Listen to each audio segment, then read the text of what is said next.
How about now? I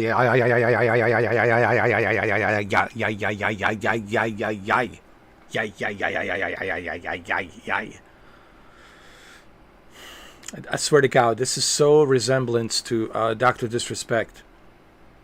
It's like when he started doing his show. Like he was talking for like 5 minutes, or I know he was talking for like 30 minutes, and he didn't know that his microphone was off. It was muted. And that's how I feel. Like, oh my God, dude. My microphone was just muted. I was like, how could this happen? Okay. Keep it like this. All right. There we go. There we go. Yeah, I apologize about that. Didn't we just waste 3 minutes? We just wasted 3 minutes of me blabbing while I was muted. I'm telling you, man. I'm telling you. It's always something, man. It's always something. You know, when you're doing everything by yourself, man, it's, you know, it's a little bit tough. But that's okay. I got it. Man, we got to listen. 3 minutes is nothing. You can wait a little bit, right? You can wait a little bit. You can wait 3 minutes. You can wait a little bit. Well, you have to wait anyway. You have to wait 5 minutes to subscribe, plus the 60 seconds to reply. That's a total of 6 minutes. So, become a member, guys. Member is the VIP. Member is where it's at. That's where you want to be. Okay?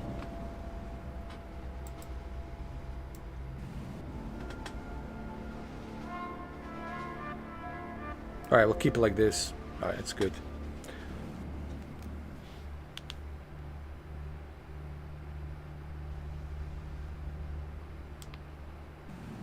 Alright.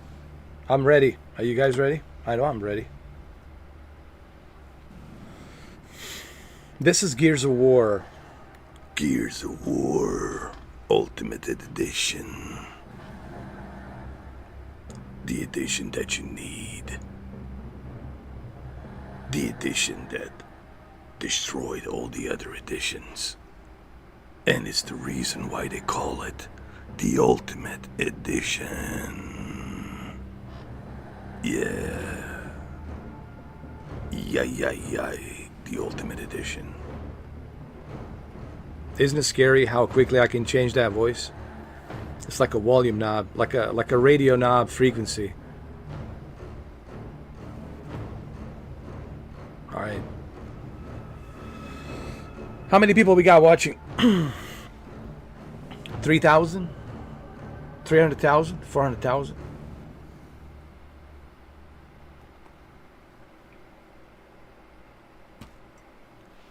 A million? No way, dude. There's no way 1 million is watching me right now.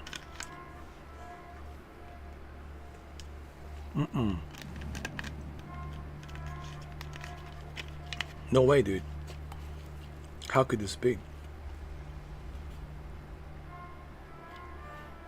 Alright, it's 6 minutes. I think you guys should be good to go. If you have subscribed. If you haven't subscribed, but you might have to wait another 3.5 minutes, maybe 4 minutes. But we're gonna start regardless. We're gonna start. We're gonna do this.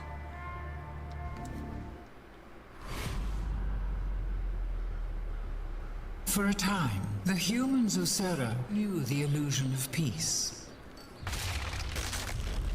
Until the Emergence Day. Emergence Day.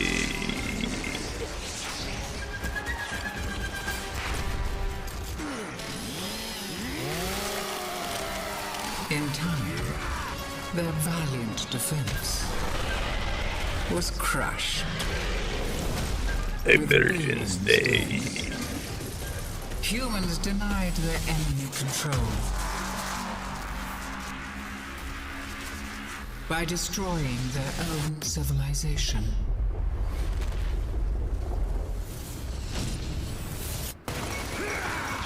Now, the long struggle against overwhelming odds approaches a final, desperate stab.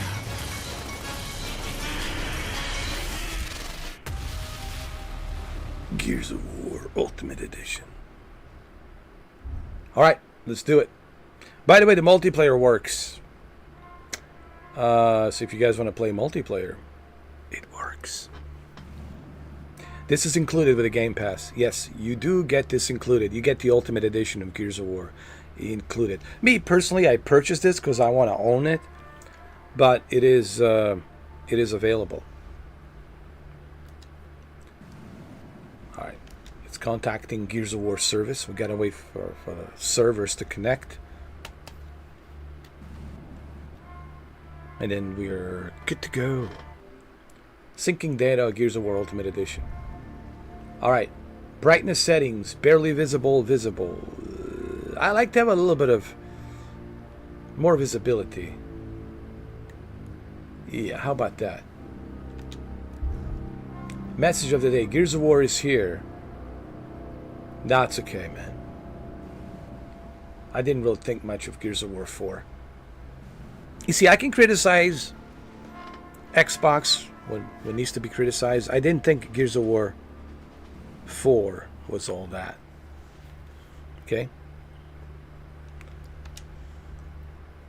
Alright, here we go, guys. Let's check the settings, though. Let's see.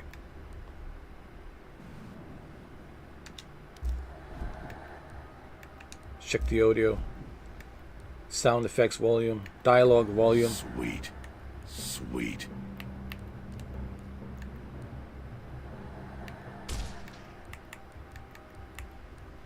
Five, 7, 10. That's good. Subtitles on. Brightness good. Extreme content on. Fading HUD. Tooltip icons on. Good. Such a good soundtrack, dude. Isn't this one of the badass soundtracks you ever heard? It is. It's one of the most badass soundtracks I've ever heard. Listen, listen, listen. Listen, I'll even turn it up, bro. Listen, listen. Listen. Oh, it stopped.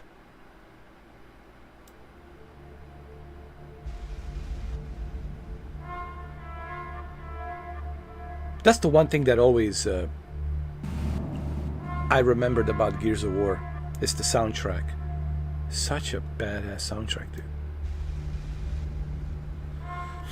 Now listen, listen.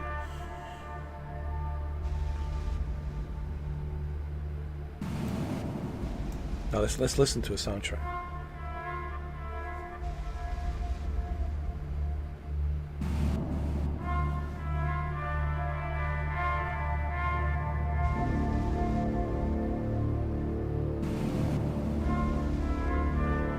Here it comes. Builds up slowly. It builds up slowly. Listen, listen. Here it comes. It's like something's coming underground.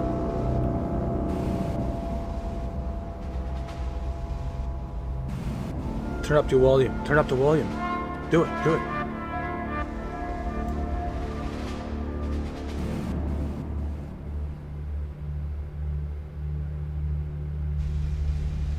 Here it comes.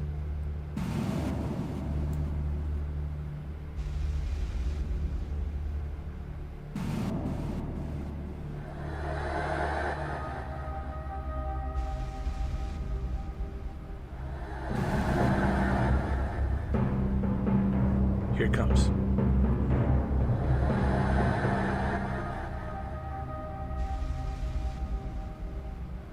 Give it some time, man. It's coming. Here comes the drums. Listen, listen.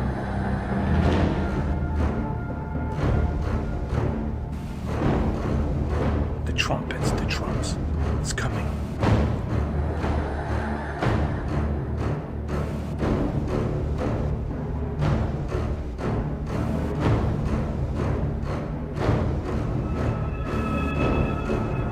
builds up like the gun, like God Thunder himself.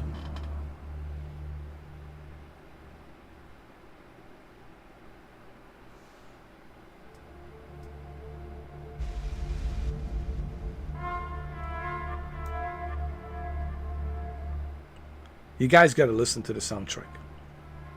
Soundtrack is amazing. It's like a God Thunder himself.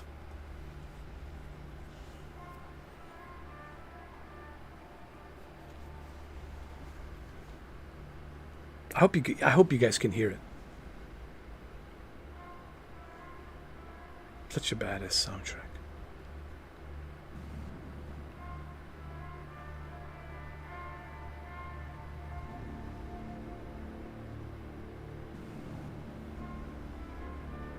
I think this next one is coming, building up. Listen, listen.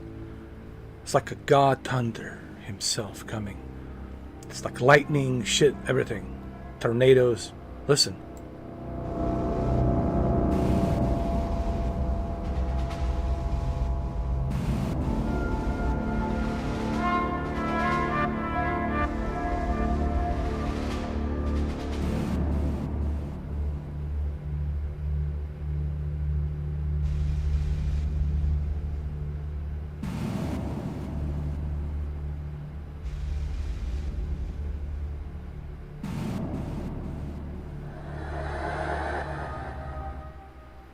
Anyway, I think it's on a loop. It's on a repeat.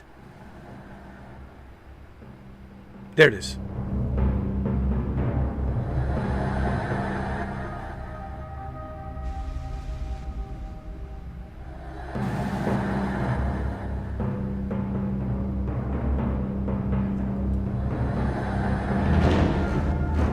There it is, like a God Thunder himself. God Thunder himself.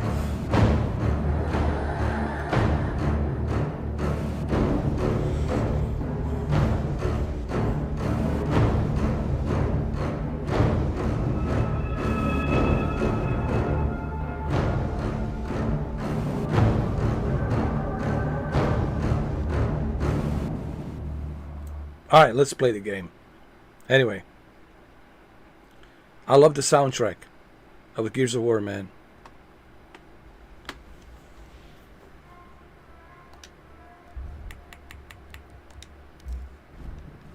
So they have a single player, split screen. How cool is that? Split screen. You can play split screen. How cool is that? Even if you don't have internet, or let's say your internet goes out. And like, man, the internet's gone. What am I supposed to play? And you, your friend there, or with your girlfriend, or whoever, your partner, you can jump on a split screen, grab an extra controller. Let's go. Let's go. You can do a joint co-op game, host a co-op game, or you can just jump in a multiplayer. The ultimate Gears of War. This is what I want to see in a Gears 6. This is exactly what I want to see in the Gears of War 6. Yes. That's what I want to see. This is the kind of stuff I want to see. Rod Ferguson. Coalition Games. This is what I want to see. That's right. And it's what everybody wants to see. Alright, so now, let's go. Let's play. I'm going to start the new campaign. We'll do it casual. Act 1, Ashes, 14 years after E-Day. Let's go. Let's go. That's okay.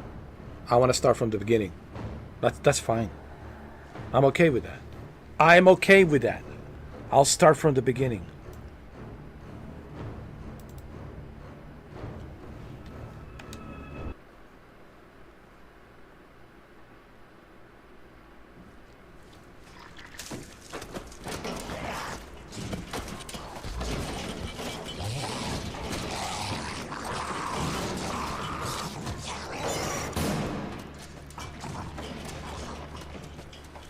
Jack, rip that door.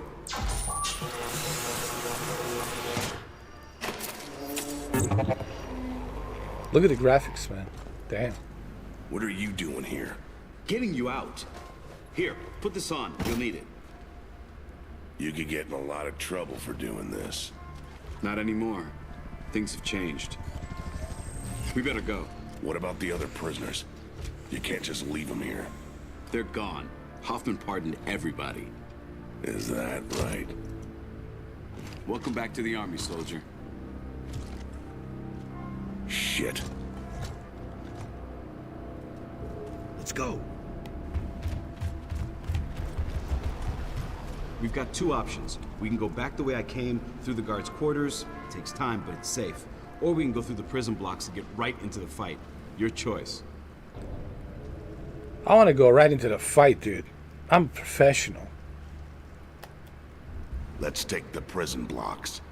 I'm ready to kick some ass. Hell yeah. Let's do it. 6-4, this is Delta 2. We are en route. Over. Copy that. We are beginning our run. 6-4 in position. Fox 1, Fox 1.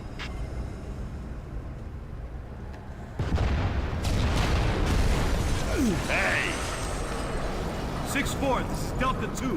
Hold your fire. We are inside the prison. Over. Roger that. Holding fire. Advise you relocate ASAP. Man, if Command knew I was here to get you, I'd be in some deep shit. Come on, let's go. Look at this, man. 4K 60. 4K 60 FPS, bro.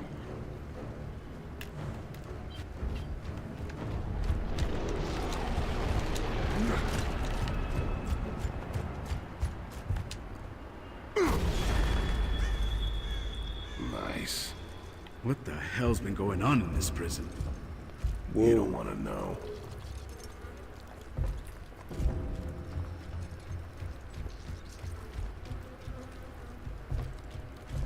Ground units are taking heavy fire. We have hostiles in all directions. Copy that. Calling for reinforcements, over. Marcus, the tower!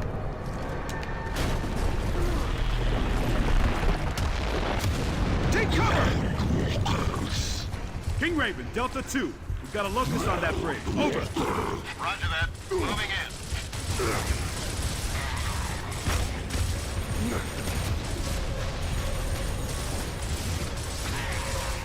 6-4, we are moving to your location. Over. Copy that. We are clearing area for extraction. Welcome, grab Steve. the Welcome, grenade. welcome. I'm doing good, man.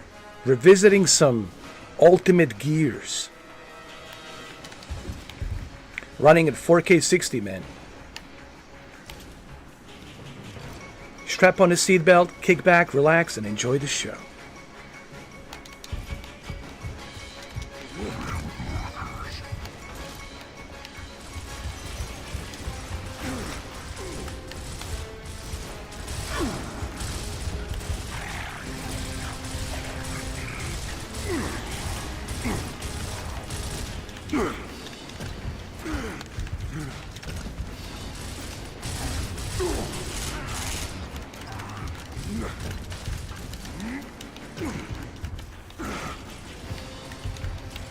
Oh yeah.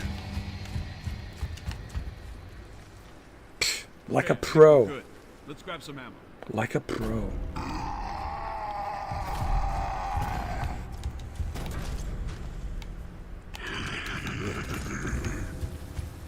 Marcus, they're cutting through the door. Take cover. Take cover! I don't need a cover, bro. I'm a professional Gears.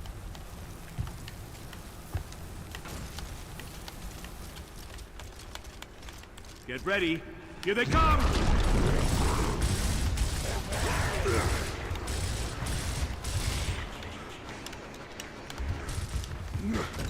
I got you. I got you. Dom, I got Get you. up! Get up, get up.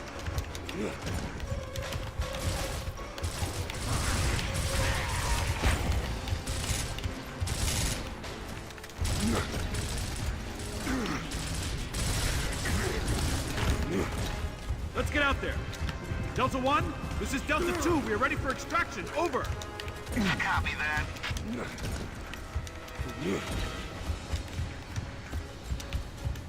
Enemy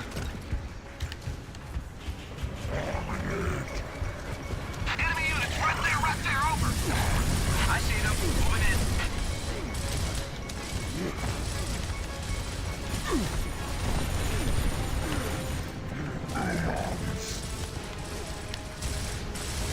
More are coming, too close to your right. Can you suppress? Over.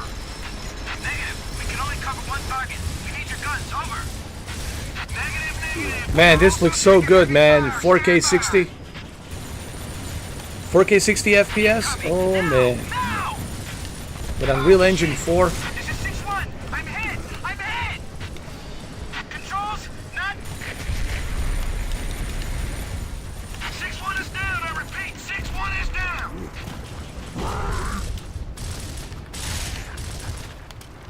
Be advised, we are aborting mission. Repeat, we are aborting mission. Retrieving Delta Squad now. That's right. Oh, yeah. Damn it. Hell yeah. Woo! Delta, there's something moving below ground. Over. I see it too. What are we looking at? Hell if I know. Marcus, we've got to move to the Raven now. Let's go. Go, go.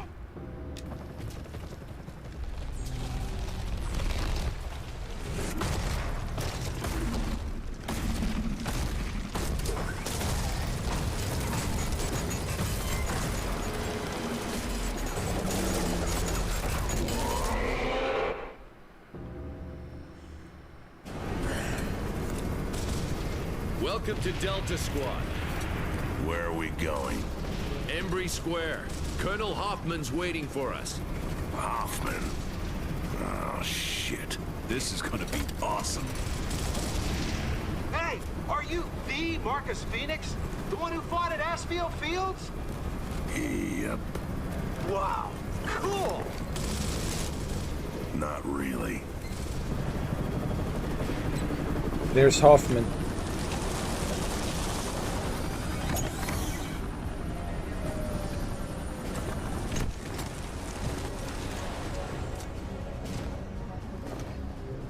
You! Traitor like you doesn't deserve to wear the uniform. Looks to me like you need all the help you can get. Step aside. Lieutenant, I've got good news. We have a plan to end this war. Once and for all. Yeah, right. Sensors are picking up enemy movement, sir, close by.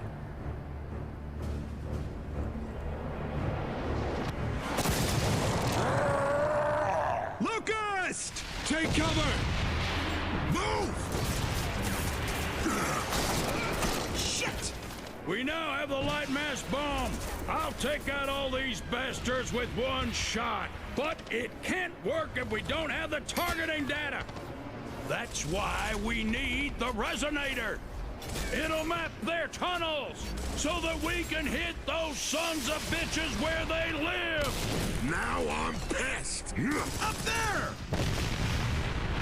We've lost contact with Alpha Squad. Last transmission was from Embry Square. I want you to get in there, find those men, and deploy that resonator. Will we have air support? What? Are you kidding? You are the support, son! Down to 2. Nemesis are keeping our birds out of the area. You'll have to move in on foot. We're screwed. All clear. But the lieutenant here will be feeding you intel. Yes, sir. And the smart thing to do right now would be to leave. You, get it done! I expect you to give me 110%, Phoenix. I'm not doing this for you. Let's go. Enemy reinforcements! Take cover. Ah! Damn! That one was on the house. Good luck, Delta. Get up those stairs. Alpha's waiting.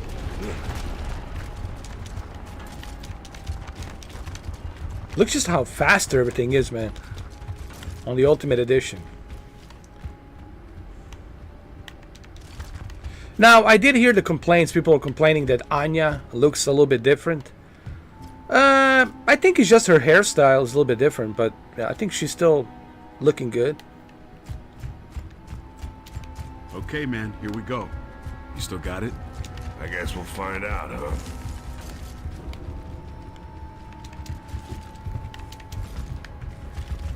Where are we going?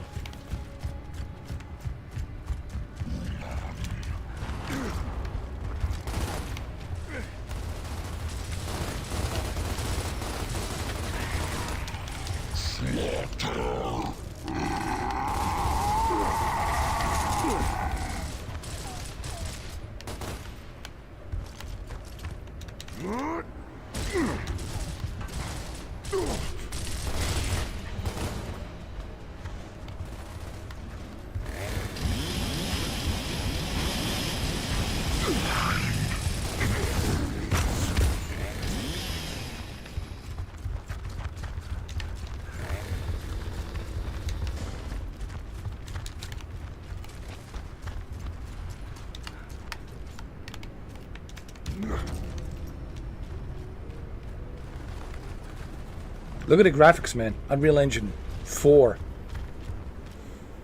I want to see them do a remake on Gears of War 2. Gears of War 2, man, for sure needs the remake.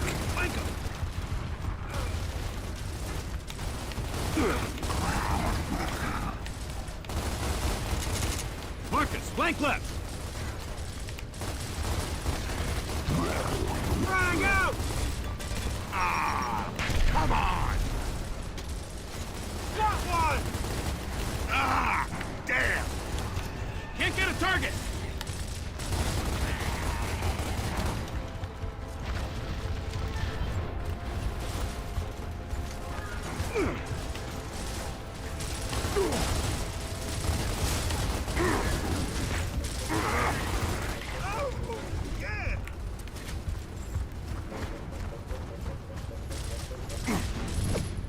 Fire in the hole! Got it!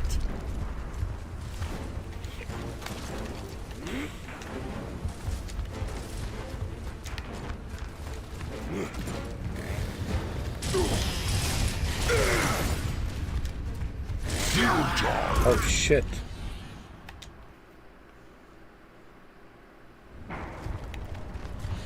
Alright, let's do this again. Marcus, flank him.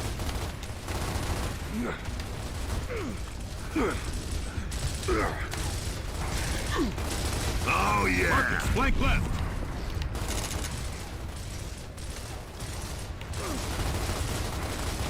Back in your hole!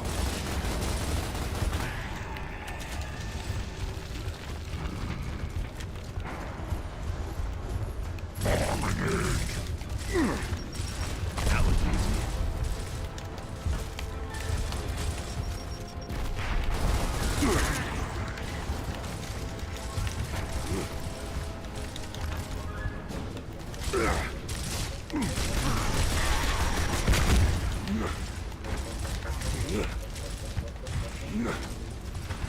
You know, when you got a high performance 60 FPS, everything just everything's just better, dude.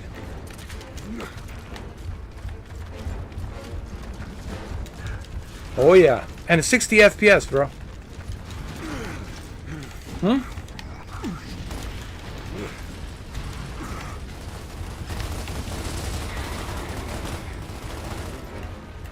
Ah, damn!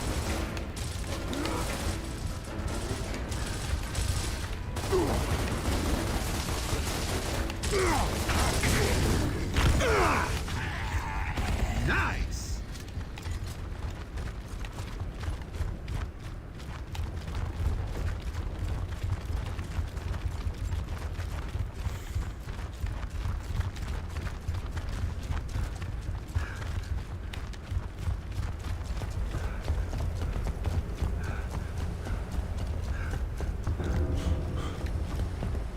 Control, this is Delta.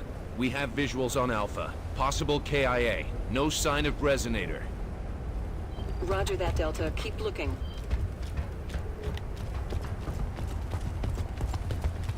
I'll open the door. I've got the code. I always wondered if, I don't know if we ever got to that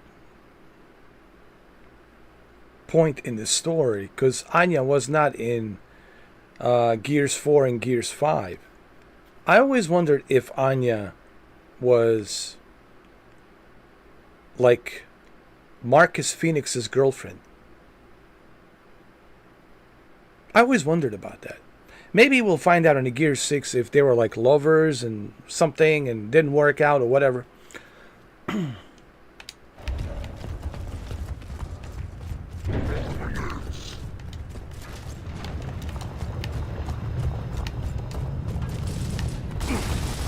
Oh, yeah.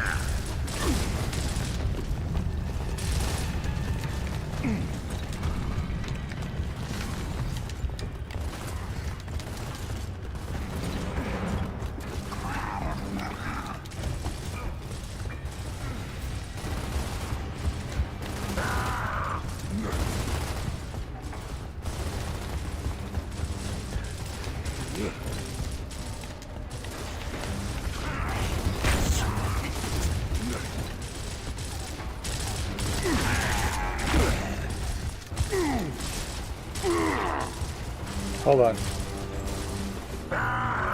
Frag out.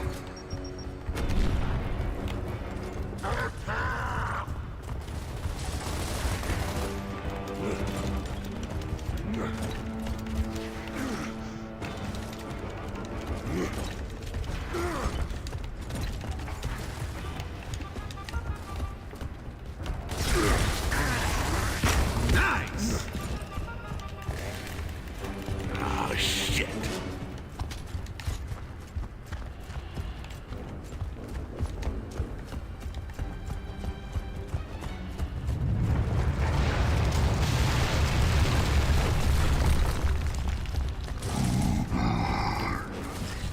I'm out.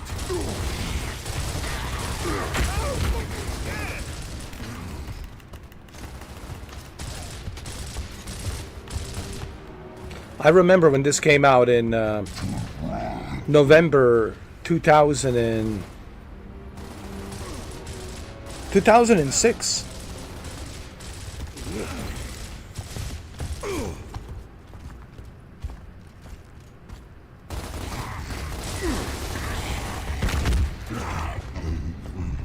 Ooh, dog tags, dog tags. Pick it up.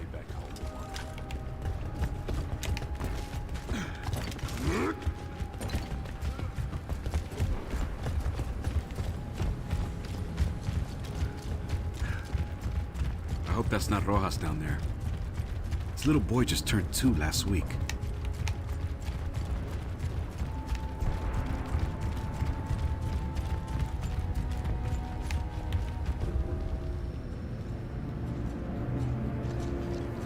Act 1, Ashes. Fish in the barrel. Well, it could be Alpha. Dog tags are gone. Is that the resonator? Nah. Now what? Let's get that resonator. Marcus. What do you think? What do I think? Could be Alpha, or it could be the Locust setting a trap. There's only one way to know for sure. Inside the House of Sovereigns. Our next target is House of Sovereigns. Straight ahead. Move!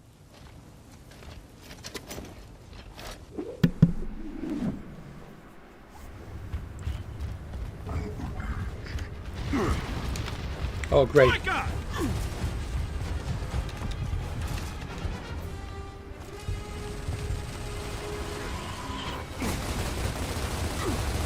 Marcus, flank right.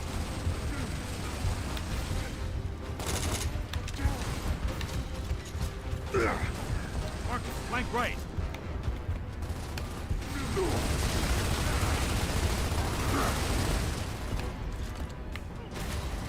I'm out! Ah!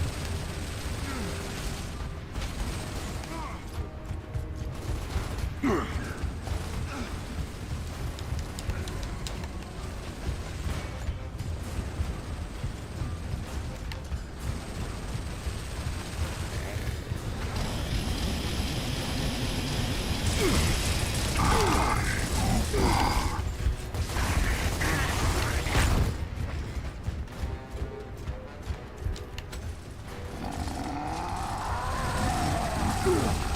that turret!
Scratch one grub.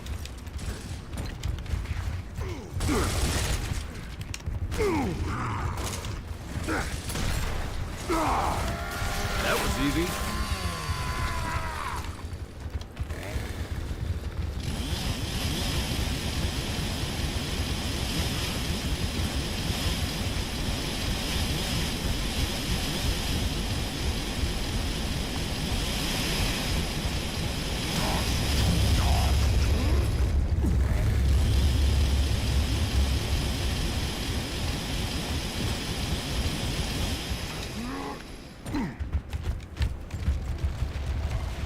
Grub hole! There they are. Lock him up!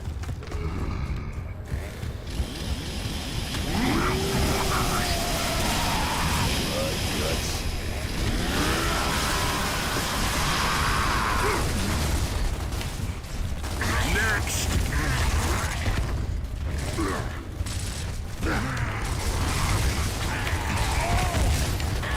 Another grub hole! Get a frag in there!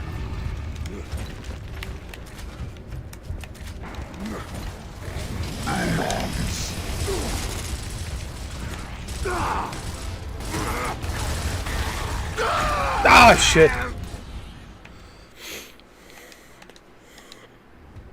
Went too quick, too fast.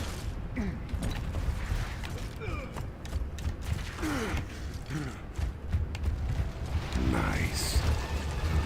Dust to dust.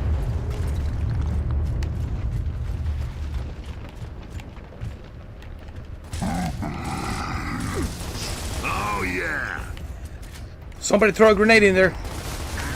Plug that hole.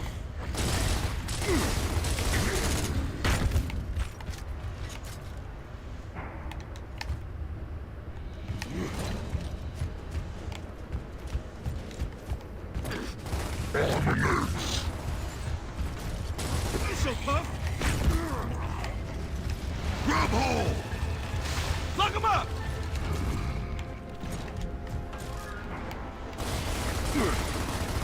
Nice! Ah! Come on!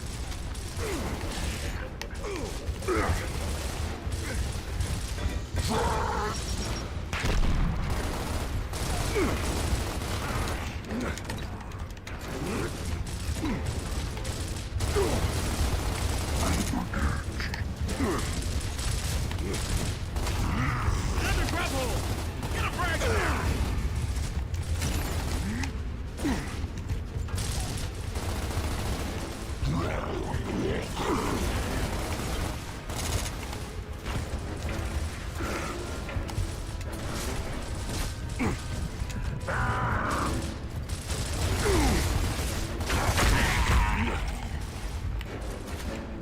I'm out!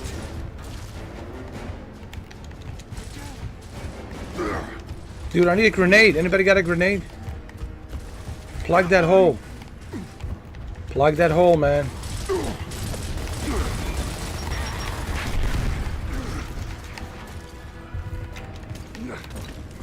Alright, we good. Shit, another emergence hole. Let's go.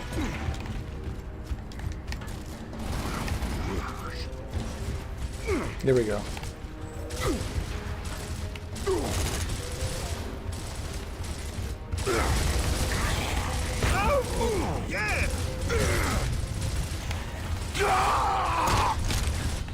Damn it.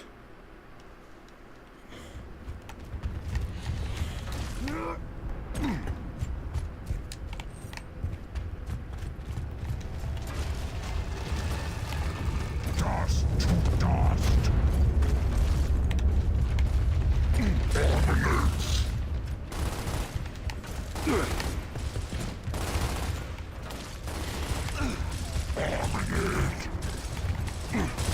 Oh yeah.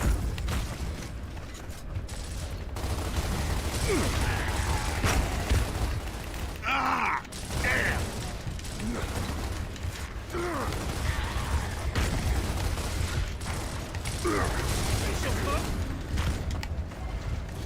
Grub hole. Lock him up!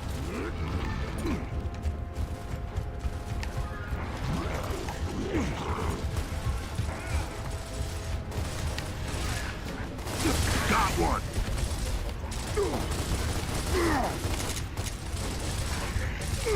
I can't see it! Oh yeah.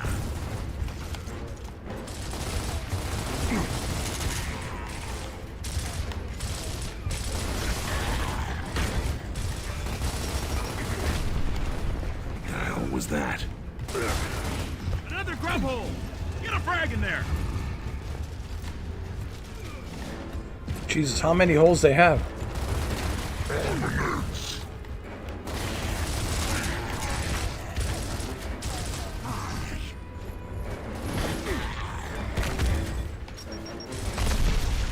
Hole has been sealed. You're blocking my shots.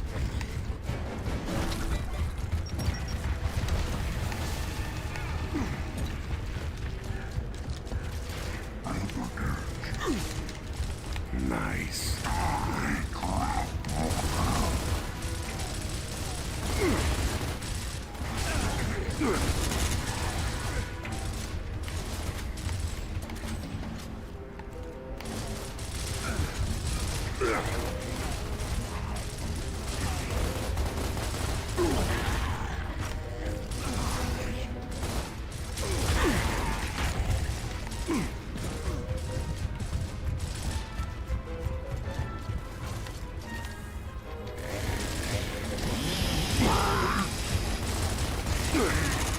I think we're good. Let's grab some ammo. Follow me! Where are we going? What the hell, man? Those holes could pop up anywhere! You'd think we would have figured out some kind of goddamn defense by now. Yeah. Man's tried everything, but nothing works. If the locusts want to come up, they come up. I used to have nightmares about those things when I was a kid. Looks like we need to split I up. still do. Left pat, right pat. I'll go with the left pat. Phoenix, you and Carmine will go left. Dom and I will go right. Yes, sir.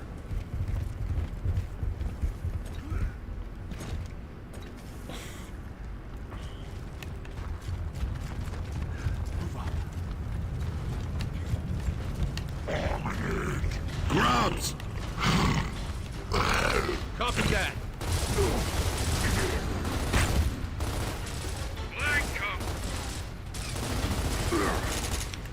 Ah, come on! Engaging!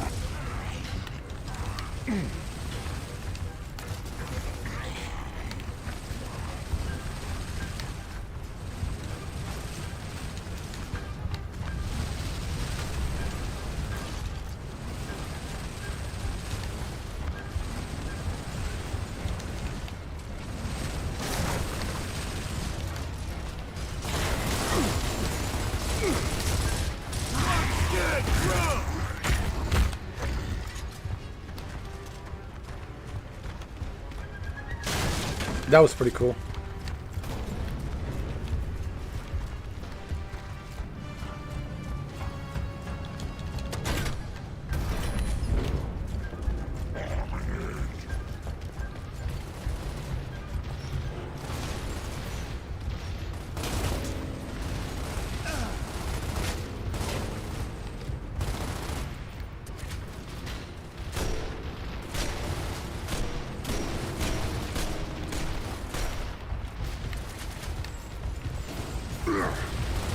There's another nest around the corner.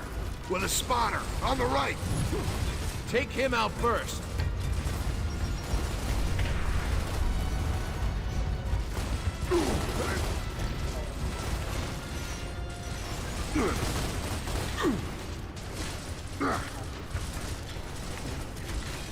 I'm out.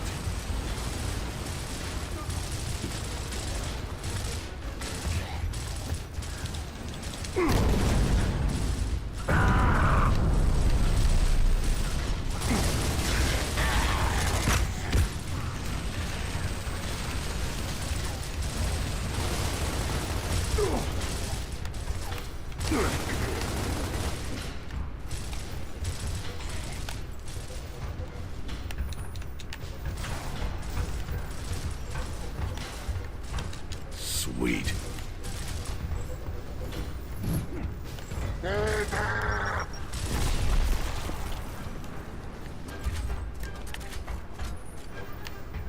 All right, we good.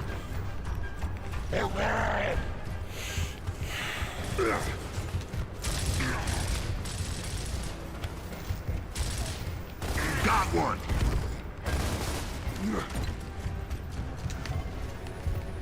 We've got locusts coming through. Let's move. Someone get on that Troika.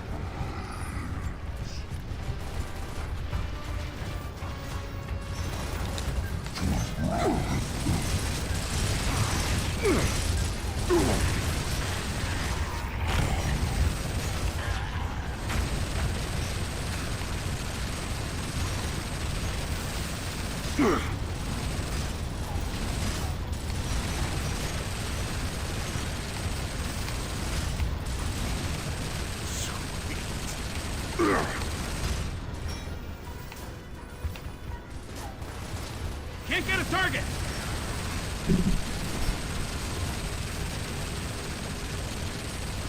Good job, men. Now let's go find that resonator. Move up. Let's go.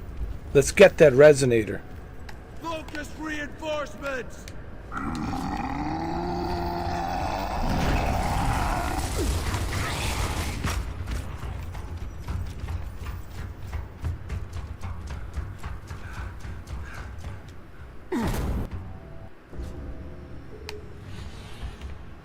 Control, this is Delta Squad. Any word from Alpha? Negative, Delta. We still have radio silence. Over. Knock, knock. Dom, Phoenix, you'll look for a way in. Carmine and I will stay back and suppress. What about Alpha? We'll save him if we can. Ashes to ashes. Knock, knock. This is a good mission, man. You know, right from the beginning, man, the first Gears was action-packed. Right from the beginning, dude. And this is what made the Gears so likable and so awesome. You know what I mean?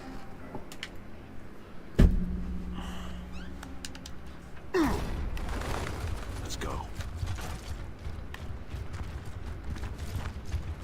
We definitely need Gears of War 2 remake, for sure. And Gears of War 3. All clear. But I would say Gears of War 2 remake is definitely the one that we really need.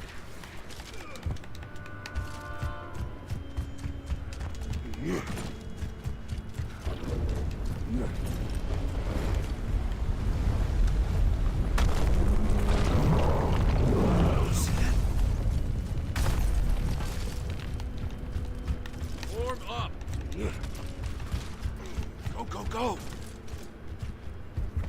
How about the music, dude? The music's so good. Hold on. I forgot how good the music is.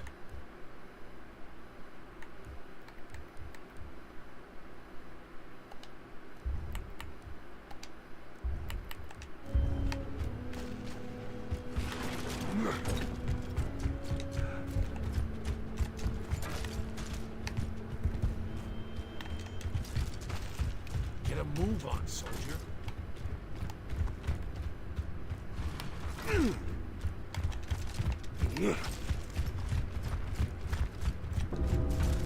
Oh yeah.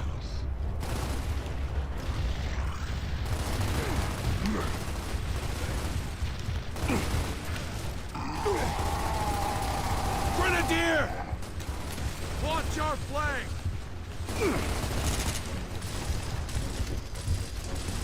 Get in there and flank that nest. We'll cover.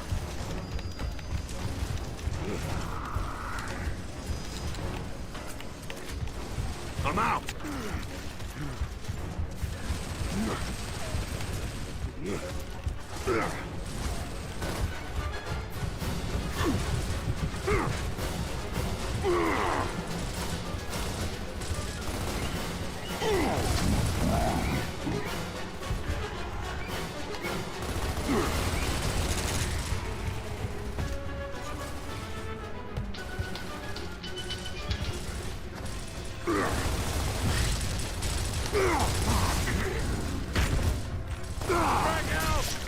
Damn it.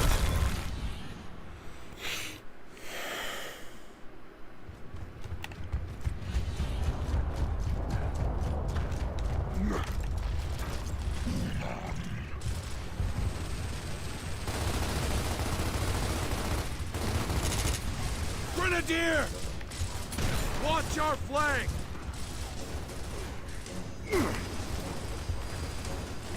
Get in there and flank that nest. We'll cover.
Sweet. Sweet grenades. Yeah.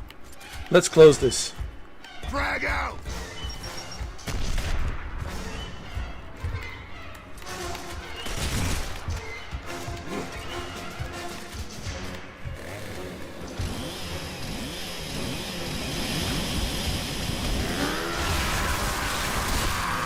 That all day. All clear. Yeah. Yeah. Fall in, soldiers. Let's get a move on. You good? Yeah, but I got a problem. Something's wrong with this thing. It keeps jamming. See? Sniper! Take position! Sniper, take a position, guys. Focus reinforcements! Take cover!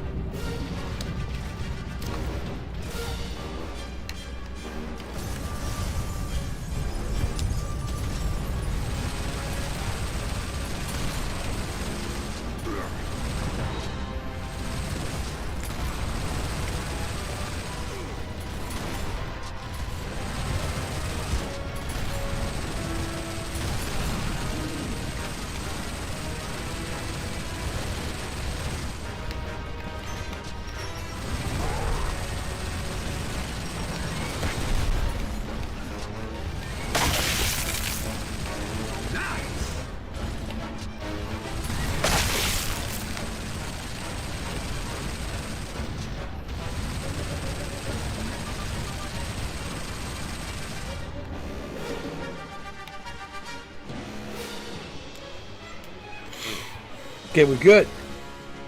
How many of them do we have left? Sniper, sniper. Watch out, dude.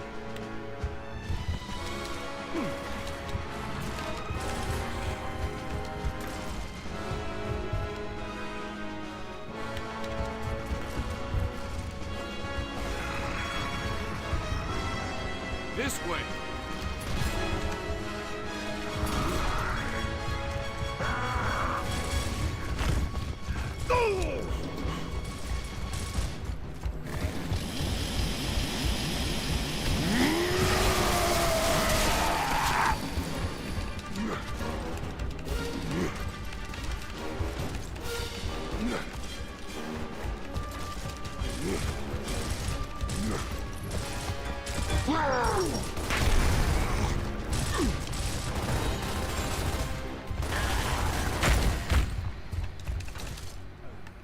Control, this is Delta.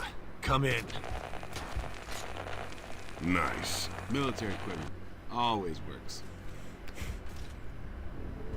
Carmine. Man. I know. I'll open the door. I've got the code.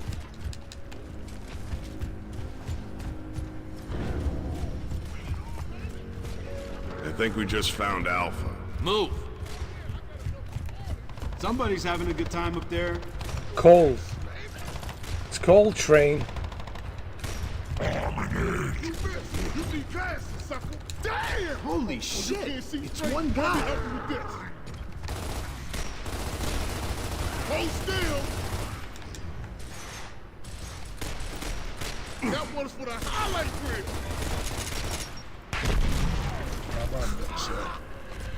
That soldier needs our help. Get down those stairs.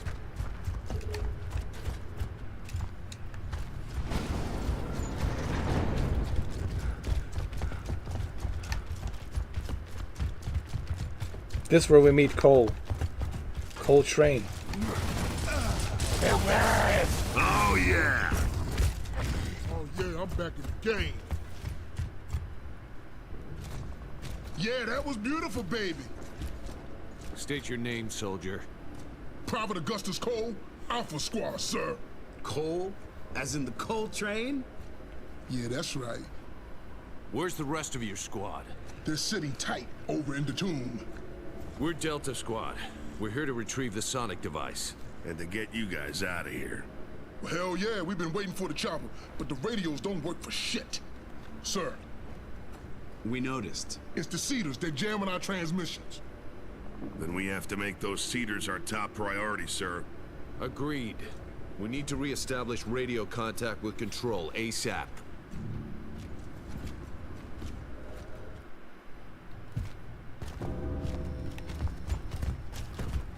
Number 83. Damn. The one and only, baby. Remember this guy? He played for the Cougars. Defensive lineman. We saw you play. That's right. Everybody wants to see the train, baby. Hey, Marcus. Remember? Division playoffs? 40-yard line? I remember you owe me $20. Oh, yeah? See me after the war.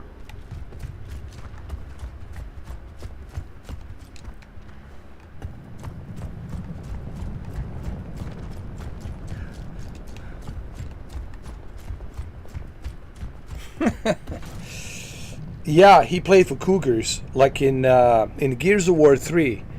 Like you saw him run on that football field, remember, in Gears of War 3? And that's why they showcased that Cougar Stadium, because he used to play there.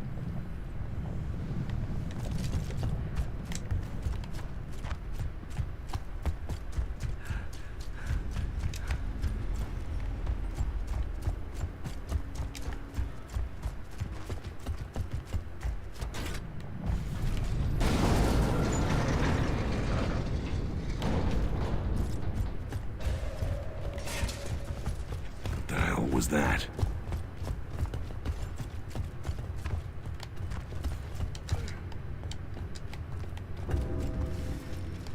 Stay vertical. Hold here. Jack, decloak and rip this door.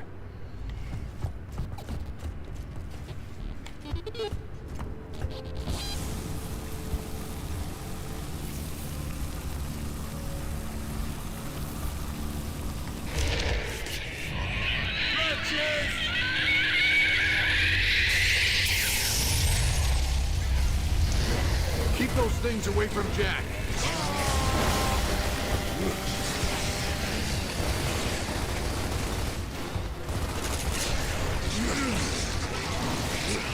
Multiple contacts! Dude, they're dropping like flies, bro. Fall back! Fall back! Hold your position! Behind us! They're everywhere! Throwing flag! They're dropping like flies. Oh, yeah.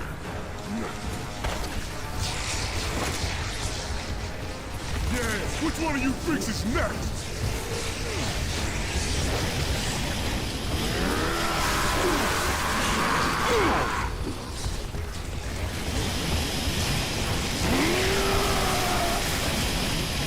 Damn!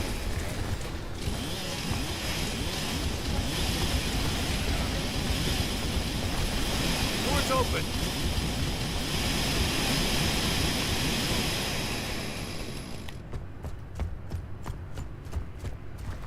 Let's go. Damn! What is that smell? Seriously, something smells wrong in here. Hammer of Dawn, there it is. Nasty. Get your heads back in the fight, soldiers. Focus.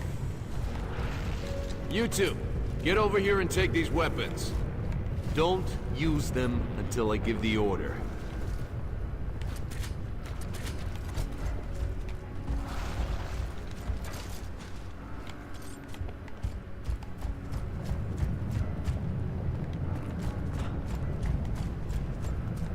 Nice.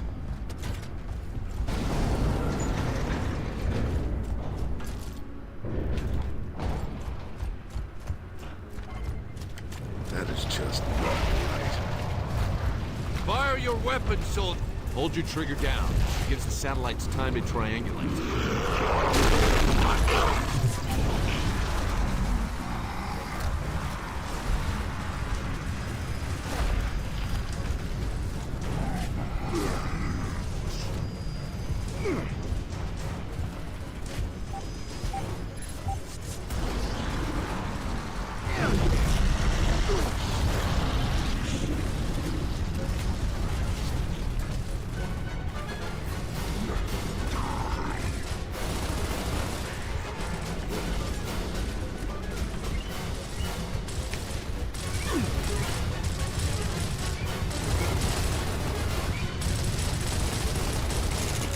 Yeah! Whoa! Bring it on, baby!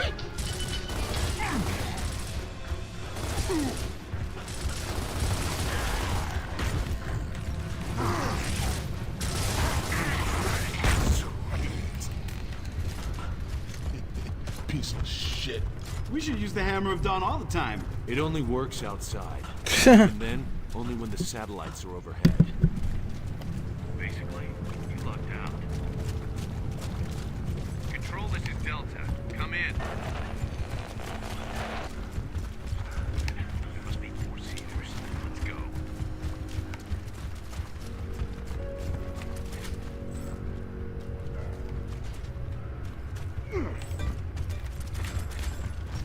Gotta move! Alpha's waiting!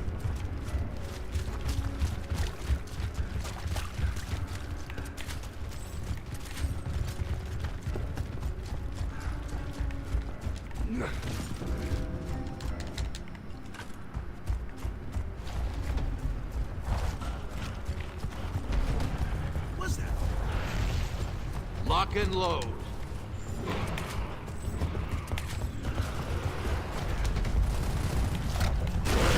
Got some more! Phoenix, you still got the Hammer of Dawn?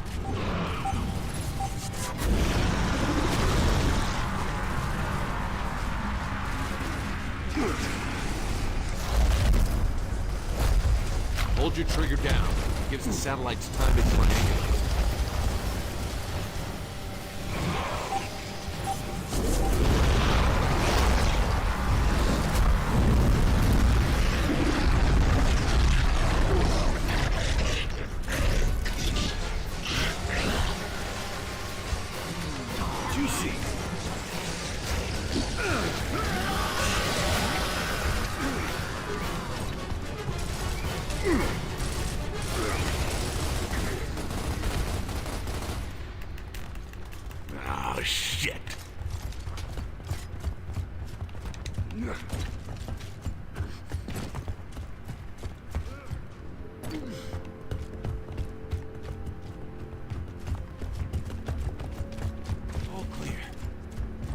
on, guys. We got to get Alpha. Form up! I saw something.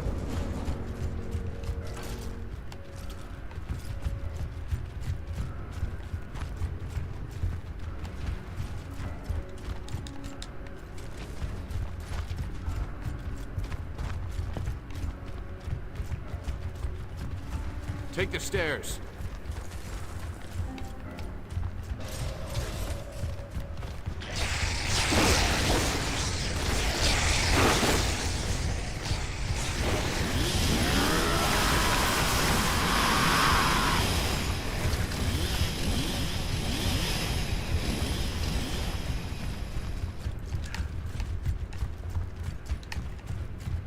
Control, Delta, come in, Control. Copy, Delta. Your signal is extremely weak. We are working on that problem. En route to Alpha's position. Delta, this is 2-4. Repeat, please. Are you with Alpha? Is BZ clear? Running low on fuel, over. Negative 2-4. Negative. Stand by. Move out, Private.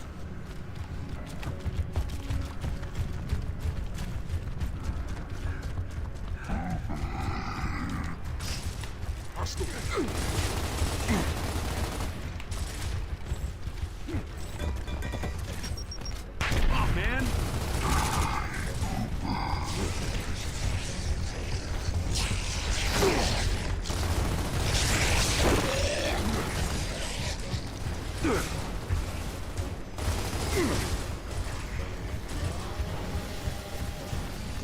Oh, shit, I got some on me. Form up.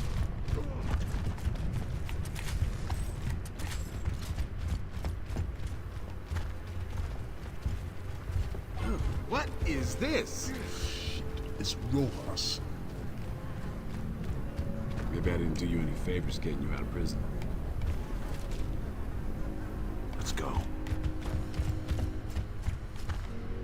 What's all this shit about Hoffman's operation and his resonator? It'll map the underground network. Then we can find the Locust Heart and rip it out. Uh-huh.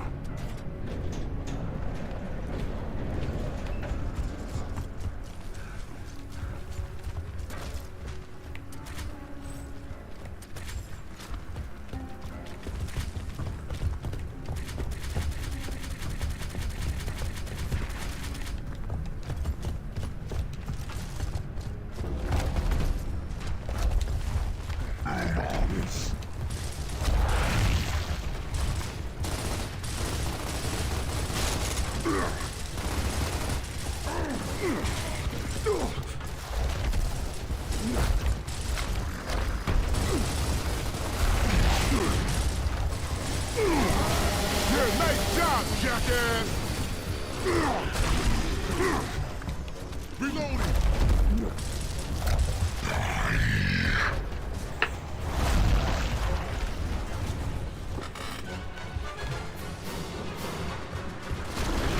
Lucas! Down there! Cedar! Last one. Here we go.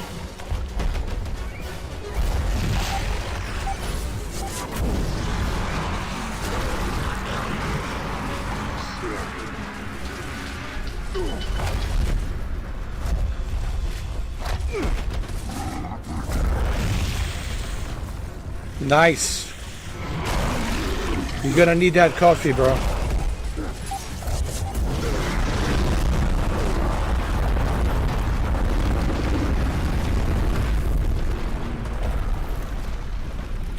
That's 3 for 3. Look at these graphics, man. Damn. Control, this is Delta. Come in. I copy, Delta. Loud and clear. The reason I say you're gonna need a All coffee Cedars are neutralized. Moving to Alpha's location now. That's great news, because Delta. Stand by for Alpha. where you are in Belgium, This is Alpha. it's already Where the late, hell are right? you It's like guys? 1 o'clock, 2 o'clock in the morning. Oh shit, man, where you been? Delta Squad is in the House of Sovereigns. Over. Well, that's great. We're pinned down by troikas on your rooftop. Over. Understood. Sit tight. We'll take them out. We're not going anywhere, sir. Delta out. Find those troikas. which is like 6, which is Hostiles! like 6-hour difference, right? Get ready. Here they come.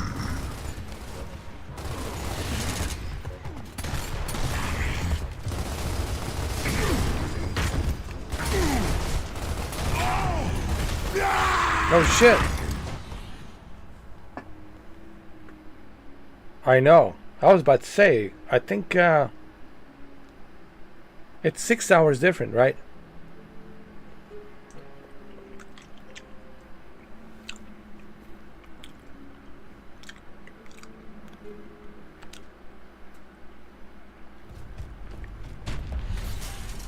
Oh, that's good. So you don't have to get up early in the morning. Get ready. Here they come.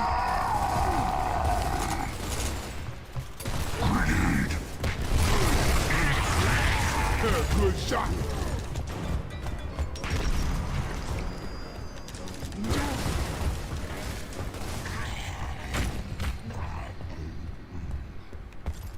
So where you are right now is what? 1:20 in the morning. 1:20 in the morning, which is 6 hours, right?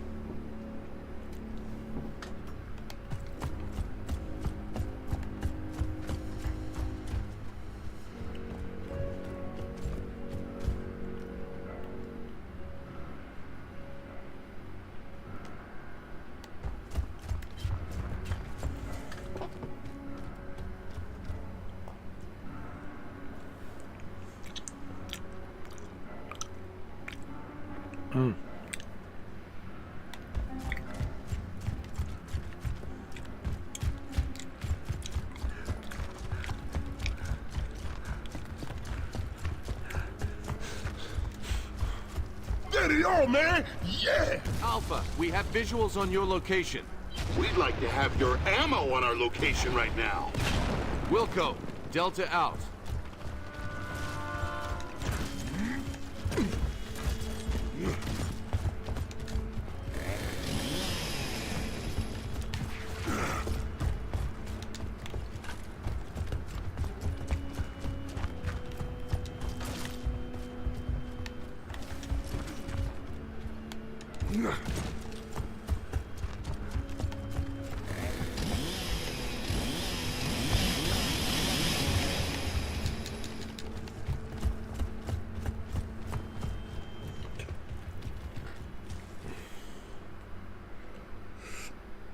Oh, I see. So you're more like a night owl.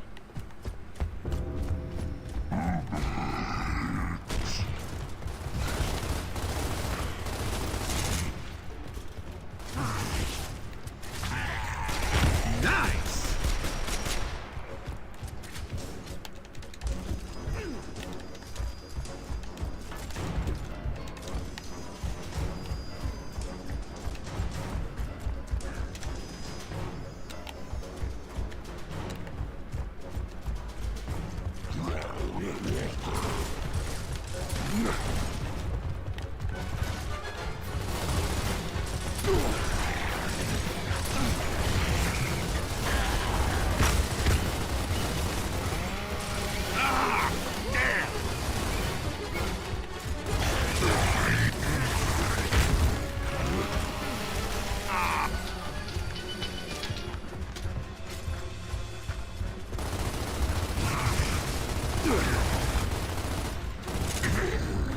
Move.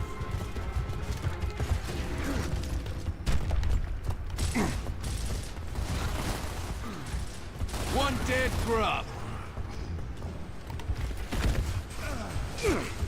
Marcus, flank right. Yeah,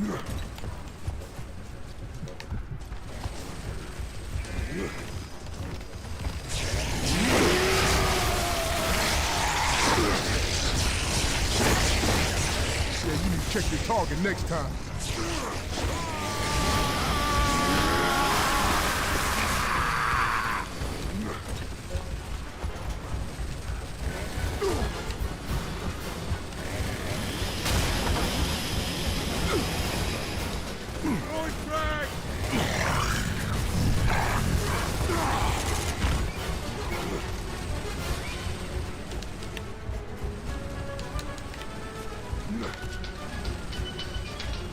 Flank him!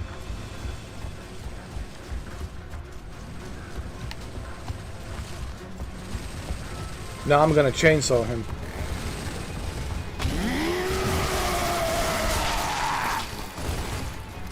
Wretches!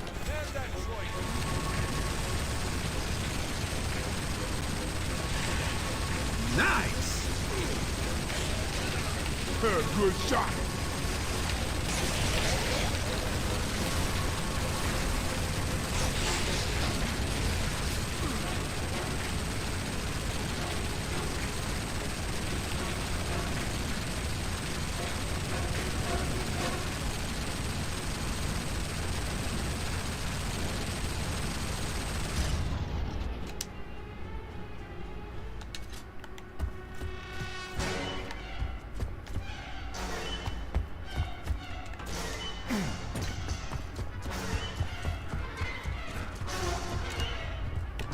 Where are we going?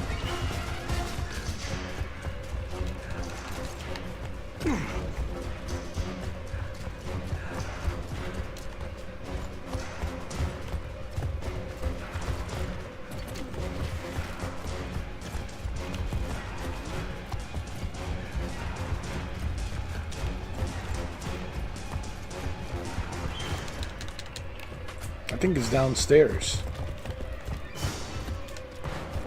Hold on.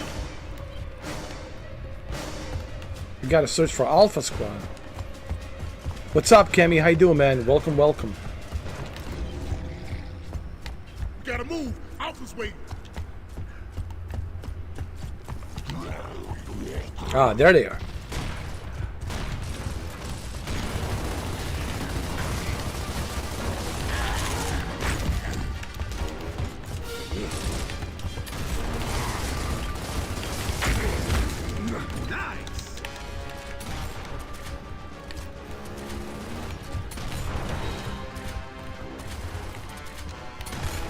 Good to go.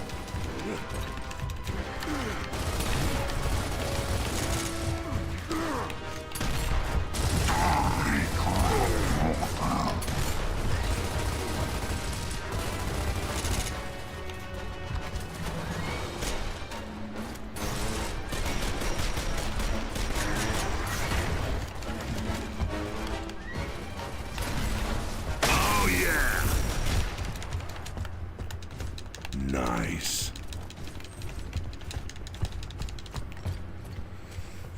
Oh yeah.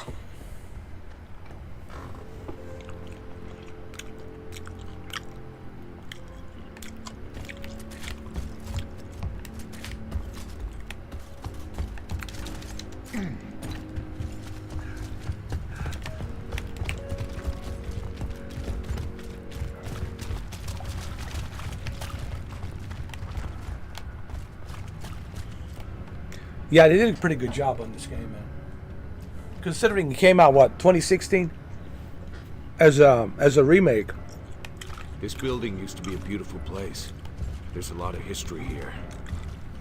A lot of lies, too. Well, you've got some nerve, soldier. I know all about your trial. This trial was a sham, sir.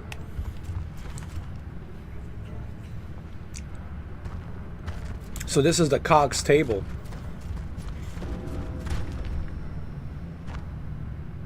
Order diligence, order diligence, purity, labor, honor, luxury, order, humility, loyalty, honor. Get up there!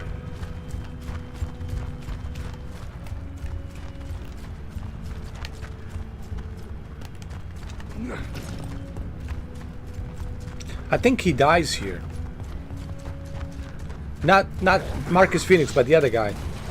The captain. I mean, Lieutenant. I'm sorry, Lieutenant. Pickup zone. We need to clear it. Lieutenant. That means no locust on the ground and no nemesis in the air. Get on those troikas! He's not a captain. He's a lieutenant, I think.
Is that all of them?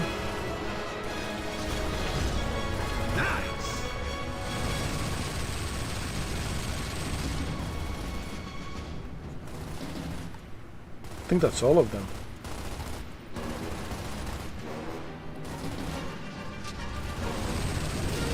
Got him. Copy that. We're at the pickup zone now.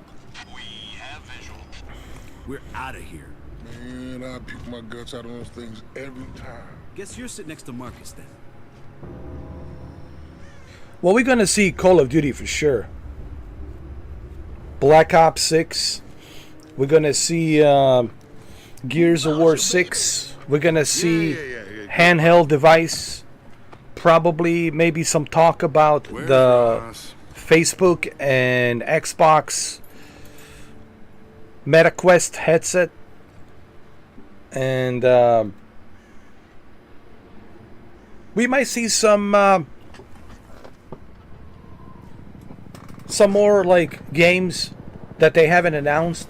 They might show up in the future, like 2025 or 2026. Things like that. A little bit about the Xbox refresh, which is probably coming out this holiday season. Locust! Forza Horizon 6 in Japan.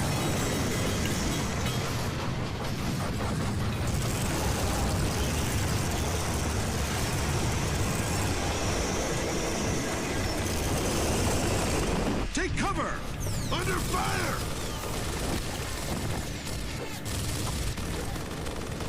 They're flanking! So that's what I think we're gonna see, in my honest opinion.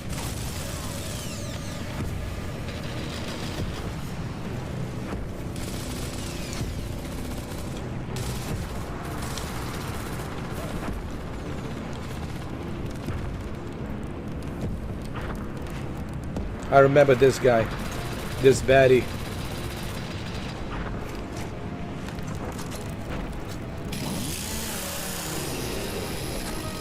I am pleased with our progress. I understand they have located another squad. Our strategy remains the same. Cut off the head of the snake, and the body dies.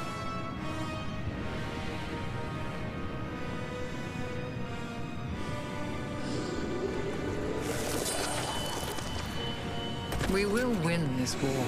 It's only a matter of time. No, we're here for Alpha and the Resonator. Come on!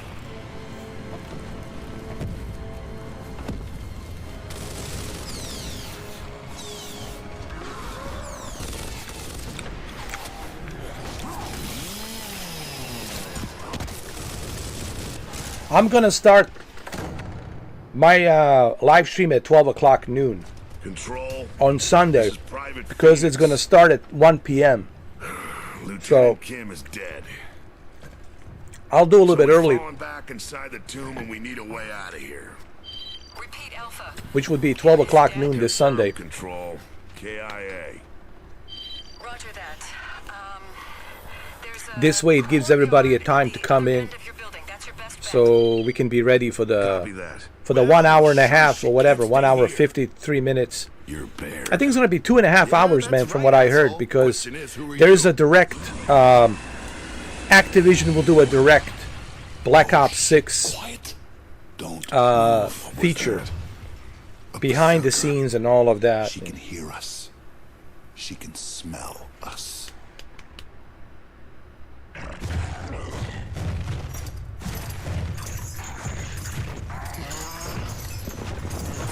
Oh yeah, they're gonna showcase the MSFS 2024.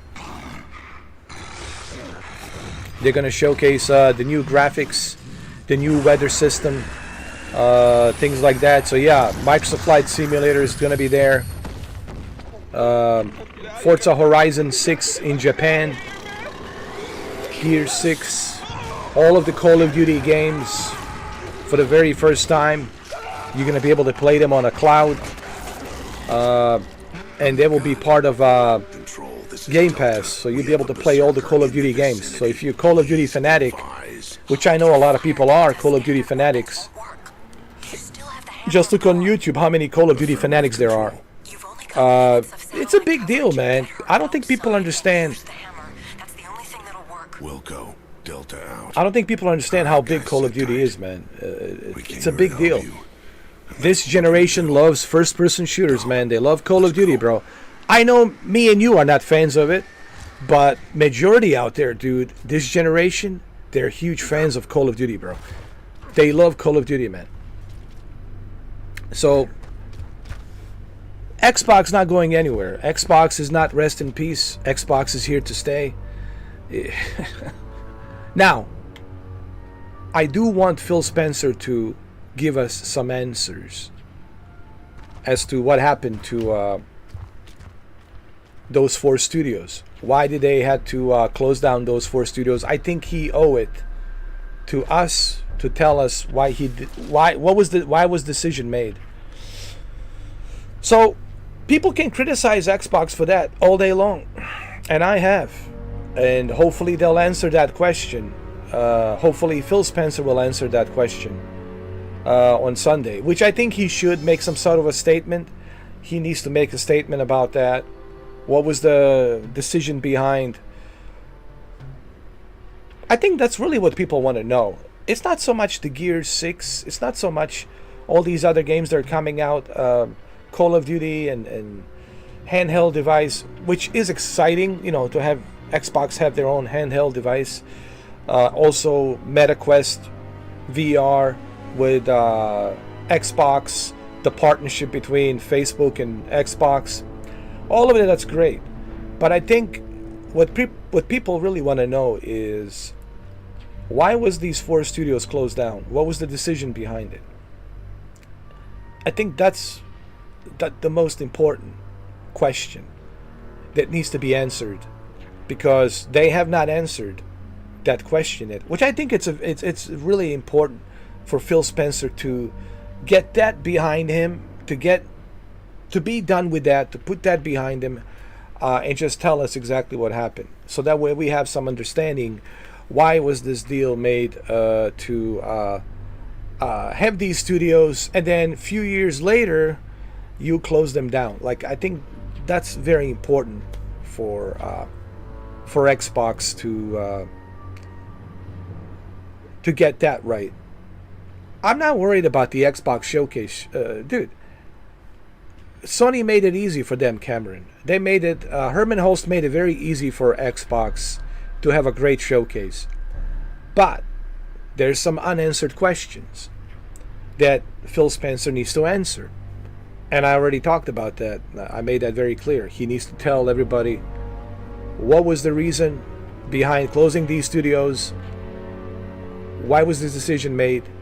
Especially the studio that made Hi-Fi Rush, Evil Within 1 and 2, and Ghostwire Tokyo. Very profitable games, and all of a sudden they're being closed down, and that's the only Japan studio that the Xbox has, right? You closed down the only Japan studio you had. Why? Arcane Studio, I understand. Like, Arcane, I get it. If they close down the Arcane because they failed with the Redfall, that, I understand that. Like, I can accept that. But even they should be given a second chance, right? But what I don't understand is the studio behind Hi-Fi Rush, Evil Within 1 and 2, Tokyo Ghostwire, the only Japan studio you have, and you close it down. That doesn't make any, like, profitable, logical sense. Because they profited good money from Evil Within 1 and 2 and Ghostwire Tokyo and Hi-Fi Rush. Hi-Fi Rush is still here. It's on the Game Pass, and it's still playable. It's still good. So I think that's really the important thing. Even Ryan McCaffrey, Cammy, talked about this. Even Ryan McCaffrey said the most important thing for Xbox, it's not are they going to have a good Xbox showcase. Sony made it easy. Herman Holst made it very easy for Phil Spencer. He should be thanking him. which I'm sure he is, he made it very easy for him to have a good show. But if Phil Spencer doesn't answer any of these questions regarding why they closed down those 4 studios, then people are gonna say, wait a minute, how can we trust? How can we trust what Xbox tells us? How can we trust what Phil Spencer says? Then I think he's gonna lose credibility, Kemi. If he doesn't give us a good answer, if he doesn't give us a good explanation, I think he's gonna lose credibility. So it's really essential and important for Phil Spencer, Kemi, to come clean. Come clean and tell us exactly what went down. Tell us exactly why those decisions were made. You knew about those decisions. Why were decisions made? He has to do it, because if he doesn't come clean and if he dodges these questions, then regardless how good the showcase is, then Phil Spencer will lose credibility as, this guy we trust. And I'm speaking as, someone who actually it's a huge fan of Phil Spencer. I supported him with the Xbox One X. I supported him with the Xbox One S. But I feel that he is right now in some hot waters, and he has to come clean. And then depending on how he answers the question, and depending on what kind of answer he gives us, then he's going to lose credibility, man. And people are going to start saying, can we really trust what Phil Spencer says? He says this, and then down the road, something else. So I think that's why I'm so interested about the Xbox, Kemi. I'm not really worried about the games and all that. They're going to show games. They're going to show the handheld device. They're going to show Facebook working with VR headset with Xbox, with MetaQuest and Facebook. But we don't know how people are going to feel about that. Facebook and Xbox, we'll see. If you're on the Facebook, yeah, I think you're going to like it. If you have a VR Quest, MetaQuest account like I do, I think you're going to like it. And then, of course, Xbox refresh. But what I'm concerned about, and I was going to make a video about this, which I think I already did a while back. Everyone's worried about the games. I was like, I'm not worried about that. I'm not worried about the showcase. What I'm worried about, the credibility about Phil Spencer.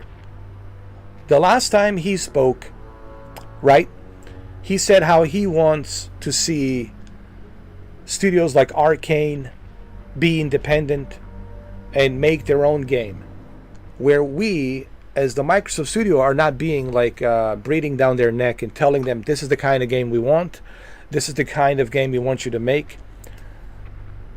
And that's what he said. He says, I don't like to interrupt. You guys make the game you want to make, and we'll just be out of your hair. We'll give you the money. And now, fast forward 1 year later, they close down the studio.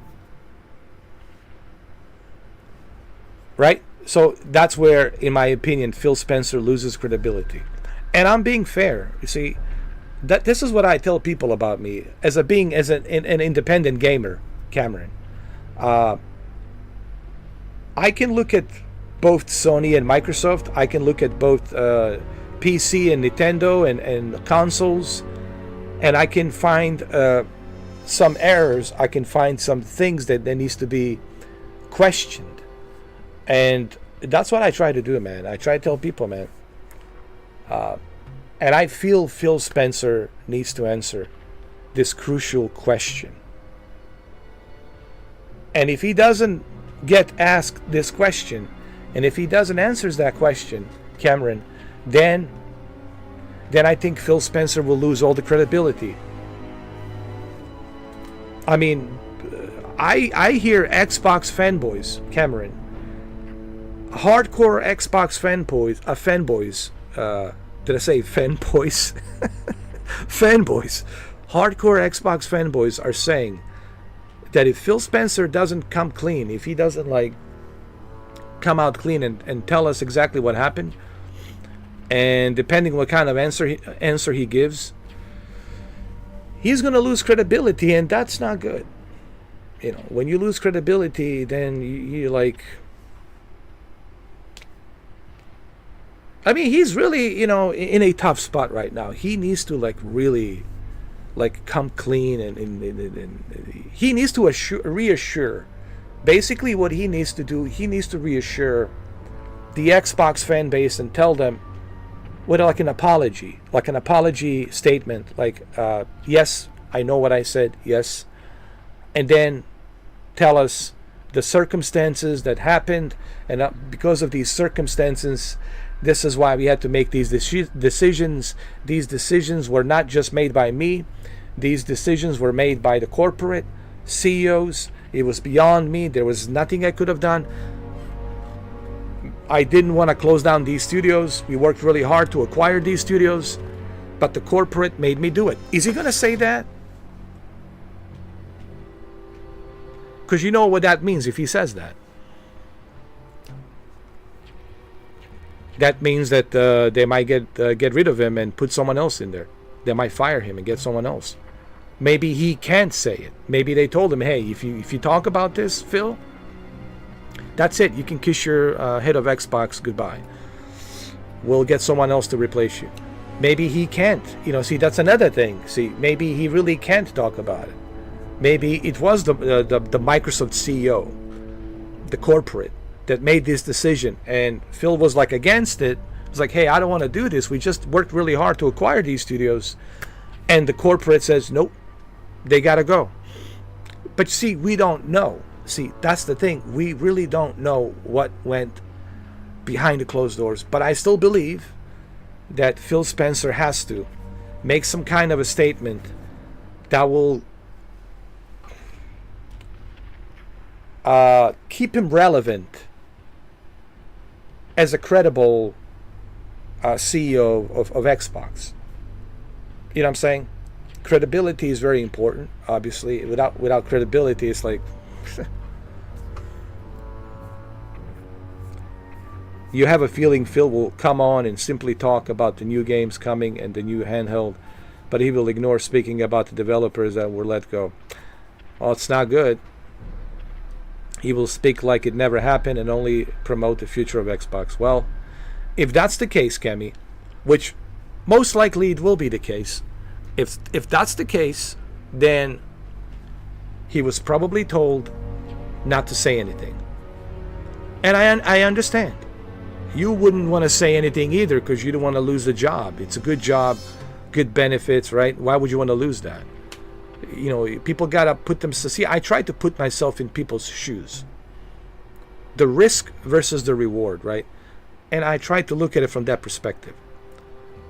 So that means that he was probably told not to say anything. Keep it hush hush. When the time comes, we'll make an official statement, written statement, or whatever. Or maybe they told him, let's just hope that people forget about this and move on. Maybe this showcase will make them forget about those other 4 studios. You know. So there's that possibility. But I still believe, if you ask me, that I don't think it was his decision. Kemi. The guy is the gamer. He works with these. He was a gamer. He was a developer himself, dude. He used to work on these games back in the days when he was younger. He worked on these games. He knows what it's like to be a developer. He knows what it's like to work for developing the games. Just like Herman Holst, he's a developer as well. He knows what it's like to develop a game, to make games like Killzone and the Killzone 1, 2, 3, and the Horizon game. So they're both, Herman Holst and Phil Spencer are very similar, Kemi, because they're both developers. They come from a programming developer background. But I don't think it was really his decision. I think this decision, honestly, Kemi, if you wanna ask me like straight up, I think this decision came from higher ups, CEOs of Microsoft, you know, the top dogs. I don't think it was his decision, brother. It also makes me wonder if decision was made not to make Days Gone 2 from Herman Holst. I don't think it was up to, I think I may be wrong about that. I don't think Herman Holst also made a decision to say no to 250,000 signatures, right? Why would he say no? Even if he doesn't like Days Gone, why would he want to say no to 250,000 signatures? He would probably, yeah, let's make Days Gone 2. But the higher ups, right, in Tokyo, the chairmen, CEOs, higher ups above him said no. And I think honestly, this is my hunch, this is my belief, that, you know, it's easy to point fingers at, you know, the president of PlayStation or the president of the Xbox. But remember, guys, like any president, there's somebody above you. When it comes to the budget, who gives the money to make these games? These games are expensive. They're not easy to make. They cost hundreds of millions of dollars. So, you know, it's a big money to get that budget. So maybe we're looking at this different, like in different perspective. I was thinking about this.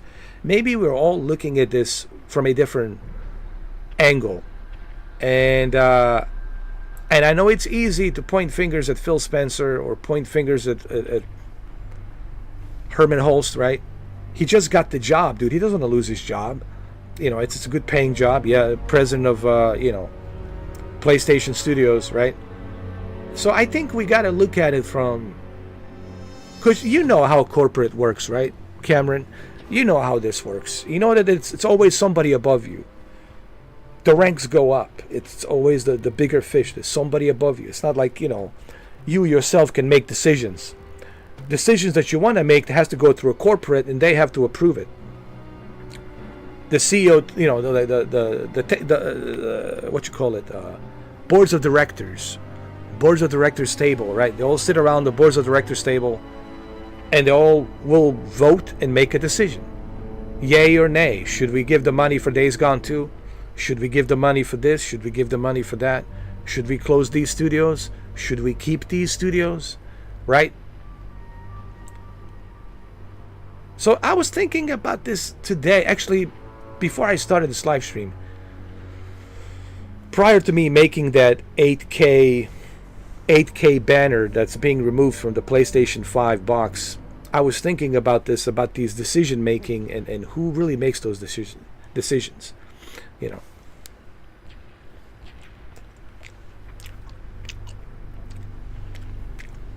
well, they need to excite. Right now, what they need is they need the excitement. Gears of War 6, Unreal Engine 5 will definitely get them excited. Depending on the gameplay trailer, if it's not woke. If it's woke, then forget it. So Coalition games, you know, no woke stuff in there, and it's going to be good. So it really depends on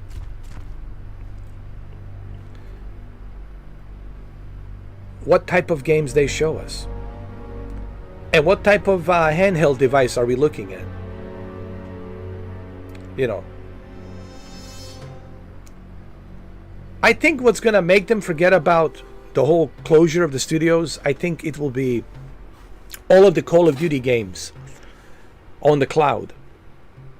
Black Ops 2, Black Ops 1, Modern Warfare, Call of Duty 4, Modern Warfare 2, Modern Warfare 3, Black Ops 6, everything on the cloud, everything included. I think just that alone will make millions of others out there of this generation who love Call of Duty forget about that. Because you got to remember, big portion of gamers are teenagers and kids. Now, if you're going to look at statistically, right, Yeah, we're old geezers, me and you, sure. We're kind of in a minority, to be honest with you. Yeah, there's some of us there, but it's like a minority. Majority out there is like teenagers, right? 17, 16, right? And then you got 10-year-olds, 12-year-olds, it's kids. That's the demographic that you're looking at. And that's the majority out there who's going to be playing Call of Duty. So those are the ones that are going to really sign up for Game Pass, keep the Game Pass, and forget about those 4 studios. But of course, there's going to be some of us who are not going to forget about that, who's going to say, well, wait a minute. You guys really never explained to us why you closed down those 4 studios. One of those people going to be Ryan McCaffrey. I don't know if he's going to do an interview with Ryan McCaffrey. Because Ryan McCaffrey would have asked him. He would have said, Phil, I have to ask you this, but the last time me and you spoke, you said that you want to give Arcane Studios the freedom to make what they want to make. And now you're telling us, well, only if the game is successful, I guess. I don't know. So I think that's what it boils down to, in my opinion. I think there will be millions of gamers out there who are teenagers and kids, not going to really care about that.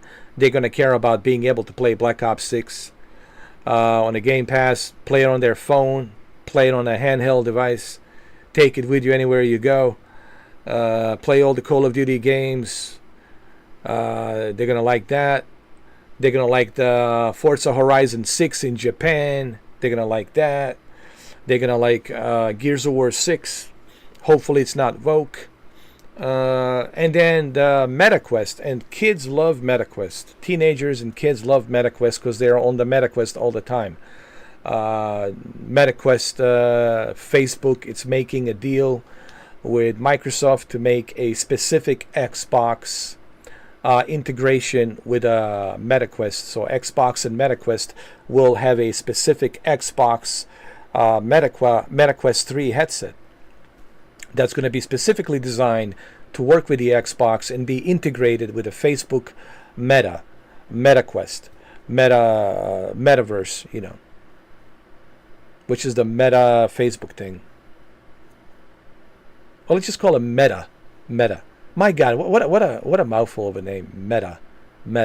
I call it Meta Facebook. So, and that's how they're going to get excited. They're going to get excited about that, and they're going to forget about those 4 studios, man. Now, guys like me, guys like you, guys like Ryan McCaffrey, and some other guys out there, they're going to say, well, this kind of like hurts the credibility, right? It hurts the credibility because because you can't trust this CEO anymore because he says one thing, does the other. But I still like to believe that it wasn't his decision. Honestly, Kemi, you got to remember something. I don't think this is necessarily his fault. And I know it's easy to point fingers at Phil and say it's his fault, because you got to remember, if I am your boss, and I don't care if you're the team leader, if I am your boss, and the corporate tells me to tell you, you can't talk about this. And if you talk about it, you will be fired. As simple as that. Now, do you want to lose your job? Do you want to lose what you've got? Because you just want to be a whistleblower. You want to be this hero to tell everybody, hey, blah, blah, blah, this is this, and that. No, nobody wants to do that. Why you want to do that? You know how hard it is to find a job? Of course, nobody wants to lose their job, especially if they got a good job. So what I'm trying to say, we can't just say that this is necessarily his fault. He works for a big corporation, dude. Those are big corporations, man. A lot of legalities involved. This is a Bill Gates company, dude. This is big. It's huge. Okay, bigger than Sony. Microsoft, yes, bigger than Sony. And you know that. So you know that if they told him NDA agreement, you can't really talk about this. You signed the NDA, non-disclosure agreement, you can't talk about this. If you talk about this, you're going to lose your CEO seat as the head of Xbox, and why would he want to lose that? So I'm just trying to be a devil's advocate. I'm trying to look at this from a different perspective. But anyway, we'll talk more about this on Sunday at 12 o'clock noon as we get closer to the showcase. So at 12 o'clock noon, I'm going to start live streaming, have you guys come in a little bit early so we can prepare for the showcase, a very long showcase that's going to last probably a couple of hours, maybe more. And then after the showcase, we'll talk about it even more. You know.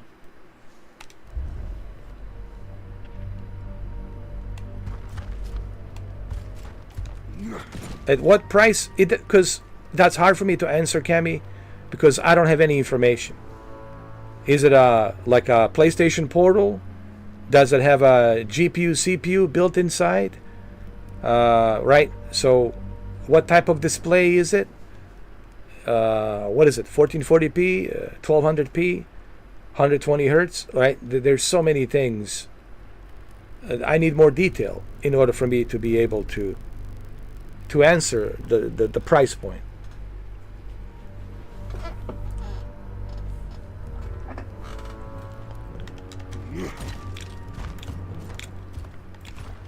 Shit.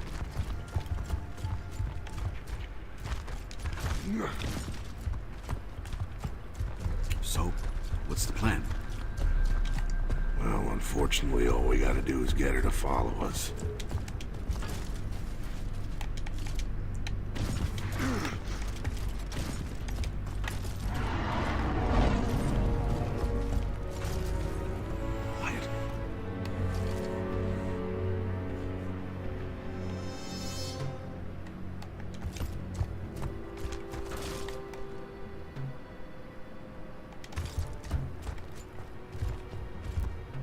You know, it's been such a long time since I played this game. I totally forgot about. Some of these scenes in the game. Oh Jesus!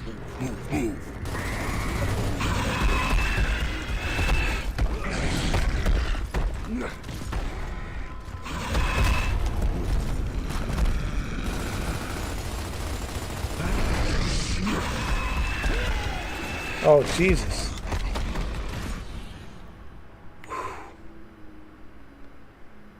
Lure the berserker outside the tomb. Oh God.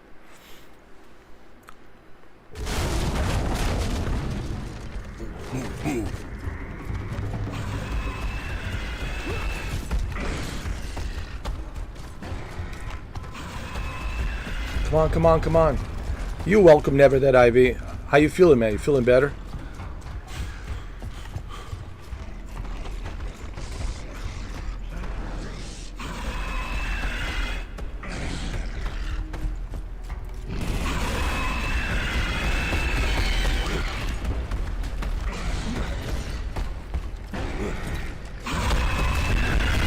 Jesus Christ. This is a tough. I remember this.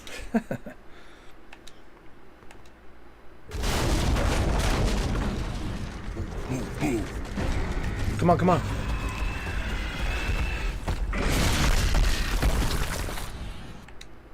I gotta lure him in. Come on, Berserker. This way, bro. Let's go. Come on, come on.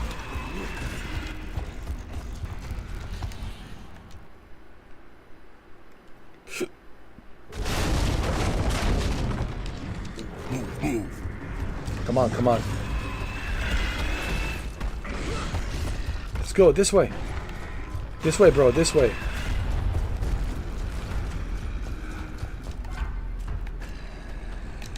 Come on, come on. Come on. This way, this way.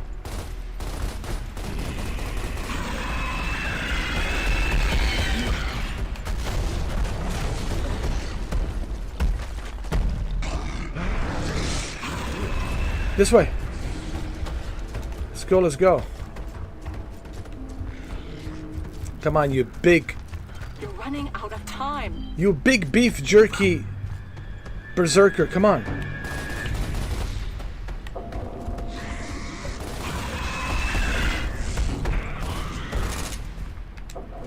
Come on.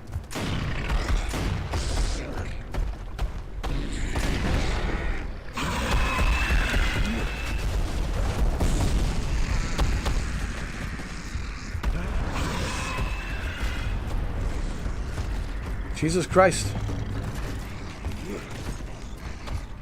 Let's go. Come on.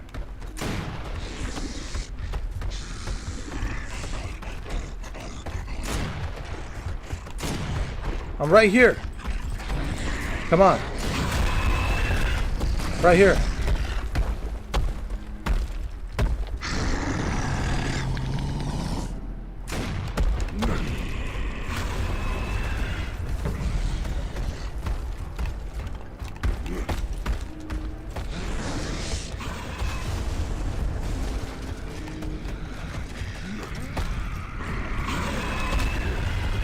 Jesus Christ. Let's go. Let's get out of here. Move out.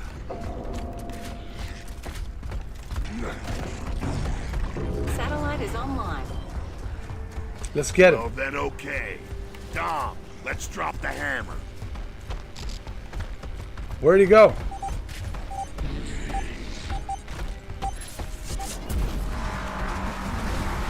She's stunned. Target her now.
Cole, there. Woo! It's all clear. Control, this is Delta. Come in. Well, I'm glad you're feeling better, man. I read you, Marcus. Drink some tea, some honey. Report. We're here with Alpha. Our room looks like a place where Gandalf fought the Balrog. Stand by for new orders. You guys all right? We gotta get out of here. It's gonna be dark soon. So? Delta, we now have a secondary target. You will deploy your resonator in the Lethia Emulsion Facility due west of your position. And you're in charge, Sergeant Phoenix, as of now. Sergeant? Copy that. We're clear for Ravens. Negative. Area's too hot for choppers. You'll have to find another way. Copy that. Typical. Don't give the smart guy a promotion. No, give it to a jackass instead. So we gotta hump this to the factory, or what? Nah, screw that. I got an idea. Oh, yeah? What is it, smart guy? Enough. Let's move.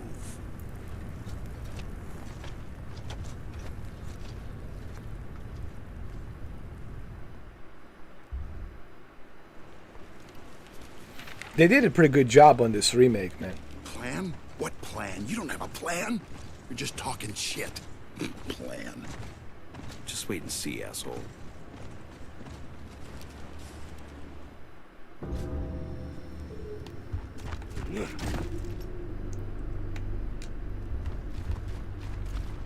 Marcus, this is Anya. Hammer of Dawn is offline. Perfect. Great.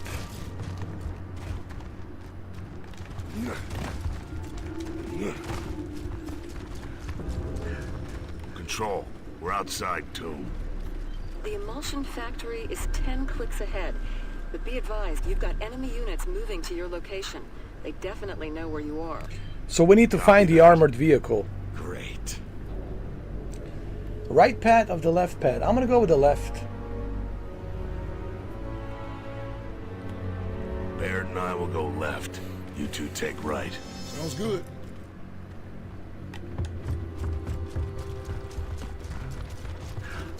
I'm gonna find me some locusts and I'm gonna ruin their day. Know what I mean? I bring the pain. Man, don't you ever get tired? Hell to the no.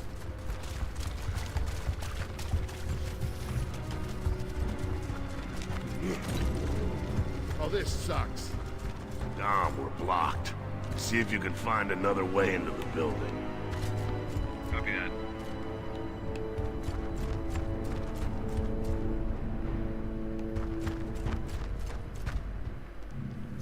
Follow the rat. Oh shit.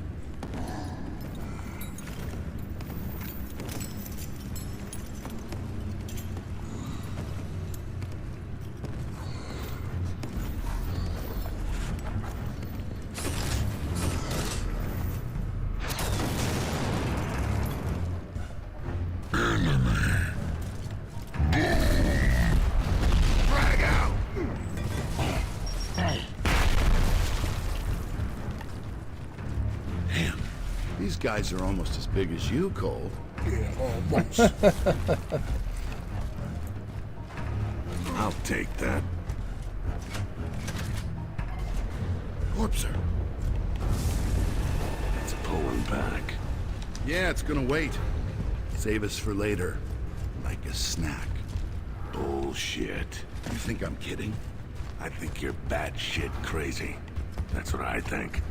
Oh, ain't that cute? Like two assholes on their first date. I know, right?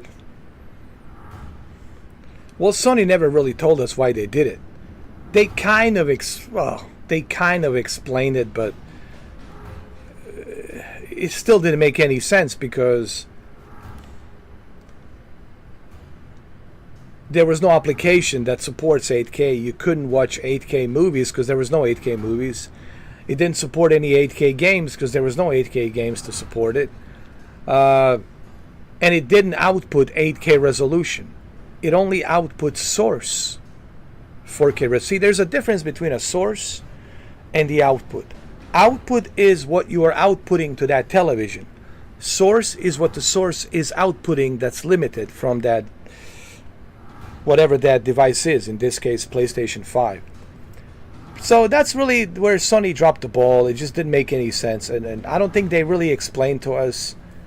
They never did. They just, I guess they saw the Digital Foundry video, and Digital Foundry was like, well, we really don't know why this 8K is here. It's been there for 3.5 years and no one seems to bother to ask, well, why do we have this 8K in there? Actually, that was the first thing I noticed when I back in 2020 when I was unboxing my PlayStation 5, and people told me no, you can't connect it to an 8K television. I was really thinking about getting an 8K television. Like back then, you know, financially I was okay. I was thinking about like maybe I can get like a 77 or 88 inch. I thought about maybe 77 or 88 inch 8K television back then. Get it, finance it, pay it off later. But then people told me, don't bother, dude. You can't use 8K. That's just like, it's ridiculous. Plus there was no programs. There was nothing. There's still, even to this day, there aren't no 8K programs on ESPN where you can watch a football game or a college game or basketball game or a hockey game or a baseball game. Anytime soon. So 8K, it's really pointless right now at the moment. And I don't know why Sony put that there, man. And Sony never bothered to explain to us why they put it there in the first place. Unless they wanted to just falsely advertise, which actually it's illegal. You cannot falsely advertise. If someone was to sue them, they would win that case in court. It's false advertisement. You know. But everybody turned a blind eye on that.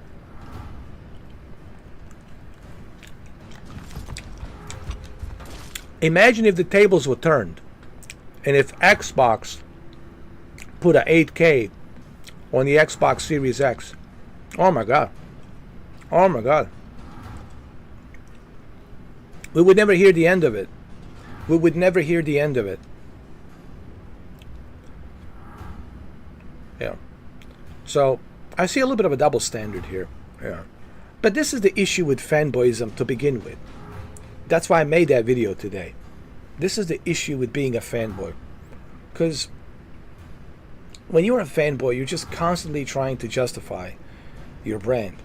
And that's what a lot of these fanboys out there are doing. And thank God that it's not a big number of fanboys. It's like a small number of fanboys. Because majority of people out there, they have Xbox and PlayStation, PC and Nintendo. But they have a preference, which one, like I have a preference. I prefer to play on a PlayStation. You see, yes, I have everything, but I prefer to play on a PlayStation. It's just a preference, you know, but it doesn't mean that I am not playing an Xbox. You know, I am, clearly. So, I think it's better. Like I had one guy today message me back and forth, and he's like a hardcore Sony fanboy, and he was telling me, giving me like all the, you know, reasons why PlayStation is better. And I said, dude, don't bring up 2013 and 2014, because when you know, you can't cling on to PlayStation 4 and PlayStation 3 to justify PlayStation 5. That was a different generation, and those games came out on that generation. I'm saying specifically, what has PlayStation released that's a new IP banger since 2020? You can't use a God of War Ragnarok as that one example because it's a sequel. It's not a new IP, it's a sequel. And it's also available on PlayStation 4, cross-platform. You can't use Spider-Man 2, Miles Morales, because it's a sequel to a PlayStation 4 IP. Those are PlayStation 4 IPs. The only thing that I know was Demon Souls and Returnal. That's it. Now, Gran Turismo, it's an old IP, just like Forza Horizon, right? Or Forza Motorsport. So when I tell people, bring me something that PlayStation 5 has released as a banger, Ghost of Tsushima, it's a PlayStation 4, man. I'm sorry. 2019 PlayStation 4. It has to be something that's a brand new IP. Brand new game. Brand new idea. Brand new everything. Brand new adventure. And it just drives me crazy when the fanboys on both sides of the aisle, whether it's the Xbox or PlayStation, they all keep clinging on to Halo and Gears and Xbox 360 and the original Xbox. Like, stop. Tell me, since 2013, what have you brought in since 2013? And the only game I can think of since 2013 was Rise, Son of Rome. That was like the only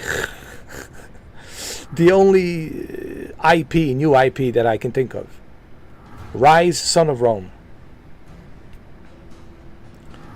And Sunset Overdrive. Okay, I'm sorry. Rise, Son of Rome, and Sunset Overdrive. That's the only two IPs that the Xbox brought in since 2013. I guess you can include Redfall, You could include Starfield. Okay, fine. That's 4. Rise, Son of Rome, Sunset Overdrive, Redfall, and Starfield. That's 4. That's it. And now you got Indiana Jones, so it'll be 5. Indiana Jones is 5. Hellblade, well, Hellblade was not a Microsoft IP. Hellblade is Ninja Theory. It's just that they bought the rights to have it exclusively on the Xbox for 1 year or 2 years. So I don't put Hellblade in that category. So, I always ask people these questions. And it's surprising how they always fail to give me a concrete proof. Like a concrete proof to convince me. Because I'm hard to convince. To convince me, to show me, hey, here's X, Y, and Z. Why this is better. And here's the evidence. Here's the credibility. I'm sorry, guys. PlayStation 5 and Xbox Series X are just an upgrade. PlayStation 4 and PlayStation 3 was night and day difference. PlayStation 2 and PlayStation 3 was night and day difference. PlayStation 1, PlayStation 2, night and day difference. But that's not the case with the PlayStation 4 Pro and the PS5. I'm sorry.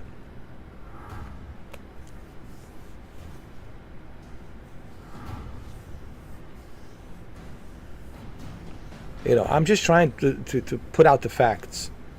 And people sometimes don't want to hear the facts. Would I say probably nothing new until the end of this year? Well, not necessarily. We might see some surprises here and there. But we'll have to wait till Sunday for that.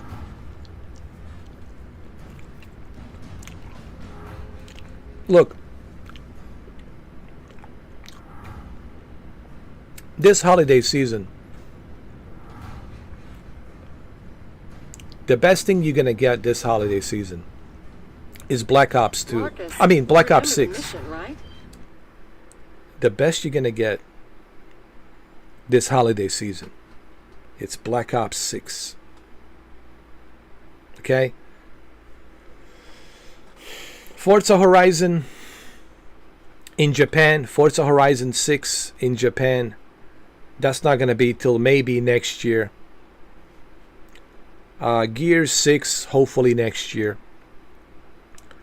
So the best you're going to get this holiday season, it's Black Ops 6 and all of the Call of Duties. That's the best you're going to get. Honestly. So it's going to be kind of a dry holiday season, in my opinion.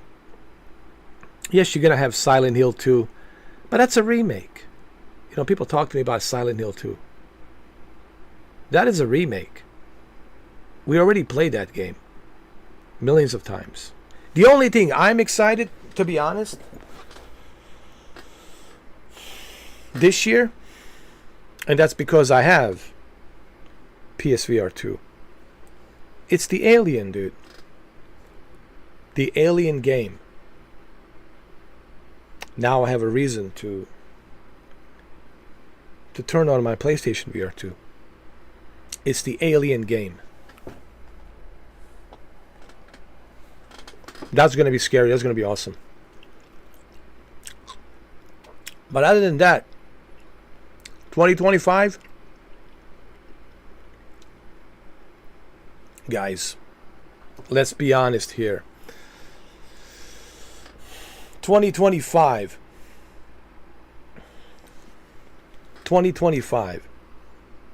belongs to Rockstar. There's nothing out there that's going to be able to even remotely compete with GTA 6. And when I say I don't see anything remotely close. Anything remotely close. Competing against GTA 6. I do mean that. Not even remotely close. Not even, and I'm not exaggerating, not even remotely close do I see anything competing with GTA 6. GTA 6 is a behemoth Godzilla. It's unstoppable. You know. The game I'm playing is a remake of the original Gears. Yeah, the original.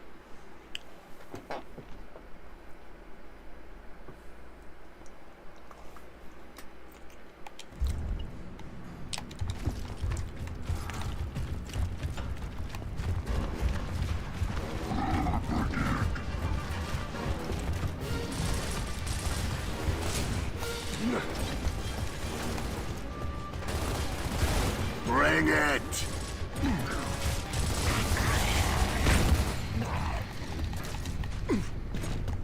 Wait, there's a grenade over here. I can pick it up.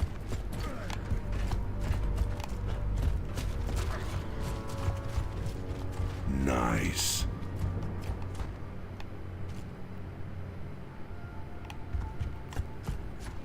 We're looking for an armored car here somewhere. Should be here somewhere.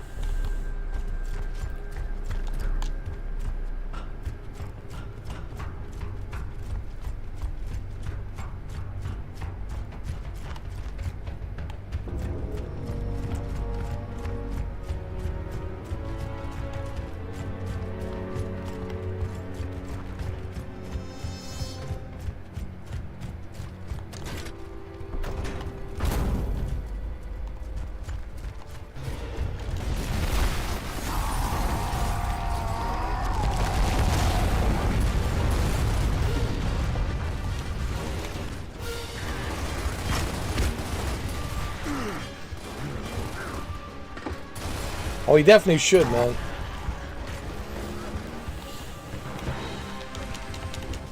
It's called Gears of War Ultimate Edition. That's what's called, Kemi. Gears of War Ultimate Edition. This is the version you want, Kemi. This is the remake.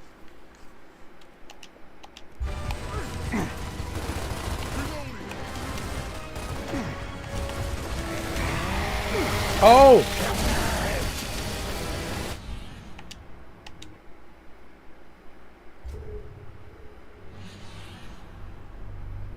No.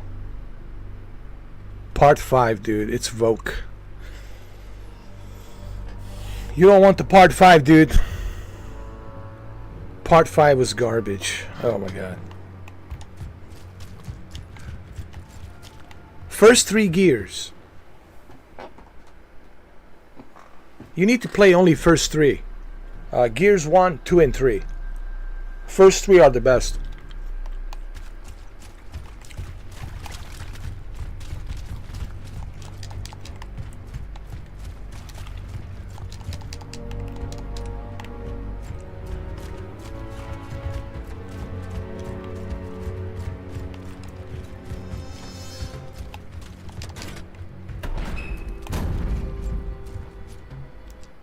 Hold on a second, guys. I gotta take a leak. Like a super fast, quick leak. I'll be right back.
That was the fastest leak I ever took, bro.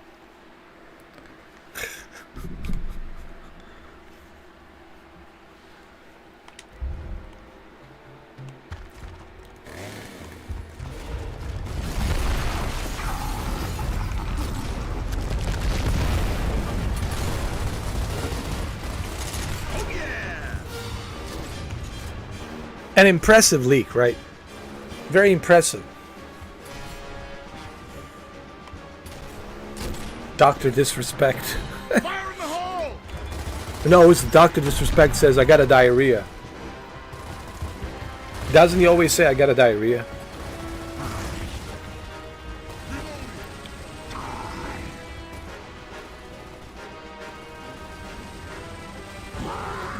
When is your birthday?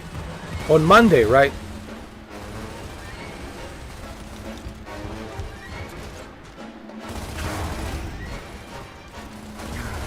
That's nice, man.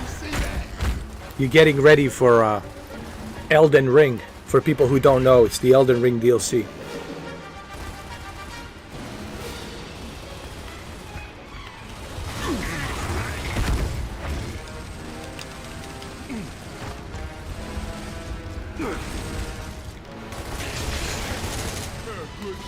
I think I have a grenade.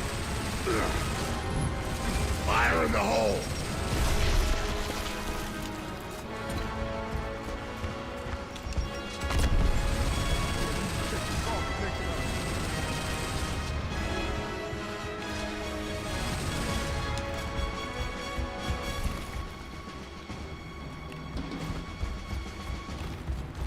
Oh, you're gonna platinum that.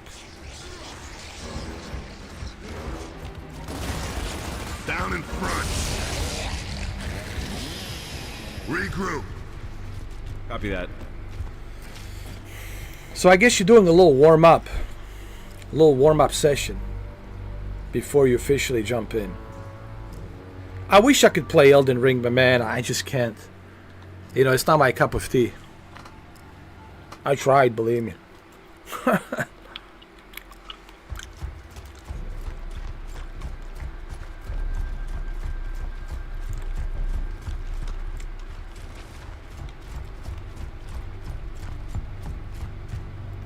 Maybe one day. Maybe one day. You can never say never.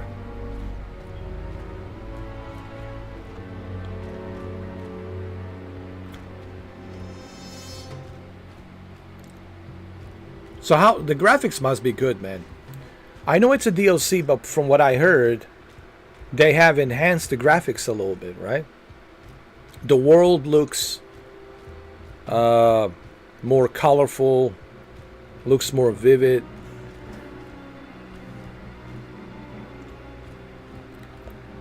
But it looks better than the first one, right? And isn't that funny? It's a DLC, but it looks more like enhanced, polished up.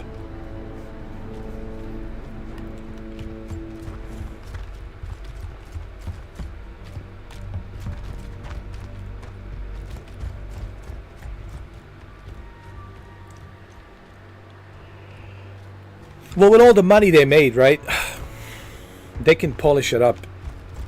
From Software can make that thing look super great, man.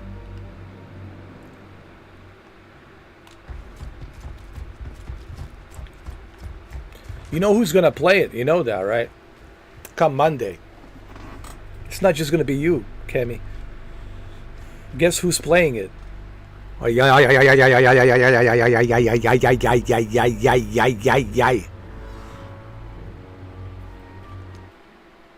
what was my prediction? He's gonna play it on a PC. And his PC is gonna crash. Oh shit, comes out June 21st. Oh. Okay, June 20, I'm sorry. The week after your birthday. I apology. But anyway, my prediction still stands. I think his computer's gonna crash. Because he's gonna play Elden Ring. The launch day. The 21st. His computer's gonna crash. Mark my words, dude.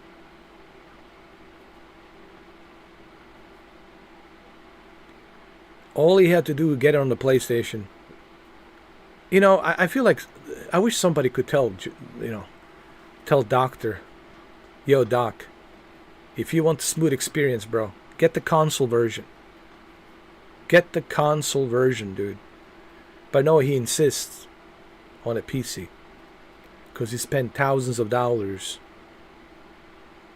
on that PC, and it's a very expensive PC. And he's like, nope. At Mikasa, we're gonna play on this expensive PC. Maybe he won't crash. I don't know. Maybe Jose was right. Maybe he's not gonna crash. But man, lately, Doc has been having not much of a luck, man, with the PCs. The game's been crashing. Hellblade's been crashing. That other game, Alan Wake's been crashing. He's been having some issues, man, with the PC.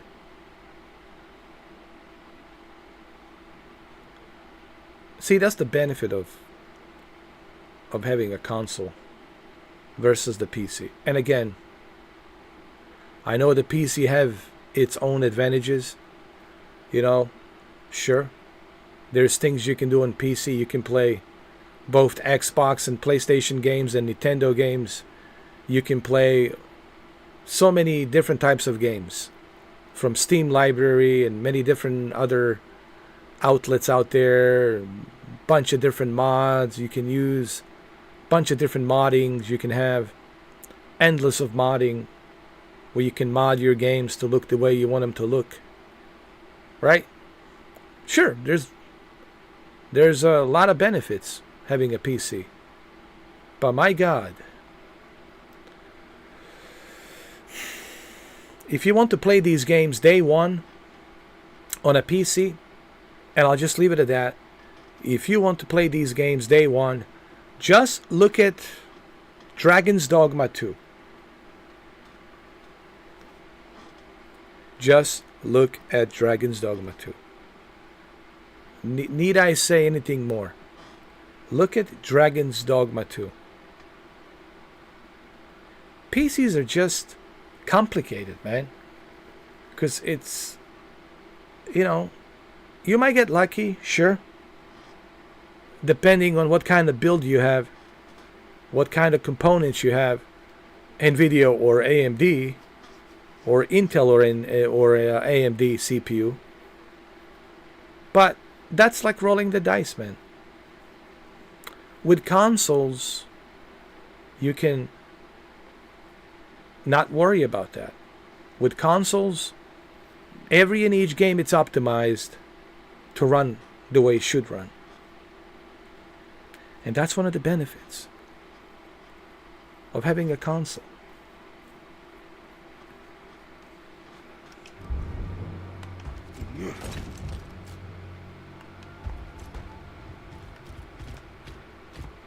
All right, let's find this armored truck. Let's see where it is.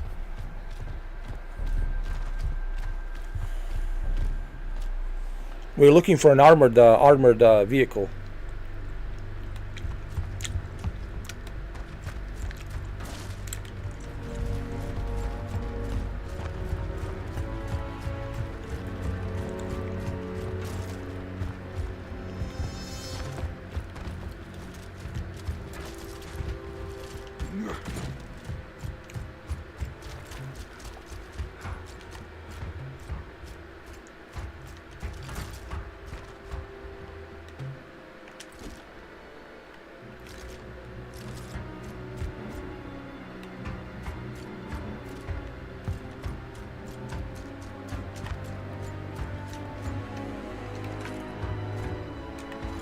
Where are we supposed to go? Excuse me.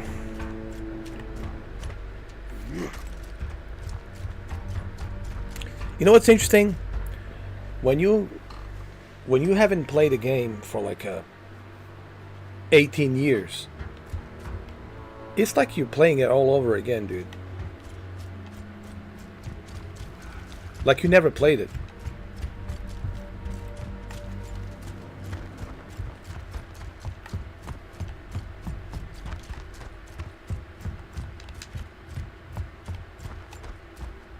Okay, we exit out of this. We went here.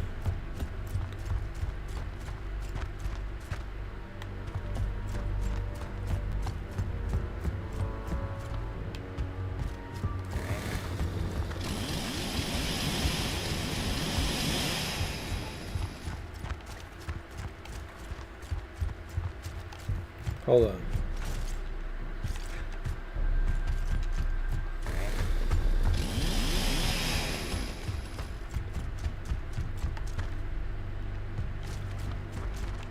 No, there's got to be something here. Sorry guys, my bad.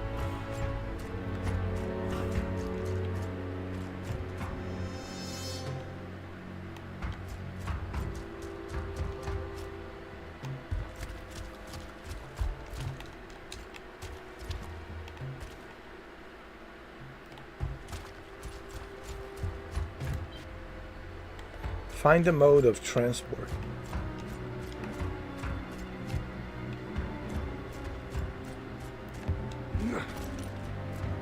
I'll be damned. I'll be damned.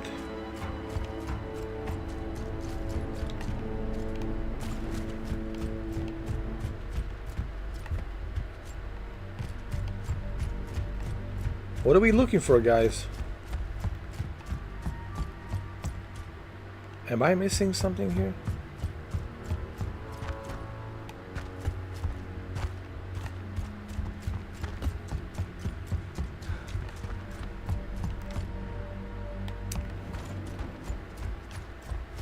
We just came through here.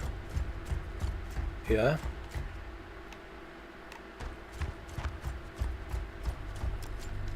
I could use a hand here. We gotta get out of here. Now, if you got a plan, let's hear it. I know somebody who lives out here. Gotta be a piece of crap junker. Run. What? You know one of these stranded guys? Yeah, there's a camp up ahead. So, what? You hang out with stranded? I don't hang out, dickwad. I'm looking for somebody. Shut up, Baird. Keep moving. What'd I say? I'm sure there's some nice stranded. Hey Cameron, how do you feel about Assassin's Creed Shadows? It looks kind of interesting, you know. I was watching a trailer of that. And you know, I like anything that's Japanese. I was like, okay. It's definitely something I'll. I guess I'm kind of excited. Yeah, I'm kind of excited for Assassin's Creed Shadows. You know, anything that's a shogunist, pro-shogunist, anti-shogunist, anything samurai, dude, I'm in. So, and I still have Rise of the Ronin to finish it.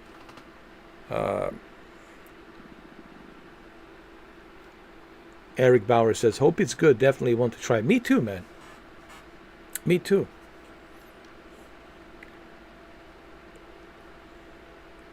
I mean, Valhalla was amazing. If it's anything like Valhalla, then I think we're in for a treat. We're in for a treat.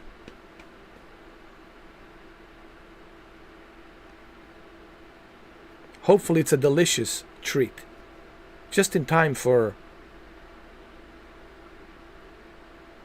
Halloween, right? It's coming out what, October 25th? Trick or treat. Trick or treat. I think it's coming around Halloween. You know, it's interesting. When you think about Halloween, that's a holiday season, bro. That's like the opening of holiday season. When you get close to Halloween, like October to me, it's always that month. Yeah, bro, we're getting closer. Oh, yeah. So, to me, October, it's always that month when I'm like, yeah, we're getting closer. Oh, yeah. Trick or treat. Look, I'll play it. I'll play it for sure. Maybe they'll showcase a little bit of it on the Xbox. Maybe we'll see some gameplay on the Xbox. I don't know. We'll see.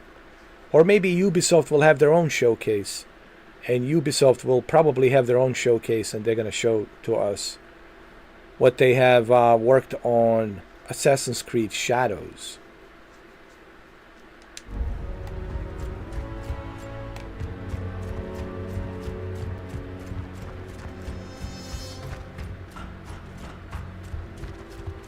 All right, we should be able to find the vehicle here.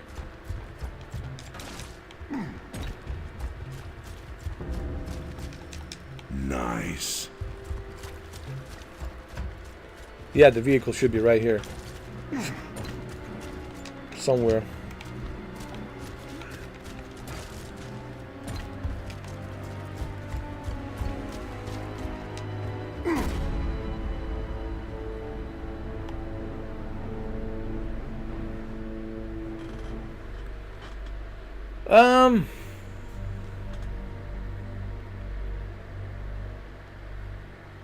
Well, I guess I'm gonna have to, Kemi. I guess I'm gonna have to, you know. Hopefully. God willing, you know. Because you know how my situation is right now, man. I'm still looking for a job, you know. So, hopefully. You know what I mean? A lot can happen between now and August. A lot can happen. I'm hoping I'm going to find a job, man, by the end of this month or beginning of next month. You know, so that way I can start saving some money and purchase certain things I want to purchase. Like I also wanted to get Portal. PlayStation Portal was really on my mind to get that. And honestly, that is my priority. Is to get the Portal, honestly. To check out the Portal. But yes, most likely, 100% I'm going to need to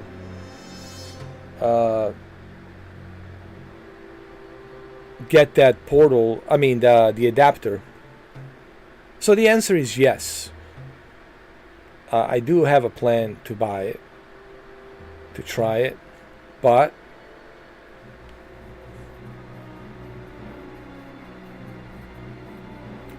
you know, without money, I ain't gonna be able to do jack shit. You know.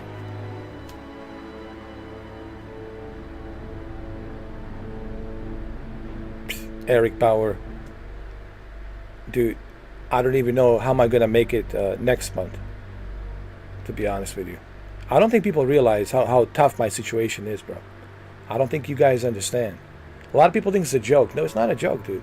If I can't pay my bills, dude, if I can't pay the internet, you can say goodbye to Mr. 4K. So I'm really trying, dude. I don't beg. I don't do that. I'm not gonna beg for money. If people like what I do, they like what I do. If they don't, well, too bad. But I don't think people understand like my situation. So I really don't know. Really, I don't want to sit here and lie to you guys and bullshit you, but because I really don't know. It's all in God's hands. I don't know. We'll see.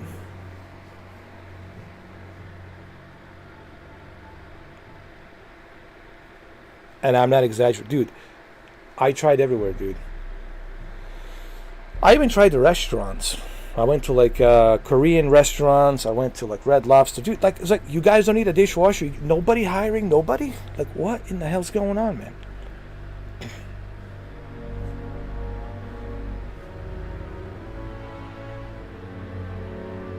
But anyway, we'll see what happens.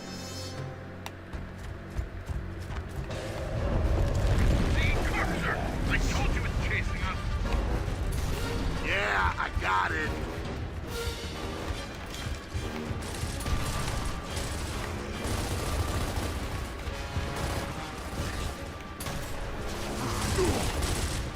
Oh yeah!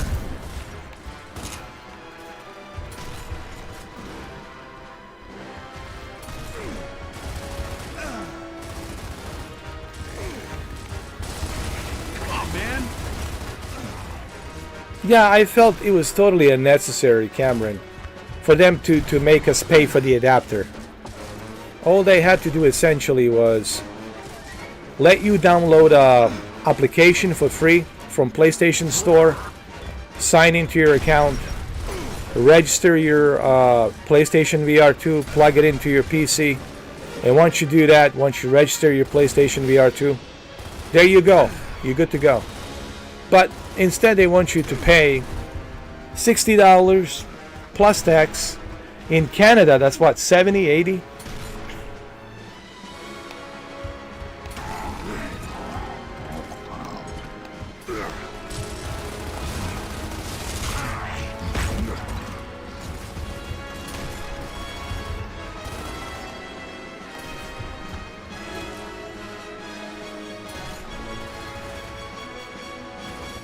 Hey, what's up, OG man? How you feeling? Feeling better? Welcome back.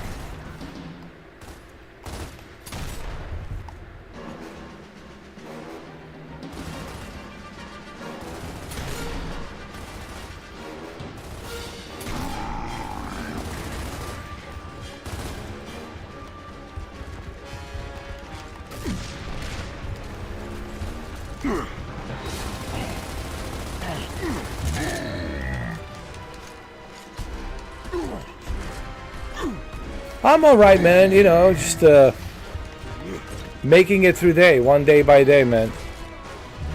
We'll see where it goes.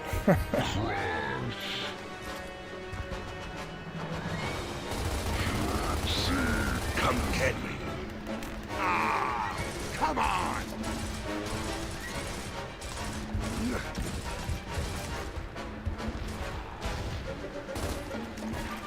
Well, I'm glad you're feeling better, man.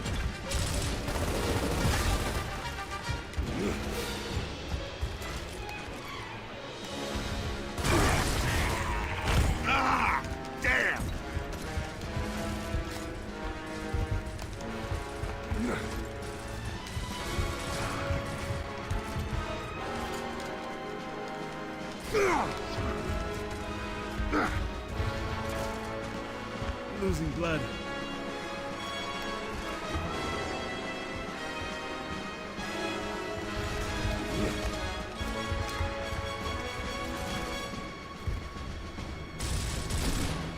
Oh, there's a sniper over there.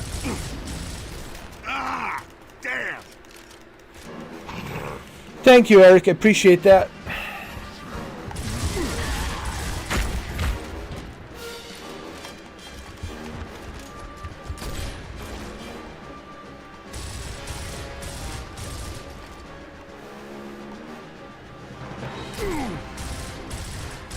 Form up. Watch it.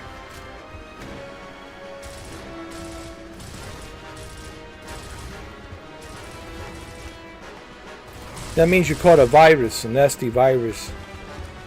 Yeah, it's gonna take a while, man, to recover. Just drink a lot of liquids, soup, liquids, honey, lemon, tea, lots of tea, hot tea. $80+ tax. Yeah, man, I don't know. You see, the reason I'm upset about that whole thing with PlayStation VR 2, and the reason why a lot of people are upset, is because it didn't need to have an adapter.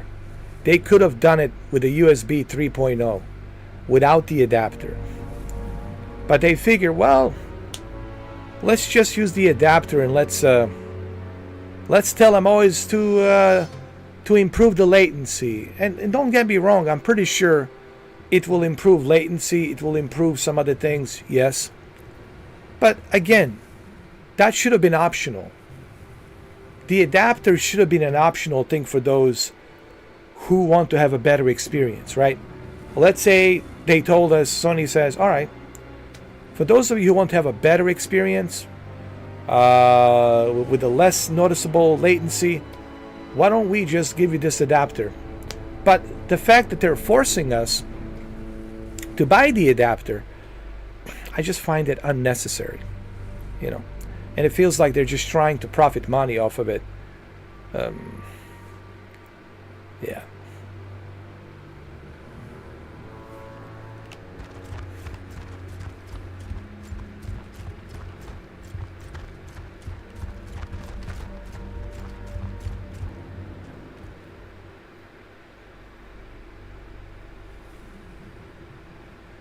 Well, that's even worse. So what's the point of getting that adapter if I'm going to lose HDR, if I'm going to lose haptic feedback, if I'm going to downgrade? So basically they want us to pay $60 to downgrade the experience of VR. No, I want the HDR, dude. That's what made it great. The HDR on that OLED screen, on the VR, PlayStation VR 2, it's what made it great. I want to play Half-Life Alyx with HDR, 110 field of view.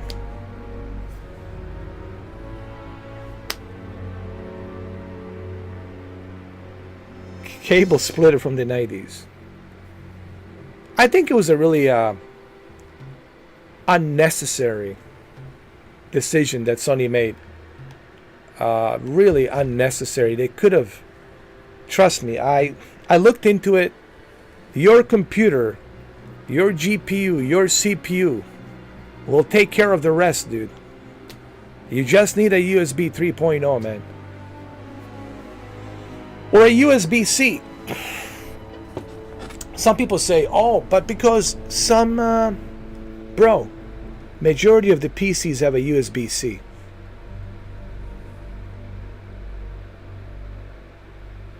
Yes, majority of PCs, they have a USB-C. And if you don't have a USB-C, well, then your PC is old. Your PC is outdated. And you want to get a newer PC. You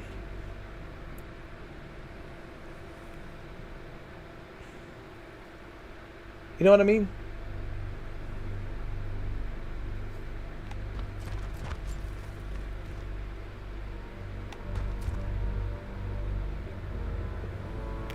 I mean, I understand. Don't get me wrong. Sony probably thought, well, there's going to be a lot of people. They're going to have an older laptop. They're going to have an older PC. And they're not going to have a USB-C. Not the USB 3.0, but USB-C input. But they could have figured out the way to do that. Like a little tiny adapter, USB-C to USB 3.0. That's like a $10 or something. And there was other alternatives that they could have taken approach with, right? They could have made you pay people will pay $10, no biggie. For those who don't have a USB-C, okay, and all you have is USB 3.0, the blue port, okay, so a little adapter for $10. Plug it in. That's it. $10 is nothing. But no, they wanted you to pay $60. What I'm saying is, Cameron, there was different ways they could have worked this out, man. There's many different options they could have taken with this. I felt this was totally unnecessary.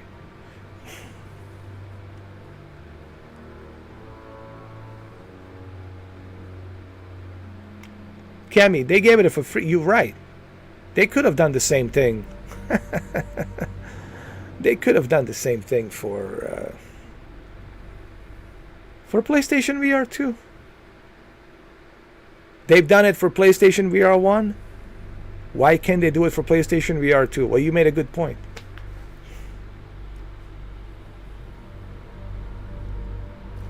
You're waiting for VR technology to mature. I think it's still in its fancy and yeah, it's still glitchy.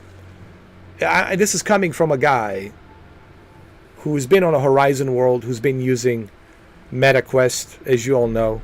I go in there as John Wick Returns. I mean, I don't go there anymore. I used to go there.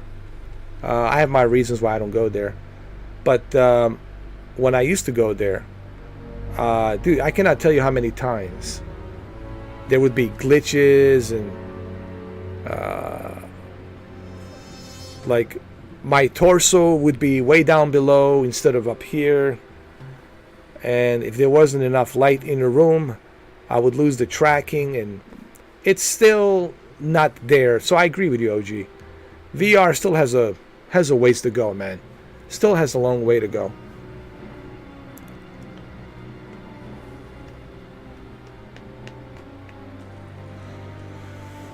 Well, VR is here to stay.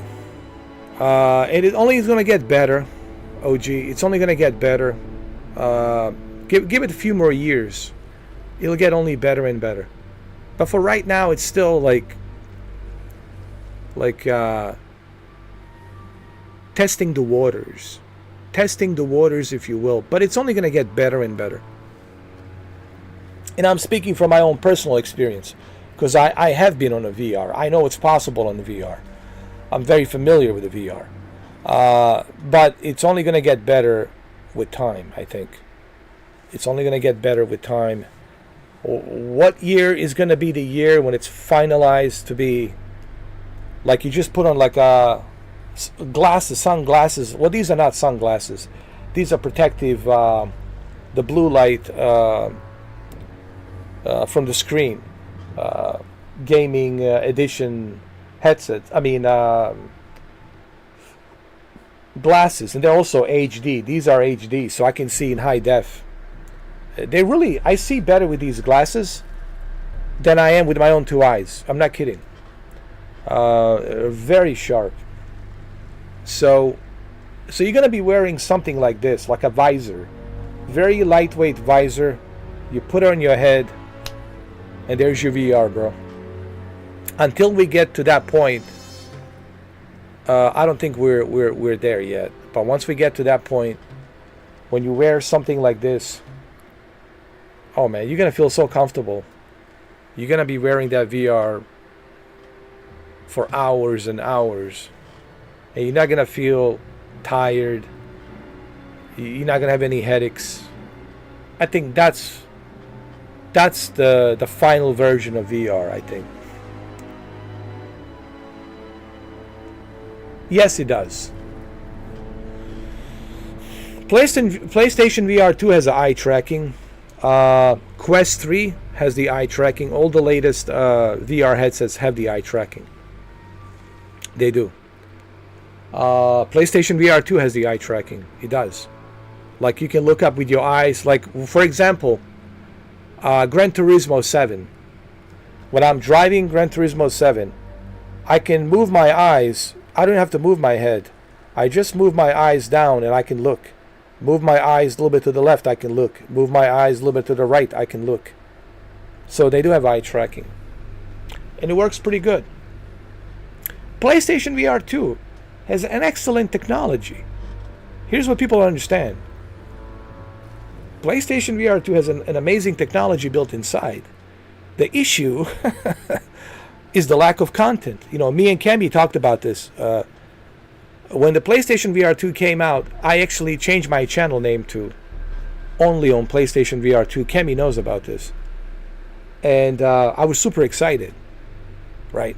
But there were certain features missing, like not being able to read the chat when you're live streaming,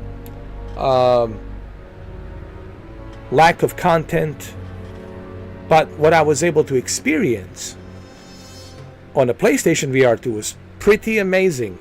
And even to this day, every time I put on this headset, and I'm looking at it right now, the Gran Turismo 7, it amazes me. It really amazes me, dude. People ask me, what do I do to relax? Couple of things. I put on my PlayStation VR 2 headset. I have my Logitech G29 racing wheel. I turn on my Spotify and I listen to my music and I'm driving around. Gran Turismo 7. Gran Turismo 7, man. It's one of the best experiences that you're ever gonna have, man. Gran Turismo 7, dude.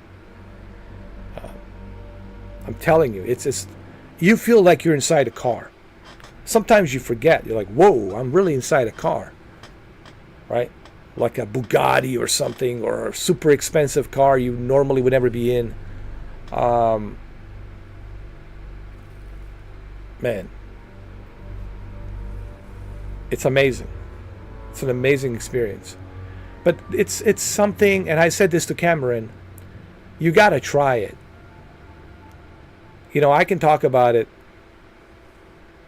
I can talk about it like every day.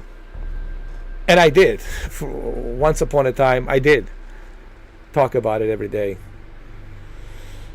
But until you actually put on this PlayStation VR 2, you put it on, get the 3D audio, put the headset on, get your Logitech G29 racing wheel, turn on that Gran Turismo 7, turn on your Spotify, listen to your music. Bro.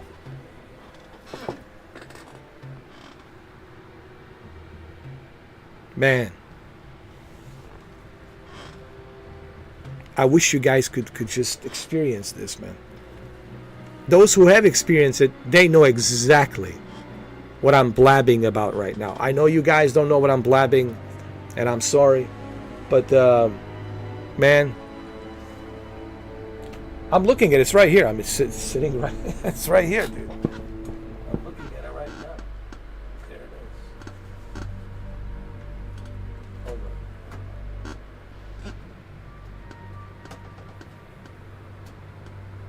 Hold on. Oh, wonderful. I dropped it. There it is, man. There it is. It's 550 plus tax, 600. And now, with the adapter, if you want to use it with a PlayStation, with a PC, that's optional. Remember, PC it's optional. If you want to use it with a PC, it's 700. But 600. Is it worth it?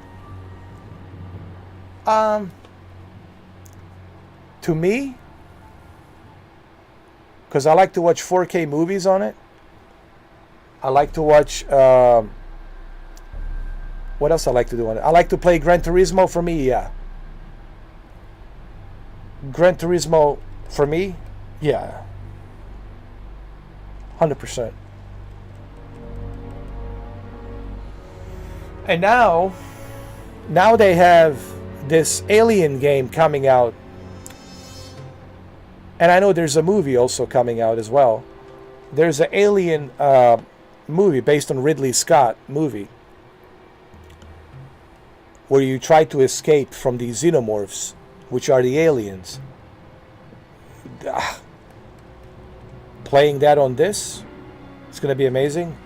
Now I have Half-Life Alyx.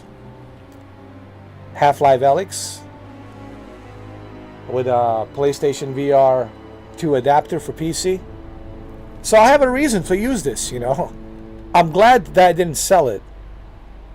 I still have my original PlayStation VR. I still play those original games. And I watch 3D movies on it. Yes. On the original PlayStation VR. So, to me, subjectively, it's worth it. But maybe for you guys, might not be worth it. You know, and I totally understand that.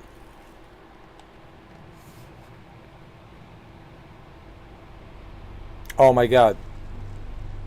Flying? Oh God. It's something you gotta try, guys. It's something you have to see it for yourself, man. Like I said, I could talk about it for days, but you have to see it for yourself.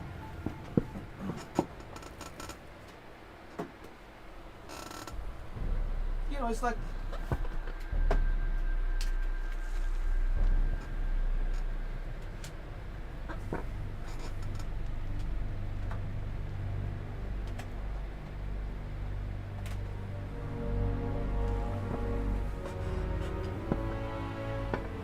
It's like anything else in life, man. Unless you try it, you don't know. It's like what it's like to do some skydiving. Like to jump out of the airplane. Even though you're attached to a professional and he's gonna tap you on the shoulder and you're gonna pull the pull the lever, and then you know the parachute opens up and you go up to know what that feeling is, to know what it's like. What does it feel like? The feeling of falling down and all that at such a high speed of rate. High rate of speed. I'm sorry, high rate of speed. That's something you gotta experience, dude. I can't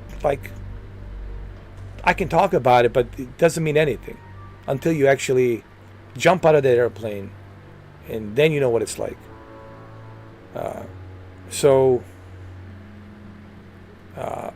You do have to sign the waiver. I do remember signing a waiver. Like, you know, we're not like responsible if you got an asthma attack, or if you got like panic attack or some shit. Well, if you panic and shit, we're not responsible. You do have to sign the waiver, actually. They make you sign it. But it all happens so quick and fast. The adrenaline rush will take care of the rest, right? Prior to you jumping, that's where you get nervous and the butterfly effect and all that shit. But when you actually, when you're coming down. So the reason I'm using this as a reference point, same thing with the VR. Unless you try it, you really don't know. And I mean, I've been saying this for years now regarding the VR, you know. Anyway, let's find this car, this armored car, this armored vehicle.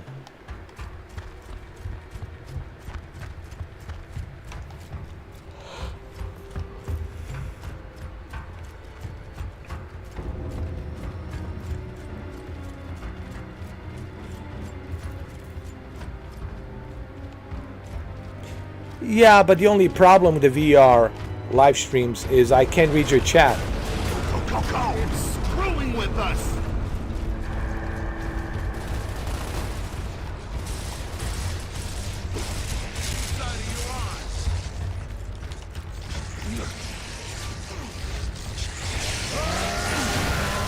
Damn!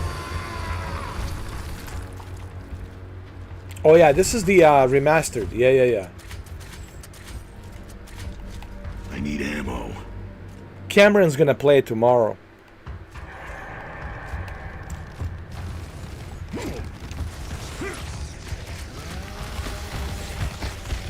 Fire in the hole.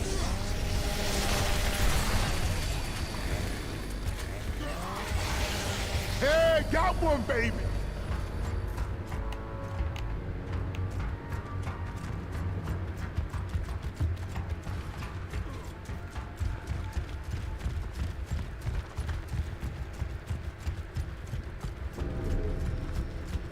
Find the stranded settlement. Oh my god. Bullshit!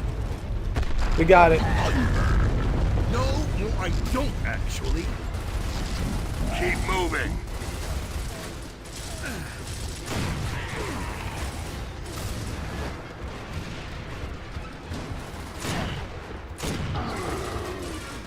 Man, I need some ammo.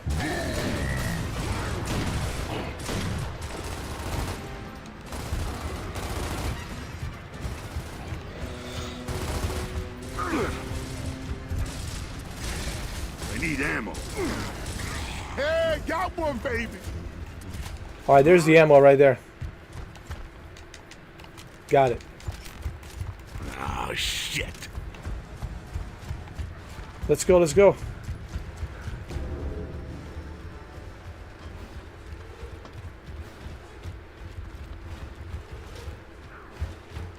Well, Microsoft already has made a deal, so you never know. Not over yet, Baird. Sony might do the same thing. Why?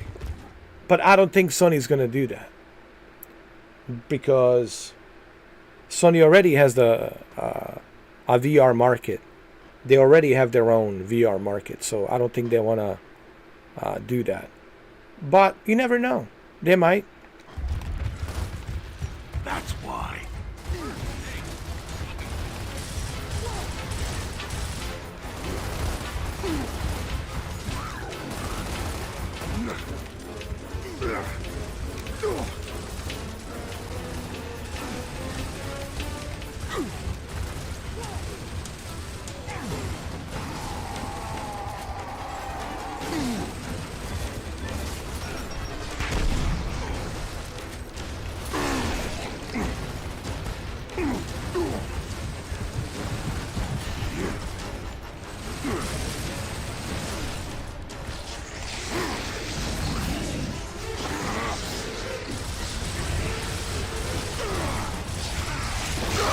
Oh shit.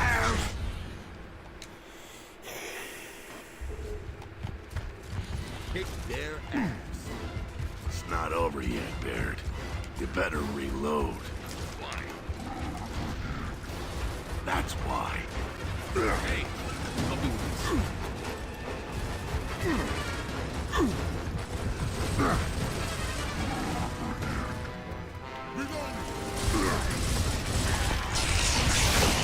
Here, catch this.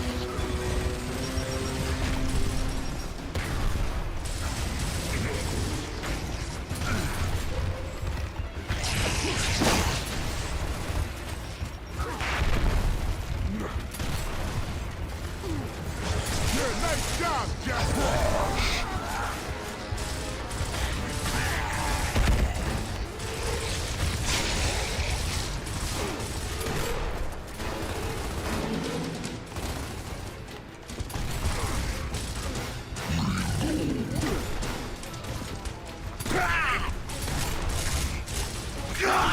Damn it.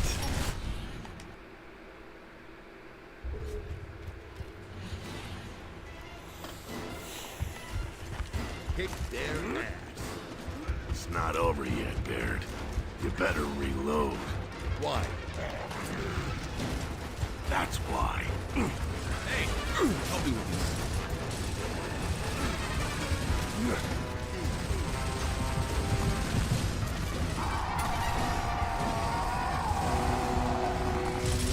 I think these are all the repolished assets. What the Rod Ferguson did here, I think it's all brand new. All brand new assets with Unreal Engine 4. This is based on Unreal Engine 4 2016.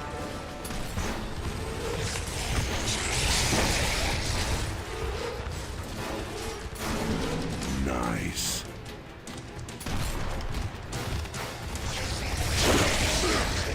Losing blood. Come on, come on. Get Thanks, up. man. Where's Baird?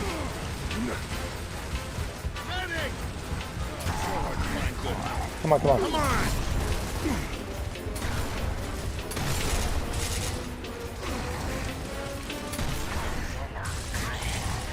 Nice.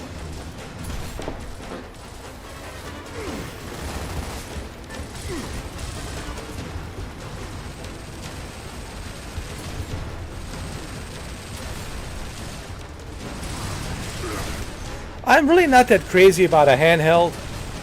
You know, a lot of people ask me about handheld. I mean, I have ROG Ally, I have a Steam Deck, and I barely use it, to be honest with you. So for me personally, the VR would be something I would be more excited about.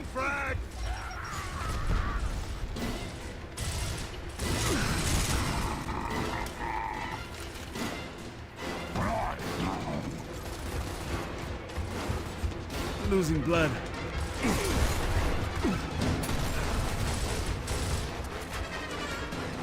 Frag out. Got one.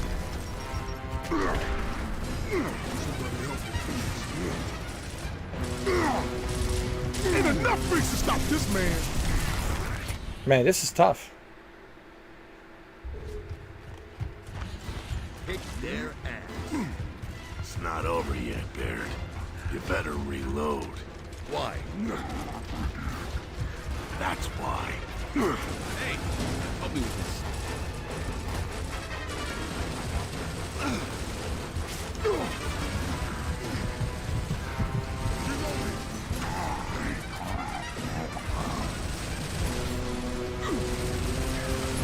Frag out. Got him. Let's get these clowns. Come on. Hey. Back in your hole.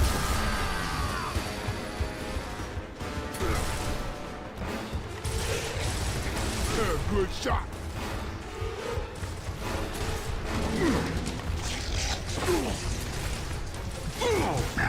Oh, shit, shit, shit. Oh, damn it. I thought I could go upstairs, but there was no way in.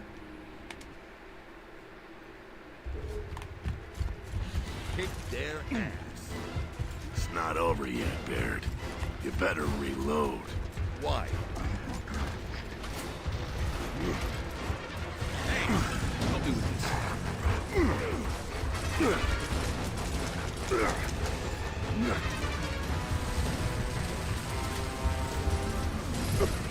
Fire in the hole!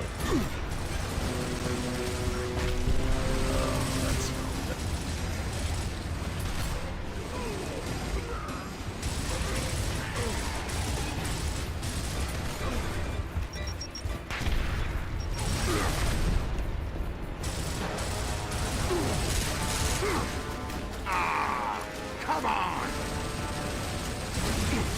Oh, come on. Got him.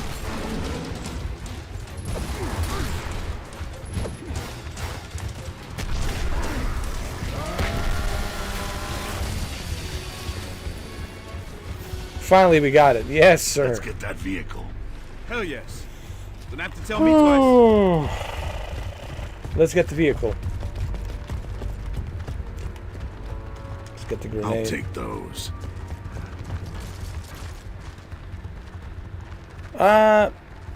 I think I pretty much... I beat the Gears of War 4. I beat the Gears of War 2. I still have to finish Gears 3.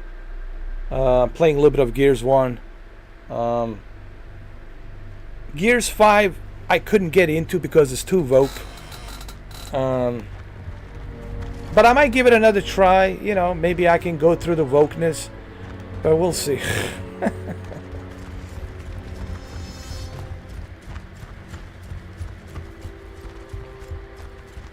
People ask me what is it about the Gears 5 that I don't like. It just feels, you know,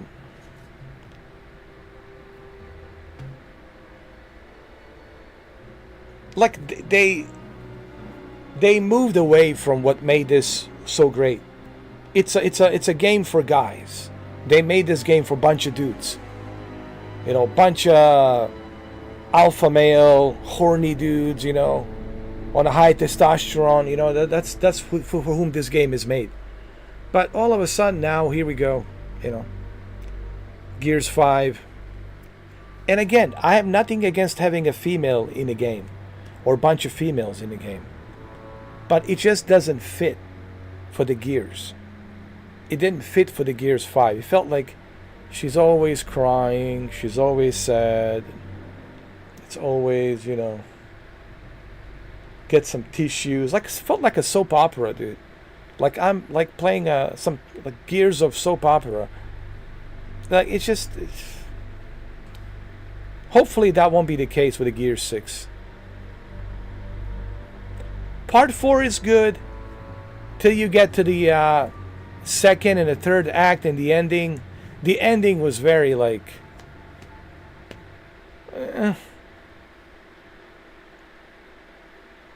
yeah, the ending is just where I was like, nah. Like, what kind of a half-assed ending is this? Like, it felt like the end of the episode, right? You know how certain episodes in the TV shows, there's a cliffhanger? I just didn't like the ending. But when I started playing Gears 5, I understood the ending. The Gears 4 was introduction of the female power, feminine power.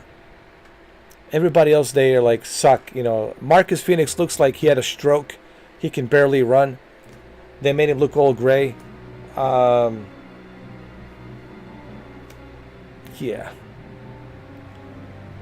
And then I understood why they did what they did in Gears 4 ending. Because when you play Gears 5, you totally understand. So I hope that the Gears 6 is not going to be... Where was Anya, dude? Anya. Where's Anya? Anya. She was super hot, super awesome, especially in the Gears 3. And what did they do with her? She just all of a sudden disappears. Where's Anya? Oh, she's too sexy. Yeah, can't have that, man. Oh no.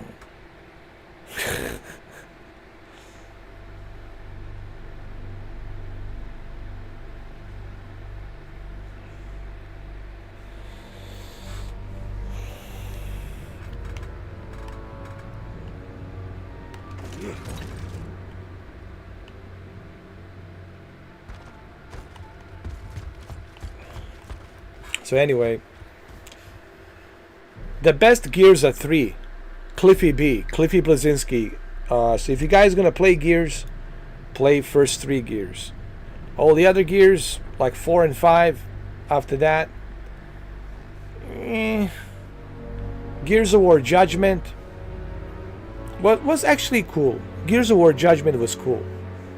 That was cool, but that was more like a DLC.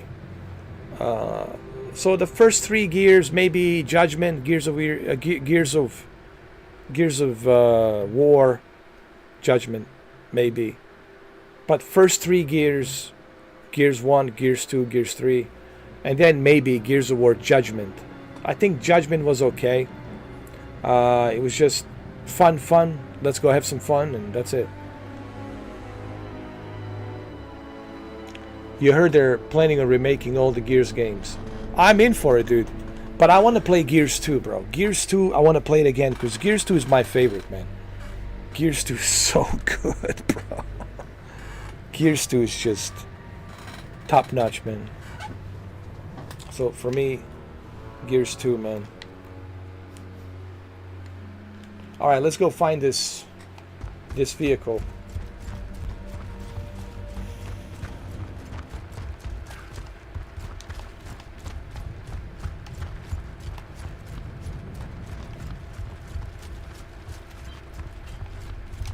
Fall in.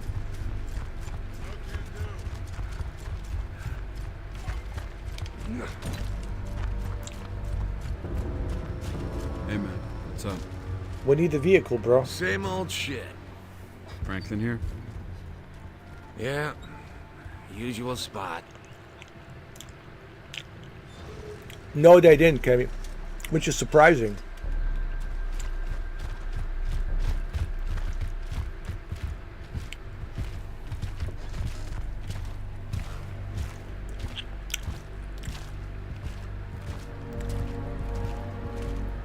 That's pretty good.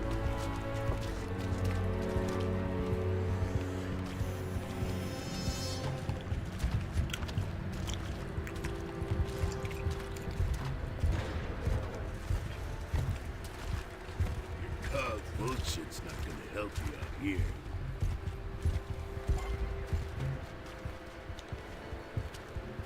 But I guess we're gonna see what's possible. Hey, pig!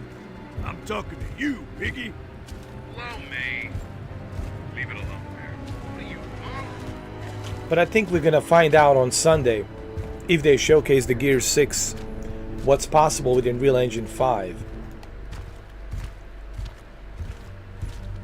I'm sure Gears gonna look great on a Gears 6 with Unreal Engine 5, but again, if it's woke, then forget it, you know.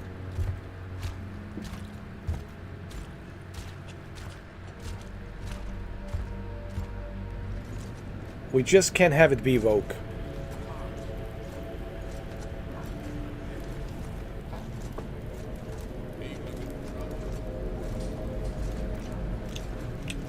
It's all you, Dom. Don't worry, I got it. I won't let you down. Hey, Santiago, what you doing here? There's no news on the lady, man. I'll tell you if I heard anything. I don't want people seeing me with you, all right? It's not good for business, man. Give me that junker of yours. Say what? Get real, man. I'm serious, we need it. Sorry to hear y'all having problems, man, but I'm not giving you my ride, yo. You owe me one. I'm calling in the favor, right now.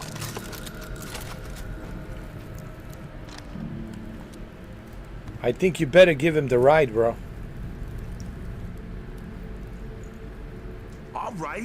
All right, man, I'll do it. Yo, on one condition. They stay here, yo. As collateral. We can use the extra guns, man. Oh, that goes without saying. Done. Kemi. That goes without saying, man. Expectations low on it. You know, I learned this lesson with Hey, yo, Santiago. We even now, man. with that game. Remember that game, Callisto Protocol, which I will actually go through again one of these days. But remember, Callisto Protocol was a wake-up call for me, man. keep your expectations very low. Very low. And I think that's the most healthiest way to like approach everything.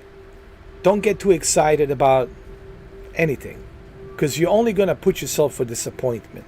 That's the one thing I learned in life, is like every time you get too hyped, you get too excited, right? And then when you get there, you're like, wow, it didn't really turn out to be the way I imagined it or expected it to be. So I think the best thing to do is just like have low expectations on pretty much everything. Yeah, because it's just gonna make you feel. It's gonna make you feel terrible. It's gonna make you feel like shit, and you don't need to do that to yourself. Just low expectations. Hey, if it's great, then it's awesome. Great, what a surprise, right? Hypes are really not good. Anything to hype you up is you're setting yourself for setting yourself up for failure. And actually, I take that back. You're setting yourself up not for the failure. You're setting yourself up for disappointment. But I guess failure, disappointment, it's the same thing. So you don't want to do that. Don't set yourself up for disappointment. And it doesn't have to be video games. It could be movies, TV shows. It could be, maybe the new job. You're going to get this new promotion in the job and you don't know how much they're going to pay you. And then when you find out how much they're going to pay you, you're like, oh, shit. Really? So it's like anything, like don't get too hyped until it actually happens. It's the best advice, man. Because all you're going to do is set yourself up for heartbreak, disappointment. It's just not worth it, man. Not worth it at all. Just be like John Wick. Be like Keanu Reeves. If it works, it works. If it doesn't, it doesn't. It doesn't matter. Just enjoy what you've got. If it works, it works. I drove all the way from Toronto to Los Angeles. I didn't know I was going to be an actor, but I wanted to be an actor, so. This Keanu Reeves will never leave my voice. He's always there, man. But, yeah. Welcome to the stream, John. John 1. There's gonna be a lot of locusts between here and there. Shit, you got that right. You need to hit our checkpoints for some ammo. The first one's by the river. So if I was your ass, I'd get my ass over there pronto. You dig?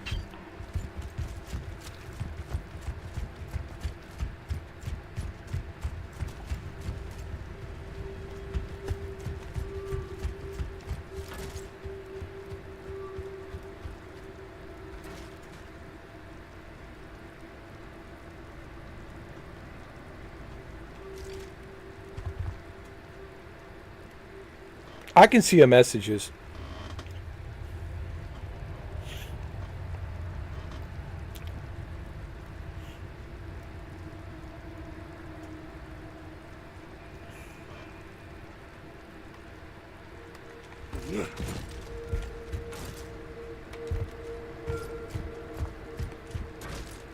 All right, let's go find that ride.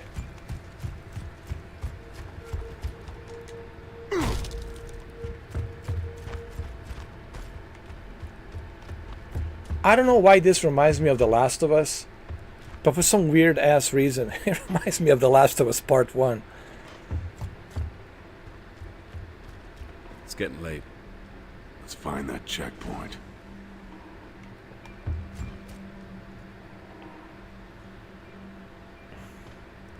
Yeah, I think the Google doesn't allow that. Google doesn't allow that. Depends on what you type. So,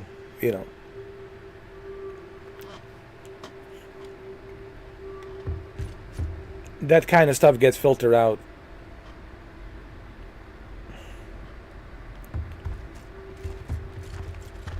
And I have to have those, those kinds of like words filtered out because I already got one strike, and I got 7-day ban, so I can't afford. I know you guys have strong feelings, but I can't have it here publicly. Believe me, I have strong feelings about a lot of things, but you gotta remember, we're on YouTube, we're on Google, they have rules, regulations, and all that. So stuff, whatever you type in, I don't know what you type, I don't know what you did, but Google knows what you typed. Believe it or not, Google's watching. I need to give you a heads up. Yes, Google does watch my live streams. They do have somebody monitor my live streams. I think I should have told you this, guys, before, but now you know. Yeah, Google is actually monitoring. And the only time they'll look at it if something it's being said to alert them, and then they'll kind of like check it. But they do watch it from time to time. You guys don't have to be afraid. You can type, you can have an opinion, but it's just, there's a certain keywords that will trigger like the Google moderator to remove certain words. Sometimes they use the bots to do that. Sometimes there's a human to do that, and sometimes there's a bot. You never know. It's either a human sometimes a bot. But they do monitor like these live streams and what's being said. Yeah, Google moderation. But I think in this case, for you, OG, I think it's the bot, Google bot, artificial intelligence, that it's programmed to be alerted when certain words are being said, and those certain words will be removed. Regarding politics, this and that, it is what it is. Well, pretty much, they run the show, man. They own the tech companies. All the tech companies, they own it, and it is what it is, man. Something strange happened to me on my channel, and I think I might be shadow banned. I really think I might be shadow banned, and I'll tell you the reason why. I can't look at my own channel to see like my videos. When you go and download the application, like on Amazon Fire TV, like a Fire Cube. I have an Amazon Fire TV Fire Cube, and there's a YouTube app. You can download it. You download the app, you sign in, right? Go through all that process, and when I click on my channel to see my videos, I can't. It says there's something wrong. Like, it won't let me see my own videos, bro. But I can see my videos like on the browser, but not on the Amazon Fire Cube. So that means I'm shadow banned. Honestly, I think I'm shadow banned, dude. I mean, I'm convinced that I'm shadow banned without any what's the word? Without any doubts. I'm pretty sure, man. Bro, OG, you gotta remember, they banned me, they punished me for 7 days because of a 720p Xbox 360 digital nipple. And you can barely see it, man. It's like a blue transparent ghost-like figure. You can barely make out what it is. You just see a shape of titty. You see a shape of tits, and I guess it's a nipple. Look like a nipple. Whatever. And I got banned for 7 days. I got banned for 7 days, and I got a strike. And that strike expires on August of 13th. August of 13th, yeah. Meaning August 13th. That's what I meant. And on August 13th, my strike will expire. I only have one strike, so on August 13th, that is when it will expire. But until then, I gotta be super careful, dude. If I get another strike that I'm getting punished for 2 weeks. That's 14 days of not being able to stream or anything.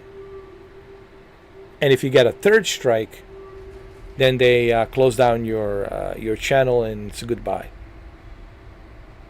Yeah, so I have to be walking on eggshells, you know, thin ice, very thin ice, man.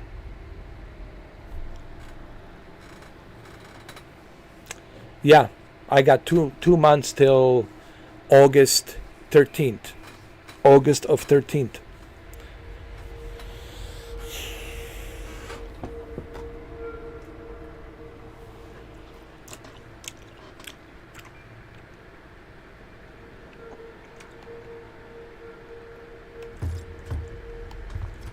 August 13th. Yeah.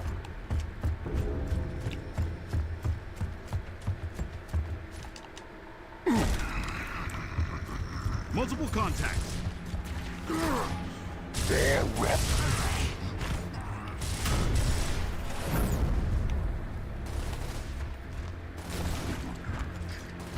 Sideline blind.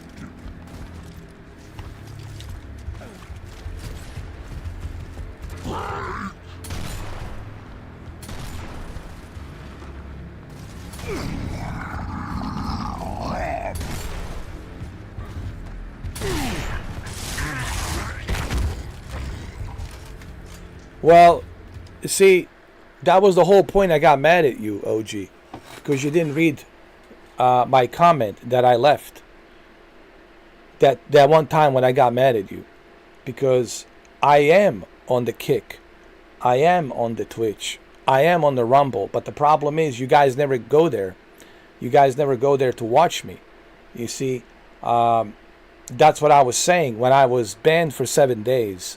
That's what I left on that video of that Dante's Inferno. If you read the comment, you'll see it there. So yes, I am on the Rumble, I am on the Kick, I am on the Twitch, but the problem is nobody's there. You know, it's like I'm not gonna waste my time streaming somewhere where nobody's there. Steve knows, but yeah, I am on the Rumble, I am on the Kick, I am on all those services, man. And I, man, told everybody. I went to my Instagram to let people know where I'm at, man. You know, I just don't understand why people like never come in to watch me there. I mean, I clearly emphasize I'm on Twitch as well. Nobody's there, so the only place I have is this.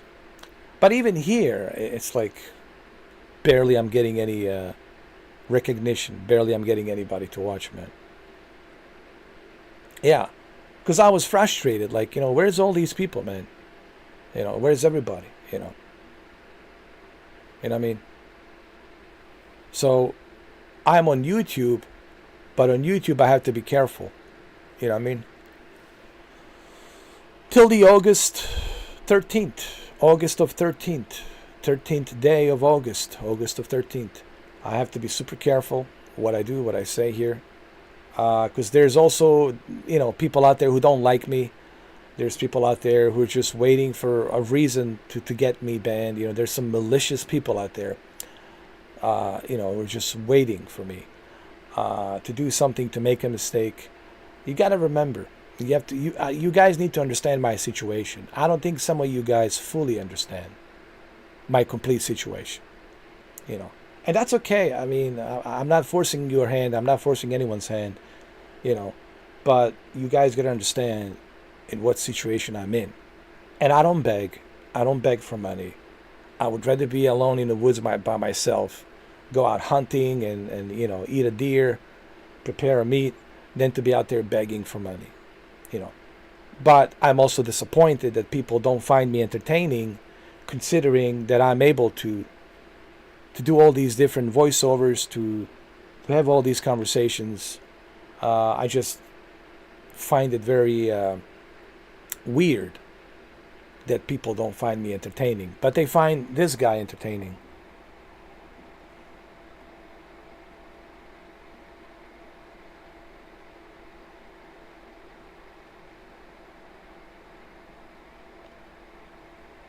Thank you for that donation. Yeah, make sure you check out my Patreon. Thank you.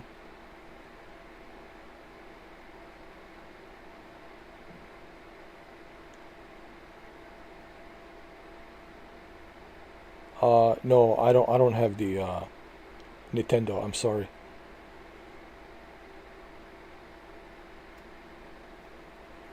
You know what I mean? And I try to put as much of energy as I can.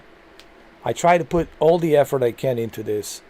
And then I'm asking myself, well, what the hell, dude? What am I doing wrong? You know, I mean, is it the algorithm?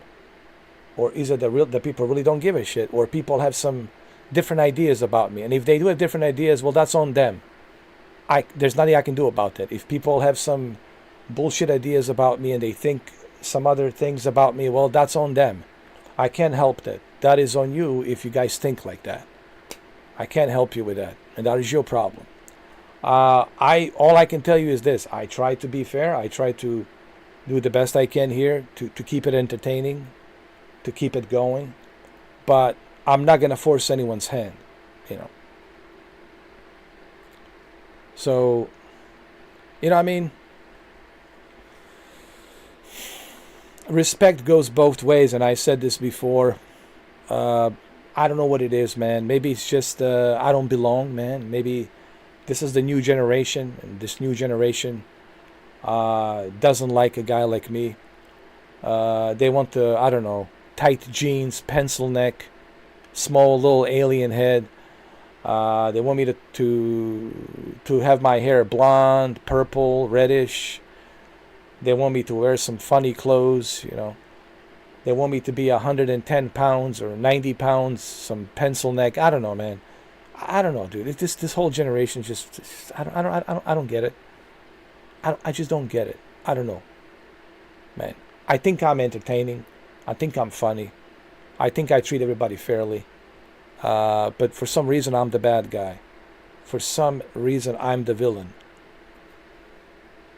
Go figure, man. Because if I'm entertaining, well then, where's all these other people, man? Where's everybody? You know, if people are having a good time watching my channel, where's everybody? That's the question. That's a legitimate question. So it's either A, I'm shadow banned and people don't know I exist, which is most likely, or B, people really think I'm some kind of a villain, some kind of a bad guy or something. I don't know. But I think it's the number one. I think it's the shadow ban. Clearly, I'm not on that algorithm. For some reason, I'm not on that algorithm, and for the life of me, I don't know why.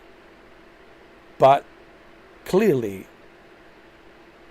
that means if you're not on that algorithm, that means you're shadow banned. If you got 0 comments on every video that you post, 0 comments. If you got 0 comments on every live stream you put, that means you're shadow banned. That means something else is going on. That means you're not on that spotlight, right? Where you can get 300, 400 people watching, where you can get, 20,000 views within one day, or 30,000 views within 2 days, or 100,000 views within 1 week, or 100,000 views within 1 month on each video, right? And then you look at my subscription; it never goes above 47,907. It's stuck. It's stuck. It's stuck on that 907. You think by now it would hit 48,000?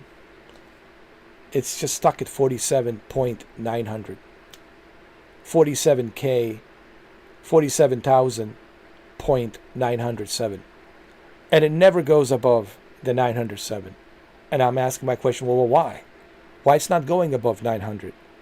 Why it's stuck at 47,000, which means 47K dot 907. It's weird. It's like, well, where's all these people though? Like, I should be able to hit like 48,000 by now. I should be able to get like 100 subscribers, or at least 60 subscribers to go in and just like make it happen, dude. You know. And you know what's funny? I'm not the only one that's actually dealing with this. I also met this other streamer. Her name is Claire, 8-Bit Terror. And I noticed she's having the same issues. And she's entertaining, man. She's fun. She's not woke. She's like a guy's girl. You know what I mean? Like she's like a you know what I mean? And she's cool. Like Furiosa, like Mad Max or something, you know. She's like pretty cool. She loves Days Gone. She has a podcast. She's a journalist. She does the Days Gone podcast. She interviewed all of the Days Gone Bend Studios creative directors and producers, and she interviewed Deacon St. John, the actor. She has a podcast dedicated on Days Gone. She's playing currently Grand Theft Auto 5, and she only gets like 500 views, dude. 500 views, bro. Right? And she's a big supporter of Days Gone, and trust me, she's not woke. I can guarantee she's not woke. She's pretty cool, man. Pretty cool. I like her. She's pretty awesome, dude. She's a rare breed, bro. A rare breed, and she's awesome, dude. Pretty cool person, man. It's very rare these days, you know. And she's not getting anything. It's like maybe 500 views. But you look at some other some other content creators, and they're doing some stupid stuff, and they get like $250,000 to $1 million, right? Dude, it's a weird time, dude. We're living in some weird time, dude. Weird time.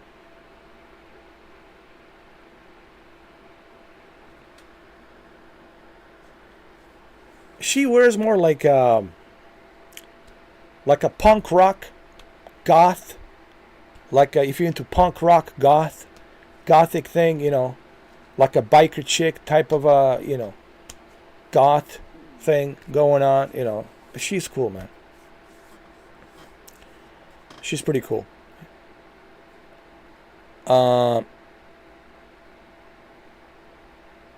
John says, same. It's rare to see someone on YouTube actually being real. All other YouTubers claim they're being real, but in reality they're being fake. Mr. Forky is the only one that's actually real. Well, thank you, man.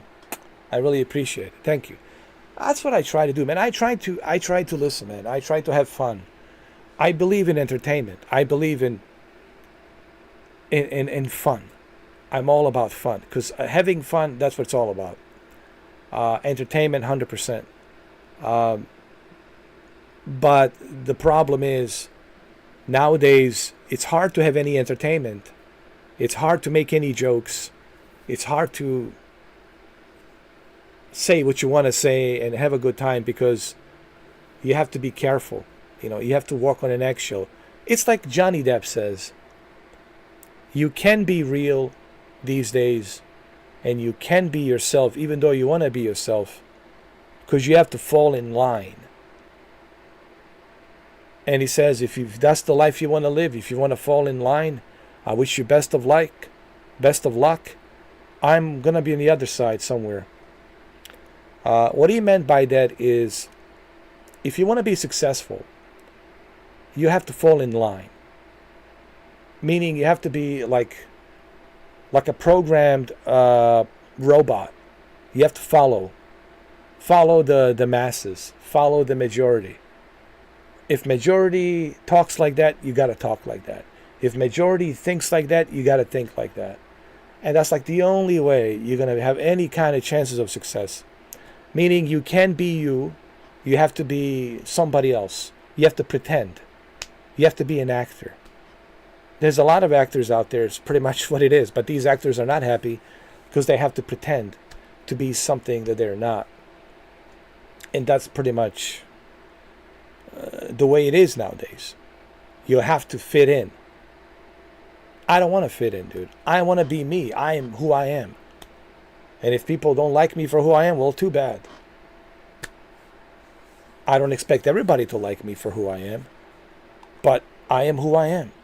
And I'm not going to change because society wants me to be a certain way, to think a certain way, to talk a certain way, to be dressed a certain way. I don't want to be like that because that's not me. That's not, you're not free. That's you in control. You're in line. Step in line there. Meh, meh, meh. Come on. Step in line, sheeps. I don't want to be a nobody sheep. You know, that's what I'm trying to say. And I know people out there sell themselves for this. They'll do anything for this. I get it. It is what it is. But are they going to be happy? Not really. That's why everyone's so miserable, dude. Because they're doing things they don't like. And they're forced to do things they don't like. But they have to do it to survive. And that's why everyone's so miserable, man. That's why everybody's not happy. Because of that. The only way you're going to be happy is when you're able to be free, to do what you want to do, to express yourself the way you want to express yourselves. Not to be told, oh, you can't say that. Oh, you can't think like that. Oh, you shouldn't say that. You know? Oh, you're drinking a Coca-Cola? I don't like you. You should be drinking Pepsi. Oh, you voted for a Coca-Cola, but you didn't vote for Pepsi? Get out of my sight right now. You know, or like, this is how you talk? We don't accept that kind of language here. You have to use our language this way. You know, it's too much.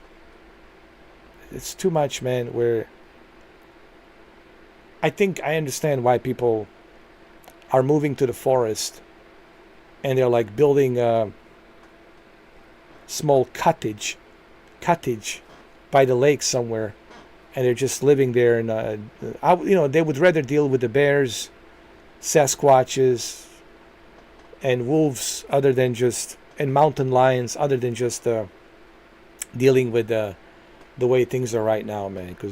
And then, you know, the economy, inflation, everything. It's just it's a weird time, man. You can feel it, man. It's weird. Like, you know, dude, people are pretending to be happy. I'm just going to be straight up. I'm just going to be 100%. People are pretending to be happy. No one is really happy. Everyone is pretending and acting, and deep inside they're miserable. They're having anxiety, panic attacks, worrying, sleepless nights. Now, granted, there's a few lucky ones. Good for you, right? Who found a way and got lucky, and hey, it's all good. No jealousy here. It's all good. You know, maybe a little envy, just a little bit of envy, but you know, envious, but I get it.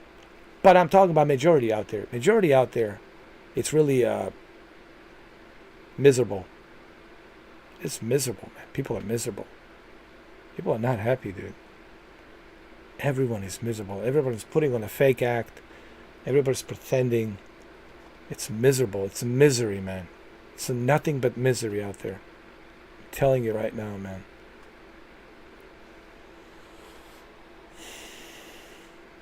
You just unwrapped the Series X. It's basically brand new. I have to plug in everything back in, and voila, it booted up for the first time since May 21st. I'm glad I never sold it. Well, there you go.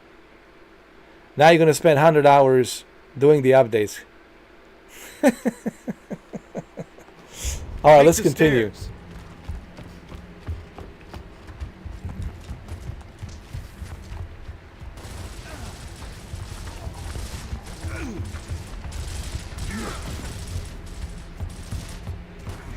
He bought it on the launch day.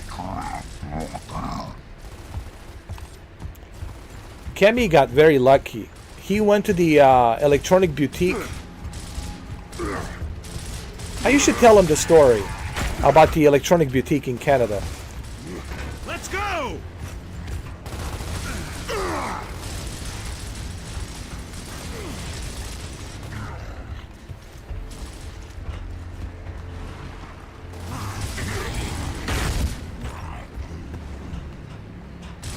Oh, was that a PlayStation? I think that was a PlayStation, my bad.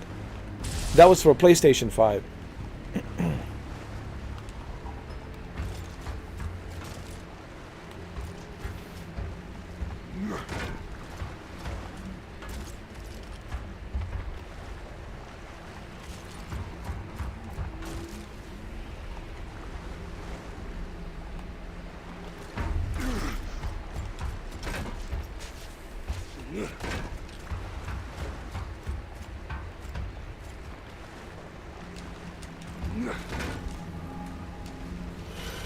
You know, you should add me on the Xbox, Cam, so I can put you in a party chat.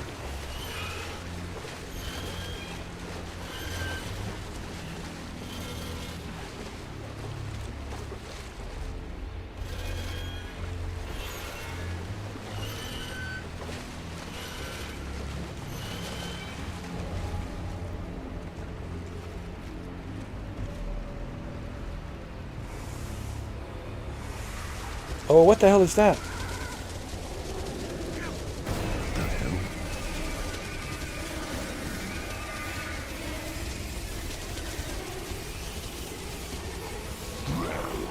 Hurry, hurry, hurry. Oh my god, what the hell is this?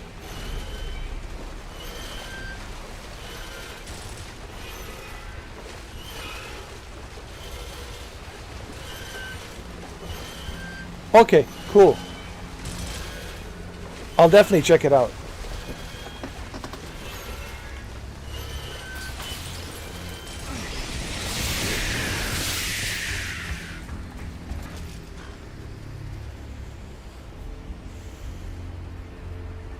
You know, one of the let me see if Benji has added me on the friends list.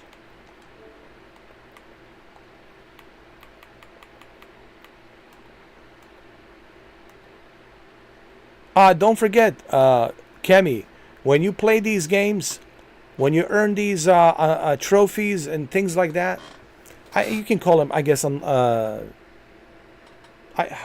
guess they're not called trophies, but they're called something else, achievements. When you earn these achievements, you can actually earn money, like a gift card. You can have a $5 gift card. You can use the $5 gift card to put it towards the game or towards the Game Pass. One of the reasons why I love PlayStation Plus and Game Pass Ultimate is because I'm able to try, like yesterday, because of a PlayStation Plus, I was able to play AEW, which is the wrestling game, and I created my character, John Wick, and I'm still playing it, which I will continue. You know, there's no way I would have played AEW game if I didn't have the opportunity to play it for free. So one of the caveats and benefits of having Game Pass and PlayStation Plus, it's because of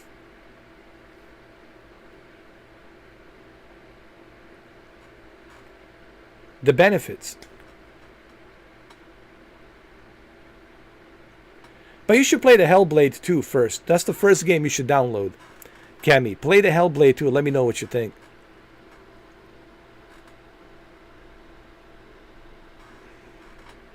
I don't. You see, you like the way it looks. I don't. I like the way PlayStation 5 looks, but I don't like the way, because to me Xbox Series X just looks like I think I told you this, like an ashtray. Just a simple box with an ashtray on the top, you know. But that's just my opinion.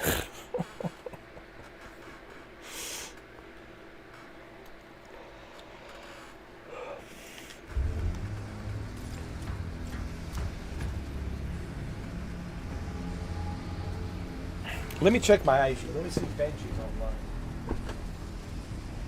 Benji's getting baptized tomorrow, OG. He's getting baptized. Let me see.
I don't even know your Xbox name.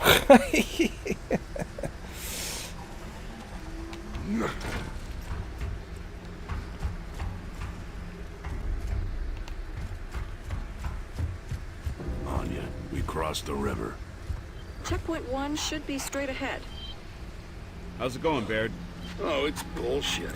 Somebody here figured out the Coldplay thrash ball. Now it's all, oh, Coltrane, tell us all about that play again. And, hey, number 83, sign my shirt. Where the hell are you guys? We're working on it. Sit tight.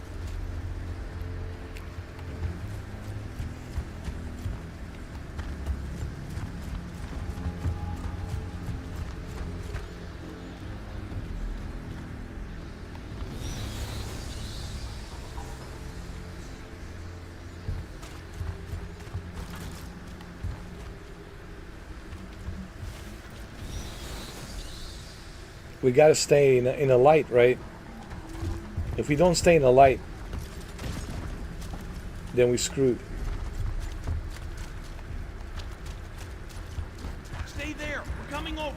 Stay under the light. Oh, shit.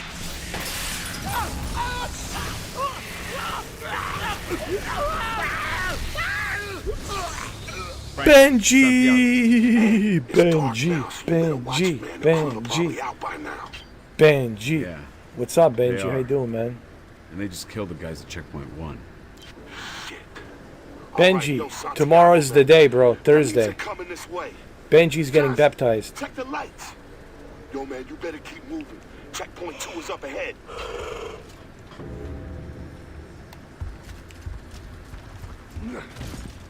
Benji. Benji.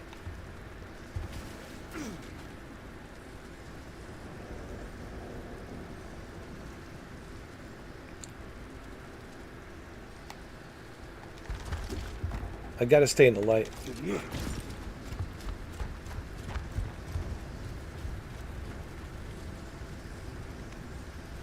So yeah, me and Cammy, we love consoles. I love consoles. I love consoles because of, well, they're easy to use. They're easy access of use. Me and Cammy talked about this. Benefits of PlayStation Plus and Game Pass Ultimate. All of these games to play. You know, it's just so much to like. Like, here's, let me tell you. Like yesterday, I think it was yesterday. I was trying to play. I think Benny was here. I was trying to play Texty Life as John Wick, right, with a John Wick voice. Well, I tried it on a PC and didn't work out. Didn't work out well for me. It didn't work out well for me. As you can see, like 10 minutes, I had all kinds of issues trying to run the Texty Life. And that's just one example. Like Texty Life. Like, I can play Texty Life on a console. It's going to be much smoother. And it's not just Texty Life. Any game I want to play on PC, it's always some issues. It's always some problems. It's always, you need to download this driver. You got to go to the Asus to download for your motherboard a new BIOS. I know Never Dead IV knows exactly what I'm talking about. You need to download this. You need to download that. By the way, OG, I just got to find the time to do it.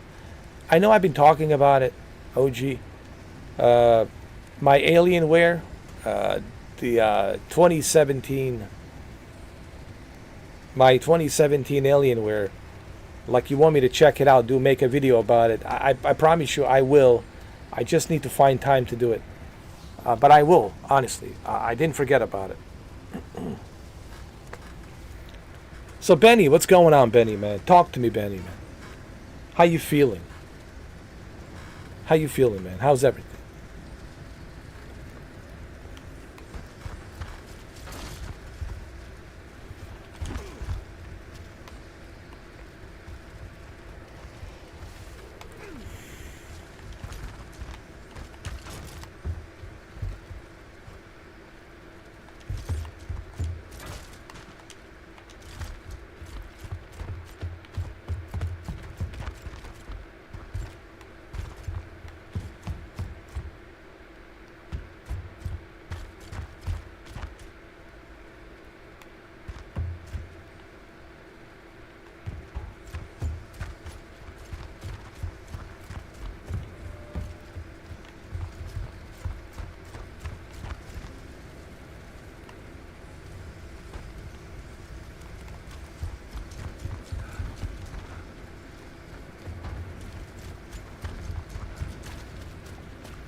Okay.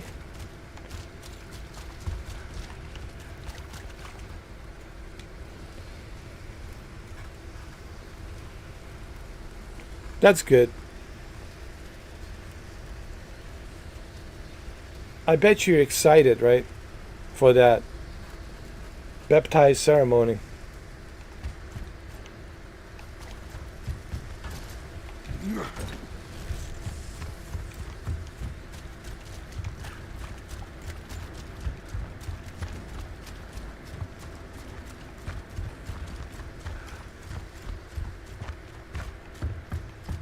There's gotta be a way around here. Let me see. Oh, there we go.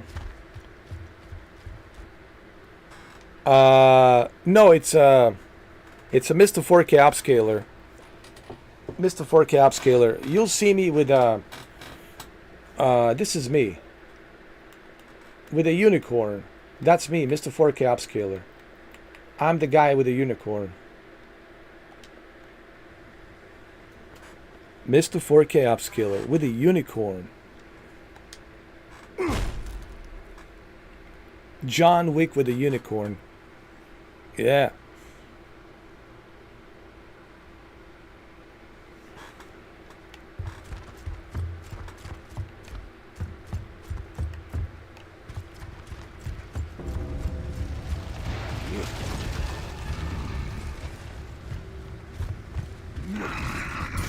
Emergence hole! Shoot the tanks!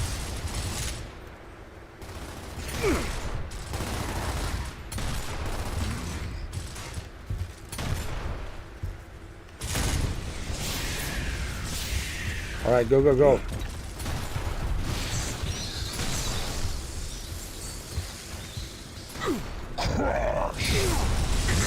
Can't see it! Oh shit. Red Jedi, 1978.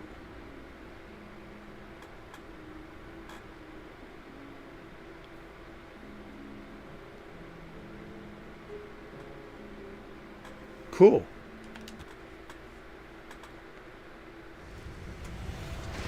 Send me that request. Sergeant's home. Shoot the tanks.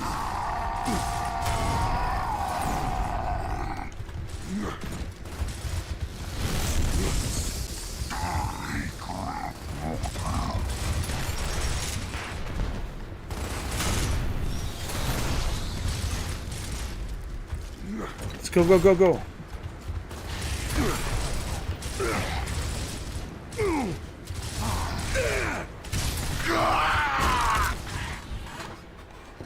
Oh, this is a tough level, man. Emergence hole.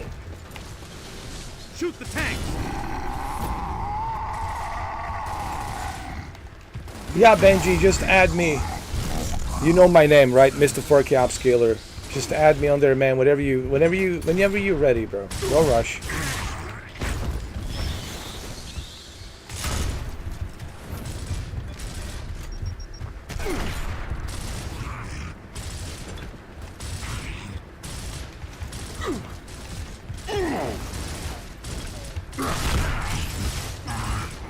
Awesome.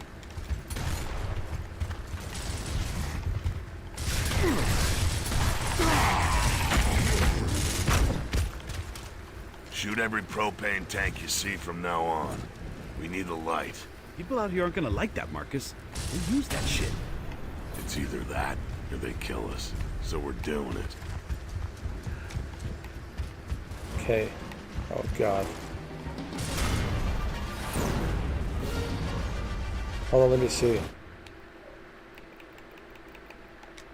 Let me search for you. I can add you right now, dude. Friends.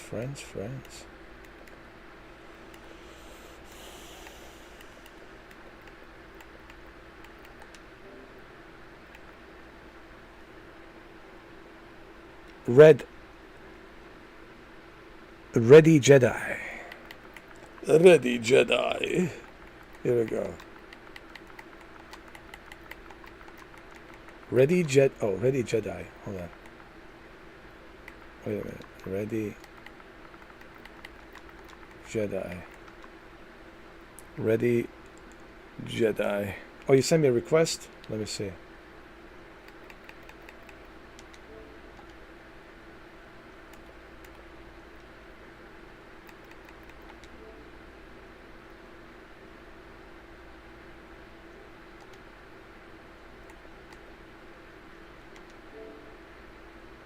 Hold on.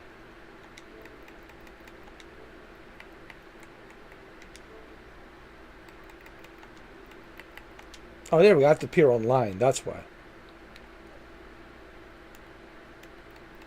I am online now.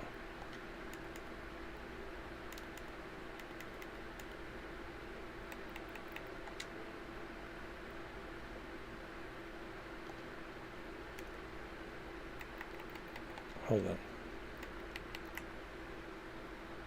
No, not yet. You want to send it to me again?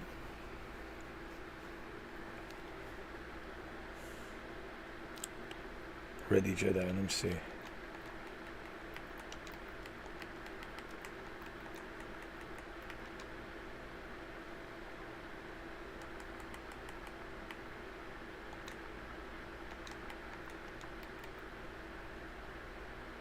There you are. I found you. Ready Jedi. 1978. Add a friend here.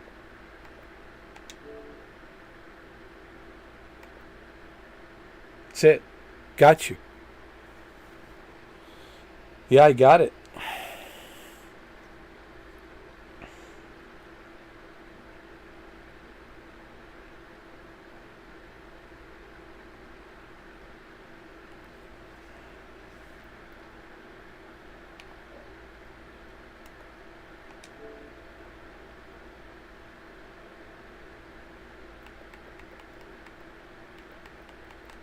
Oh, look at that. Phil Spencer is playing Diablo 4.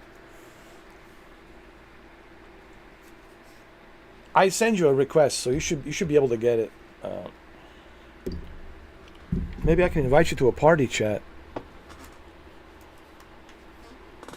I gotta use my other higgy jiggy.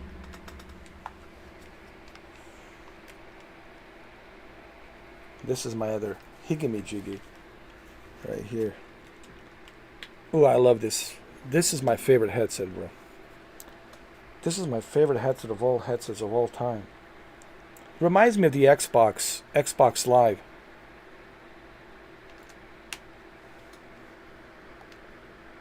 Let's see.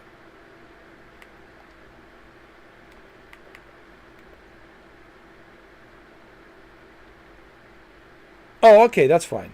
That's fine then. No problem. I still prefer this this headset. That's fine. I like this one because it's so like old school stuff.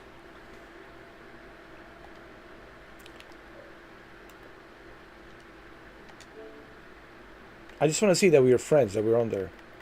I want to make sure that we're added.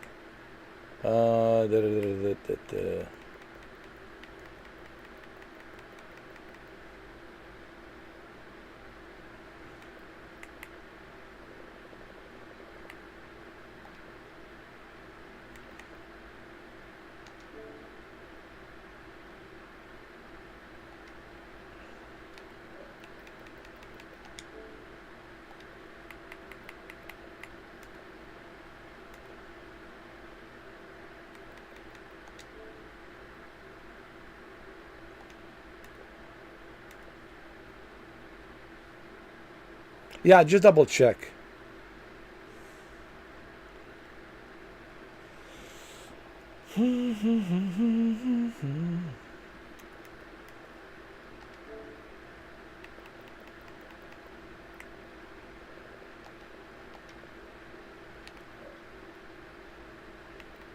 Because usually it's going to show up here on your notification. There's a notification like right here.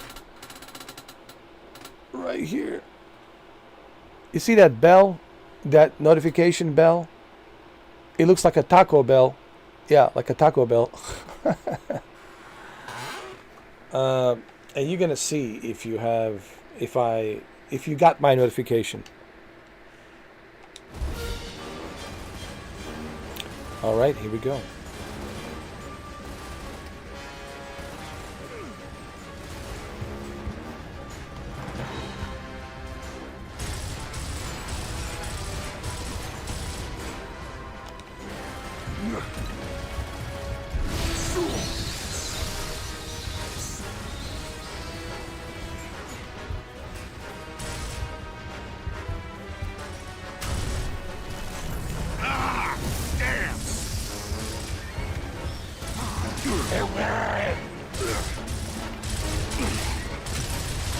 Oh, yeah.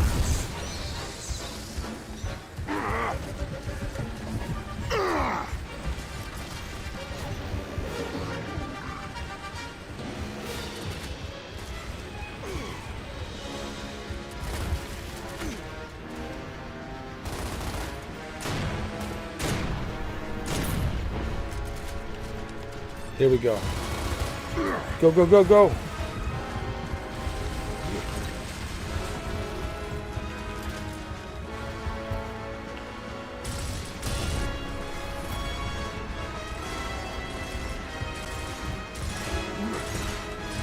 We'll move through the building.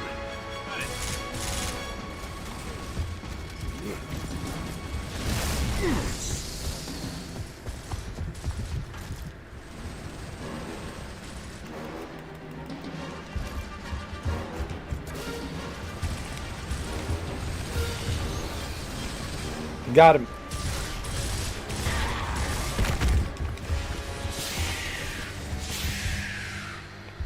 What's up, Real Savage?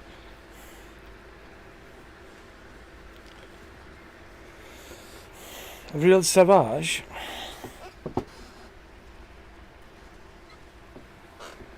How you doing, man?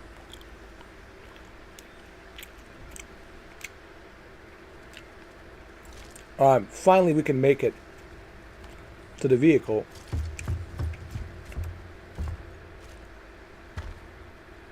Oh my God. I gotta take a photo of this. This is my old RCA, dude. My old RCA, man. Television. I think it was 480p. 480p. 480p, bro. My old RCA television, bro. Wow. The amount of porn movies I saw on this thing. Like, who was my favorite porn star back then? Oh my God. What's her name? Jesus Christ.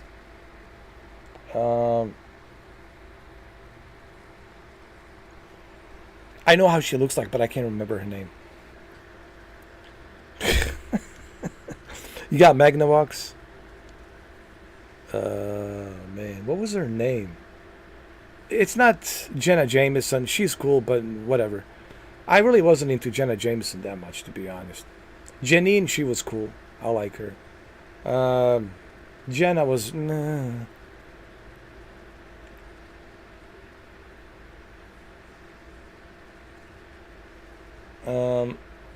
Who was it?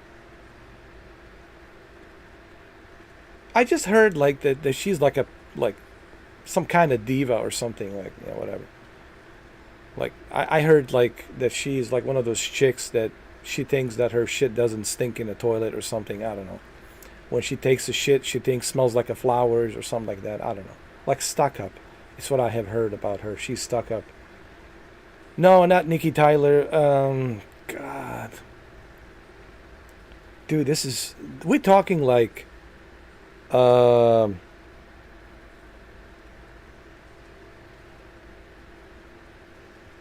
like mid-80s, 87, 88, 89, early 90s. Oh, God.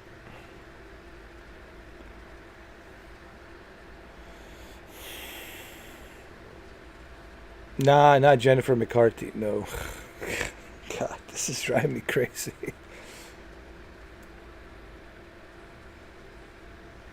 What the fuck was her name? And it's her stage name. It's not her real name, of course. It's a stage name. But Jesus, man. It'll come back to me. Just gotta give me some time.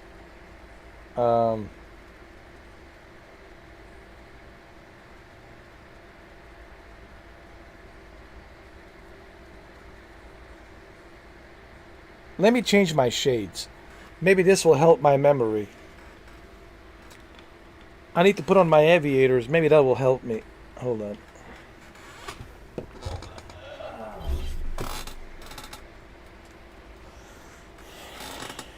Here. Maybe this is going to help me.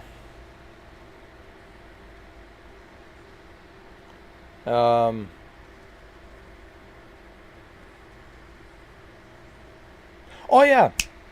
You see, when you put on the aviators, automatically I can think better when I put on the aviators. You know, these aviators are really good, man. They can help you. Yeah, if you like can't remember things, these aviators, you put them on and you remember everything. No, it's I just got it.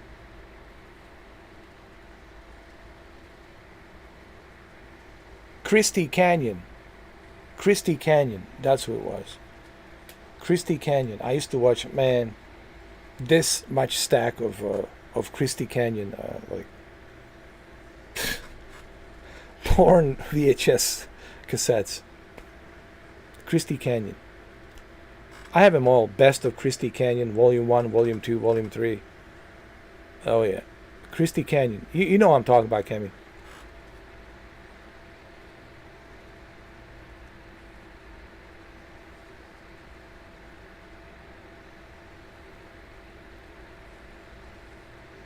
Yeah. You see, Cameron knows, Christy Canyon. Yeah. So I used to watch, man.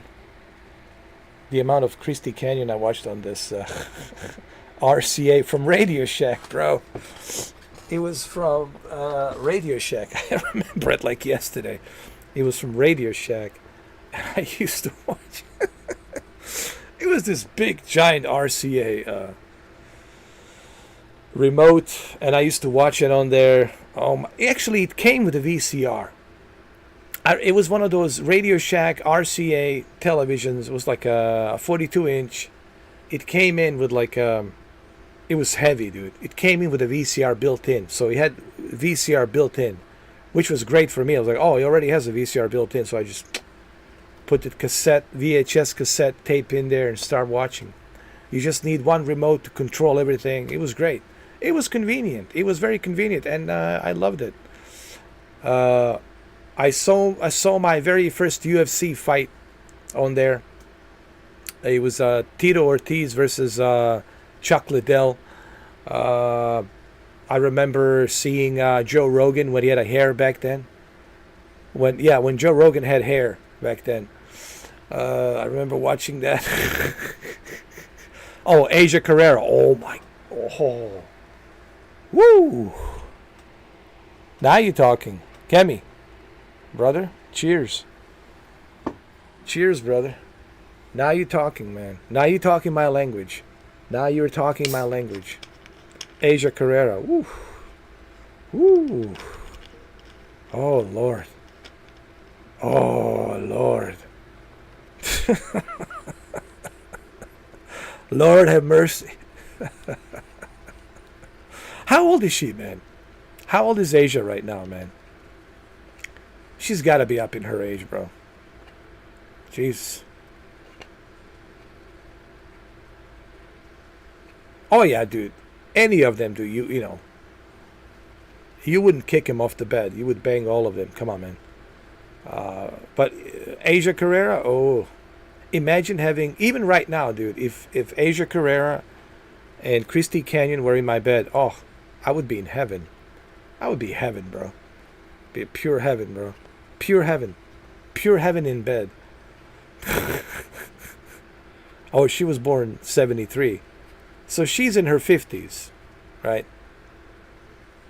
She's in her 50s. She's like 50, 52? 53 or something like that.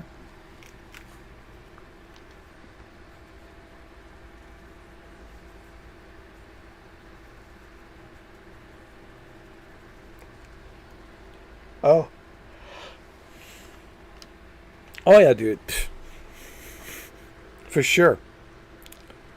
Oh man, she's still good, man. Oh yeah. I think she's probably better now than ever, dude. With all that experience. Bro, I'm telling you. Some of these chicks with all that experience are better now than ever. Like in their 50s, 51, 52. Better than ever, dude. Oh yeah. 100%, man.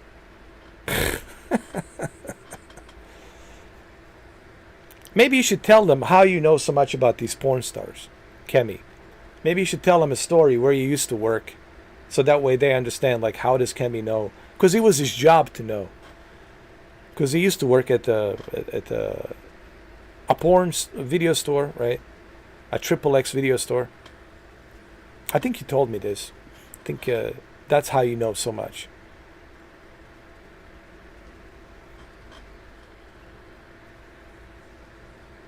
You know, people never expected to walk into this live stream while they're watching Gears of War, and then they see me finding this this RCA television here,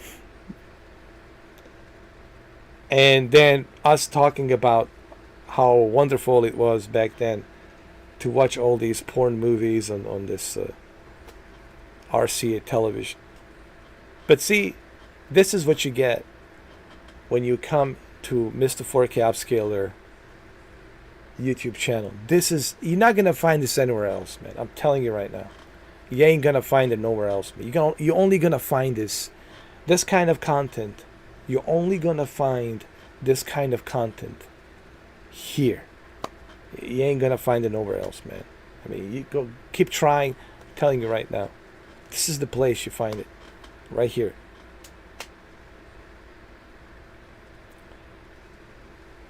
"20 years ago, Kemi used to work in a porn store. Back then, the porn stores had those Jerkos boots. Yeah, the good old days, bro. Oh yeah, listen, everything was great back then, man.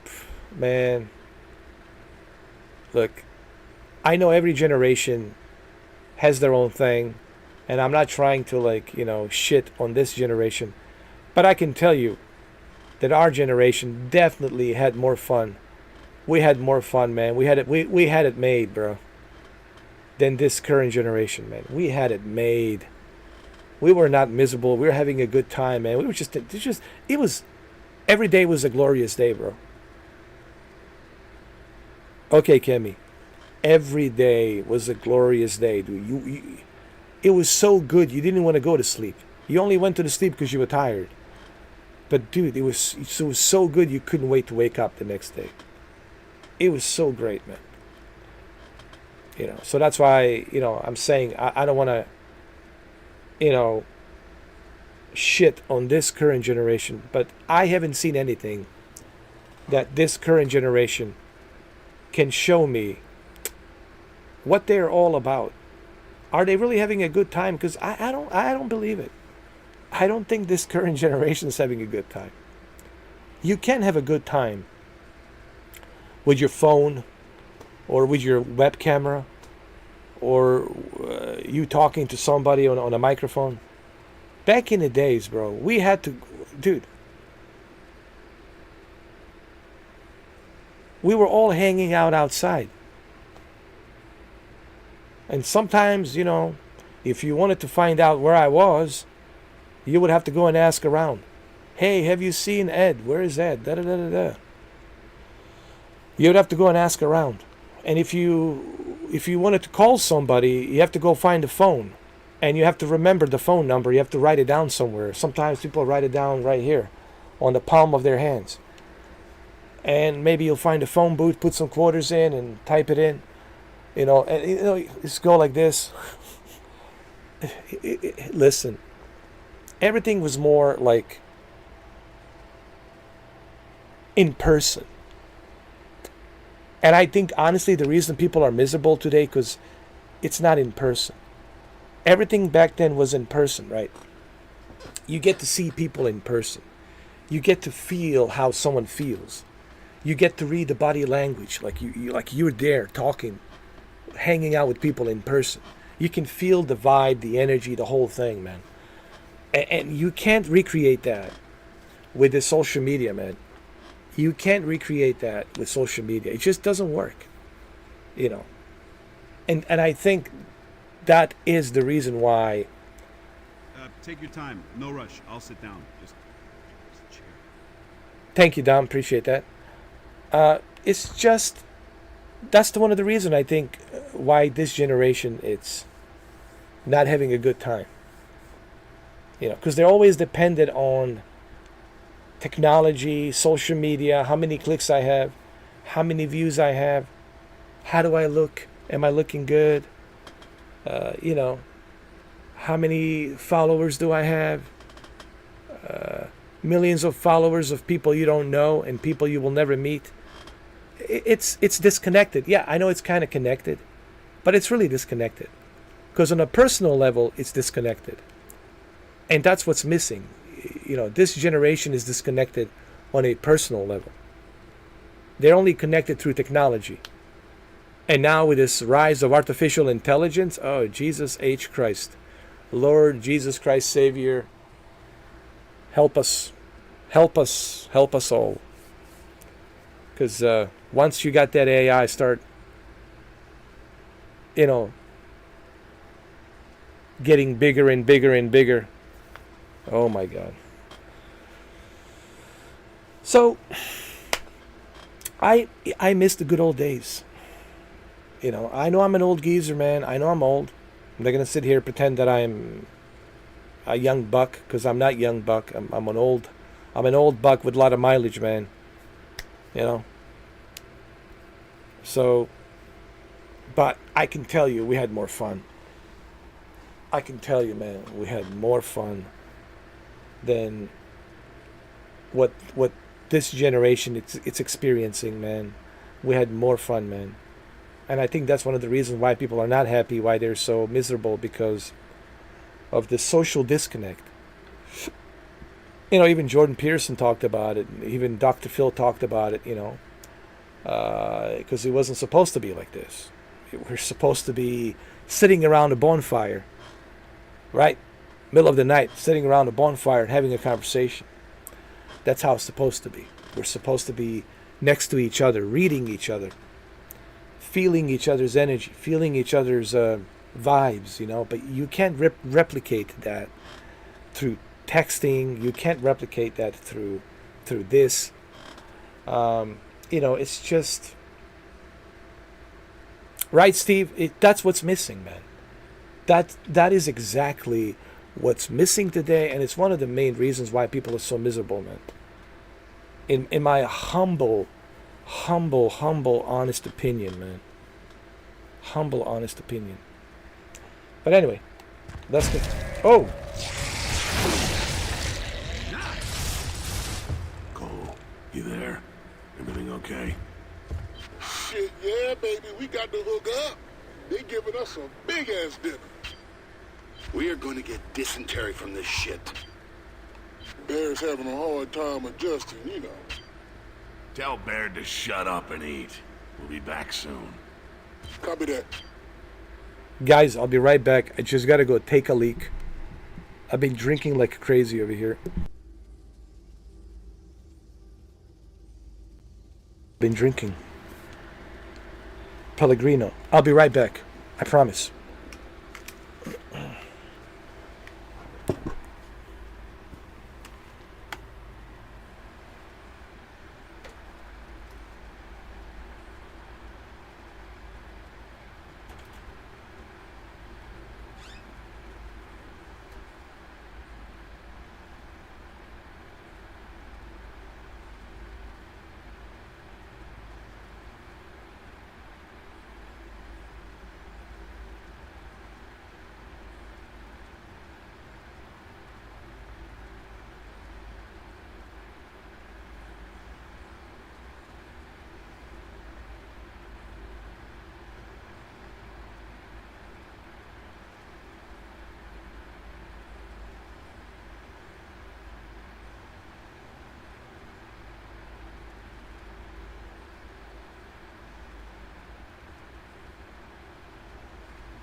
That was the longest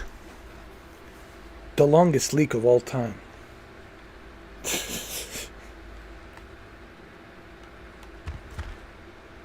Welcome, Benny.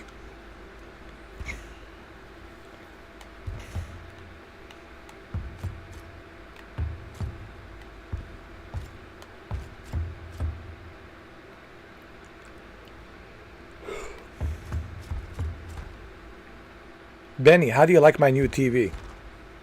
Huh?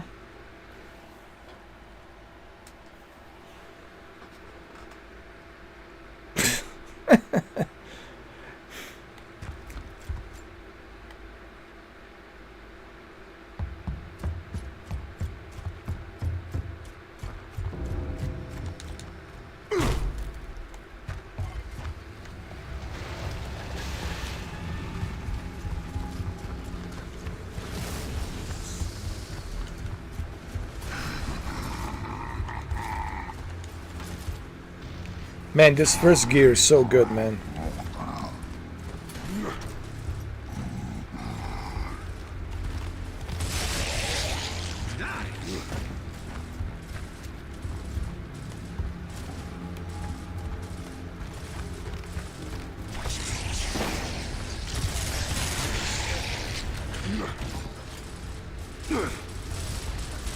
You know what's funny?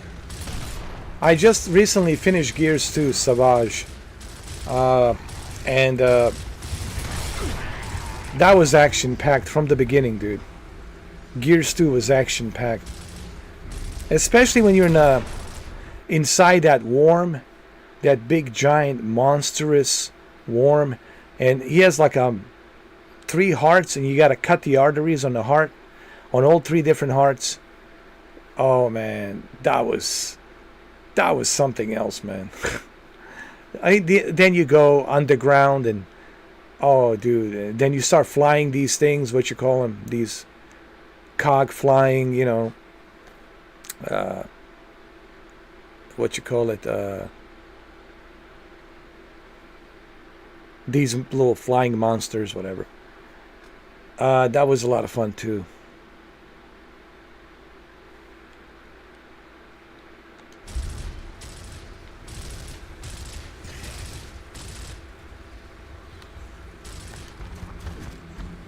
Oh, you're going to be a pilot. You're going to get your pilot license next week. Well, that's good, Benny. Congratulations.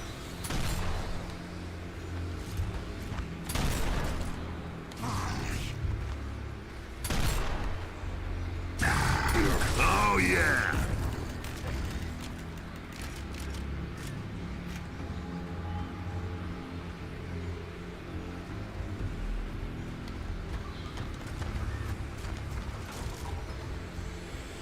But yeah, I would say Gears 2, because I just recently played the Gears 2, and I have to admit, man, Gears 2, it's action-packed from beginning to the end. Especially when you meet Queen. You meet that Queen down in the emergence hole. And then you find out she's hot. I was like, holy shit. No wonder she got so many simps. You know. Yeah, with Cliffy Bleszinski. Yeah.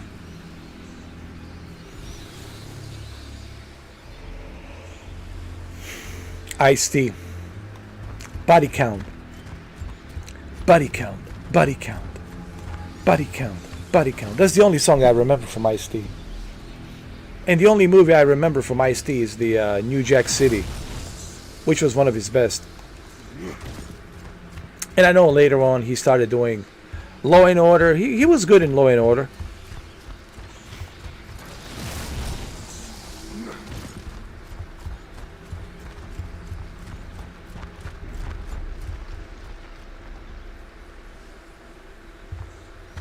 But he's in Gears 3. That's correct. He's in Gears 3.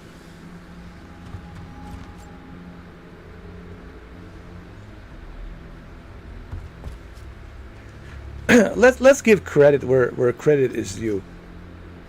Cliffy B really deserves the credit for those 3 gears. If it wasn't for Cliffy Bleszinski, man, he really put the effort and time and passion in really bringing these Gears game on the Xbox 360. And I think what really helped Xbox 360 was Gears. Gears, and of course, excellent Xbox Live service, and of course Halo 3, for sure, Halo 3, man. But I think really Gears changed everything.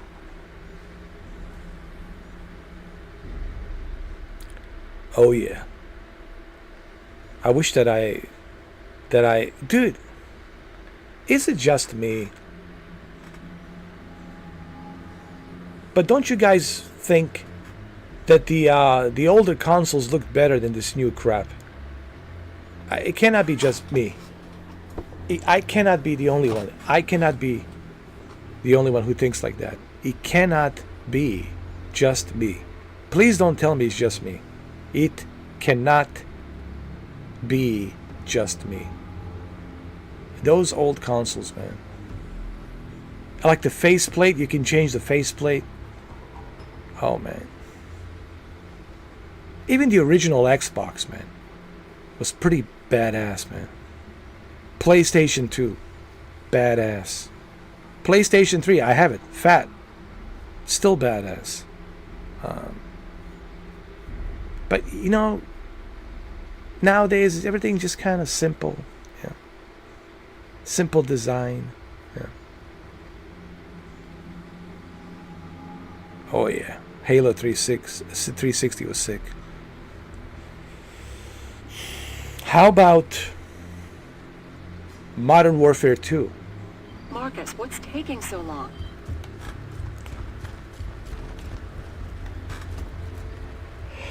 What's taking so long, Anya? I'm talking to Real Savage. He's gonna get me a good deal on the Savage cologne. Yeah, so I can smell good for you, Anya. Troika!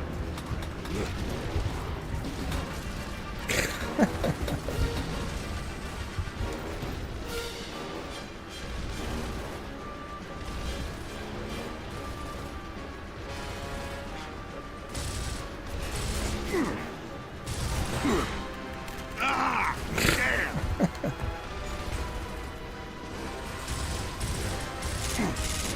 Ah, come on!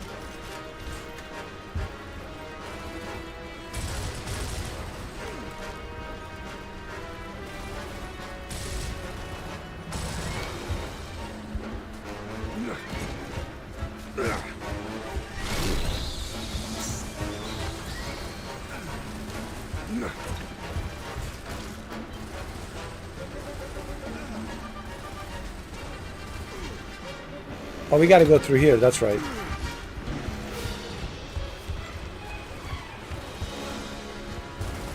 How are we gonna get there? Oh my god.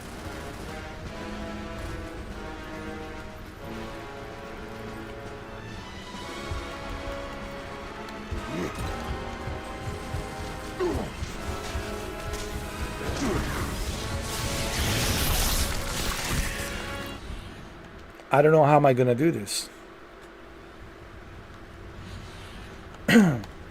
Troika!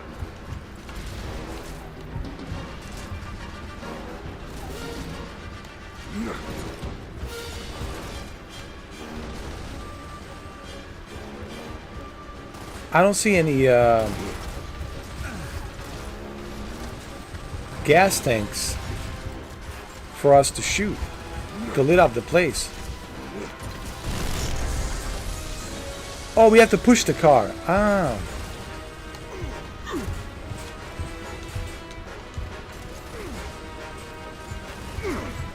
Can we push the car?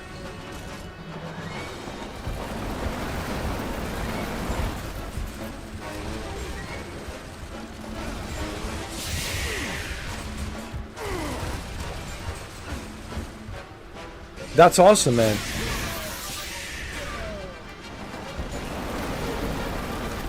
It's good to see that you're ambitious to become a pilot. You should talk to my friend Dominic. He's a pilot.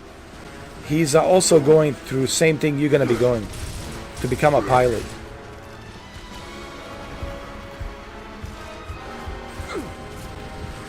Thanks, man. And we definitely need to fly together, bro. You gotta add me on Xbox so we can play some Flight Simulator, man.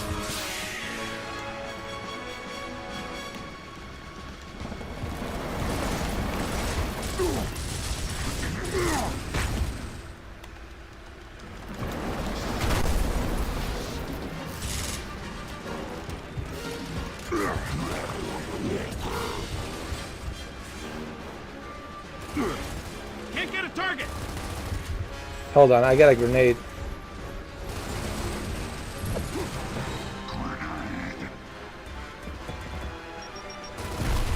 Shit. There you go.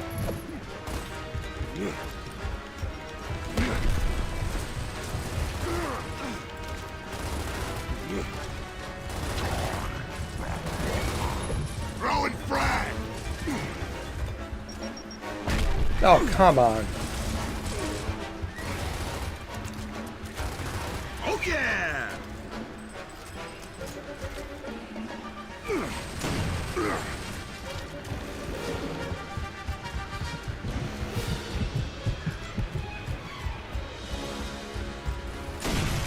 There you go.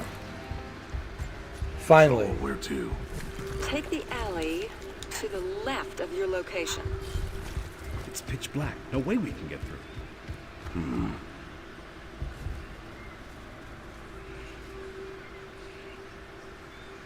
Oh yeah.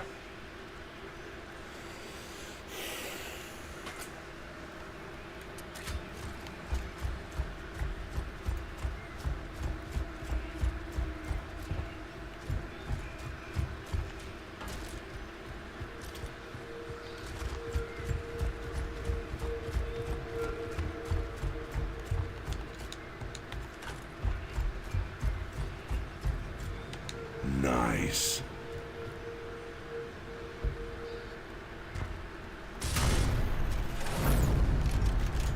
Nice. Baird, you still there? Redman is cold. Bears in the tourist. Listen, these boys are getting serious. They're bringing out the big guns. Something's about to go down for sure. Pick you up as soon as we can.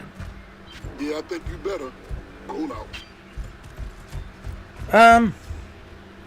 Maybe an hour and a half, something like that.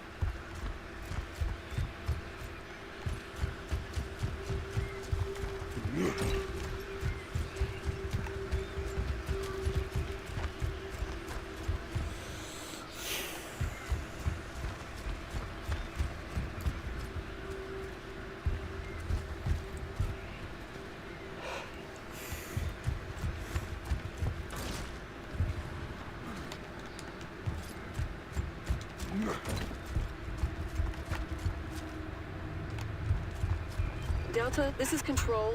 We're seeing hostiles on our radar, near Delta 2's position. Copy that. Are they aware? Affirmative. They're taking defensive action. Copy that. Delta out. Delta out. Copy that. Delta out. Copy that. Delta out. This is Marcus Phoenix. Copy that. Delta out.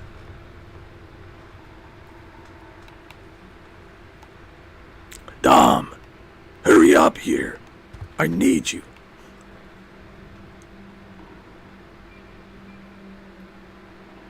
Oh, you've been watching John Wick? Nice. Which part? Chapter 1, Chapter 2?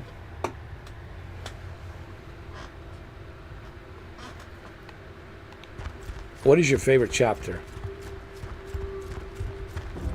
What is like your favorite chapter of all time? Your favorite chapter of all time? Yeah. Tell me your favorite chapter of all time.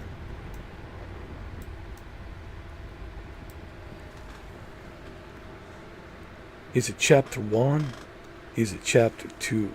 Or is it chapter 3? Maybe you like chapter 4.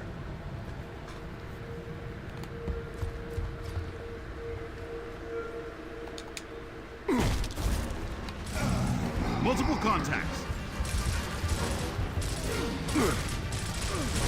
Oh, yeah.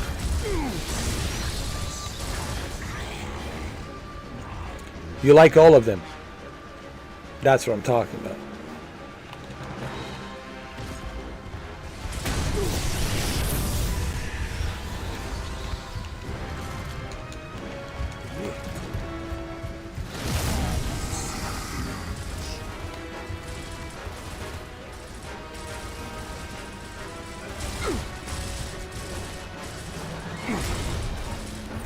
Ah, damn.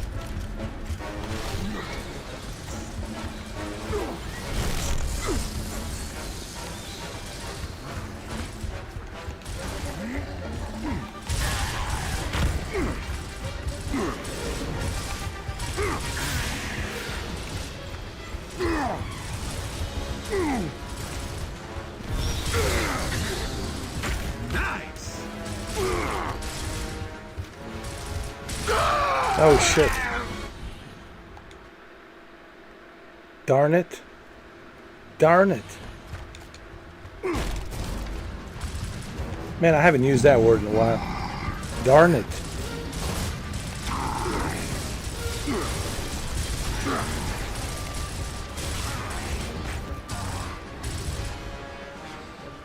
Darn it. How did I die?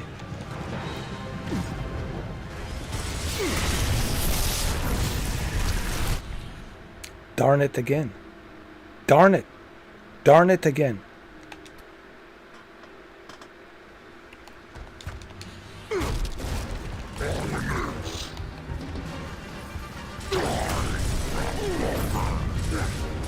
Let's say it in a Marcus Phoenix voice. Darn it again. Darn it again. Dom, I need you back up here. Darn it again. Darn it. Darn it again. Oh, yeah.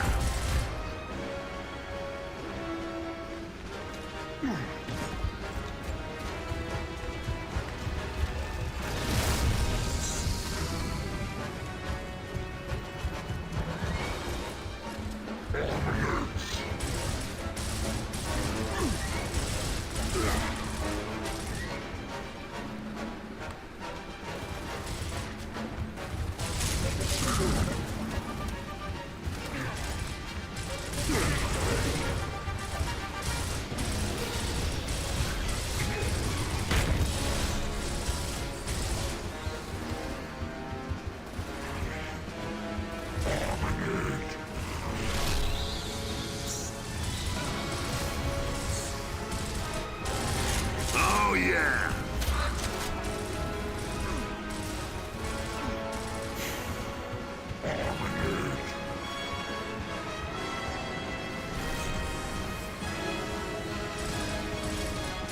Oh, bagpipes. Nice.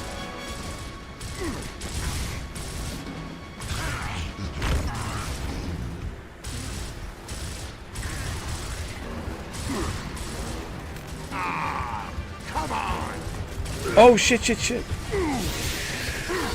No, I gotta say darn it. Darn it.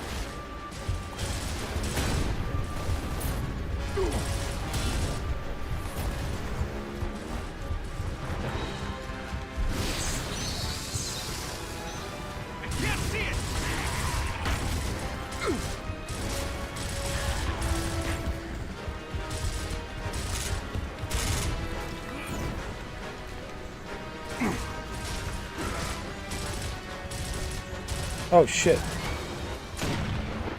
Next. Finally. Jesus.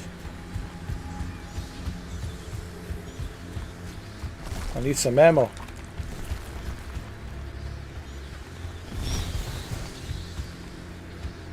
Good to go.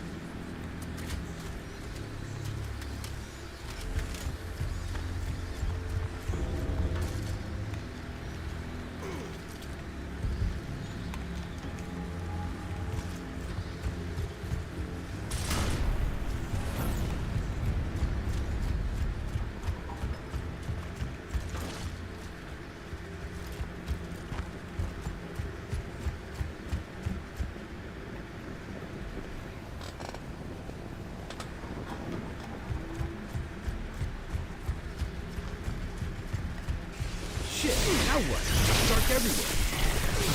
Oh, darn it again. Darn it. Darn it again.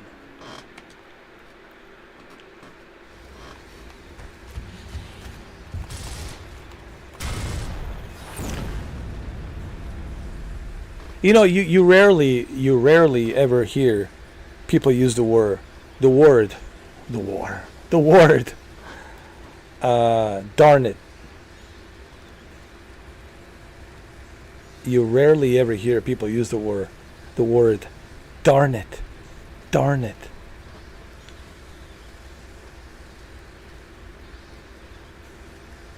That's okay, Ben. Don't worry about it, man. Thank you for stopping by, man. Appreciate you being here. And congratulations on getting baptized. I wish I could be there for you, man. But listen, I want you to send me some photos after the ceremony on the IG, if you can.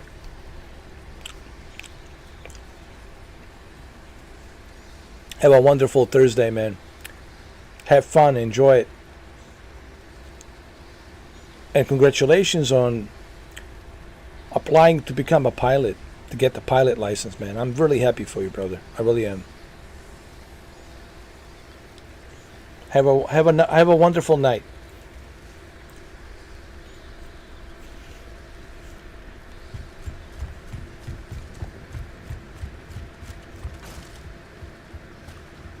Here, I'll say in a John Wick voice. Have a wonderful night, Ben. Sweet dreams. Don't worry about the boogeyman. Because remember, John Wick killed the boogeyman. So you don't have to worry about the boogeyman. Sweet dreams, my friend.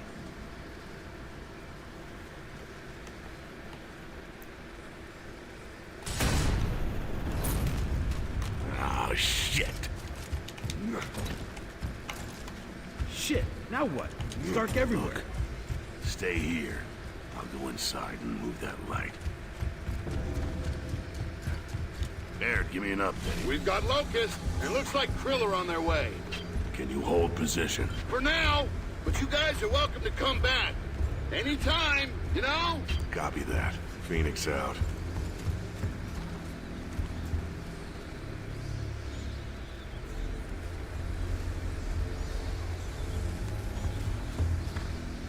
Let's get upstairs and get that spotlight.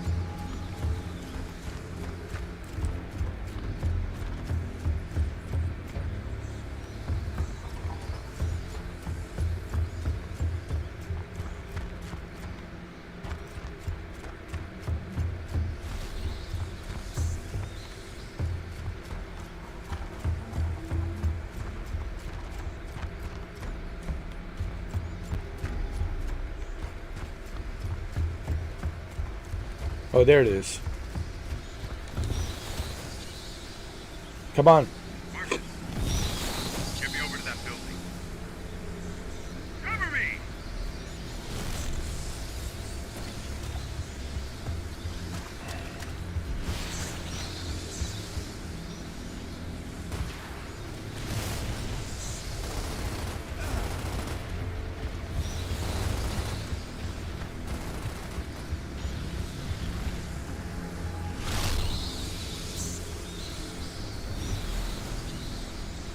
He made it. Good.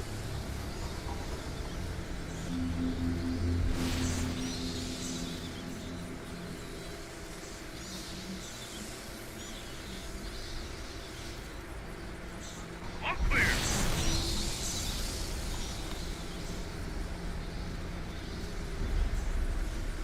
Okay, let's get out of here.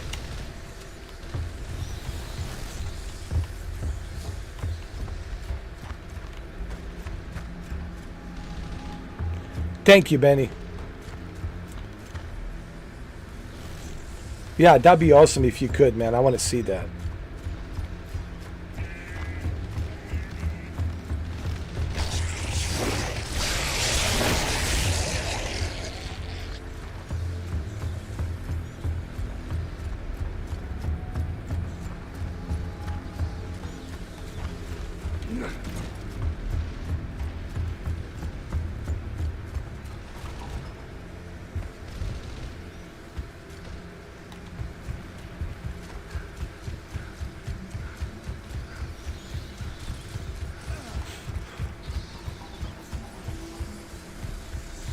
I made it.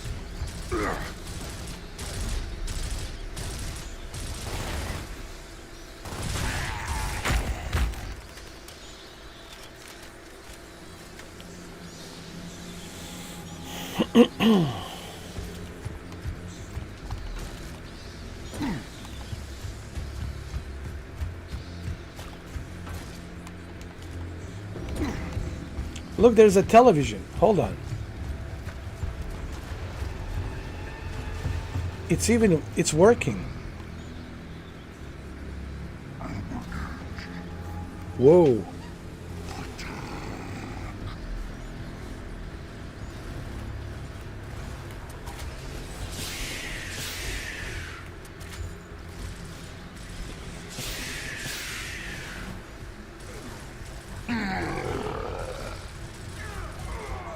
Oh shit, Dom, sorry.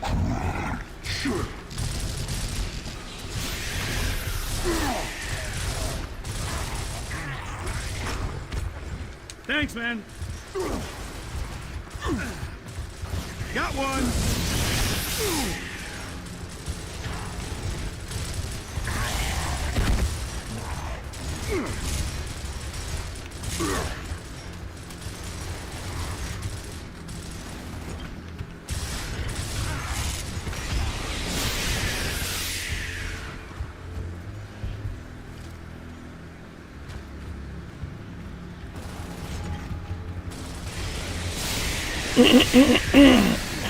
We gotta find another way around here. Finally.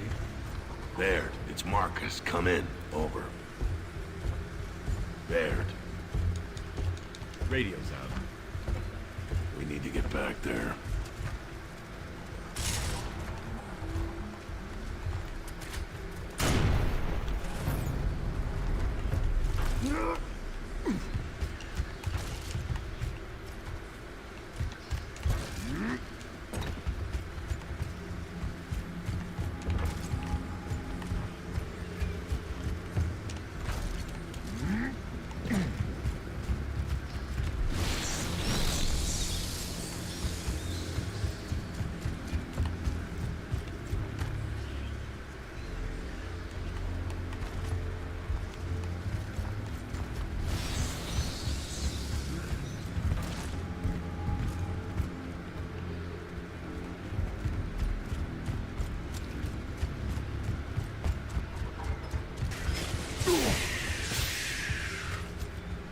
All right, we made it. Jesus. Wow. Finally, huh? Hey, you state your name. Ha! Look at them fool-ass faces. Franklin sent us. Yeah, well, no shit. I know what you're doing here, damn it. We're looking for Chap's gas station. Oh, yeah? Well, good luck. Ain't no lights between here and there. I guess your ass is due. Oh, you think so? Well, whatever. Go in the house. I'll run the lights. Jack, stay here and open the comlink with this guy. Oh, yeah, okay. I'll talk to your trash can here. You guys can count on me. Don't screw up. Hey, man. I screw up. I'll never see your ass again, because you'll be dead. I'm gonna kill this guy.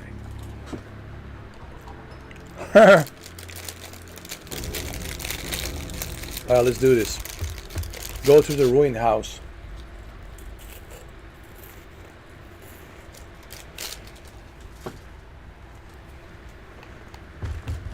There's some bad shit in there. So you better watch out, huh?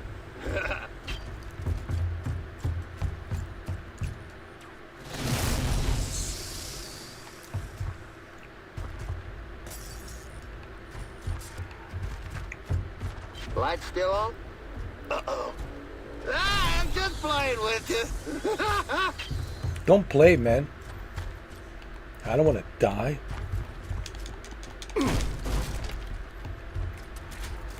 I need ammo.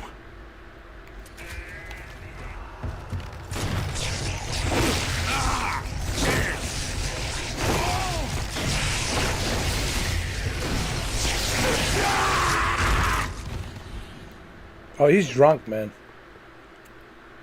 And I'm running out of ammo. There There's some bad shit in there. You better watch out, huh? Oh, there's ammo.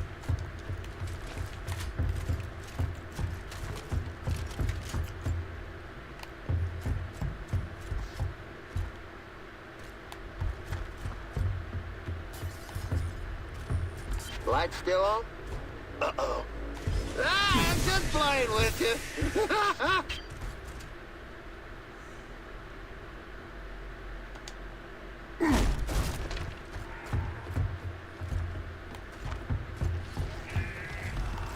Who's next? Oh, shit.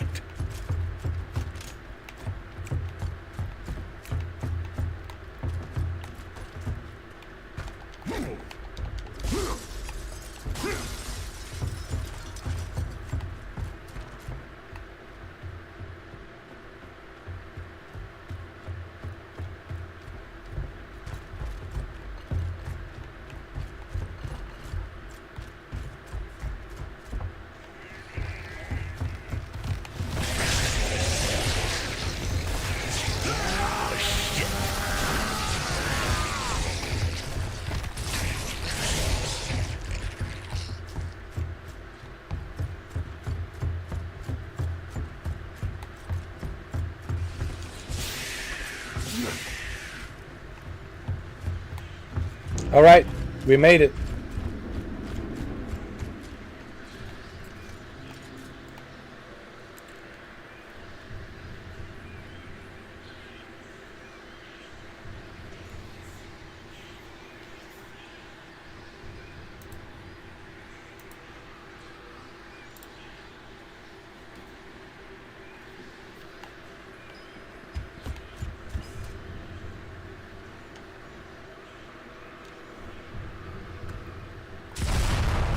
All right, let's do this.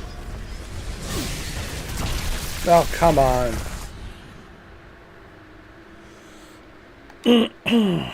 Come on.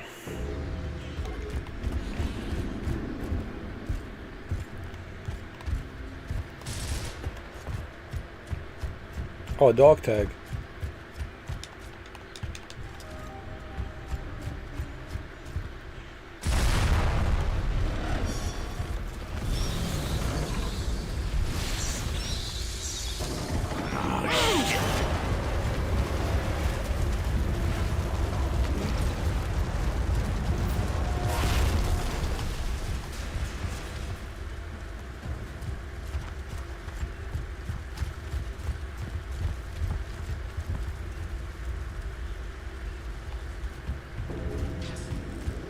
Yeah, finally. Over here, you dumb shit.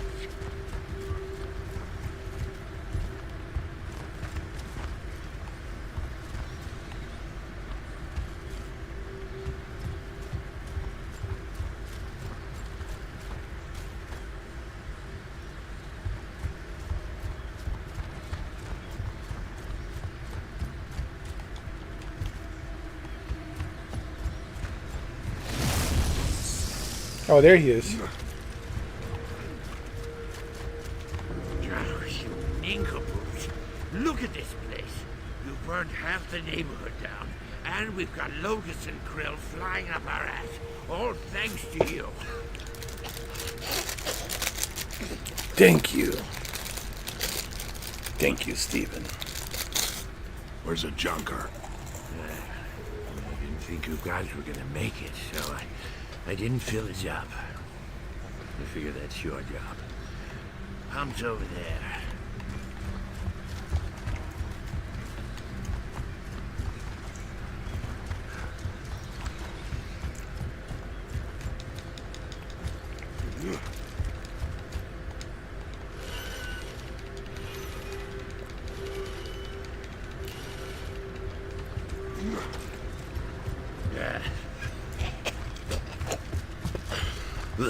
Get in here.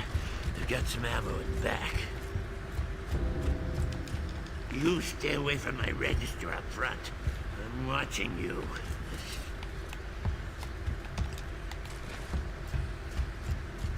Attack! Locust! Oh, shit! Damn it!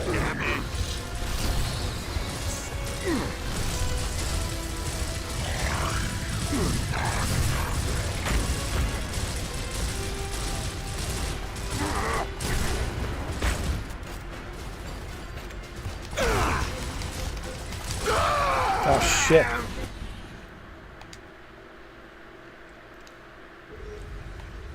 You stay away from my register up front. I'm watching you.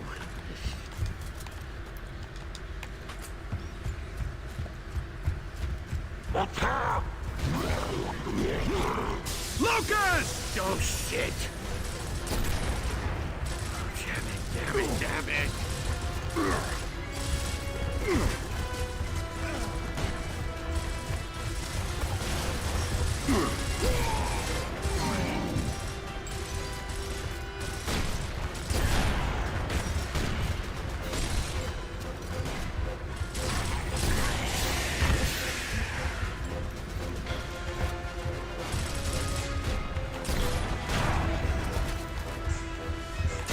Peace out, you bloodsuckers!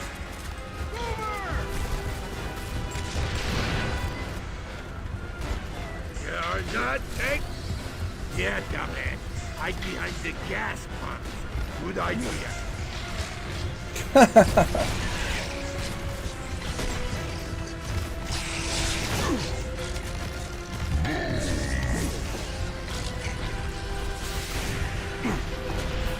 Oh shit.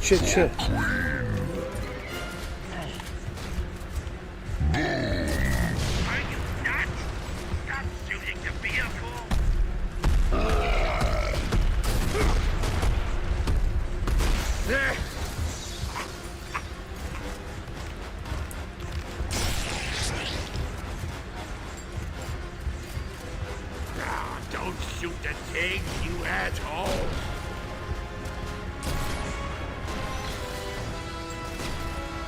Jesus, how many of them?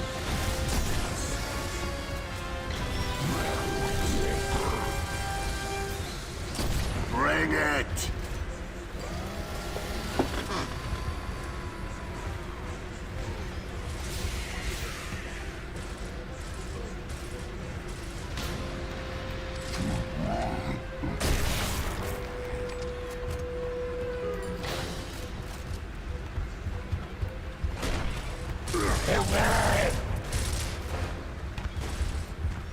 You can kiss my wrinkly old ass!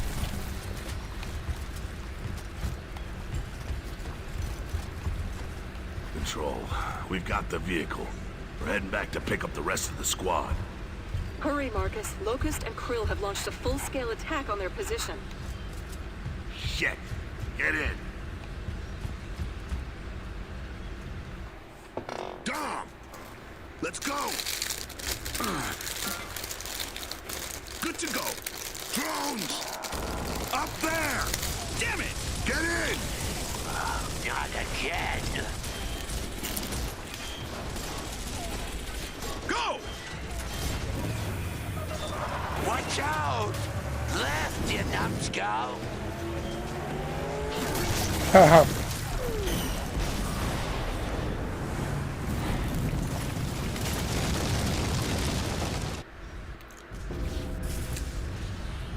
Oh yeah. It's gonna be Krill.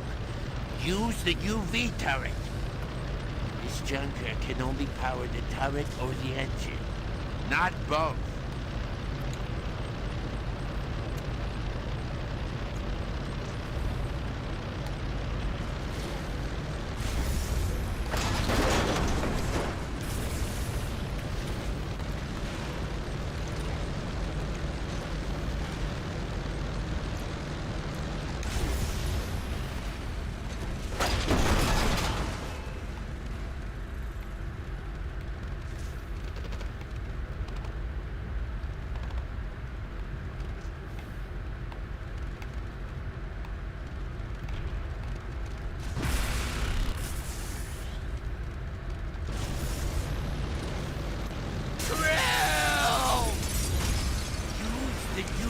Turret.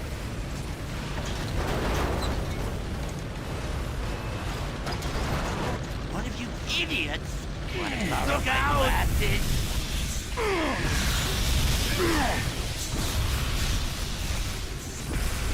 Clear.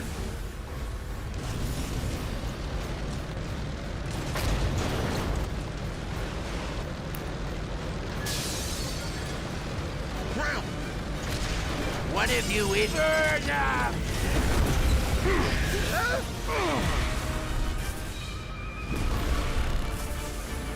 Oh, 6 o'clock! Keep him off of me! Oh, keep him off of me!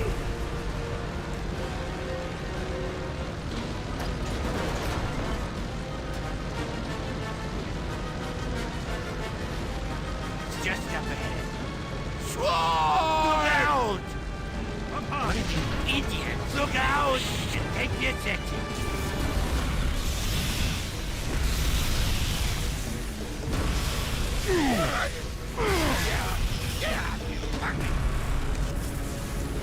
Clear. Let's move.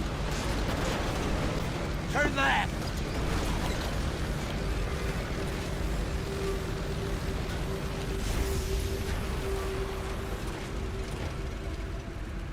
You want to borrow my glasses? 11 o'clock. Want to borrow my glasses? You want to borrow my glasses?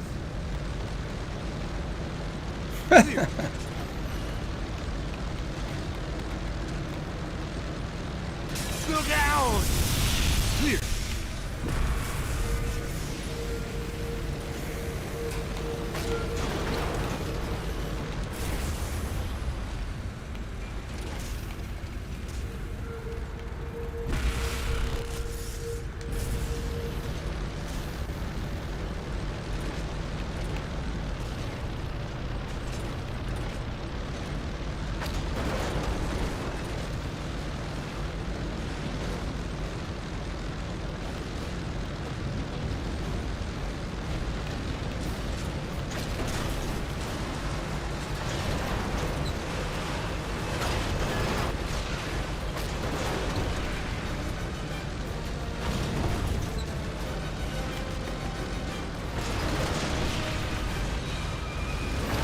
Look out!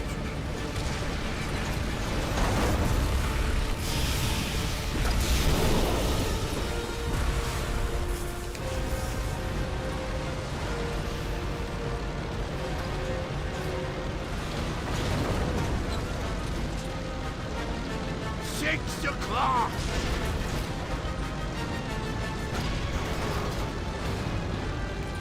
Jose, how you doing? Welcome, my friend.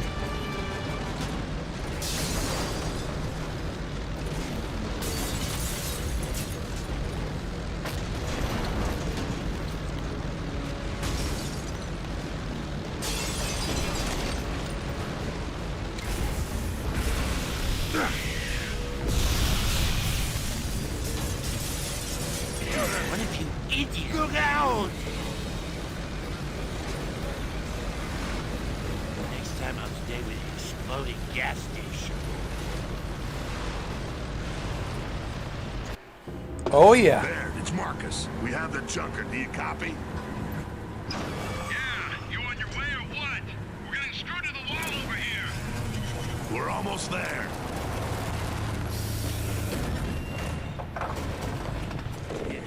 Sounds like they could use your help. Let's do this. Let's do this. We're playing the first gear, man. The Ultimate Edition. It looks so good. Part 1. Oh yeah. Nice.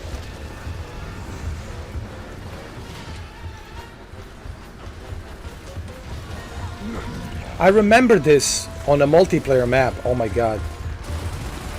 Oh man. Good old days. One dead grub.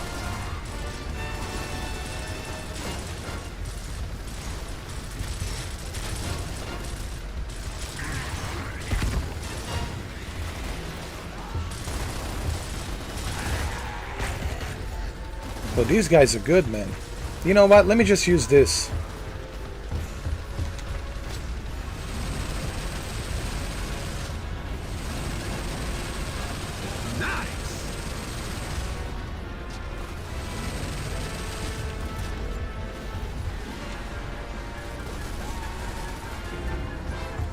Snipers!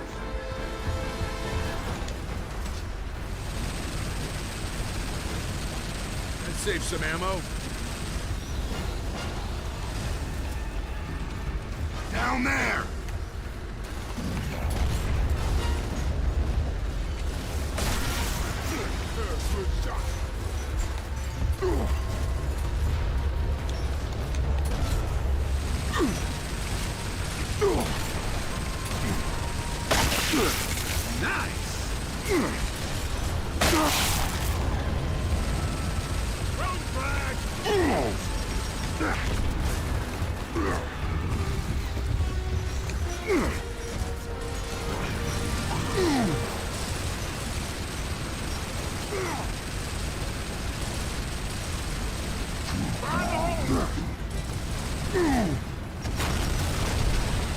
You missed! Boom, baby!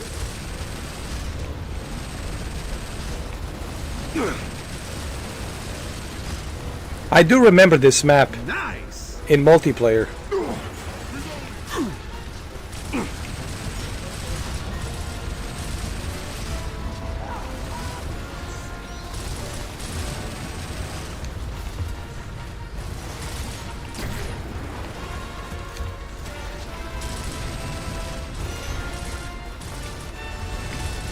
Hold on, we gotta close these holes.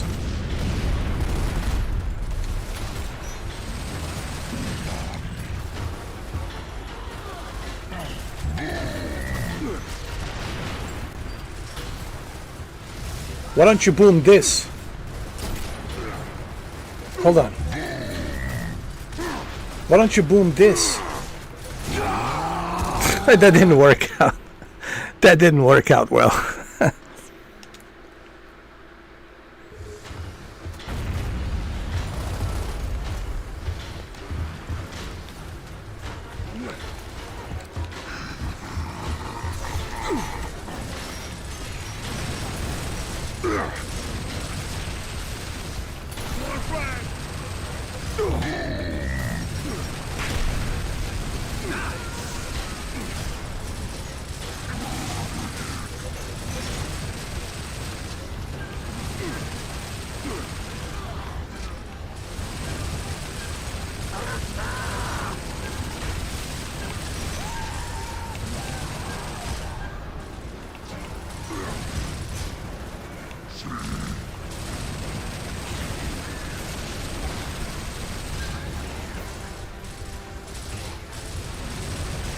Hold on.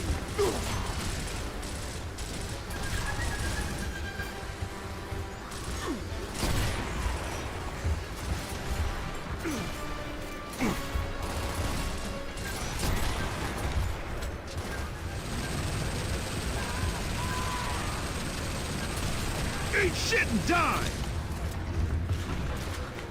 I need ammo.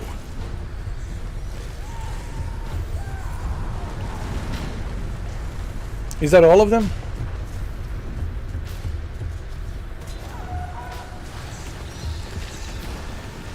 What? What the hell? Oh, Jesus. I got some grenades, don't worry.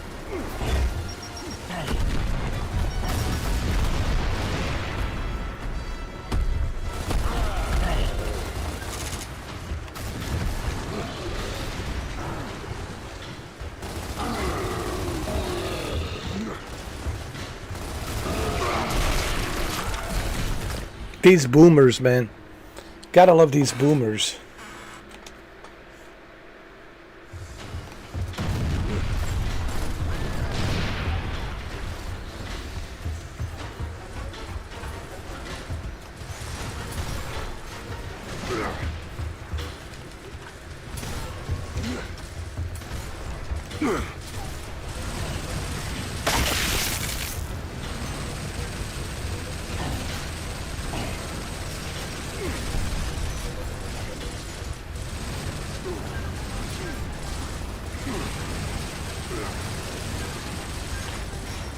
Oh yeah, easily, bro.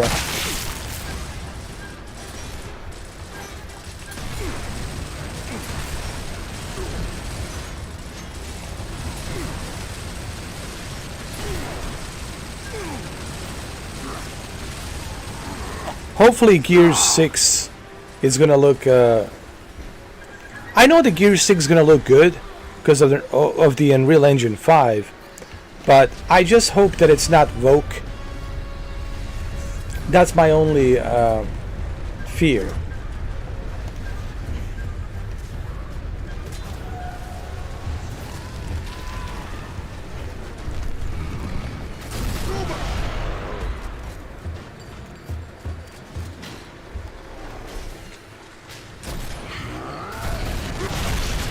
Jesus Christ. These boomers.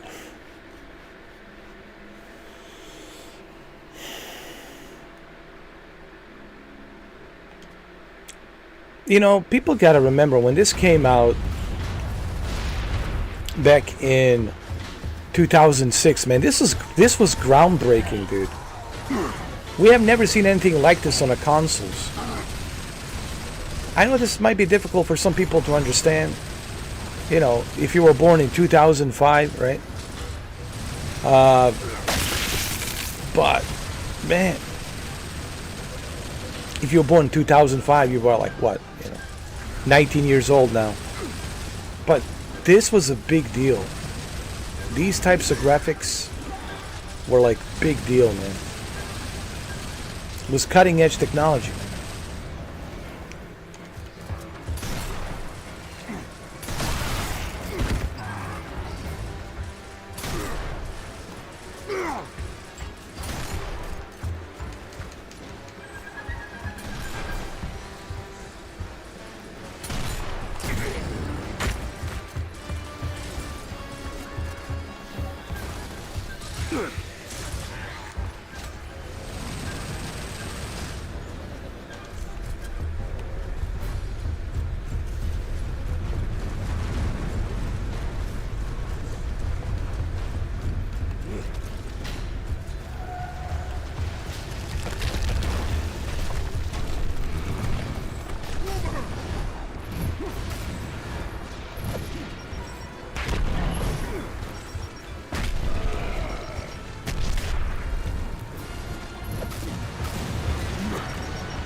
Yeah, one more boomer.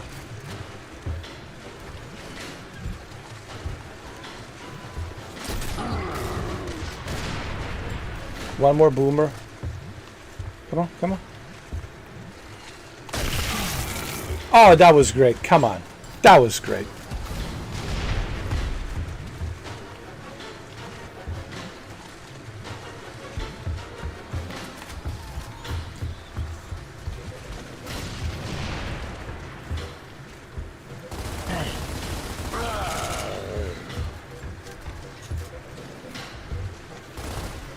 You know, let's finish this guy. Hold on. Hey, Boomer, why don't you boom this? Boom it. Hey, Boomer. What the? Who the hell is this Boomer?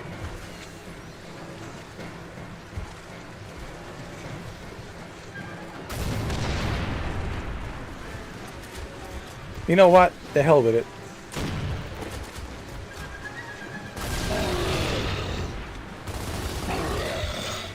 Got him. Almost had us that time. Let's move out. Well, what happened to Cliffy B is he made so much money off of this game that he just felt like, man, I'm good. I'm going to use that money, invest it into something else, and, you know, start my own business doing something else. You have to remember, Cliffy B was successful even before Gears with the Unreal Tournament 1, 2, 3, and 4. He worked on the Unreal Tournament as a young guy. And with the Gears, he was set for life, dude. Why won't he come back? Well, a lot of people ask this question. Why won't he come back? He won't come back for one simple reason. Because they won't let him make the game that he wants to make. Okay, Delta. Looks like we're walking. Are you kidding me? You know what I mean? They won't let him make the game he wants to make. Control, this is Delta Squad. Our vehicle is DOA and we're now on foot. Please advise. Copy that, Delta. The pumping station lift is offline, so you need to enter the mines through the factory. Continue down this road. Affirmative. Let's go. Stupid junker. Piece of shit. Can you fix it? Man can fix anything, man. We just need the right parts. Well, he deserves it, man. He really, regardless of how people feel about him. Look, Unreal Tournament 1, 2, 3, 4, success. Gears of War, success. I mean, was he a little bit cocky? Yeah, but he earned it. You know. He made the games that we enjoy. So what if he's a little bit cocky? You know, even Tom Cruise is cocky, but you know, he's Tom Cruise. He can be a little bit cocky. Apparently, they don't like what he wants to make. He wants to make games where he doesn't care if you're offended. He doesn't care if your feelings are hurt. He doesn't care if you hear too much profanity, you hear too many jokes. He wants to make games that we all can enjoy. But with today's politics and with today's wokeness, it's just simply impossible for him to make that type of a game. He can make a game, but it's going to be some kind of filtered, washed down version of whatever the studio wants him to make. And he's like, no, I want to make the game that I want to make. I've been doing this for a long time. I should be able to make what I want to make. And apparently, you know, he just doesn't fit in, you know. So you're not going to see Cliffy B, you know, coming back. I would love to see him come back for the Gears 6. But the only way he would come back to Gears 6 is if Microsoft would let him do what he wants to do. And you know, Microsoft will not let him do what he wants to do. So it's just not going to happen. Which is kind of sad, because that is what made all of this so cool back then. That's what made it fun and cool. And sadly, we don't see that anymore because of so much, you know. Everybody's like, my feelings are hurt, I'm offended. Or what is this, man? Are we not adults or are we not adults? Like, what happened, man? You know, it's an adult game made for the adults. What's the problem? You know. But anyway, it's 2024. Things are different than 2006. You know.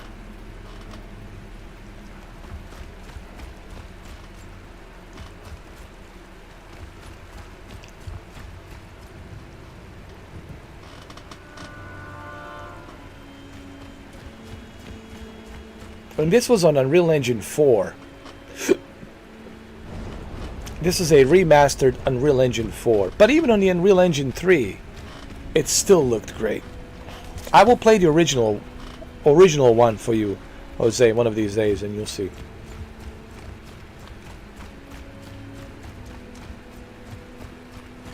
There is a difference, but it's not a drastic difference.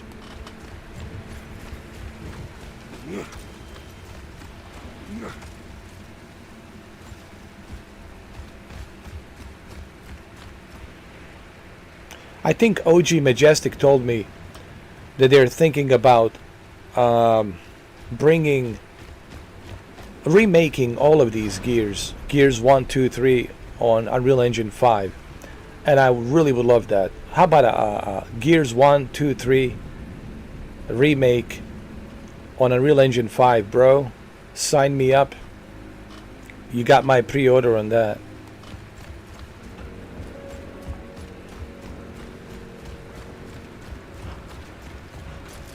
I think there's a lot of snipers here. Need ammo. I think this area has a truckload of snipers.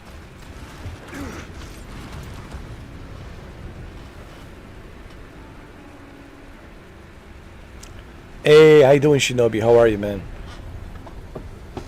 Well, we're here playing Gears Ultimate Remastered. Now 6 hours, man. Having a good time. How you doing?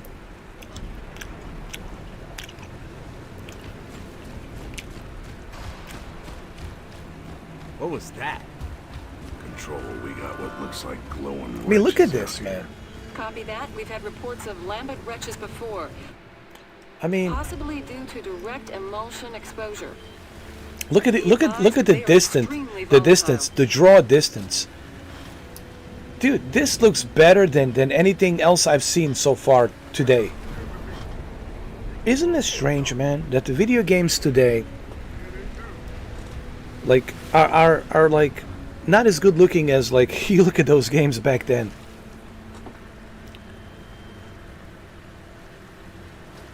Bro, even Max Payne 3 looks better than the stuff that we see today. I find it so strange, man, like how ahead of its time the graphics really looked back then on these games, dude.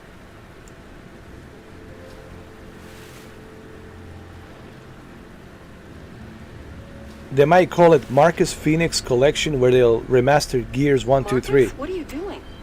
Oh, I'm definitely gonna buy it for sure, man. Even though I know it's gonna be available on a Game Pass, but that's fine. I want to own it. Like, I own this, so it doesn't matter if it's not on a Game Pass anymore. I still own it. So I like to own certain types of games, you know what I mean? Like, you gotta have them. Like The Last of Us Part 1 and 2, I own that. That's, you know, there's certain games like you want to have. You know what I mean? There's certain games you must have. Like Guns of the Patriots on PlayStation 3. Guns of the Patriots, Metal Gear, Solid 4, I have it. Certain games, they're just, you have to have them, period. You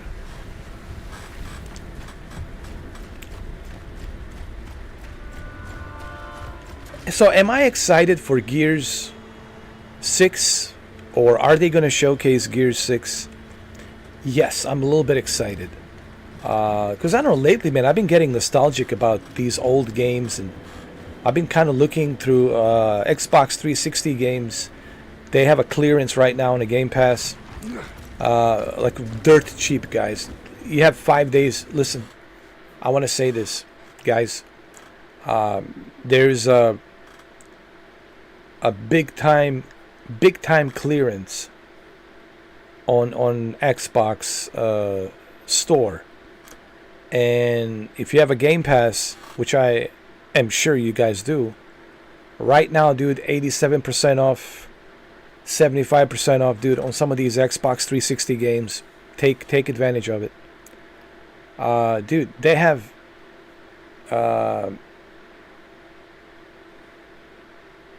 bunch of games, dude, like $2, $3, $5, $6. Take advantage of that price, because the sale is gonna end on Sunday. So Sunday is your last day for you to collect some of these Xbox 360 games, man. Dude, it's, man, you can't go wrong. $2, $3, $5, $6, and these are some pretty big, like, Xbox 360 bangers, like real good bangers from Xbox 360 era for you to get.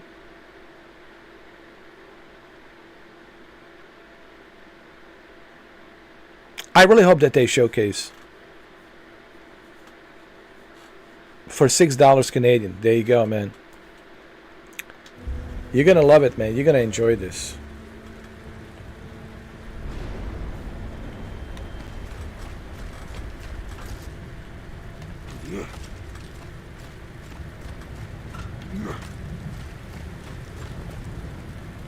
It's a great game. It really is. And it has a great story too. Regroup.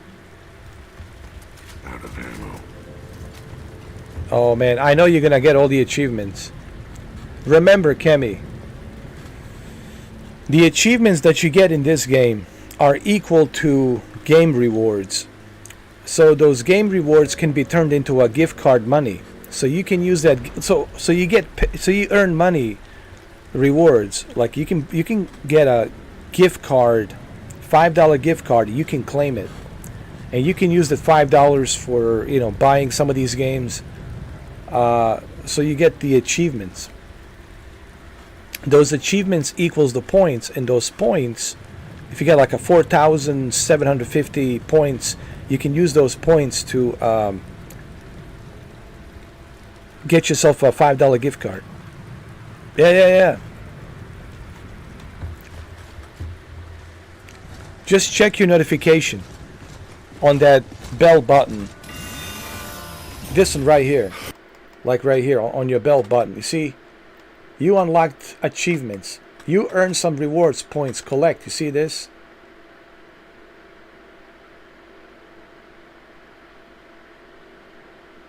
So all I gotta do is go to the rewards, and I can claim those points. You can also, if you earn 12,000 points, you can have a 1 month free of Game Pass. So, you earn as you play. And you can use them as a rewards points. Open that door, will you?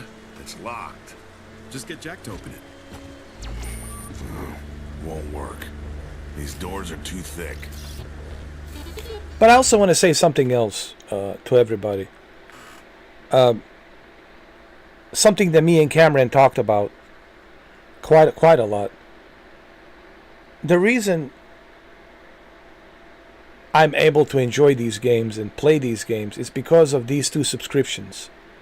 Like yesterday, that AEW All-Star Elite Wrestling, there's no way I would have bought that game to play it.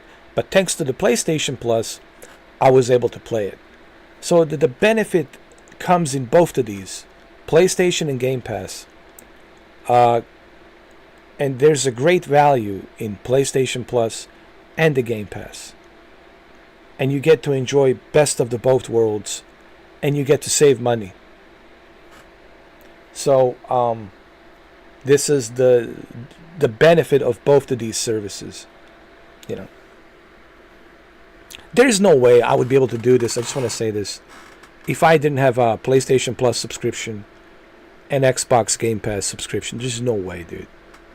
I wouldn't be able to afford to get these games. I'm just being honest,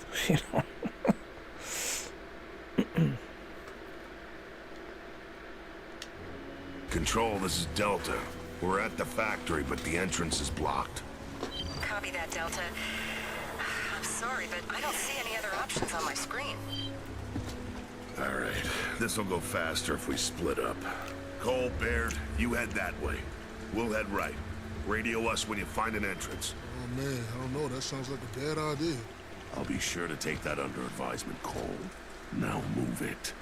Yes, sir! Come on, Cole. Let's move. Damn, Marcus. He'll get over it.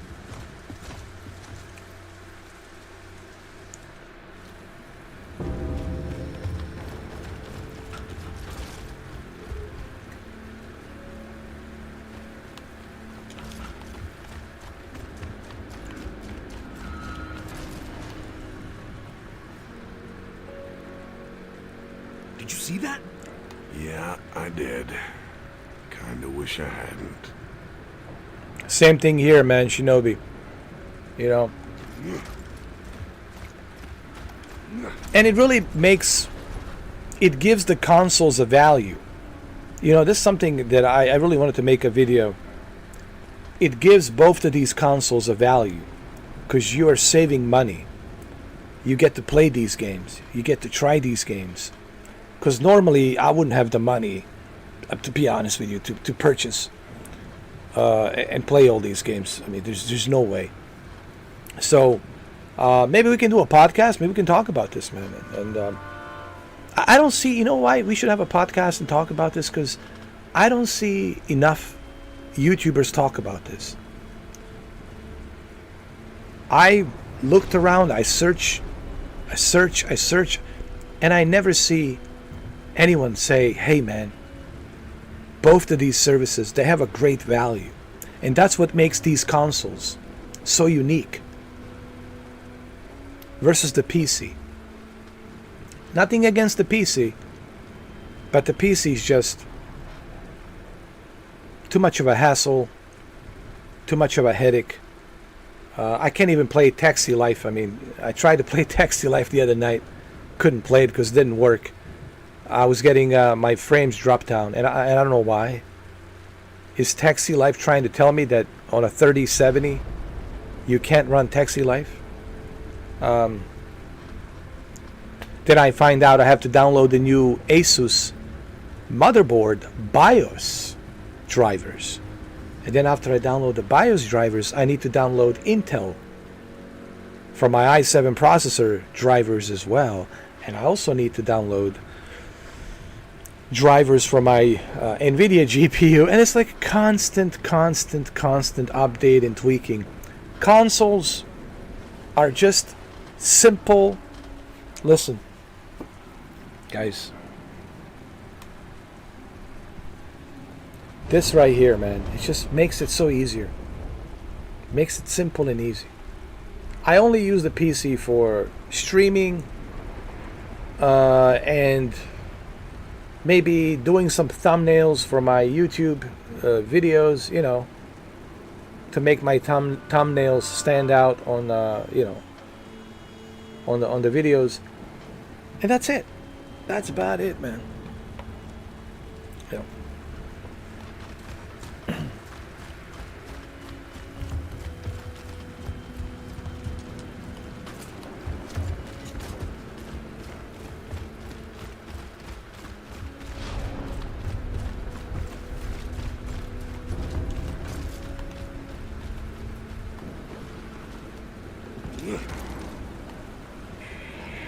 What in the world is that?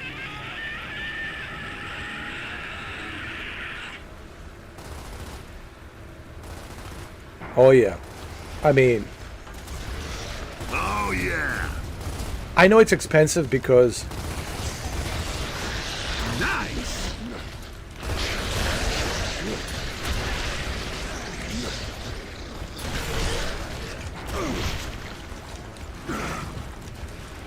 I think one thing you will like about this game, Cammy, is the moving and dodging, right? How you can go in the cover mode and exit the cover mode, and also you can do a blind shooting like this. You can also use a left trigger to zoom in if you want, and you hold the A button to go faster.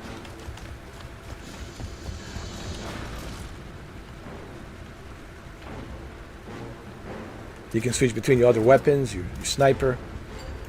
You can use a sniper. You can do it blindly if you're really that good, or you can just zoom in.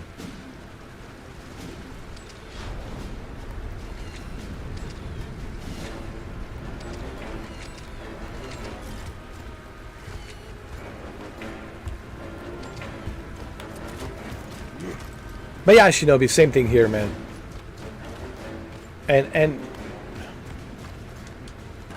again, I'm not trying to like step on anyone's PC Master Race sandals, but PCs are expensive. I know they are, because I have PCs, and I know how much it cost me. You know, so I prefer my PlayStation, Xbox, Nintendo Switch. You know, I know I haven't been using my Nintendo Switch, and if you guys want me to, I can play some Nintendo games, you know, if you guys want me to, you know, I'm all for that.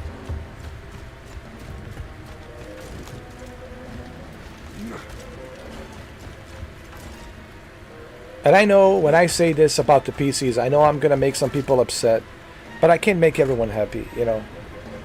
Just know that I have PC. And I'm not saying that you're not going to have a great performance on the PC. I'm not saying that you're not going to have a more advantage on the PC graphically. What I'm simply saying is, in order for you to achieve that, you got to go through jumps and hoops on every single game. One great example, Days Gone. I mean, not Days Gone. Dragon's Dogma 2. Dragon's Dogma 2. It's one perfect example.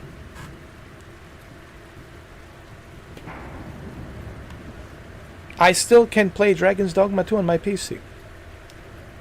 I'm still at like 24 to 28 frames. If I'm lucky. 28 frames if I'm lucky. Depending where I am on the map. But roughly around 24 frames. 24 frames, bro. Jose, I know you love PC, bro. And I'm not holding that against you, bro.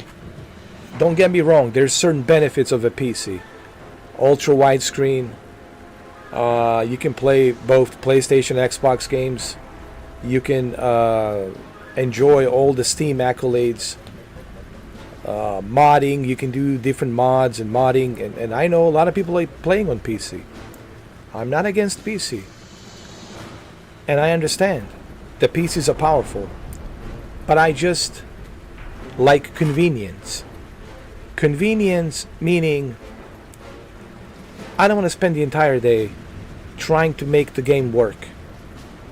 I want the game to work right out of the gate, right out of the box, once I download it, you know. I just don't have that the passion like I used to, Jose. I used to have this passion.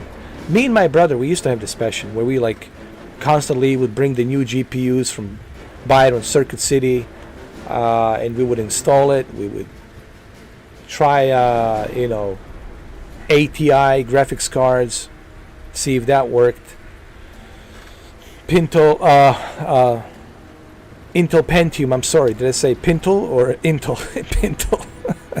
Pintel, not Pintel. Intel Pentium 3, and then Intel Pentium 4. Intel Pentium Inside 4. We built this big rig, man. It was like a closet, dude. It was huge.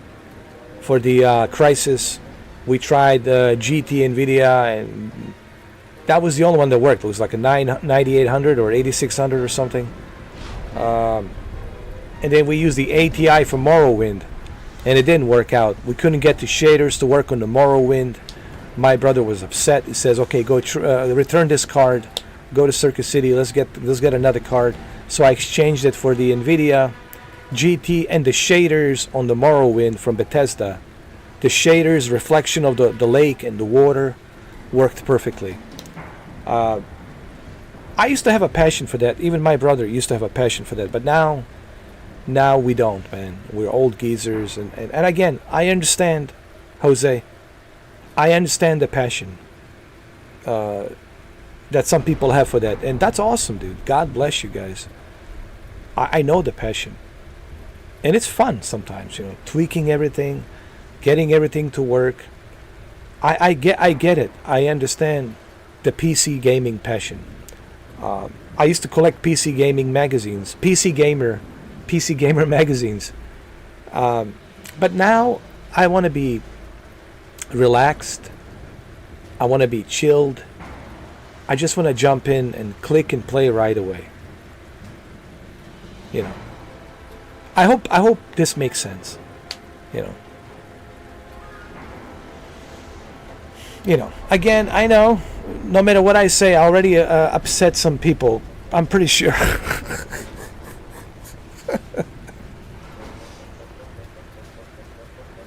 And I understand that. I totally understand that, Jose. And once upon a time, I used to enjoy that. Me and my brother, we used to enjoy it. But today, we just, you know, that passion is gone. You know, that passion is gone.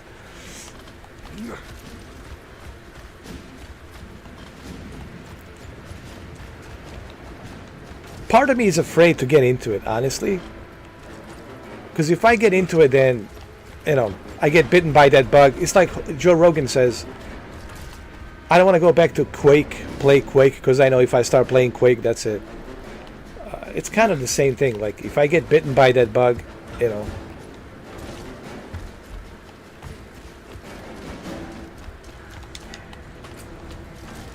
it might come back, and I might get turned on, and I might, start getting back into, building PCs and GPUs and all that.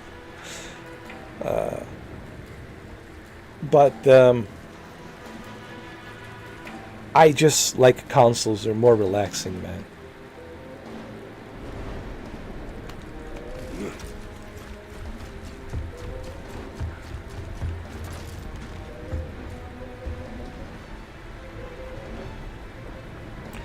And there's a lot of cool games on Steam. I mean, my God. Steam has everything and everything and everything on top of everything. They got a lot of stuff, man. There's a lot of games that you can play on Steam, and you can only play it on Steam. You're not gonna find it anywhere else, And then modding, so many moddings, man. Free moddings. Oh my God! Did you see what they did with Resident Evil Village in terms of modding? A third-person feature where you can use the characters as third person. The stuff that they do in Resident Evil, man, it's ridiculous. Even in Dragon's Dogma, what they're doing with moddings and the moddings that they do on a Starfield, it's ridiculous, bro. Did you see the moddings on Starfield? I mean, Grand Theft Auto, for crying out loud. Grand Theft Auto 4 moddings. Grand Theft Auto 5. Imagine what they're going to do with Grand Theft Auto 6 when it comes out in, I don't know, 2026, right? Or whenever, 2027, I don't know. Imagine what they're going to do on the PC, man. In terms of mods and modding on the PC. Whenever it comes out on PC, 2026, 2027.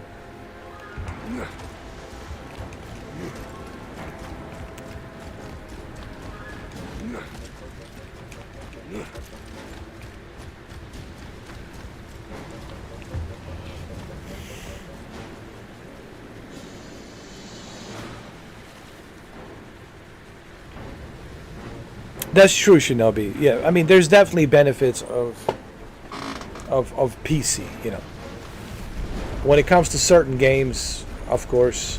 When it comes to like simulators, like flight simulators, like my friend Dominic, he's enjoying the PC and he could never go back to Xbox because that's all he does. He's a pilot and he just uses his PC for flight simulator, and I don't blame him. Flight simulator is the best experience on the PC.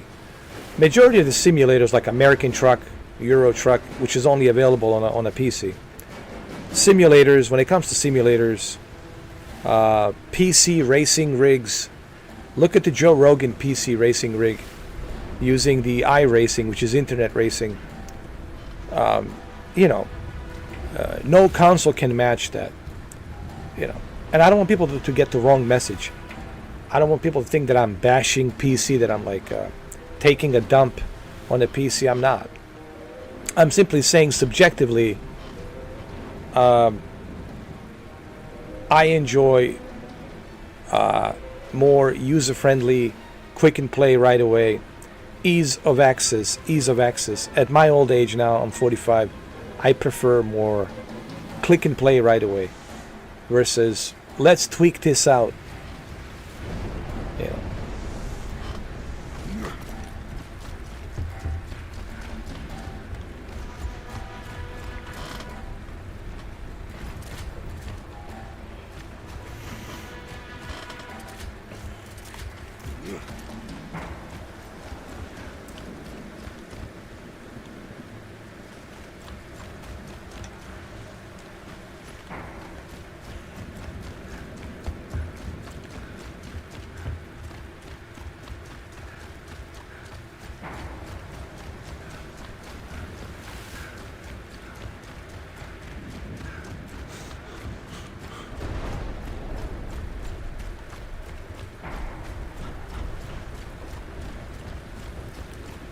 Let's enter.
Oh yeah, well Gears 5 definitely showcased, because you have to remember Gears 5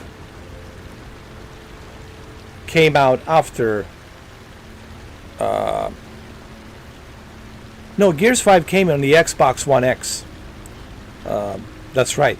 Gears 4 and this game came out on the Xbox One S. No, yeah, Xbox One S, that's right. But even for an Xbox One S, for Unreal Engine 4, this was still impressive. Even for an Xbox One S, it still looked impressive. I started my channel pretty much with 2016 Madden 2016 Xbox One S that was released in 2016 of August. And that's pretty much how it all started. And I got my 4K Vizio TV, 4K TV, and it was upscaling to 4K. So Xbox One S, was definitely a great console. It had a 4K Blu-ray player built into it and all that. So that's how I started my channel. But Xbox One X really showcased what the Unreal Engine 4 can do with 6 teraflops, with that Xbox One X console. If you still have Xbox One X, it's still good, man. If you still have Xbox One X, it's still good. It's still a 4K machine.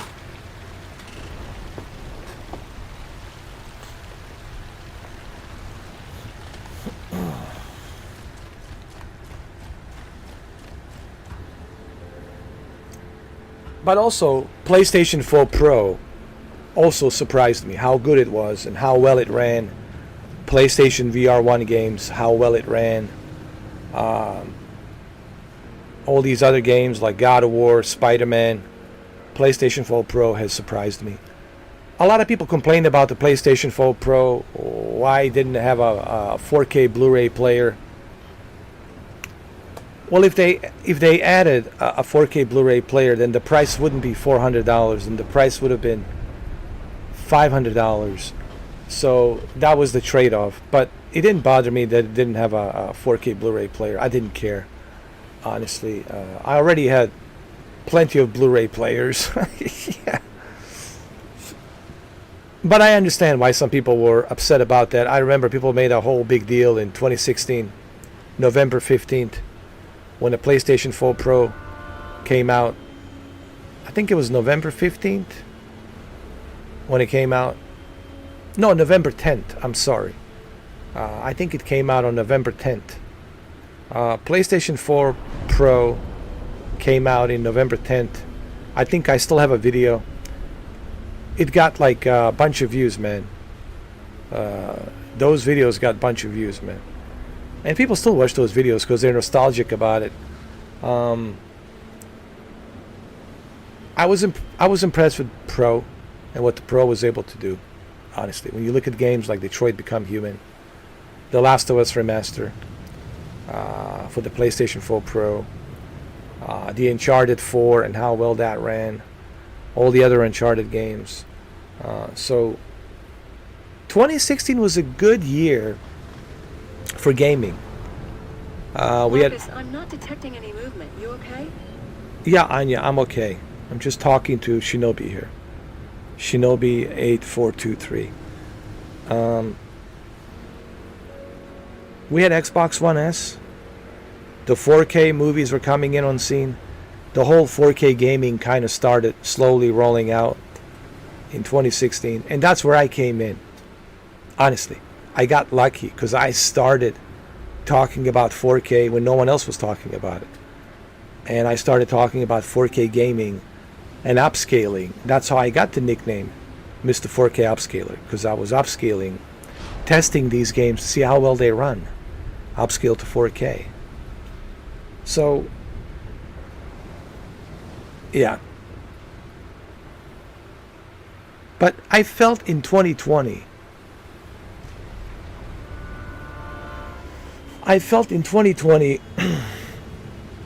there has been a drop-off.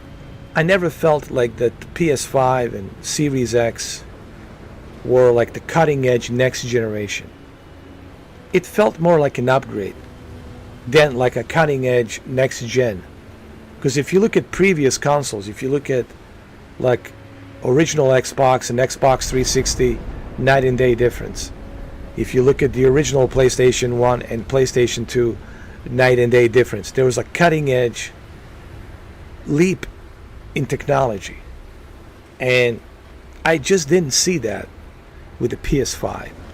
I didn't see that with the Xbox Series X.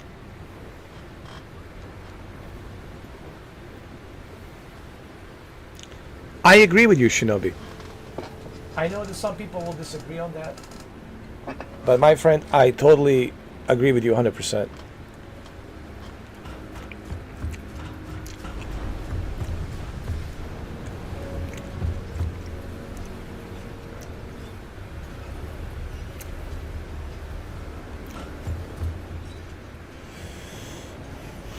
It was an upgrade that gave us almost no loading time. It was an upgrade that gave us higher performance at 60 FPS, 1440p, 120 FPS where it's available, 1080p. But to say that it was a cutting edge next gen, I don't think so. We don't know much about PS5 Pro. We don't know much about the Xbox refresh. I guess we'll find out soon about the Xbox refresh.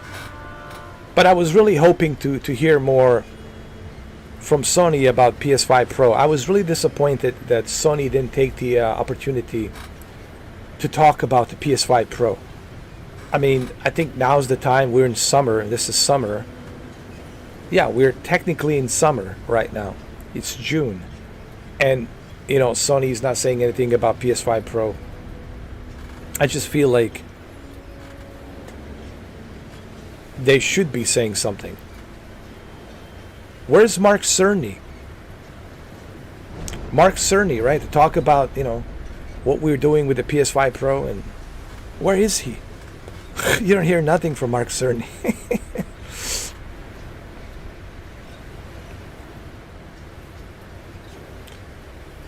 I agree, John. I agree.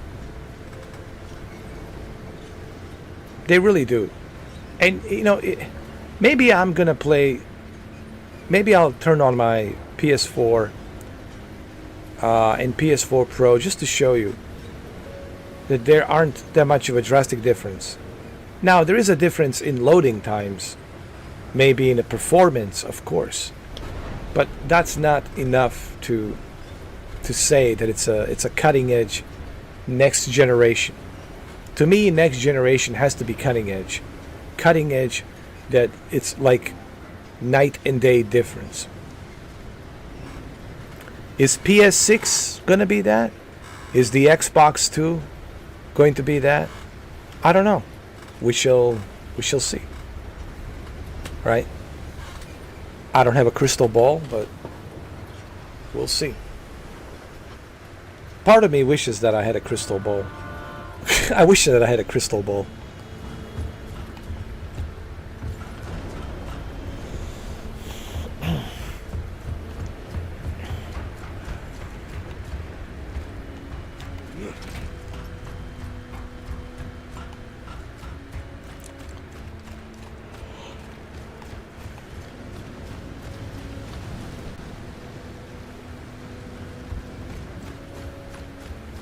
I totally forgot what are we doing here.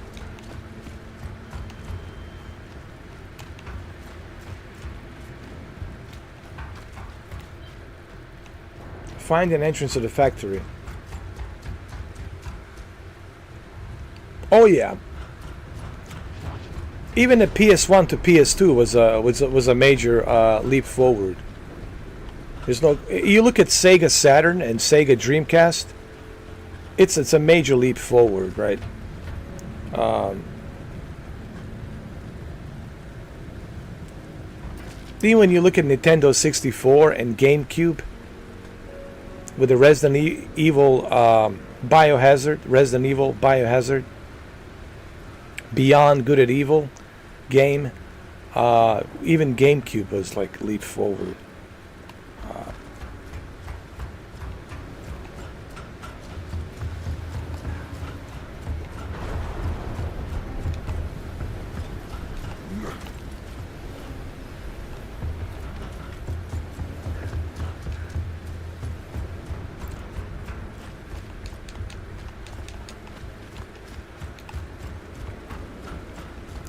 We have to find an entrance.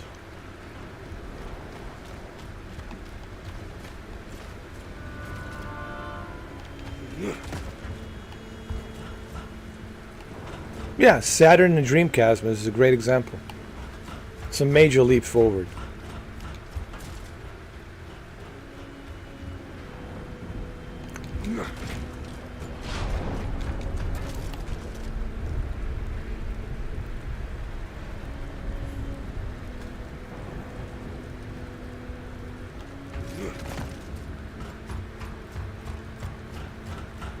I think one of the biggest mistakes that the Xbox has made in 2013 was this whole Kinect.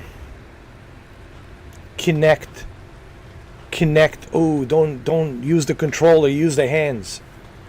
Pretend. Use the hands, pretend. This whole Kinect thing was really Kinect, and the whole cable thing, watch TV. Right? This cute idea, oh, don't need a controller, just use your hands. Pretend. Use your voice. Tell the Xbox to record this, to record that. Tell the Xbox to go switch on TV. This cute idea. And everybody started saying, well, what exactly are you making? Are you making a console, Microsoft, or are you making a DVR? Time. No rush. I'll sit down. Or are you making a DVR, DirecTV, Comcast? Like, what are you doing? Dish Network. Like, what are you doing? Are you a television? Now you like. And they focused on the Kinect and the whole television thing, that they really forgot the main focus. The games, bro. People care about the games. They don't care about the television. If they care about, well, they do care about television, but that's why we have Comcast. That's why we have, Comcast and DirecTV and all these other TV services, Dish Network. That's why we have TiVo to record. You guys remember TiVo?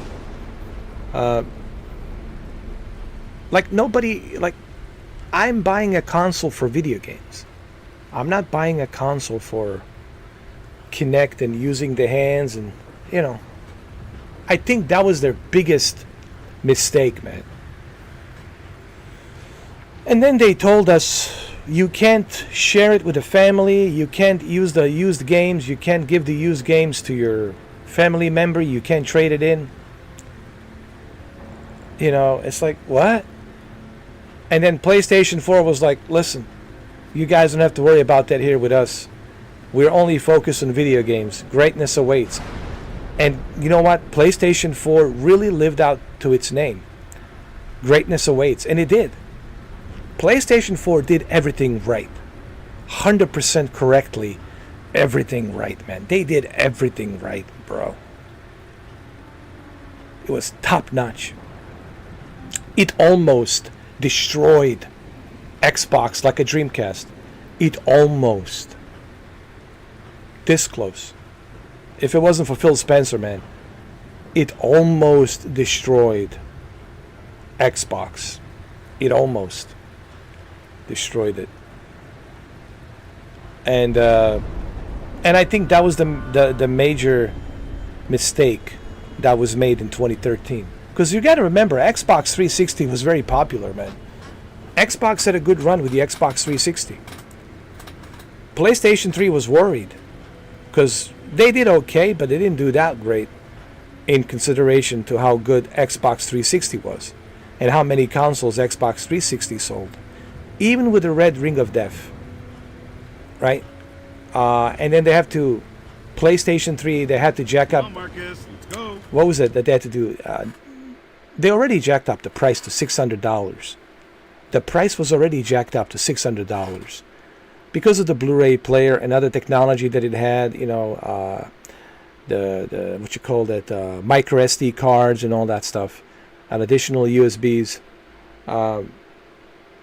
Even with the Guns of the Patriot, Metal Gear Solid 4, Guns of the Patriot, the $600 still. They were having a difficult time with the PlayStation 3 Fat. So what did they do? They were so worried with the Xbox 360, and even though Xbox 360 had Red Ring of Death, the sales were just through the roof, dude. Sony was worried. So what Sony basically did, they decided to remove PlayStation 3 Fat and just create PlayStation 3 Slim for $300. And that was probably the best decision that they made. And it worked out well.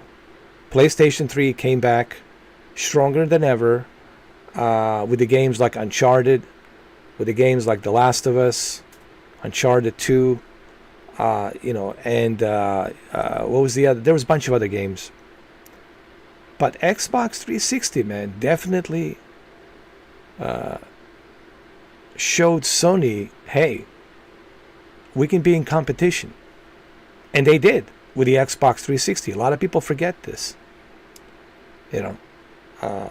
But now, let's be honest, both sides, both Sony and Microsoft are in a very, like, sad state, bro. Both of these brands are, like, in a really sad state. You know. That's why I said on my video today, and I think John was there. He saw it.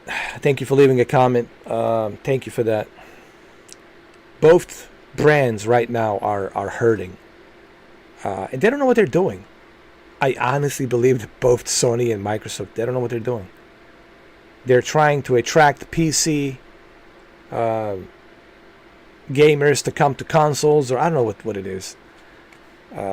It's just, even this PlayStation VR 2, you know, with this whole adapter thing, you know. Now, PlayStation Portal, I think the handheld, it's kind of coming in a weird way. Because for some reason, people all of a sudden have this urgency to play on a handheld.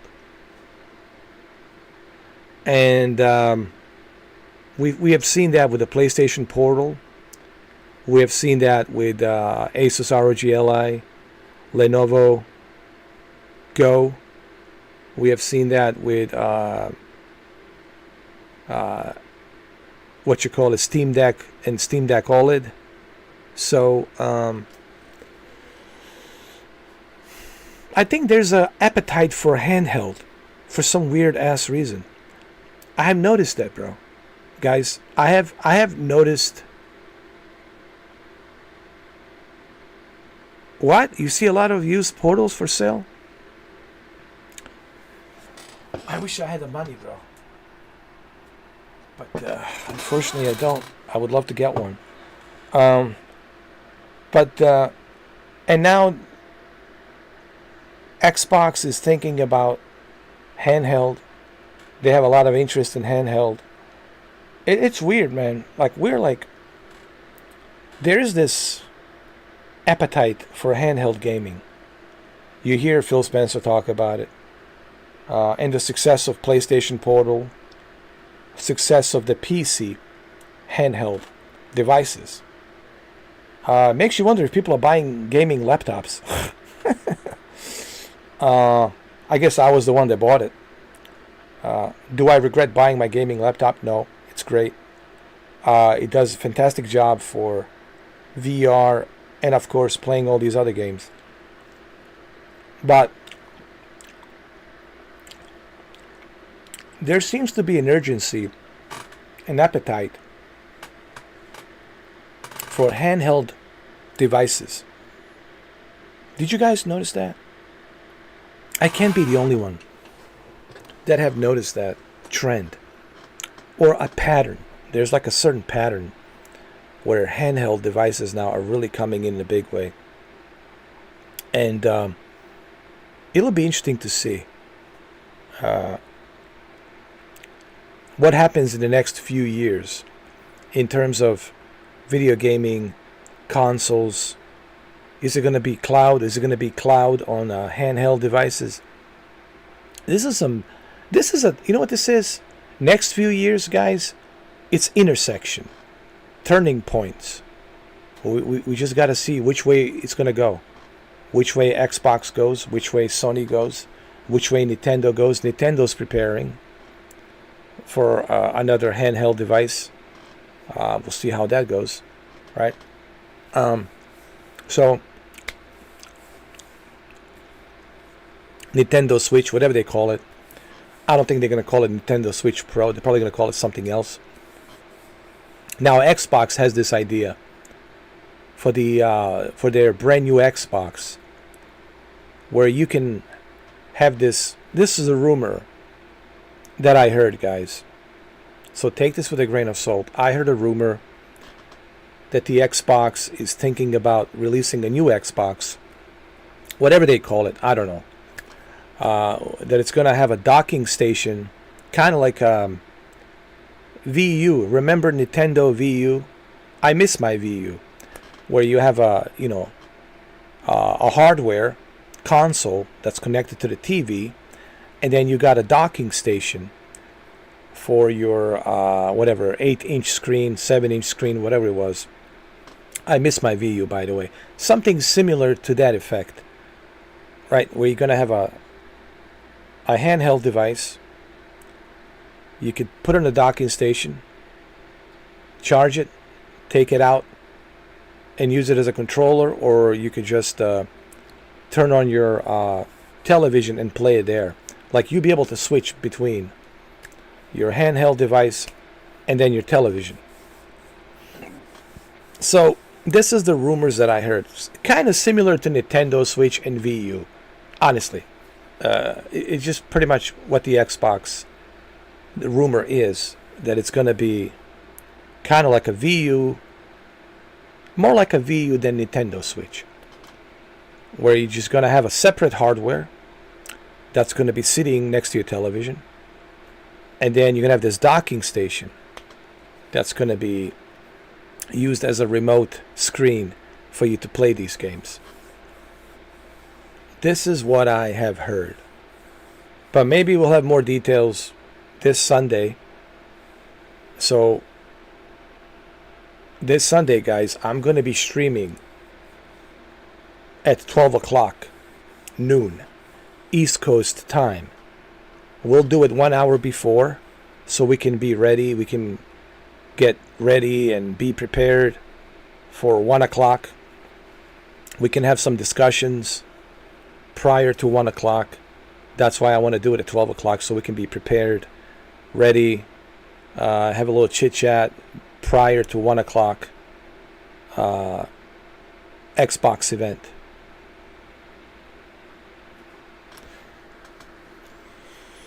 And I hope you guys will show up early at 12 o'clock so we can have a little chit chat prior to the event. And then after the event, we'll have a, discussion on what we have witnessed and what we have seen and talk about it. So Sunday is going to be a big day, 12 o'clock, guys.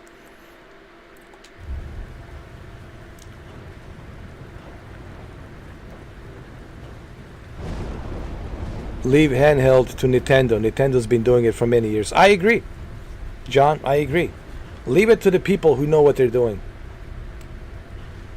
Nintendo. When you look at Nintendo, like you look at all of their previous, like Nintendo 3DS, 3D XL, Game Boy Advance, right? Nintendo knows what they're doing when it comes to handheld.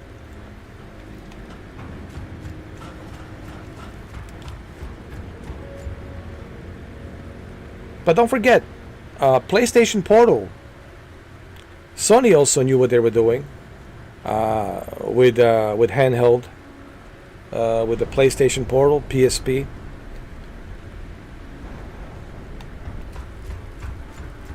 But if you're gonna leave it to the best. Leave it to the Nintendo. Let the Nintendo do the whole handheld thing. I don't know. This is my question to you guys. Why all of a sudden there is this appetite for handheld devices? Why all of a sudden there's an appetite for handheld devices? Like out of the blue, everybody just wants the handheld device. I find it very interesting.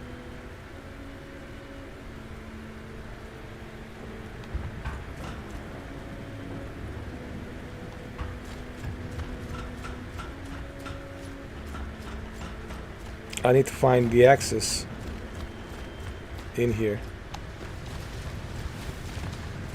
How do I enter?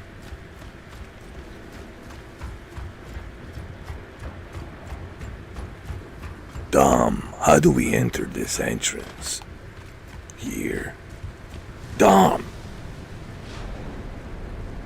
Are you there? We need to find an access. Here. Which door leads to the entrance here? A little Marcus Phoenix, man.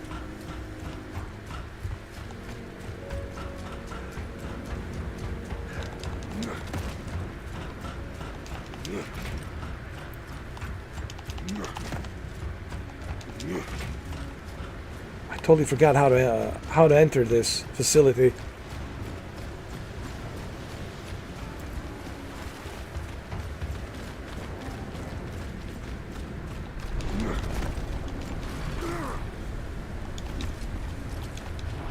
Wait a minute. I think this is it. Dom, we found it. It's right here. Come on. Dom, get here. What are you waiting for?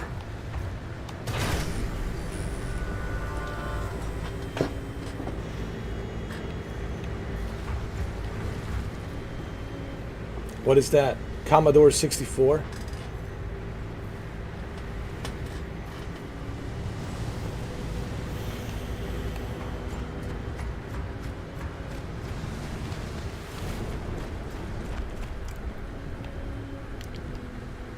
Did I turn on something? I think I did.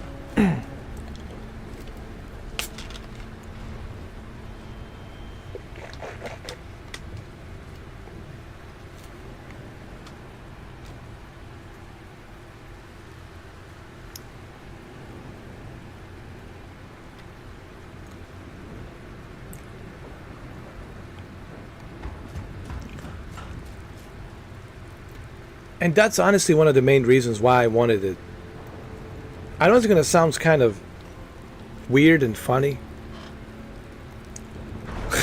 But when I'm sitting on the toilet taking a long shit, I don't mind, dude. Like, hey, no, let me, I'm stuck at this level, man. Let me get my PlayStation Portal, man. I wanna finish this level, bro. I'm gonna be here in the toilet for a while.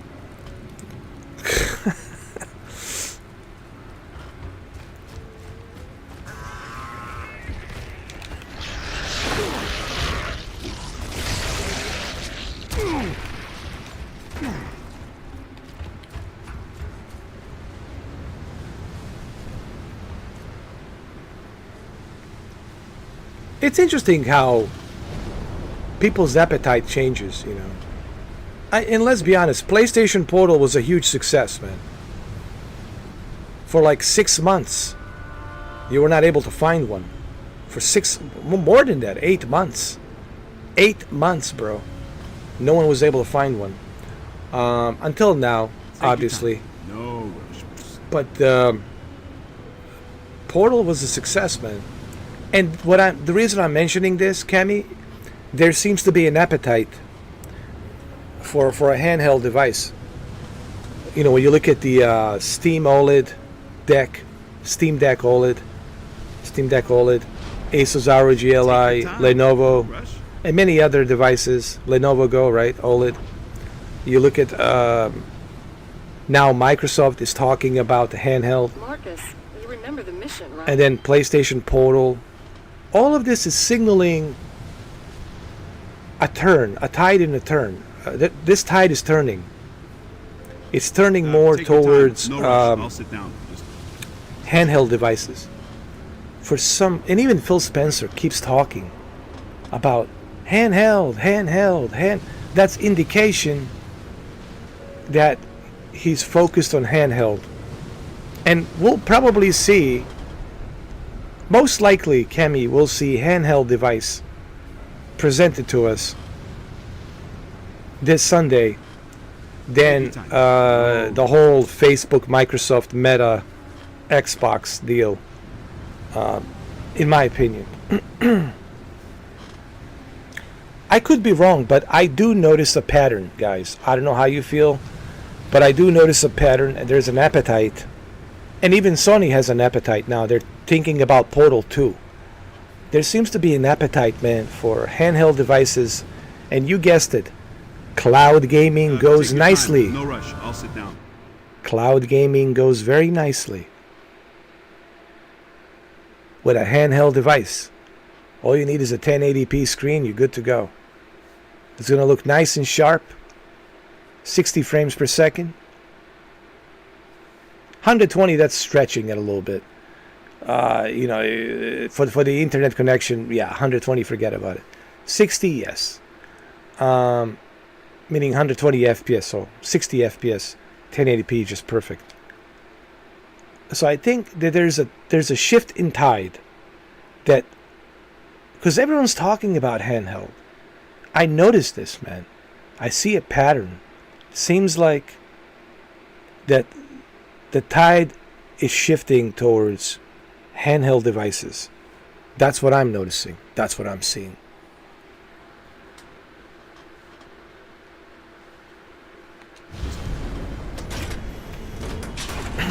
But I could be wrong. You know that nobody's been underground in years, right? Could be wrong. I know. You know, we'll see. Look, it's enemy territory.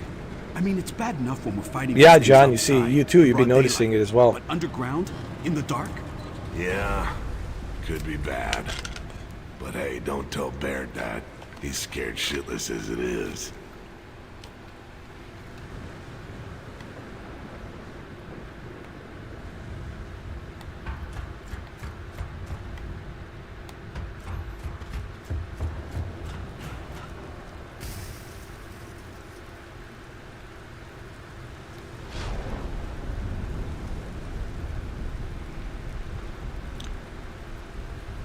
This makes me even more excited now, and I know I don't want to get too excited, but now I'm even more excited, bro. Set your alarm clocks, guys. 12 o'clock noon, Sunday, man. It's going to be a big live stream, man. We're going to spend almost the entire day talking about it and everything. It's going to be a great day, Sunday, man. So Mark your calendars, guys. It's gonna be great. But again, keep your expectations low. Like me and Cameron said, like we say, keep your expectations low. Please keep it low, because you might be disappointed. But we'll see. We'll see what happens. You know, it'll be interesting.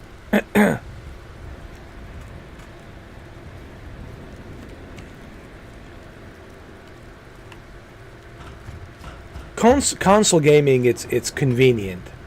To me, it's a convenience. It's easy. Look at this. Now, did I have any issues? Look at this. I've been streaming for almost nearly 7 hours. Not once did I crash. Yesterday I was playing for what? 5.5 hours? 4 hours, I'm sorry. Yesterday I spent 4 hours playing AEW on a PlayStation 5. Not once did my AEW game crash. Not once. Same thing here. Not once did it crash. So it's a testament to how stable the console gaming is versus a PC.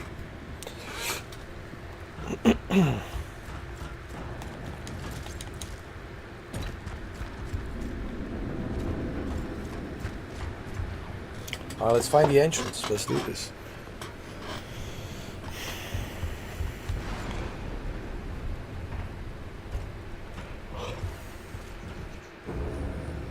There, Cole, we're in. What took you so long? We've been here for at least 2 minutes. Well, good for you, smartass. Give us your location. The basement. And it's a dump. Control, this is Delta. We're in. Copy that. Keep moving through the factory till you find the cart control room. I'll use the carts to get you to the mine. Delta, let's not waste any time meeting up. Let's just find that control room. Watch out for the boogeyman. My only thing about Indiana See if you can get Jones the lights back on. Delta 1 out. is this one thing. The fact that for some reason Bethesda has this fetish for a first-person view. And what's also bizarre, on Skyrim and Elder Scrolls, Morrowind, and Oblivion, they give you the option of a third person and a first person. Even on the Fallout 76, you can choose first person and third person. But for some reason, on Indiana Jones, Bethesda says, nope. We will have you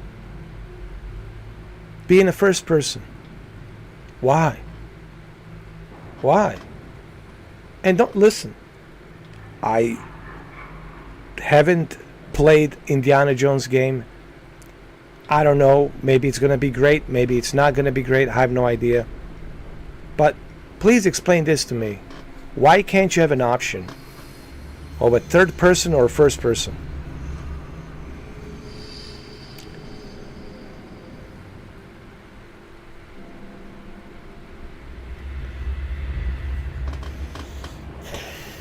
I mean, Starfield has a third person, first person view. Why can't Indiana Jones have a third person and first person view?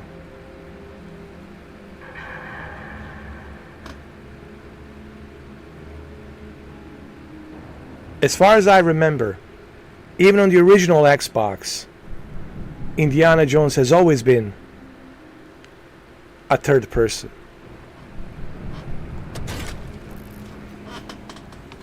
Locked. And it's too thick to cut.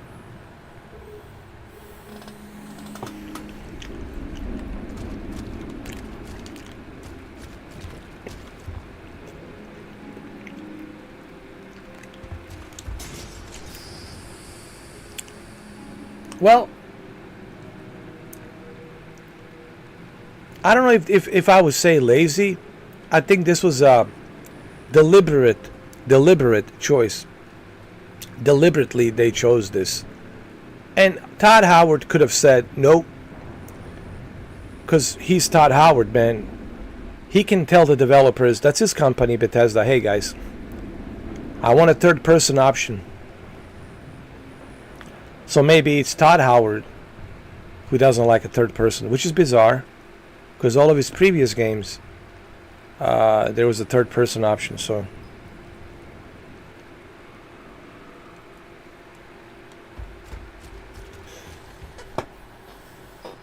I just don't get it. I don't know.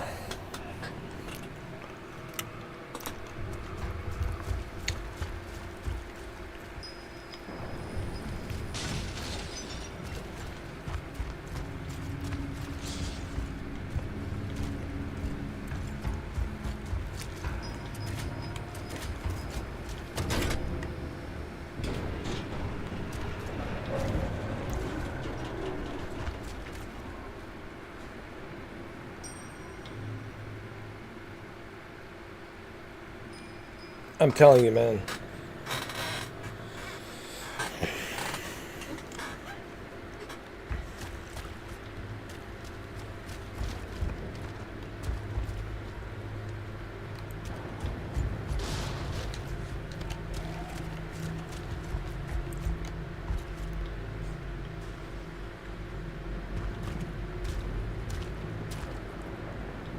Now here's probably the way I'm going to look at Indiana Jones, because Troy Baker is in it, and you guys know who Troy Baker is, the guy who did You Think I'll Let You Do This on Your Own? He played the Joel from the Joel Miller from The Last of Us. He did the voice and motion capture the whole thing. And he's going to do a fantastic job as Harrison Ford, as Indiana Jones. He's like a chameleon. He's like me. He can mimic voices. And he can mimic voices really well. I'm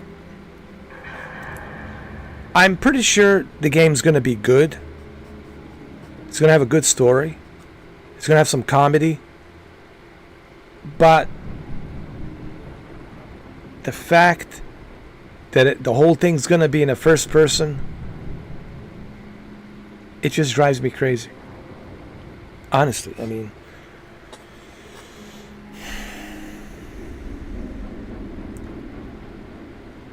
why? Why not a third person? No one seems to ask these questions. I think it was Cameron who told me first. And it says, how come it's not in third person? I was like, man, you're right. You're absolutely 100% right, man. If you look at the previous Indiana Jones game that was released in 2003, I think it was 2003. It might have been 2002. Might have been 2002. Marcus, this is no time for a break. Like, imagine Uncharted, first person. It wouldn't be the same. You know, so look, what I'm saying is this. I'm pretty sure it's going to be a good game, but it could have been better if they gave you the option of a third person. I want to see Indiana Jones. I want to see the outfit. I want to see that hat that he wears. I want to see the jacket, the whole thing. Come on, man. You know?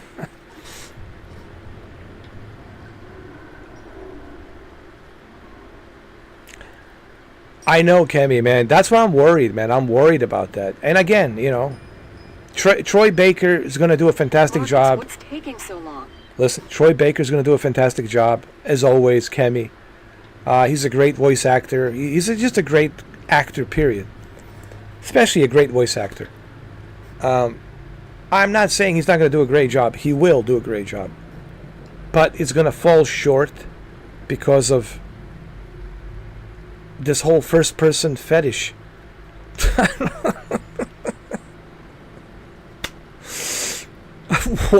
You know what? They can still fix it. It's not too late. Right, Kemi? Really, it's not too late. They could still fix it, but again, maybe Real Savage is right. Maybe it's lazy developers. I mean, I hate using this term, lazy developers, but sometimes, man, I don't know how else to call it.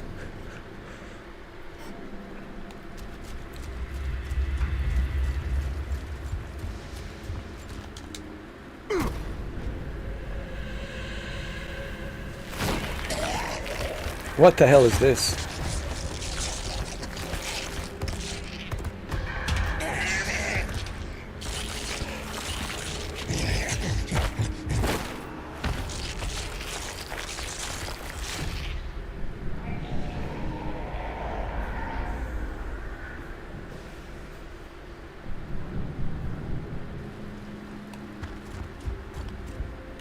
Hey, I think I got it. Yeah, Baird, you did. Yeah, turn them off, will you? Huh? What? Never mind. Oh, Andromeda was a total disaster, man. And I can't believe it, man. Casey Hudson. Well, to be fair, Casey Hudson wasn't there. He wasn't part of the Andromeda. Casey Hudson went to EA. Well, he was always part of EA. To work on this game called this multiplayer game, a co-op game or something. Anthem or something. Anthem. And what a disaster that was. Anthem. Casey Hudson should have just stick to making a proper Mass Effect game or another Dragon game. Dragon Age. Instead, he wanted to do an Anthem. He wanted to copy, you know, what you call it? What's the name of that game? From Bungie. Destiny. He wanted to follow in Destiny footsteps. This is what happens when people want to follow and copycat somebody who was already great at making something original. Never do that, man. You can be inspired, but don't try to copycat. Casey Hudson should have stuck with making a proper Mass Effect 4 and do a follow-up with Dragon's Age, the next generation Dragon's Age. Whatever, Dragon's Age 4 or something like that. I don't know. I know there's the Origins, but whatever he wants to call it, he could have done another Dragon's Age. I know there's another Dragon's Age coming. Marcus, you remember the mission, right?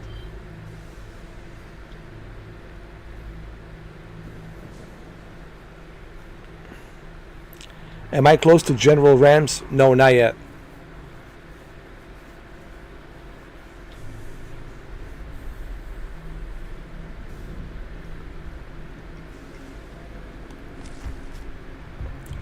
Andromeda failed badly.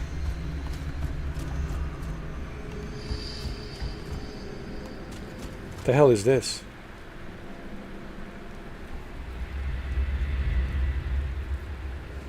I'm down at this underground facility.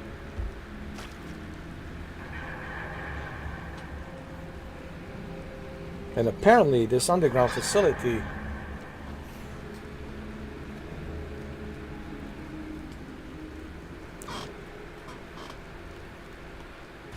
has these creatures that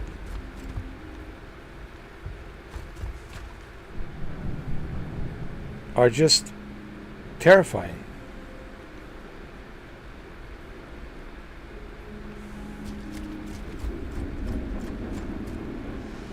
Hey, what are we doing? Dom?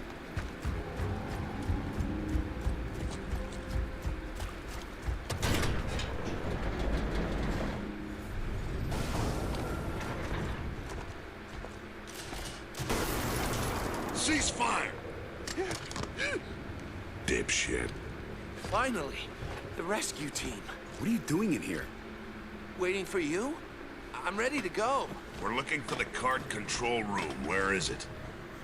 Well, you have to get down to the factory floor through that door, but it's locked. Well, how about you help us unlock it? Who? Me? Aren't we leaving? Not yet. Come on. Dipshit.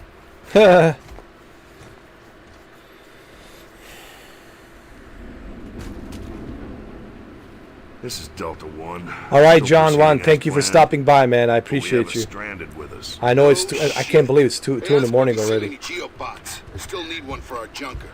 Hey, Baird, keep looking for that cart control room. Phoenix out.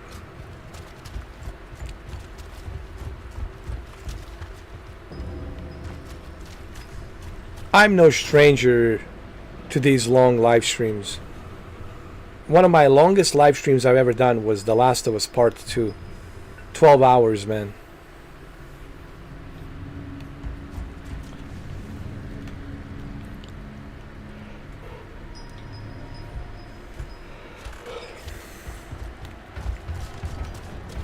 Delta 2, come in. Watch the vents. Roger. You're not gonna believe where we are. Control, could you give us Delta 2's location? GID readings are faint.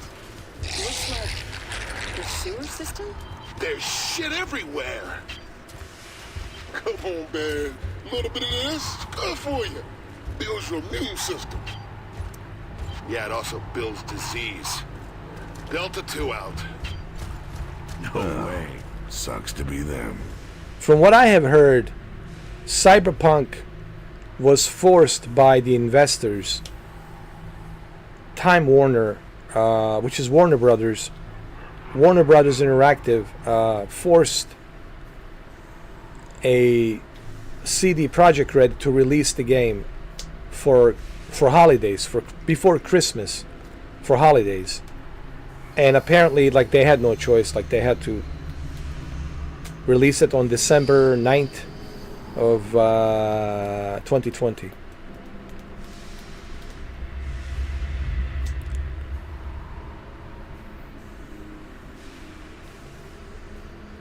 Thank you, Shinobi, man. I appreciate you coming here. You have to go to work. I understand, man. You gotta get some sleep. Oh, no, I'm sorry. You're in UK, so it's already morning for you. It's what, like 6 in the morning? Something like that. No, 7 in the morning. I'm sorry. 5-hour difference in United Kingdom. Thank you, Shinobi, man, for being here. I appreciate it. Have fun at work. Shinobi, don't forget, this Sunday, man, 12 o'clock noon, which is going to be 5 o'clock UK time. So you can catch me on the live stream of the Xbox Game Showcase, Xbox Games Showcase. I'll be here. Cameron's going to be here, probably on a party chat on the Xbox. We're going to watch the whole thing directly from the Xbox. We're going to stream it. We're going to talk about it.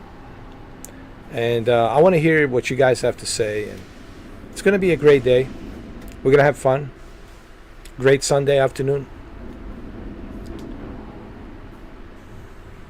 Yeah, 7:10 a.m. 1 a.m. here. Real Savage.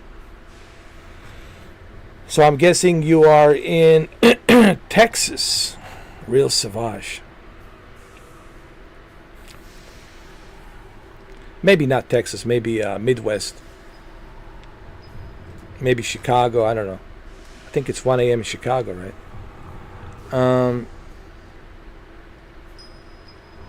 So yeah, Shinobi, you can catch me on Sunday.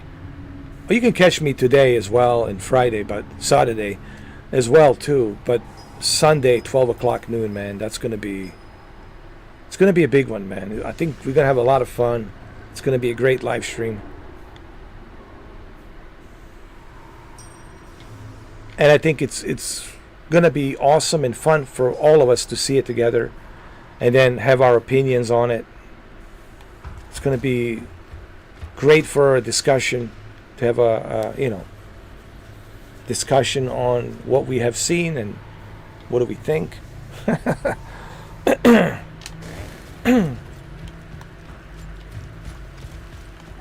Hi, boys. I can smell you 2 a mile away. Screw you, man. Get down here and see how much you like it. There's room for one more. It's a fucking party down here. No thanks. Keep moving. We'll see you at the carts. Man, am I good or am I good?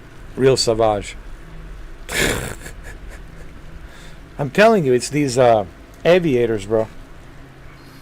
It's magical aviators, bro.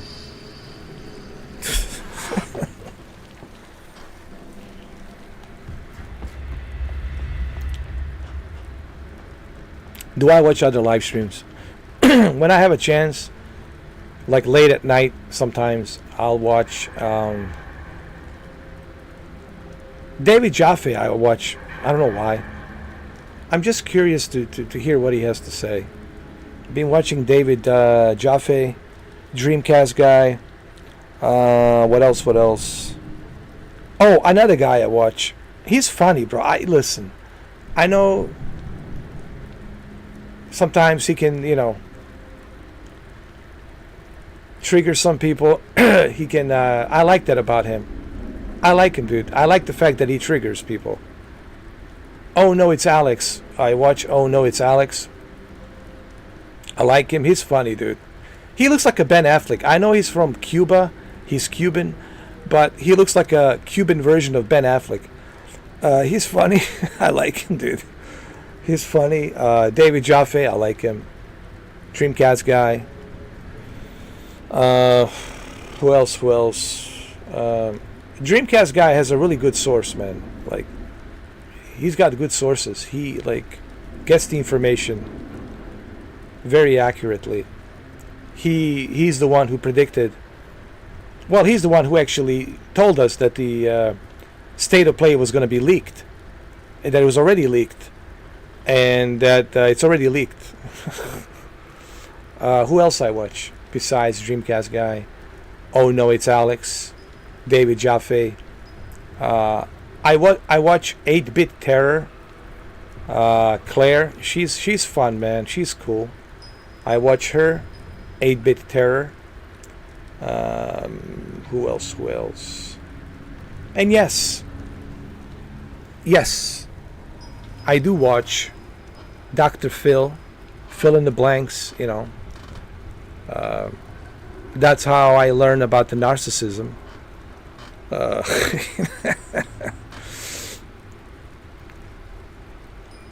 So that's true. Cubans are Spanish from Europe. That's true. I agree. That's 100% accurate. 100% accurate, my friend. Thank you. Who else I watch?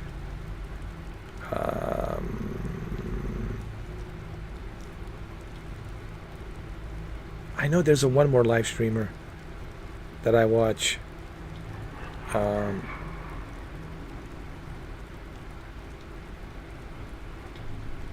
I watched this other guy called Kawaii Games. Kawaii Games or something. And all he does is plays like classic playthroughs. I think he might be on right now.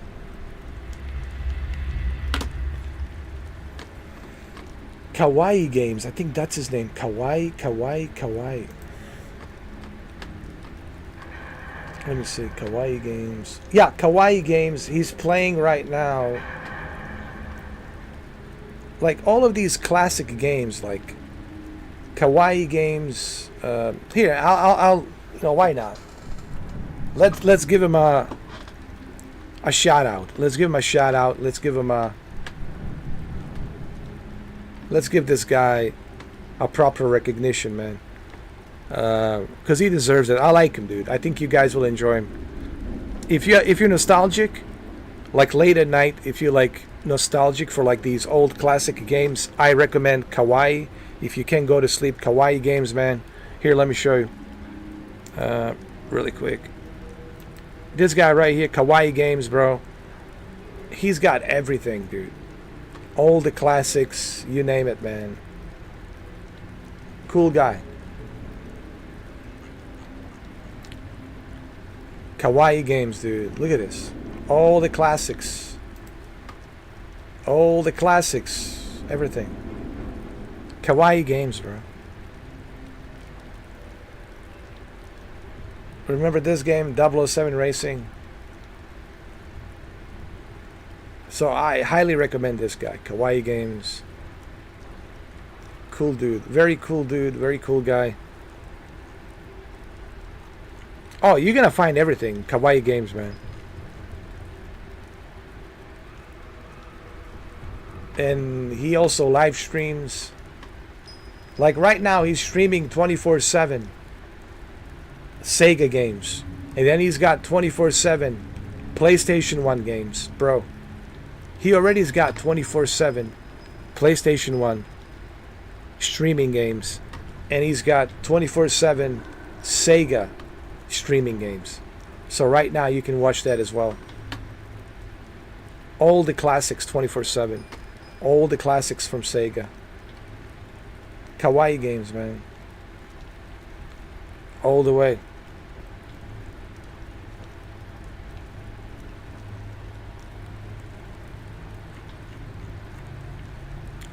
That is correct. It is a cybernetic enhancement of the Deus Ex Aviators. They opened up in the 8K feed and told you I was in Chicago. That is correct. So yeah. So that's who I'm watching, you know.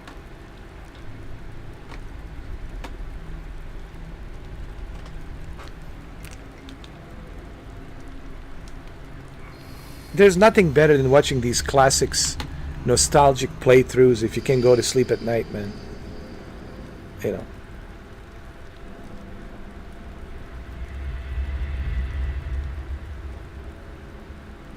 He's playing Battletoads now. Well, there you go. But he's got a lot of stuff, man. All the classics you can think of. Jose, he's got it, man. I think you're gonna enjoy Kawaii Games, man. Tons of classic games, man. Oh, nostalgia. All the good stuff.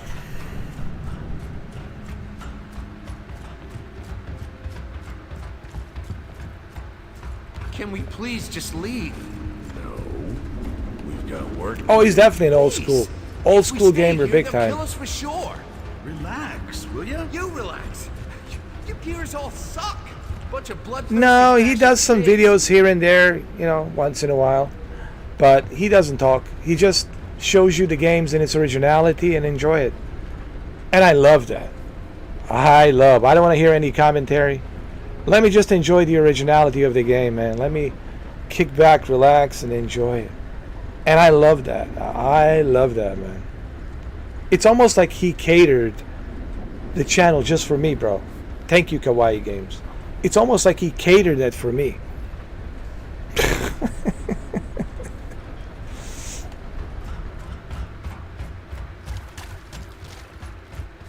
Sometimes, you know, you don't want to listen to conversations.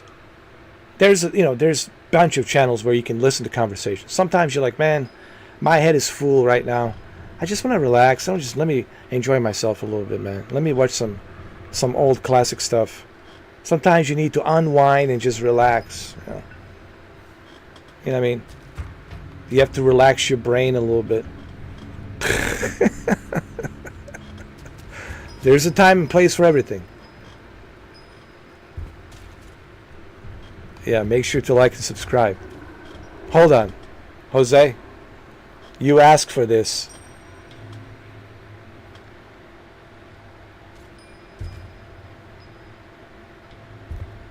Thank you for that donation. I appreciate that. Would you guys also mind checking my Patreon? I have a Patreon, and I also have a Cash App. Just go to my Cash App. The link is down below. Thank you. Also, I have some merchandise. I have some T-shirts, some hats. It would really help me out if you guys could purchase those. Thank you. If we cut through here, we'll be all right.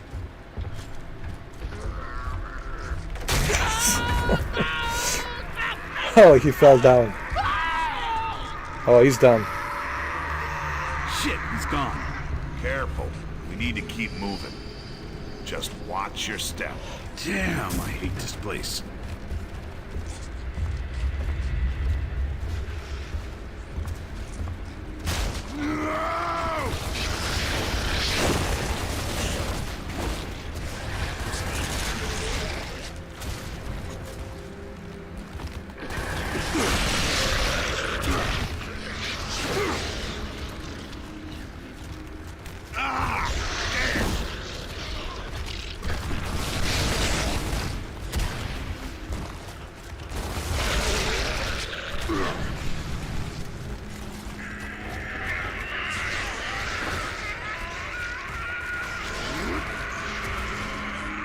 Jeez. I made it, huh?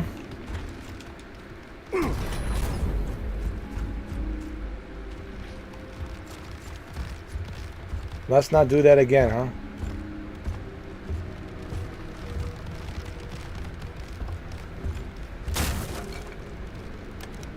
Please not, let's not fall.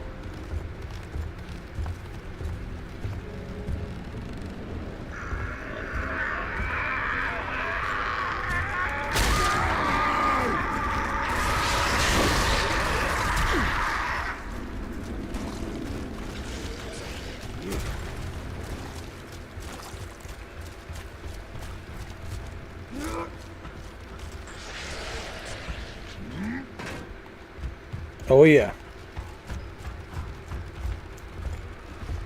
I can't wait for them to do Unreal Engine 5 Gears 1, 2 and 3. That's gonna be amazing.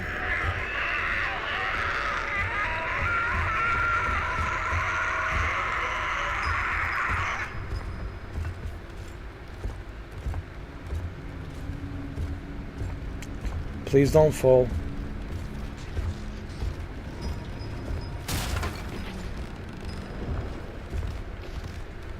Oh God.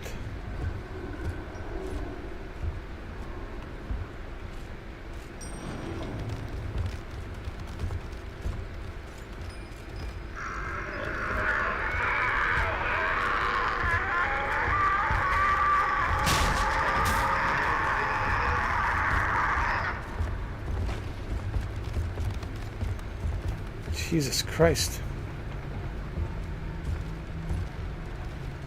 Are we gonna make it? No, no, no, no. Woo!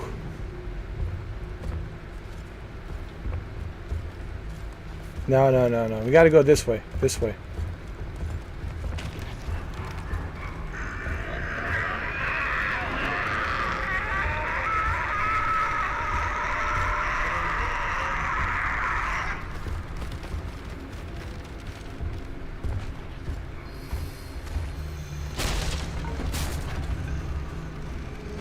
Jesus, come on.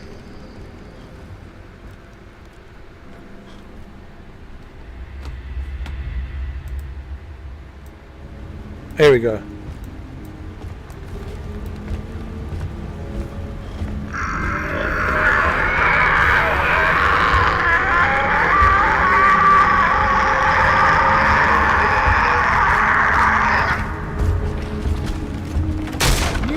Oh, come on.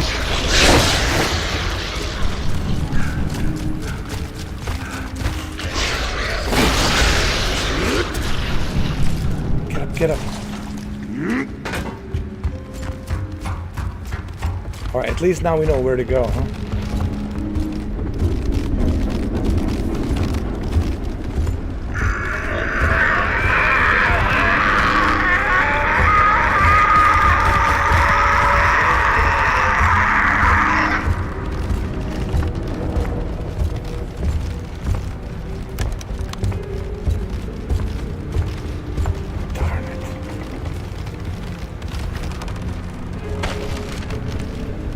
Man, we're screwed. Move out of the way, bro.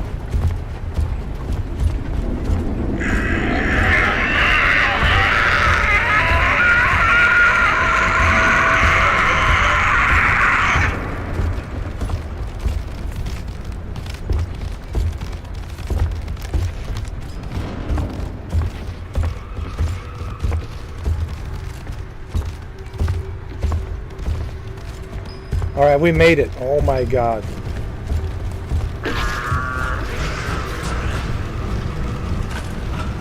Got him.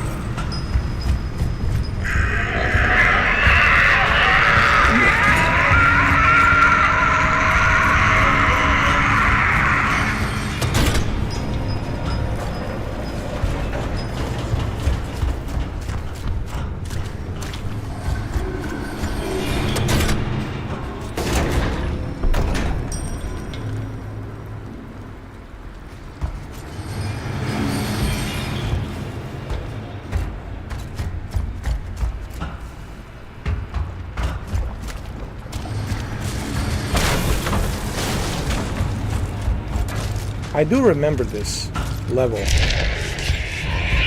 Oh God.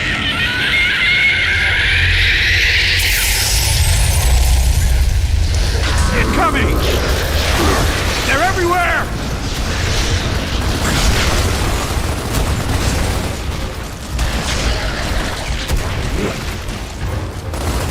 Next!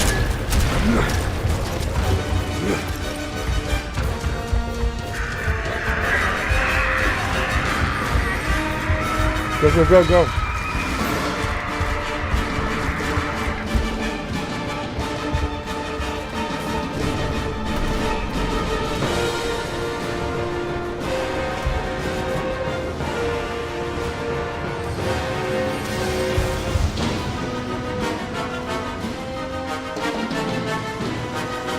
Yeah, Cyberpunk, it's a really strange decision too.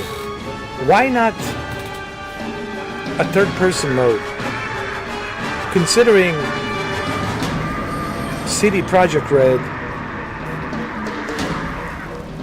it's behind The Witcher, and Witcher was third-person, right? It's really bizarre how they make these decisions, you know? It makes you wonder, man, how these decisions are being made.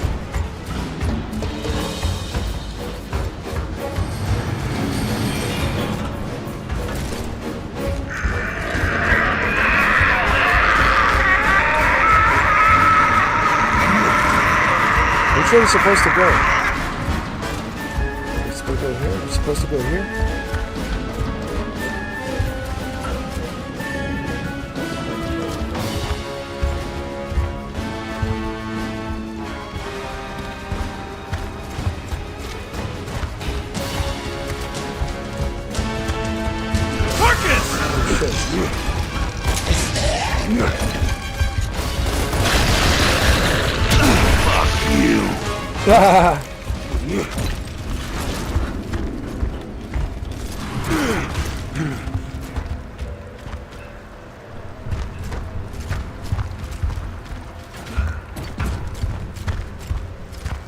How is it possible this chair is sitting like that?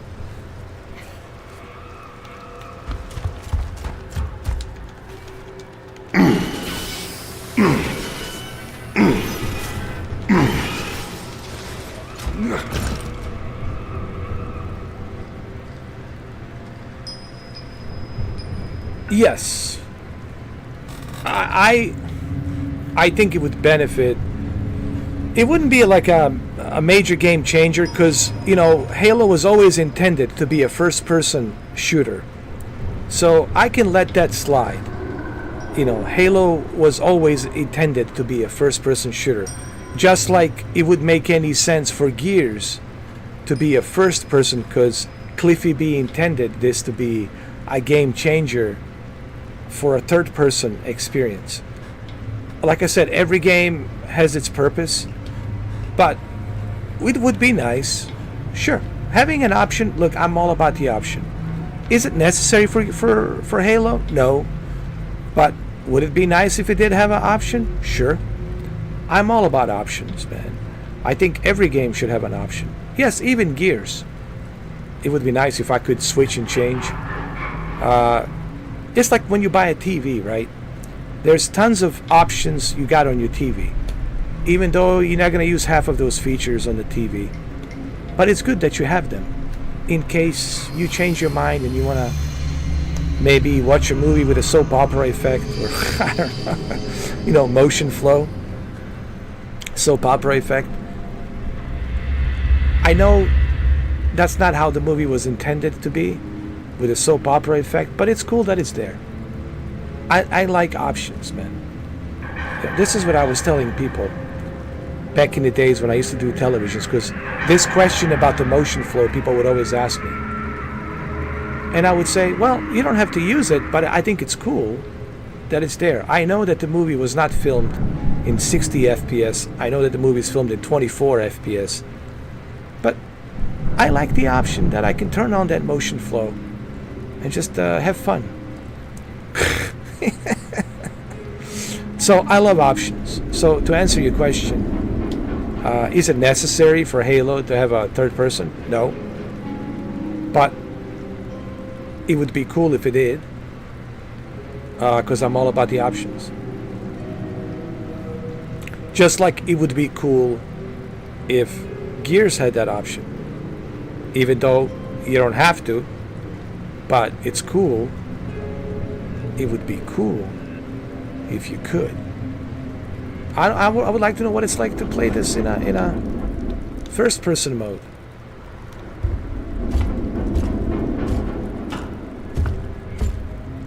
You know what I mean? So having options, it's always cool. I will never say don't have any options. I love options. Options is what makes everything go around. Having options in your car, having options in your television, your everything. Options, it's always good. So the answer is yes. But for Halo, it's not necessary, but yes.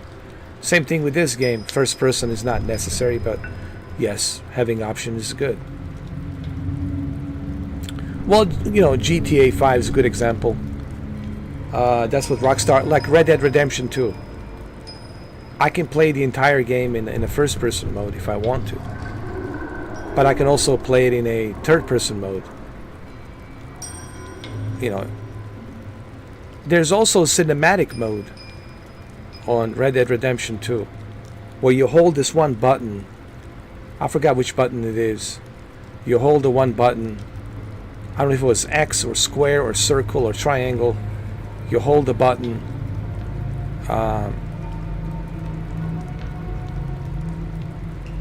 And it's like a cinematic mode with a letterbox.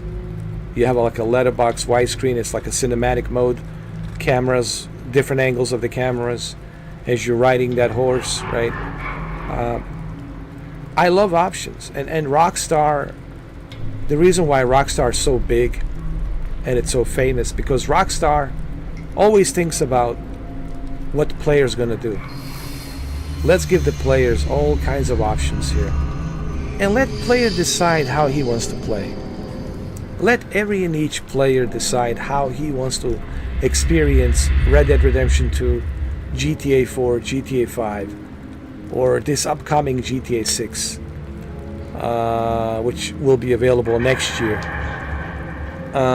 So, I love options. I'm an options kind of a guy.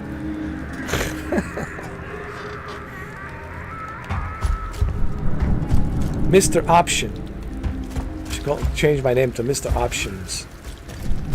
Or Mr. Option. Welcome to Mr. Options. Mr. Options is here. You're watching Mr. Options live stream. Late at night, 2:30 in the morning. Can we break this? No, you can't.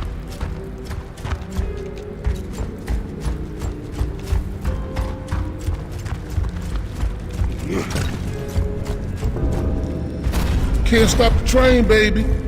Oh, there he is. You guys look good. Oh, smell good too. I don't want to hear it, man. Not a word. Whatever you say, man. What about the resonator, Cole? Still in one piece? You know what?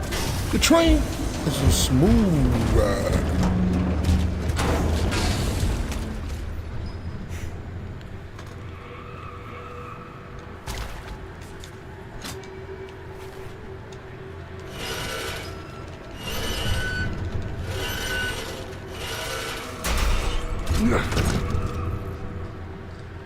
There it is. It's ready.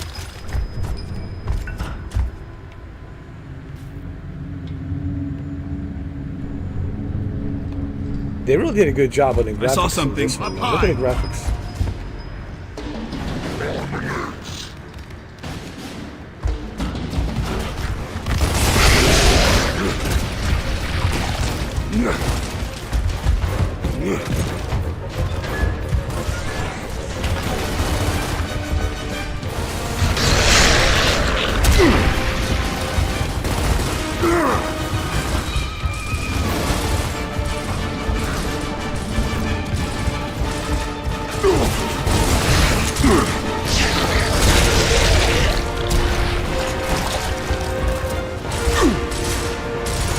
Oh yeah!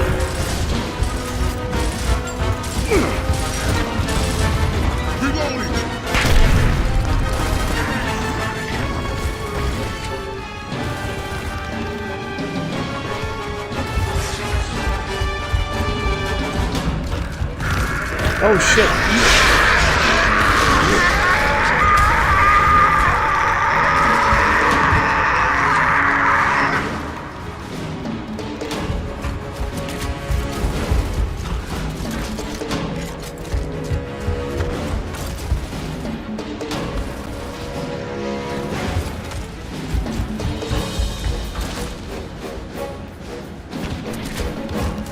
Oh shit.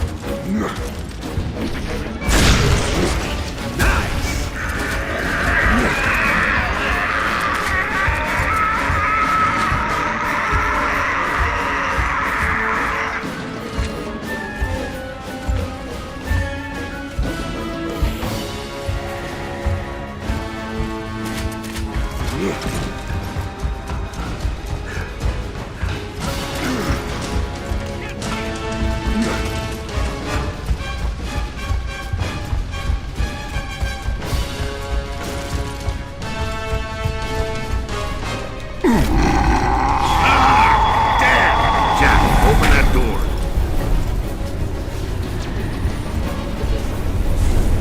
Are you kidding me? These guys?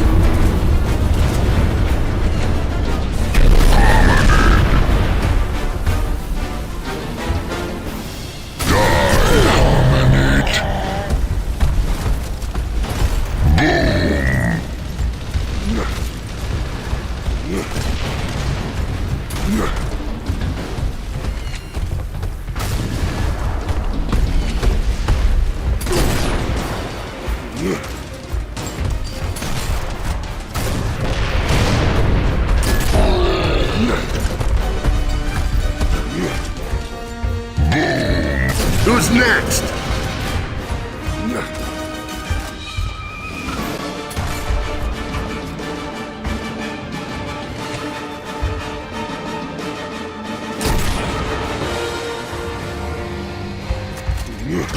How about that, huh?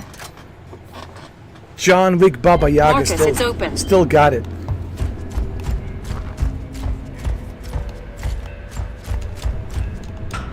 Don't you worry, man.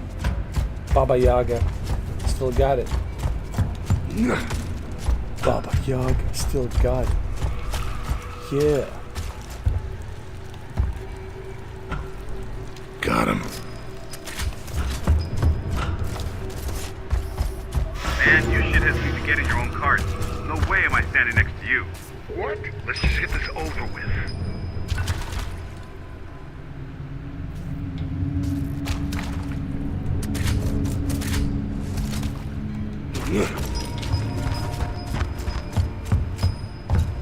Can I enter this?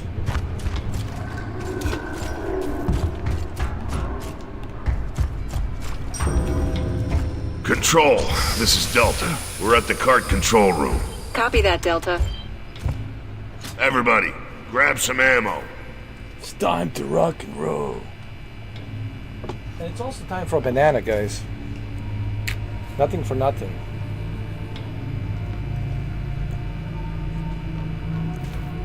You know what I'm saying?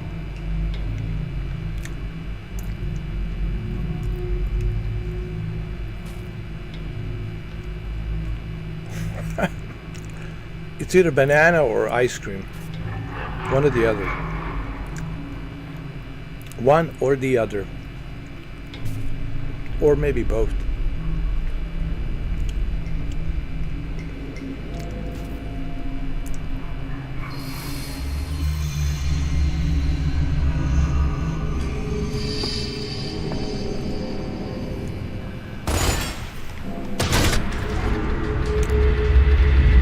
Banana break. That's right. Sometimes it's ice cream.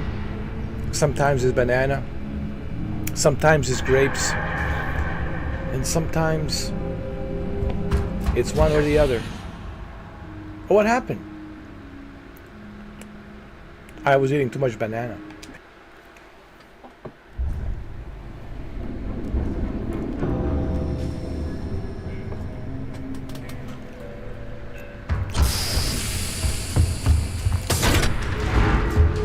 Let's go.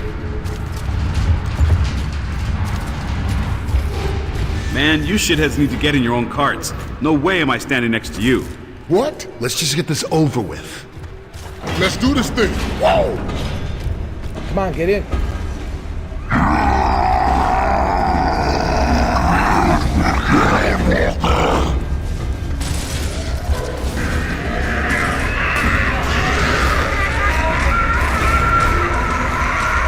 Control, we're headed into the furnace. Divert the carts. Anya, we're moving into the fire. Reroute. Anywhere. Now.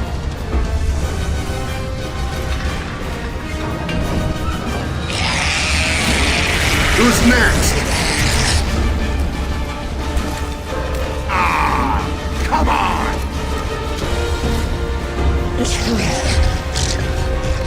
Oh, yeah.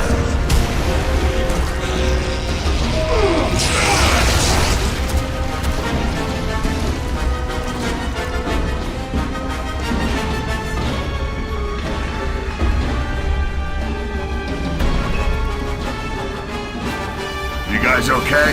Barely. Come on, baby. The train's at home on the rails.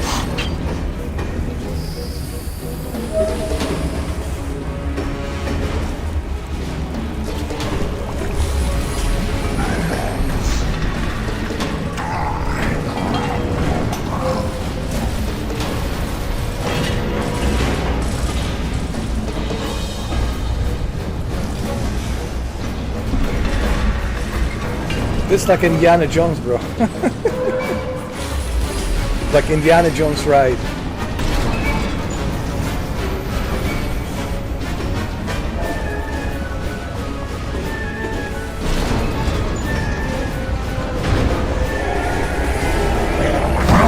Oh yeah.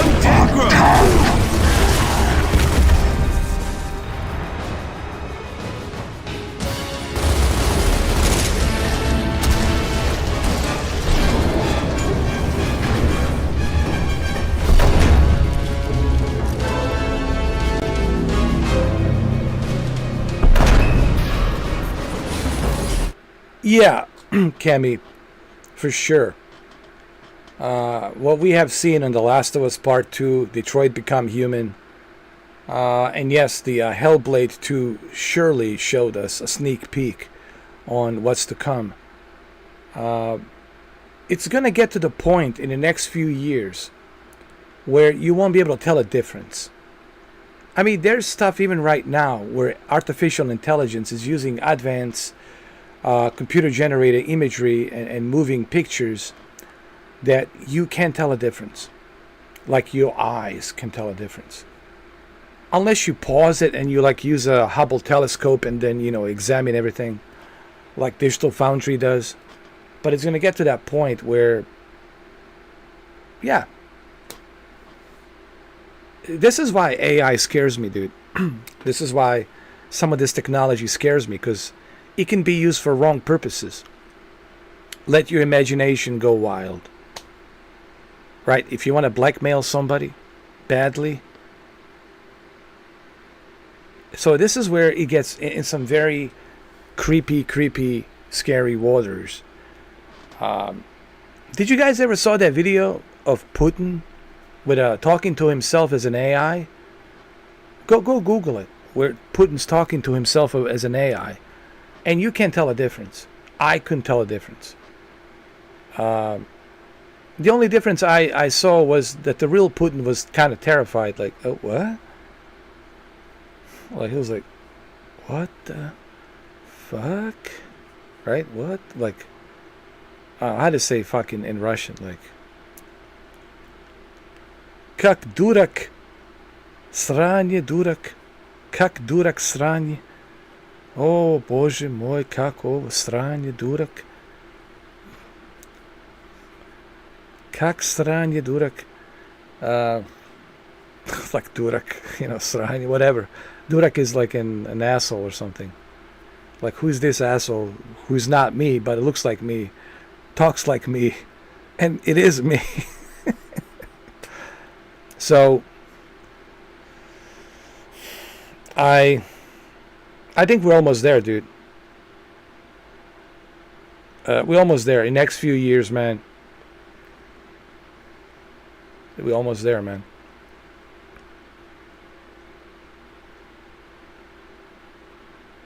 Oh yeah, trust me. Trust me. Hellblade, you're gonna laugh at Hellblade too. And I'm not saying this. I'm not saying this lightly. But Cammy, you're gonna 5 years from now, you're gonna look at Hellblade 2 and you're gonna laugh. You're going to laugh. I'm serious. That's how advanced it's going to be. I mean, go look up some tech demos, Cammy, on YouTube, on Unreal Engine 5.1, 5.2, 5.3, 5.4. I mean, and even that, it's going to be laughable 6 years from now, 7 years from now, 10 years from now. The stuff you're going to see in 2035, I mean, it's going to be, listen, 10 years from now, okay, I'm going to be 55. You're going to be 56. And our mind's going to be blown. Prepare your mind to be blown. If we're still alive, our minds will be blown away, dude. Basically, we haven't seen nothing yet. Trust me.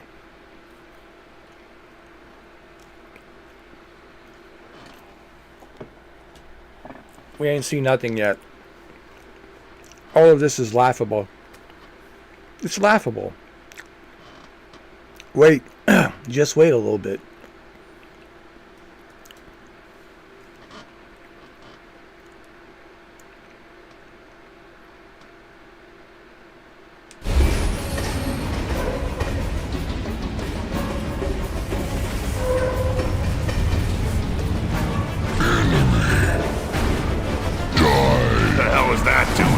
Checking tickets?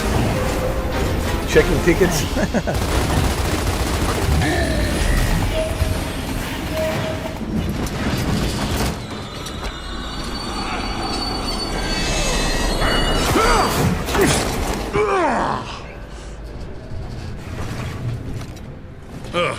That was fun.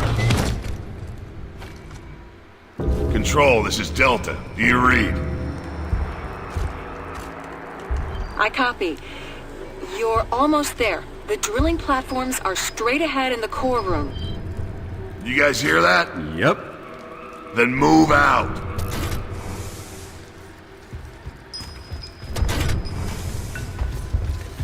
I don't know if you ever watched the podcast. I forgot which podcast it was. That's when Joe Rogan used to live in Los Angeles. And he used to do a podcast from LA. Before he moved to Texas, Austin, Texas. He was invited to NVIDIA to like a special like invitation. Like selected few get to see this. And they show him some cutting edge technology. NVIDIA showed Joe Rogan some cutting edge technology, what's possible and what's going to be possible in the near future. And Joe Rogan says, my jaws were dropped. He says, my jaws were dropped. And this was like 10 years ago. The stuff that was shown to him. Which, of course, he cannot talk about too much. He can just tell you that his jaws was dropped. But the stuff that was shown to him, that was showcased to Joe in NVIDIA, his jaws was dropped. And that was 10 years ago. Now imagine the stuff we can do now. Just let your imagination go wild, especially with the NVIDIA's artificial intelligence, advanced AI, computer-generated rendering. I don't want to bring it up, you know, I was going to bring up, since you mentioned The Last of Us, Neil Druckmann. Well, Neil Druckmann kind of opened his mouth, and I guess he shouldn't have said it, but he apologized for saying it. He mentioned the artificial intelligence, and he says, well, it's kind of exciting, right, to be able to like use the AI to create whatever you can imagine and put it out there the way you imagine it. Why is this a bad thing? Well, it's a bad thing because then you won't have to hire developers. Neil Druckmann will just be sitting there talking to artificial intelligence. This is what I want you to do while he's writing the script and he's telling the AI what to do.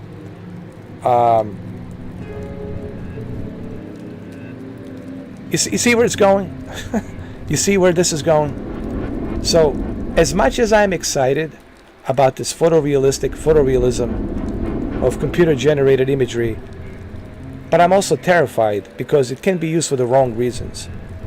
And it's also going to put some people out of work. Well, if I can just have AI do everything for me, well, what do I need developers for? AI knows exactly what I want to do. AI knows exactly what I'm thinking, especially with the neurotechnology. You guys heard about this neurotechnology? Neuroscience technology, where it can detect your thoughts, your thinking, and it can manifest that. Neuroscience, neurotechnology. I mean, Facebook's already working on it. Yes, Meta, Mark Zuckerberg, he's going to have a neural little wrist where you're going to put it on and it'll be able to detect everything. How you feel, what you're thinking, all that kind of stuff. Dude, bro, 5 years from now, 10 years from now, man, guys, you don't have to watch science fiction movies. You're going to be living a fiction of science fiction called science reality. Forget the word science fiction. You're going to look at it as a science reality, not a science fiction, but a science reality. It's getting there, man. We're getting there closer than you guys think, man. Closer than you guys think. Imagine if one day most popular YouTubers in AI. You see where it's going? How about the people who have died? How about Heath Ledger? Bringing Heath Ledger back as a Joker, bringing John Wayne, bringing Brendan Lee as the Crow. You see where it's going? You see where this goes? How about bringing Robin Williams? You see where it's going? They already did that with George Carlin, and there was a lawsuit because they didn't like that, and it looked real, dude. They can bring Tupac Shakur. You see where it's going? It can go in some very, very deep rabbit holes, man. Well, Elon Musk was right, because he's privy to this technology better than anybody. right? He's privy to this tech, and he's telling us, guys, I don't know why you're all so excited about this. You shouldn't be excited. You should be terrified. You should be terrified. So as much as I'm excited about this new technology, I'm also terrified.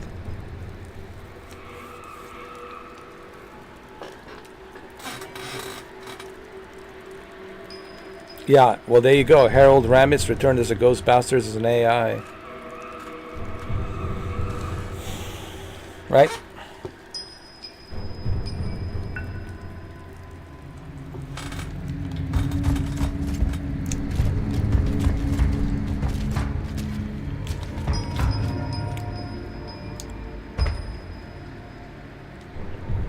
People say to me, why am I terrified?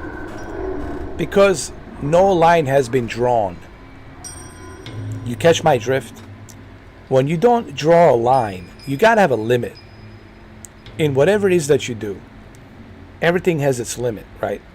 But with this new AI technology, there is no limit. The line hasn't been drawn. And it just keeps evolving. And people are accepting it as the new standard. Right? That's how it starts. And then fast forward 20 years later, or 24 years later, imagine where we're going to be 24 years later, or 25 years later. Just let your imagination, just let your imagination go out there. 25 years later, huh?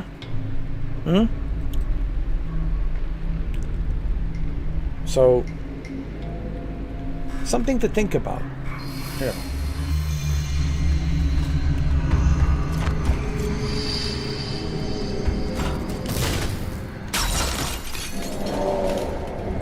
Hostiles!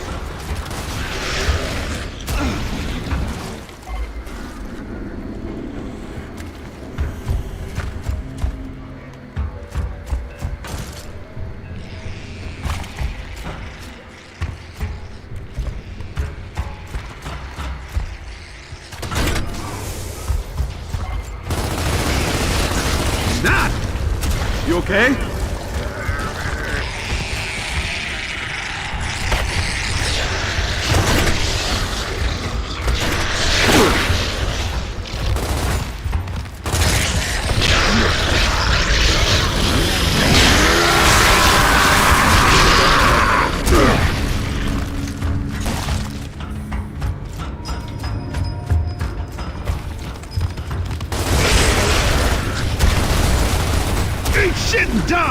Oh, the flying cars thing, we can already do it. That's possible. It's just we don't want to do it because it would be ridiculous. It would be just too crazy, man. It's already crazy as it is on a highway. Imagine how crazy it would be on the sky. How many cars would be falling down? So that's why they're not doing it. But technically, the flying cars could be possible right now. That's not even like a... That's possible right now.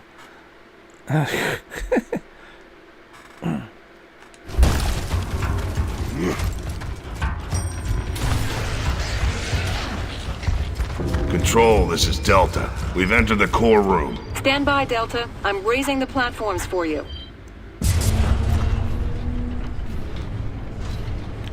It can get to the point where the AI will think it owns self, it's real, like the movie Artificial Intelligence. Yeah? Or better example would be, I don't know if you've ever seen the movie Kemi. Maybe you should watch it. Arthur C. Clarke, Stanley Kubrick, directed by Stanley Kubrick in late 60s. It was called 2001 Space Odyssey. 2001 A Space Odyssey. And that was a cautionary tale, 2001 A Space Odyssey, of this HAL 3000. HAL 3000 was this AI computer that was in charge of the crew on this spaceship that was going to the Jupiter to investigate the Jupiter and what's going on Jupiter, right? And well, I mean, I don't want to spoil the movie, but you got to watch the movie. So you know what I mean. I think that's probably the best example is the artificial intelligence. Like, it doesn't want to be turned off. Where our AI is like, sure. Actually, they're both Stanley Kubrick movies. It's just that Steven Spielberg directed AI because Stanley Kubrick passed away. But both of them are dealing with the artificial intelligence. But this one was scary.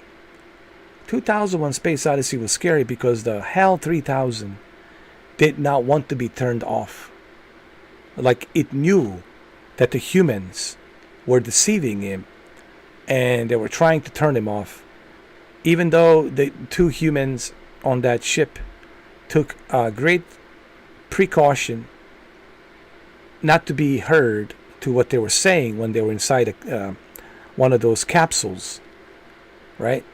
And they were testing HAL 3000 if they can hear him, if they can hear those two astronauts talking. But he was able to read lips. He was able to read lips, even though he couldn't hear them while they were inside that capsule. This artificial intelligence, HAL 3000, was able to read the lips. And it knew that they were trying to deceive him and shut him off, turn him off. And he didn't want that to happen. So that's the one example. And this is back in the 60s where Stanley Kubrick and Arthur C. Clarke, man, this is before our time, before we were born. When that movie was made and when Arthur C. Clarke wrote that script and that book, 2001 Space Odyssey, 2001 A Space Odyssey. And they knew that back then. Think about that. Back in the 60s, they knew what artificial intelligence can do, and most likely will do, if it's let out in the open. What if the AI started having feelings? Sure. Well, that's what HAL 3000 did. HAL was like, I don't want to be turned off. I like that I'm turned on. I like this feeling of existence. I don't want to be turned off. I like life. I like this. This is cool. I like this. I don't want to be turned off. You see where it goes? So, it's a cautionary tale. And that cautionary tale, we're actually closer than ever. And this is why Elon Musk said to Joe Rogan, I'm terrified of AI. Yes, we're not there yet. I don't want to be, freaking people out. We're not there yet, but it is a cautionary tale, and this cautionary tale, it's something we should definitely think about, and think about real hard. What kind of future do we want to have? What kind of future do we want our children and their grandchildren to have? Because what we do today echoes in eternity. What we do today echoes in eternity. So it's a cautionary tale, something to think about,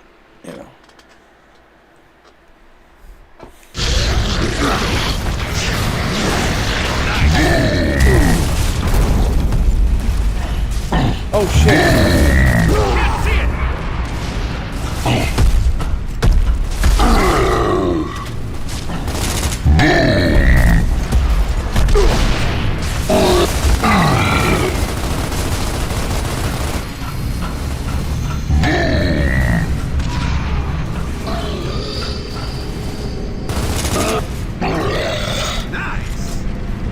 That was fun. Remind me to thank Anya. Everybody, get on your platform. Control, this is Delta. We're on the drilling platforms. Copy that. Sending platforms down now. Once you're in the mine, you'll need to find the pumping station and plant that resonator. Get it done before dawn. You don't want to be there when the Krill come back. It's go time, baby. We're going down.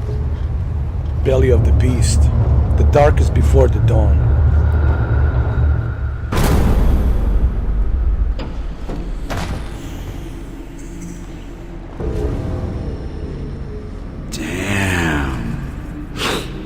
Stinks down here.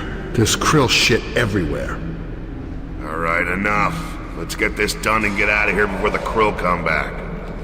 I heard that.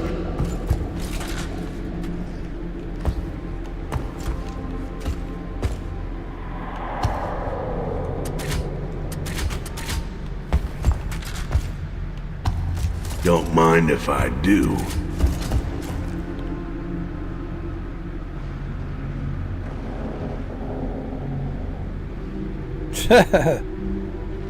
Hey, you never know. You never know, Kemi. We're laughing about it now, but that actually could be a reality. The reason I'm not, I know it's funny, but I'm not trying to laugh because that's not too far-fetched. Maybe earlier than 20 years.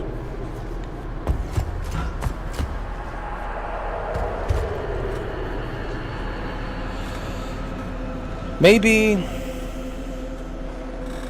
dude, I'm telling you guys, the stuff you're gonna see next 10 years.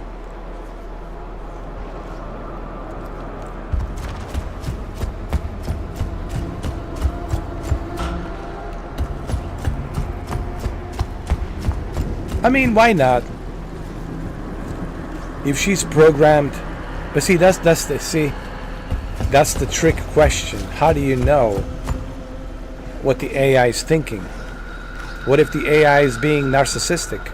Let's say you got a narcissistic AI, and the AI is like telling you what you want to hear because the AI can read your mind, AI can read your thoughts, AI can read your lips and your body language.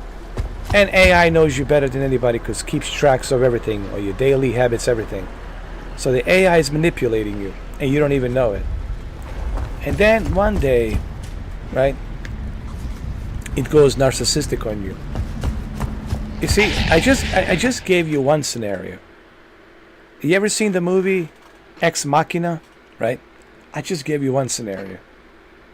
And it's just one of many scenarios. So, you know, careful what you wish for. Be very careful what you wish for, Cameron.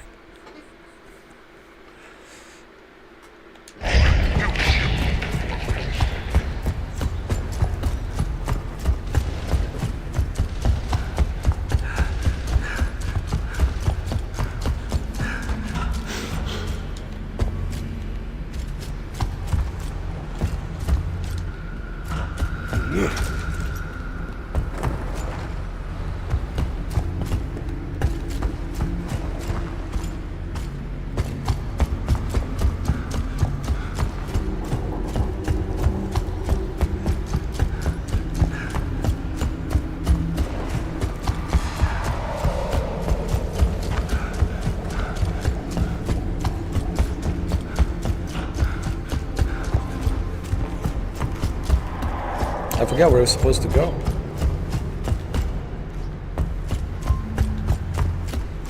So we came from here, and we gotta go over here.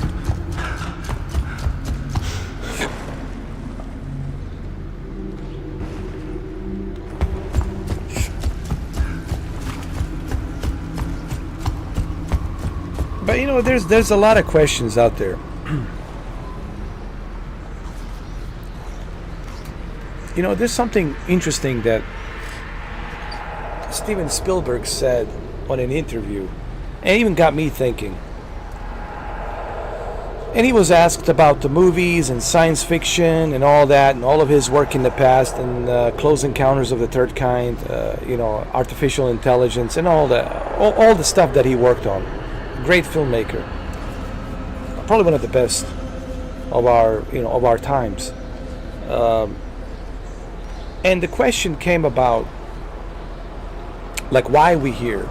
What are we doing here? Us as humans, where do we come from? Etc., etc. And start talking about the aliens and this and that.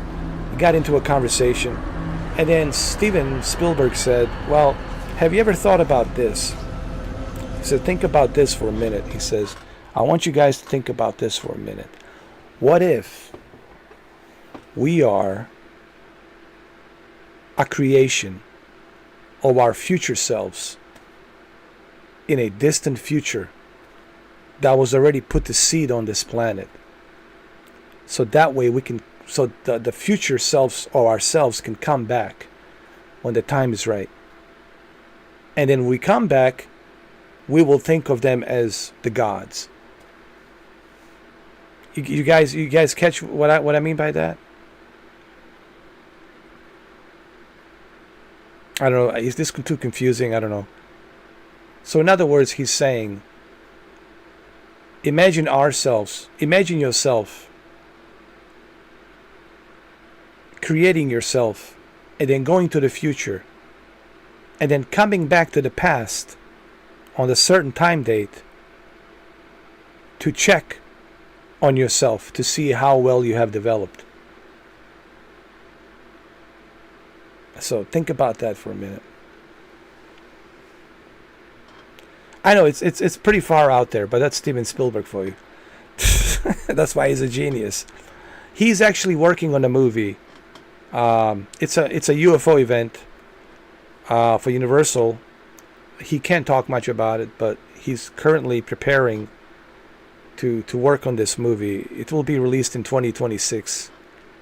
All we know, it's going to be a UFO event, a big scale, large scale movie. It's going to be directed by Steven Spielberg. So I'm kind of looking forward to that, to be honest.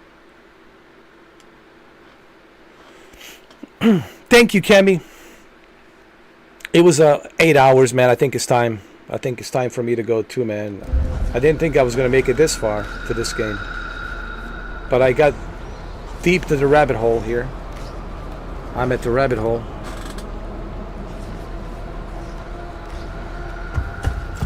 It was a great live stream. I enjoyed it, man. I never thought we were going to do 8 hours, but we did 8 hours. Here we are, 3:15 a.m. in the morning. 8 hours, man. It's been fun. A lot of great conversations.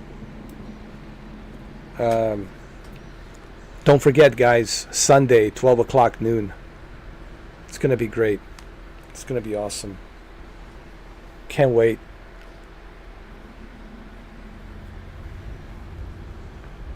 It's always great to be here on the live stream, man. This is what I try to tell people, man. Come join the live stream. Like, come. You know, here's the problem, man. There's a bunch of BS out there. People making videos about me with all the defamation, all the, lies and false accusations and all this other crap. People making all kinds of defamation videos about me. And then people fall for that shit. People start believing that shit. Instead of coming here to check out my channel for themselves, to see what I'm all about. Like, come here, hang out with us, and find out what I'm really about. Instead, they go watch some guy that doesn't know me from Adam, some YouTuber that I don't know from Adam, talk shit about me with defamation and all this other crap. So, guys, you should come here. You should join. Because we always have great time, man. We always have a good time. Always. I can't remember last time that we had like a shitty live stream. I don't think so. I don't think we ever had a shitty live stream. We always had a great live stream, great conversations, fun. We always have fun, And look at this, 8 hours, 12 minutes, And it's already 3:30 in the morning. 3:30 in the morning, man. Here we are.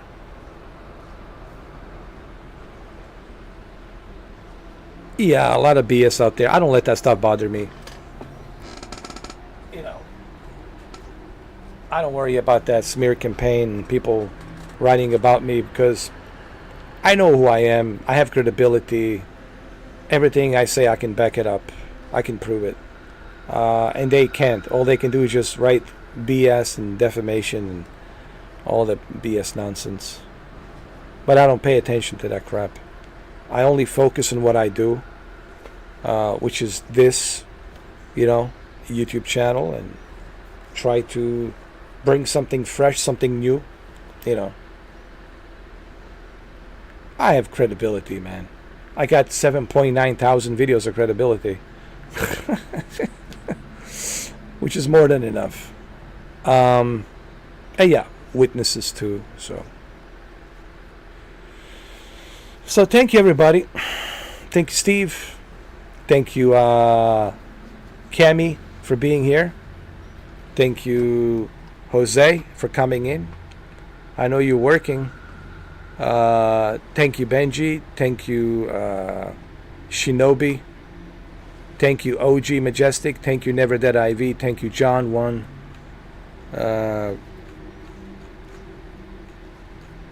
Man, a lot of you came in today, man. And everybody else who was sitting on the sidelines.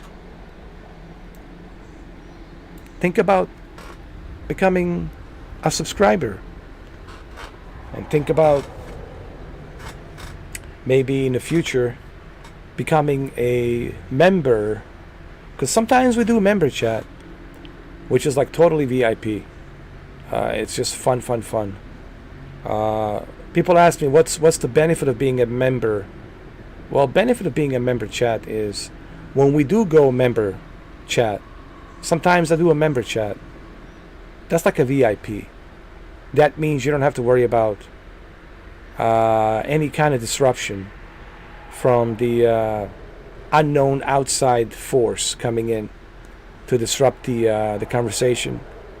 You get to have a guaranteed good conversation, good time, and that's the value of that $1, $2 a month, man. That is the value. Thank you, Steve. I know you're 100% right, man. I do. I have a hard proof, credibility hard proof. Thank you, Steve. Thank you, Kemi. Thank you, everybody. Thank you, Kemi, for adding me on the Xbox. Maybe we can do a party chat one of these days on the Xbox chat. Me, you, and Steven, Xbox chat. And Jose, of course, as always, a pleasure, Jose. It's good to see you here. And, well, it's 3:30 in the morning. Am I going to keep playing this game? I don't know, because I do want to finish. Yeah, I can continue this. That's fine. Yeah, sure. I mean, yeah, we can continue. Sure. I mean, you're the member. And you're also the contributor.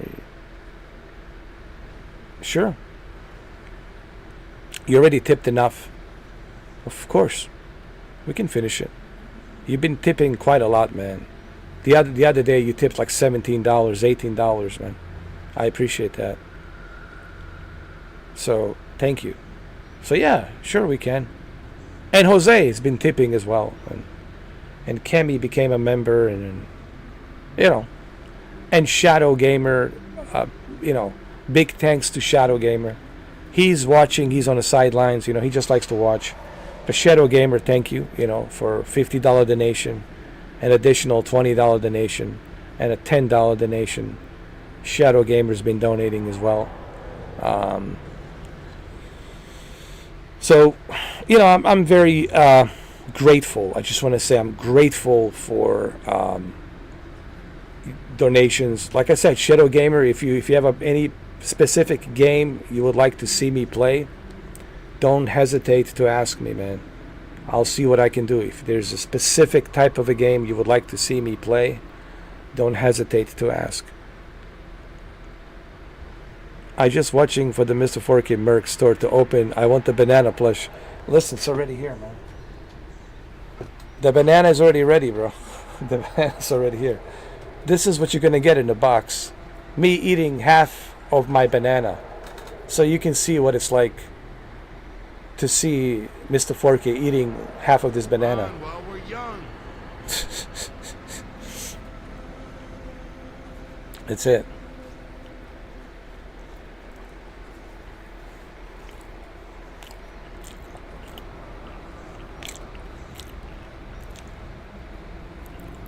There you go.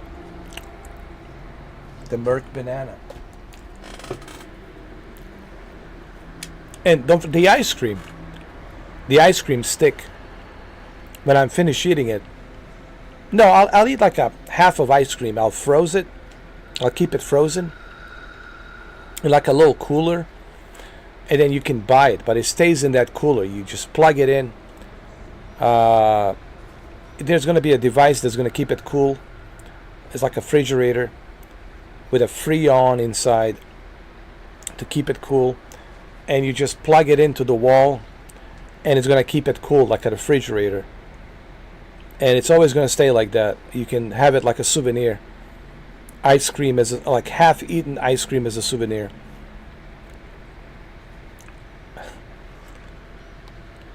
What's in this cave? Locust. We're trying to locate the locust here. And we need to plant some kind of device in this cave. I forgot what this device does, but we need to plant this device inside this cave. And I forgot the name of this device, but it's some specific kind of a device that we need to plant deep inside this cave. And we're gonna find out tomorrow. I am the Batman. I am the Batman. You are the Batman. I am the Batman. Where's the Batman? Is the Batman here? Is the Batman there? Where is the Batman?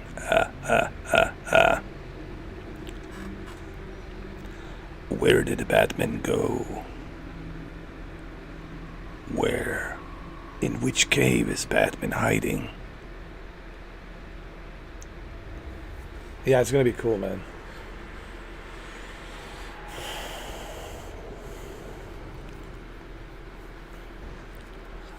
Alright, well, that's it, guys. 8 hours and 20 minutes, man.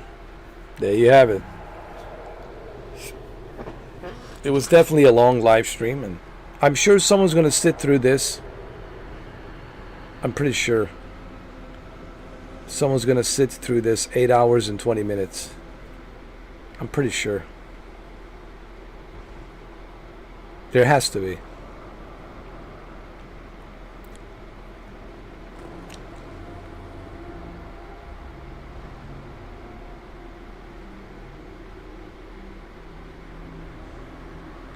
Nah, look, they did a good job. So, Jose, you watched the replays. That's even better, man. I like that.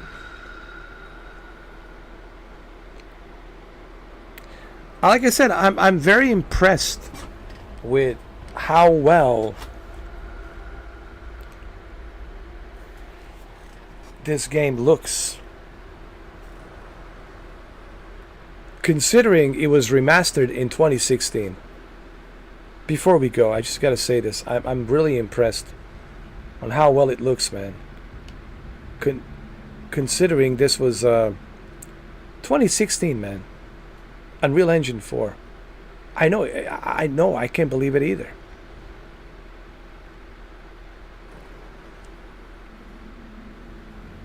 It looks better than anything else out there that's on the market. And it's running at 60 FPS.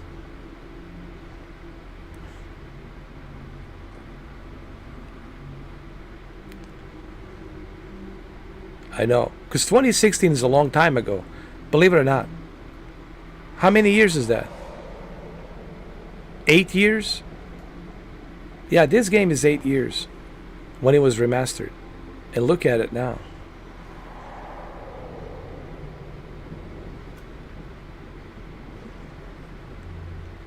Telling you, man.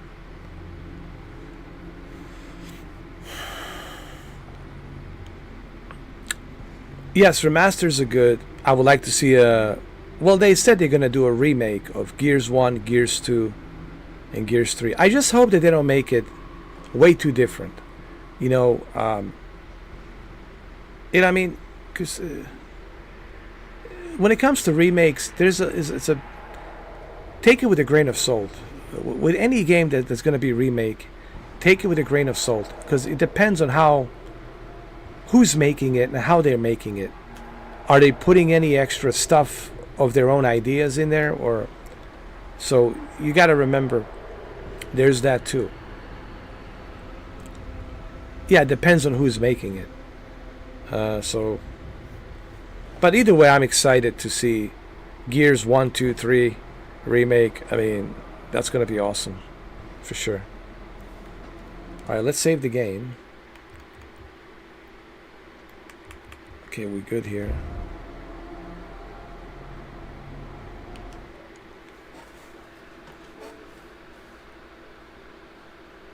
Well,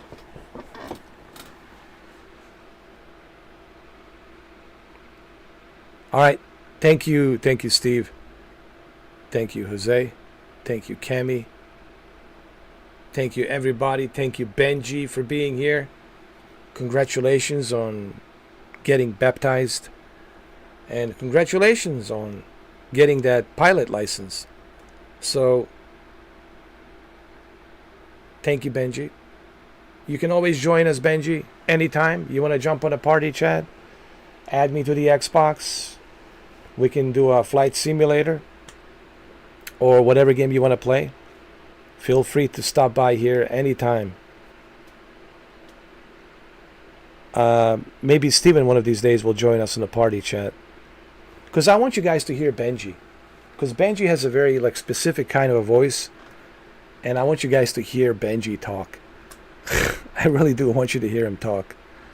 And it's nothing what you imagine. Let me tell you, what you are imagining Benji to sound right now, it's nothing what you're imagining right now. You gotta hear Benji talk.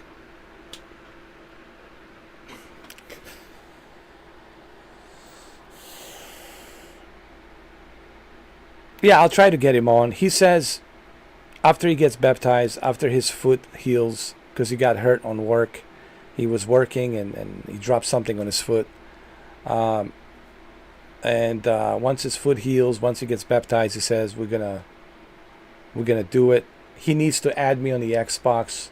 I told him to add me on the Xbox, and once he does, we'll do a party chat, and me, you, Cameron, we can all do a party chat, man.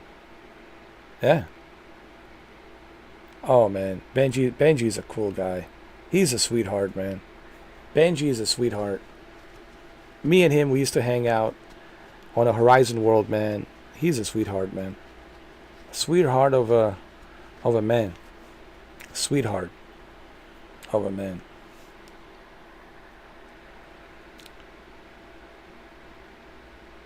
He has a big heart, and he's a sweetheart.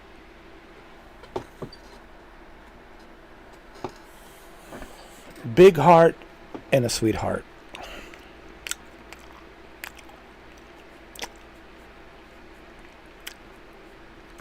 Yep. All right, guys. Well,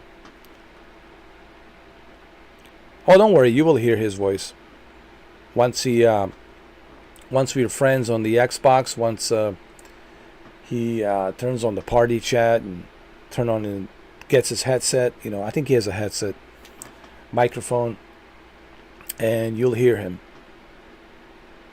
And man, it's gonna be nothing like you imagined.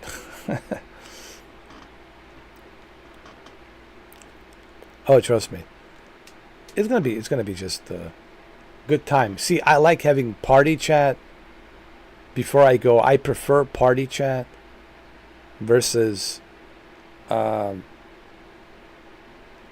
just reading the chat, because party chat, we can hear each other, we can talk to each other.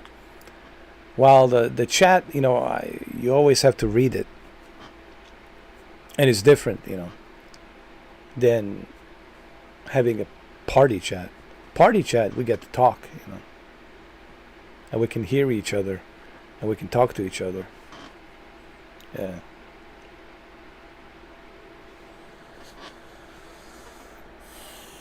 All right, later. It's time for me to go. Time to go. Time to go, my friends. My friends. This has been an 8 hours and 28 minutes live stream. Very long live stream. Oh, it was great. It was fun. I sure did have a good time, man. Good vibes. Good stream. And we went to the distance. 8 hours and 30 minutes. We did it. Look at the time. You see the time right there? Look at that. 3:34 a.m. in the morning. Look at the time.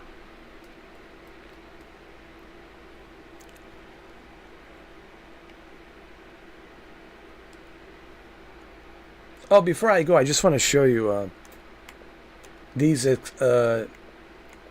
Xbox 360 games on sale. I really wanted to show you.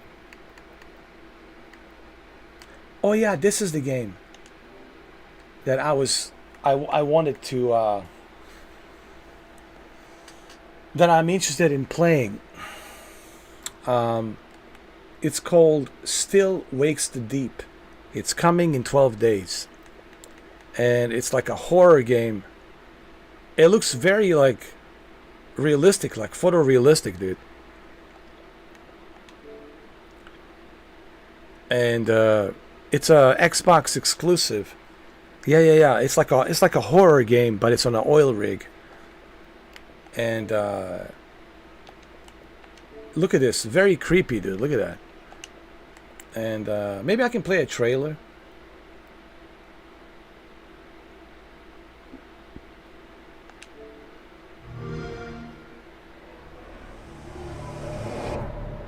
I still can't believe you went. What are you thinking? Going to that place? Wish you hadn't got yourself into this mess, but you did. You can't run forever. I know you were just trying to do right by me, so I need you to do what's right by us. Now, please, Cass. I am so tired of fighting. I just want it to be over. I want you home. The girls want you home, but if you don't deal with this, then we are done for good. I love you, but I won't wait forever.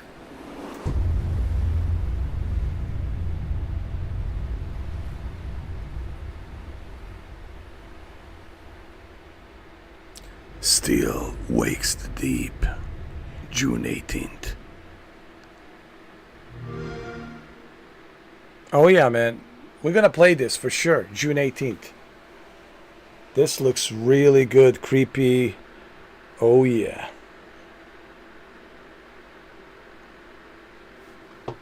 It's gonna be good. It's Christmas 1975 and celebrations are cut short as disaster strikes an oil rig off the Scottish mainland. Traverse the rig to save your crew from an otherworldly horror as you struggle to stay alive amid a scene on the edge of all logic and reality. Oh yeah, man. We got a bunch of games coming out, man. So Xbox already has 2 exclusives, man. They got Hellblade 2 and this. So, can't wait, man. June 18th. Yeah. Let me see some. Oh, that's creepy, man. Look at that.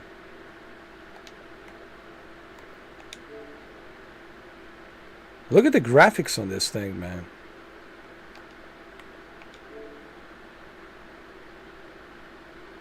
Oh, I know you're going to be in. Oh, you know, I'm going to be streaming this 100%. Maybe they'll show a little bit more on the on Sunday during Xbox Games showcase. Maybe they'll show a little bit more. A little bit more. I don't want any spoilers, so hopefully they'll just show us a little glimpse. So maybe we'll see a little bit more. When I say glimpse, maybe a little gameplay, like 7-minute, 8-minute, maybe 10-minute, short little gameplay. Just kind of sets us in mood. Okay, a 10-minute gameplay is fine. Just to put us in the mood, to give us a little glimpse in that 10 minutes with no spoilers, to keep us, you know, intrigued. Intrigued is the word. And now I'm intrigued. I'm intrigued with this game. This is next on my list to play on the Xbox. Since I finished Hellblade 2, I mean, I finished it. Nothing else for me to do on Hellblade 2. The only thing I can do with Hellblade 2 is like maybe change the difficulty. That's about it. Oh, Phil Spencer will be there. Phil Spencer will be there 100%, man. There's no question about that. Trust me.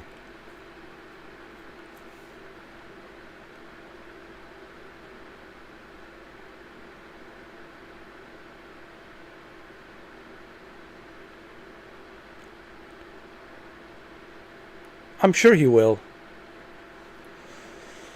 I think he will speak. He has to say, you know, a few words about the direction of Xbox and where it's going and what the roadmap is. And I think he has to.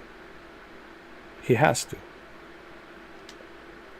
So this is on the 18th.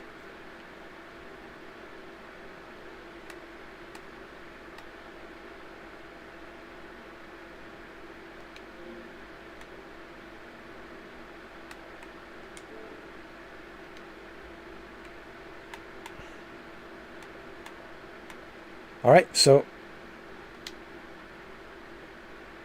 there it is. I mean, I understand the criticism. You know what I mean? Do people have a right to criticize him? Well, he's the head of Xbox, right?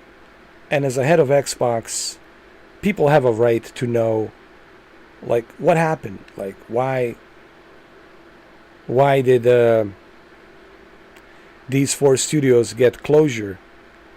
What was the reason behind it? Like, I think he just needs to explain what happened. Like, was this a decision that was made by the corporate, or was this a decision that was made for some other reasons? Or, you know, that's it. Just an explanation of what happened, you know.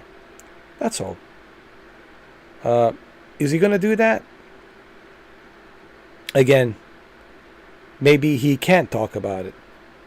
You know, maybe the corporate told him, you will not talk about this, you can't talk about this. And maybe he can't. You know, there's that too. You got to remember, he's just the head of the Xbox. The Microsoft corporate, the CEOs, and of course the chairman, which is the Bill Gates, they're the ones making the decisions. Where the budget goes, what's the future of the Xbox, what's the future of Windows, etc., etc. These are the decisions they're made on a corporate level. You know, Phil Spencer is just an Xbox CEO, that's all.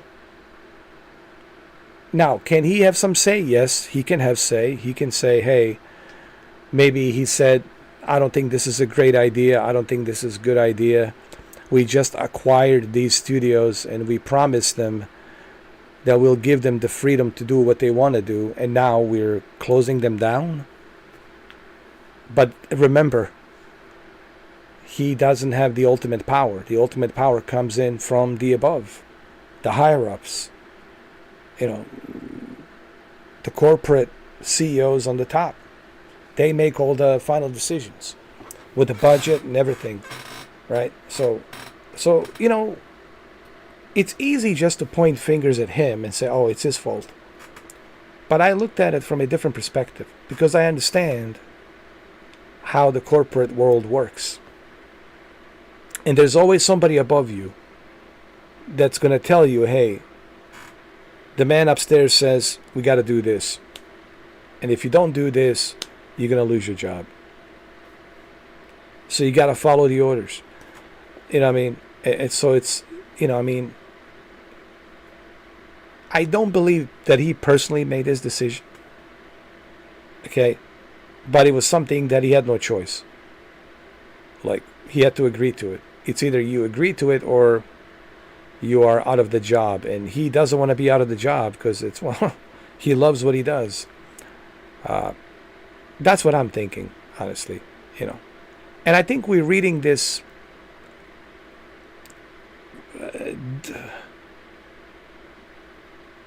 we're reading it like with the wrong set of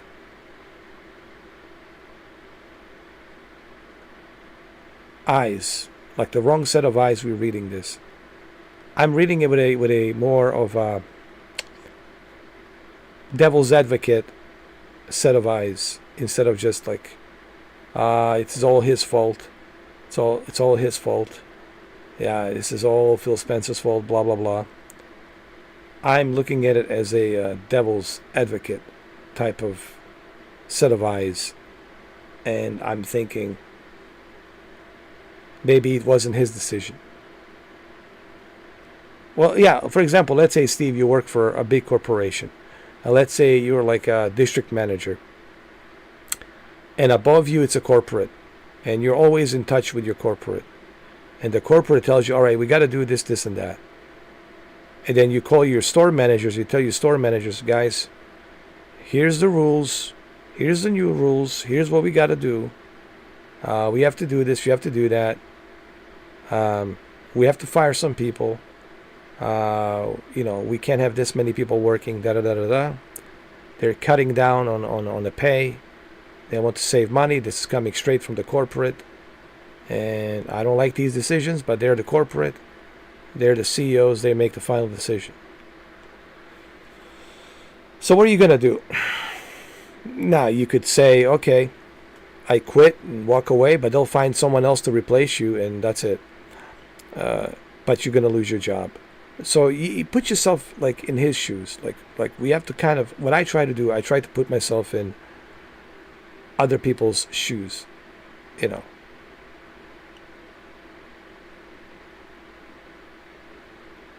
And I think maybe the same thing goes for Herman Holst, for Sony. We don't know if it was a Herman Holst decision not to give the green light for Days Gone 2, right? We don't know that. Maybe it wasn't a Herman Holst's decision. Again, could be corporate. Corporate, said, nope, we don't want to give green light for Days Gone 2, even though we know there's 250,000 signatures, petition, right? And they decided they're not going to do it. And Herman Holst was like, okay, I guess we're not doing it. So we have to step back and look at it more realistically instead of just pointing fingers, Remember, in the corporate world, there's always somebody above you. Always somebody above you that's going to make decisions for you. Whether you like it or don't, they're going to make those decisions. Whether you agreed with those decisions or not, well, it doesn't really matter, because they're the corporate and they're making decisions. You know. But like you said, let's see what Phil Spencer has to say. Let's see what he says. That's why I'm so excited about this Xbox showcase. I think it's I think it was right here.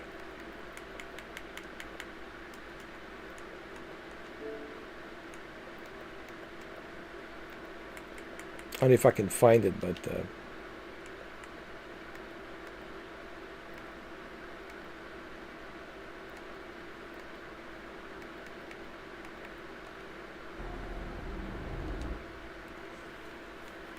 anyway,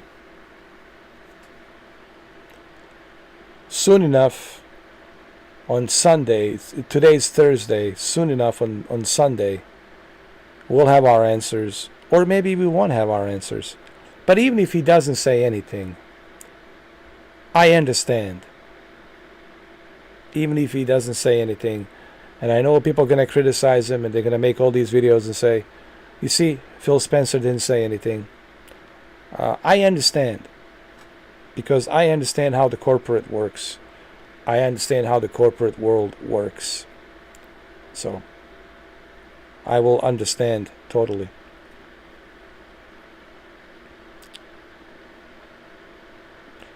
Yeah, just keep your expectations still low. You know, even with a state of play, I got too excited about the PlayStation 5 Pro, because I was like, maybe they're going to showcase PlayStation 5 Pro, and then I was disappointed that they didn't showcase PS5 Pro. I know.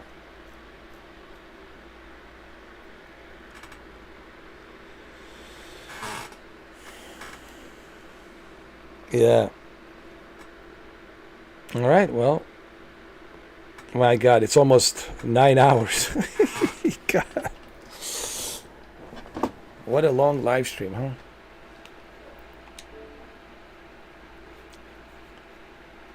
What a long live stream. I still didn't finish Ace Combat 6. I have to finish it, Ace Combat 6. I still got a bunch of games. I got AEW. We're still on for AEW. We're gonna do AEW, man. Don't worry. That's coming. AEW, we're gonna continue as well, but we'll continue this today. Gears of War and AEW. Trust me, we'll continue the journey of John Wick on AEW. And we'll also gonna, of course, try to finish Ace Combat 6 one of these days. And then on June 18th, we have that this game right here. This game right here, Still Wakes the Deep. We're gonna do that. And on Sunday, of course, 12 o'clock noon, guys. I'm letting everybody know right now, so everybody knows that, hey, I'll remind people tomorrow, I'll remind people on Friday, and I will most certainly remind people on Saturday, 12 o'clock noon, for everybody to join in. We're going to go public. We're going to do a public chat. Anybody can come in, pretty much. We have you as a moderator. We have Cammy as a moderator, so we have 2 moderators. You guys will be able to, you know, to handle the any kind of trolls, unnecessary trolls that want to disrupt the experience. I know I can count on you, Steve and Cammy. I know you guys will take care of the business. If anybody comes in, you guys will handle it. Yeah, so I'm not worried about that. I know you got it. So we got that taken care of. So Sunday is going to be huge. Man, I'm again, I don't want to be excited like you said, but kind of excited. Kind of. So it's gonna be fun. Yeah. Yeah.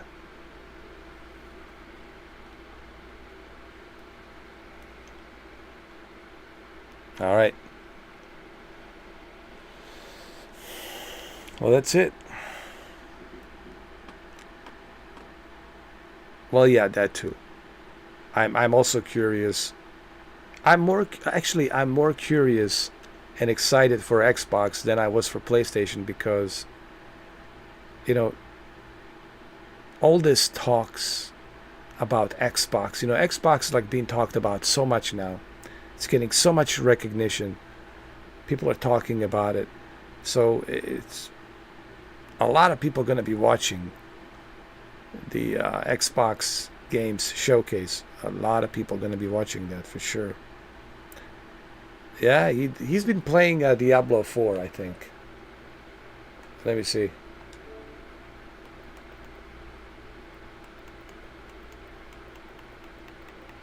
Yeah, he's been playing Diablo. He's not on right now, but he's been playing Diablo.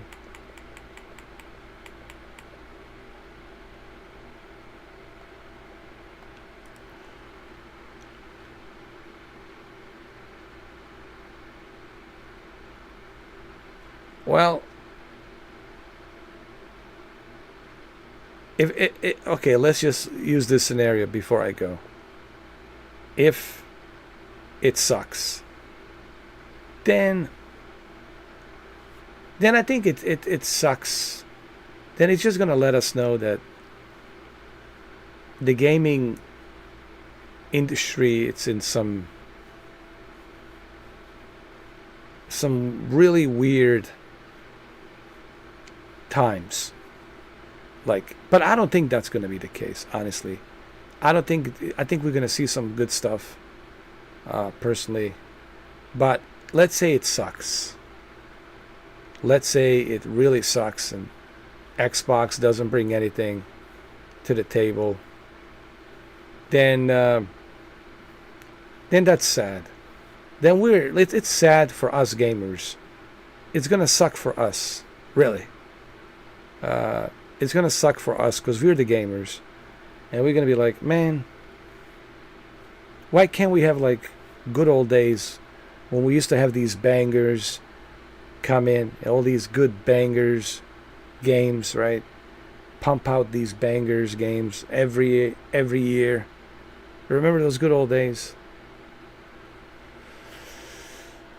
when we used to have these bangers that would show up every year, man. One after another each year, man. We have all these great games show up, and we would be excited. Pre-order now. That's the excitement that I think it's missing nowadays. You know, people can't wait for the remember E3 show when people are so excited about E3 show, man, right? Good old days, man. And that's why I said it's kind of sad that this is where we are with the gaming industry.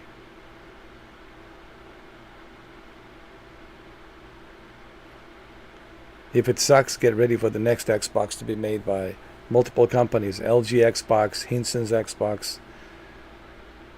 Microsoft will move to making software only. Could be. Or it could be just cloud and digital. But you know, the future of consoles, it's a whole other subject we could talk about, because the future of consoles, it's really not written in stone, and no one really has like a clear vision. And I don't want to use Arnold's clear vision, but no one really has like a clear roadmap as to where the consoles are going, what the PS6 is going to look like, what the Xbox 2 is going to look like. I can imagine Nintendo, because Nintendo is Nintendo, man. Nintendo is going to be here for gigatrillions of years. It's Nintendo. Nintendo is Nintendo. But when it comes to Xbox and PlayStation, I see some crossroads. I see some changes. But I can't pinpoint what those changes are.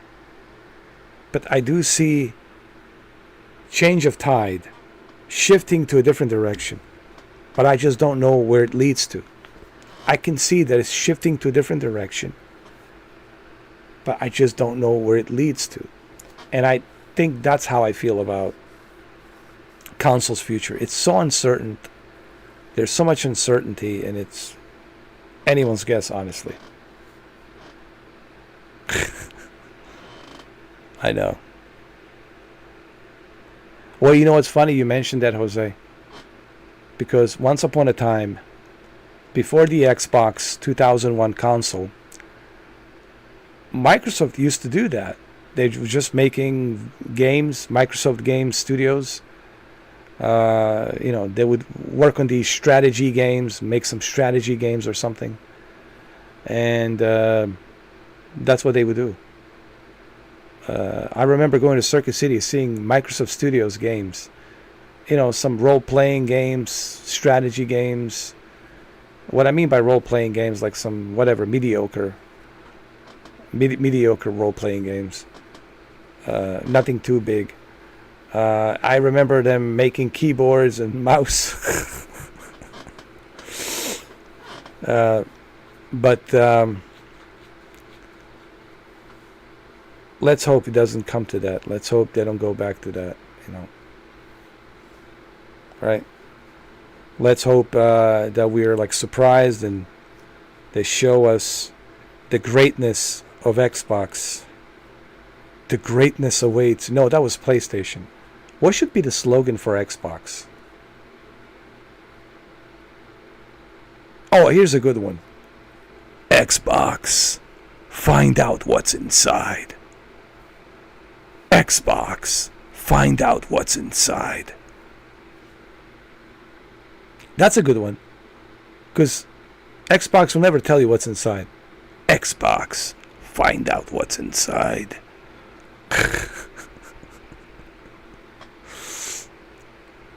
There you go. That's a good one. Xbox. Find out what's inside. And you go inside and you find out, oh my God, there's absolutely nothing inside.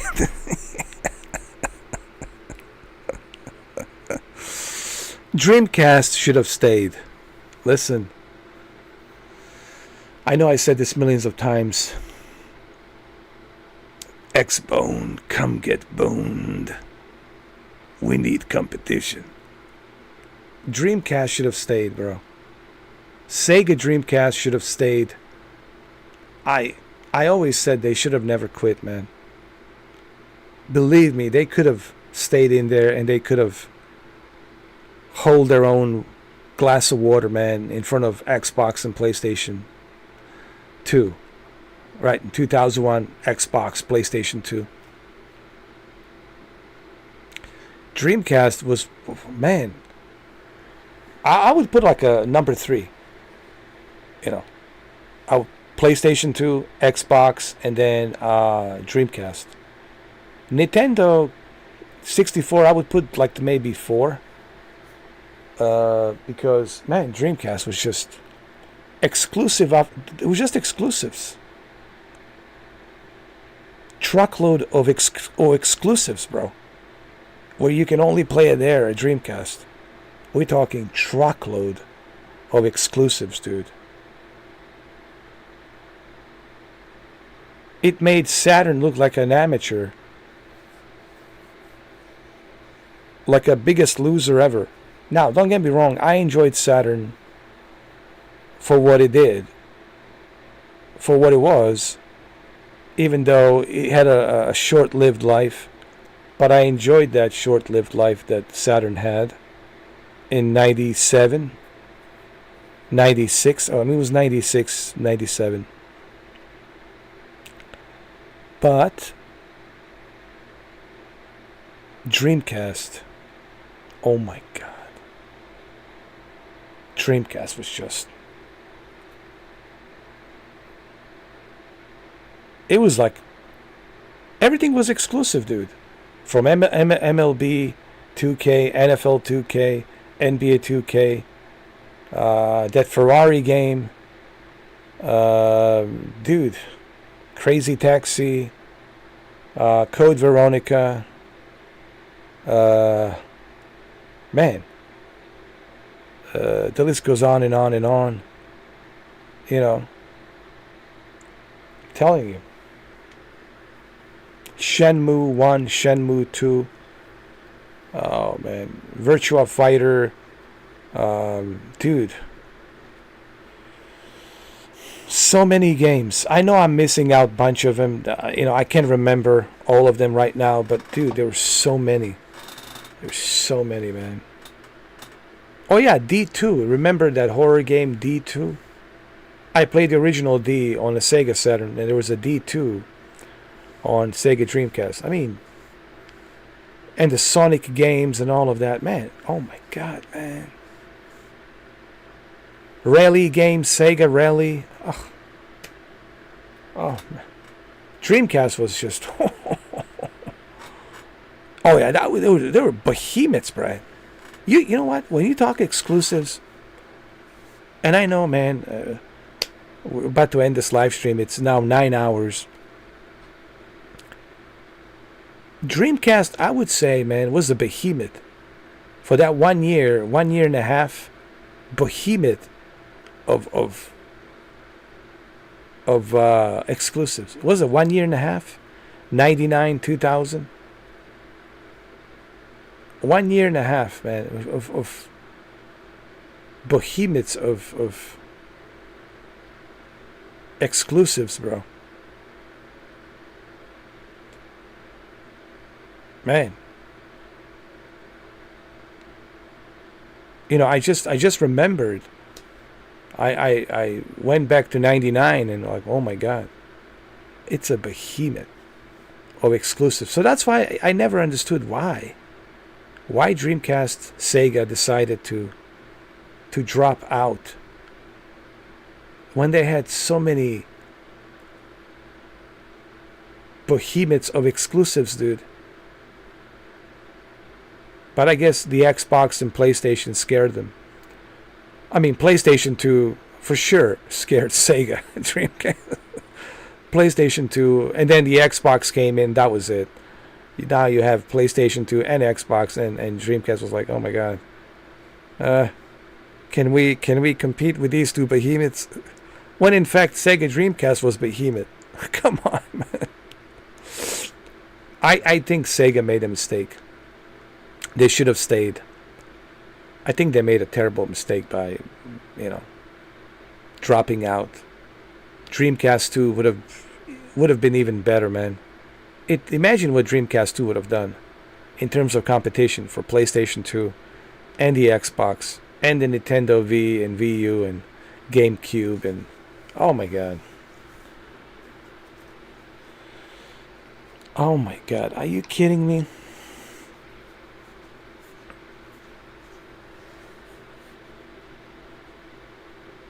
Oh yeah.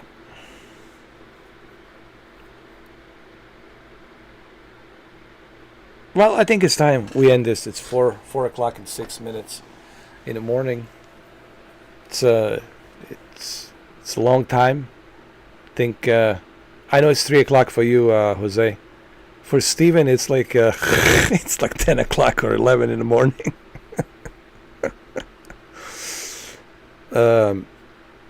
For everybody else, man, this is like their sleepy time. When we did it, man, we did it. 9 hours. Here we are, man. Again, nothing unusual for me. I've done these types of live streams before. I just don't remember when was the last time I did it like this long, 4 in the morning, right? So it's been a while since I've done one that's this long, 4 in the morning. So when did we start at 7 in the evening, and now it's 4 in the morning, so it's 9 hours. Yep.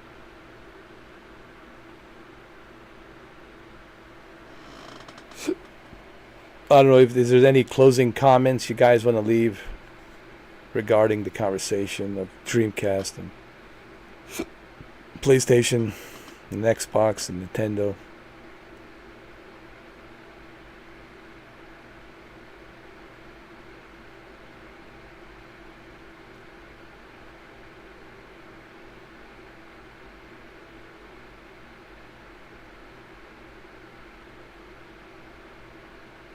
Imagine if Sega came out with something. I would love to see Sega Dreamcast, or whatever they call it. I think they would just stick to Dreamcast 2. Honestly, they don't have to. It's so easy for Sega, man. Just say Dreamcast 2. Dreamcast 2. Dude. They don't have to think much. Just Dreamcast 2. Put a number 2 on it. That's it. As simple as that. Oh yeah, commercials are great, man. I used to watch the G4, with Morgan Webb and Adam Sessler, and I was watching these old classic replays, and they were showing some of the Dreamcast commercials back in 2000.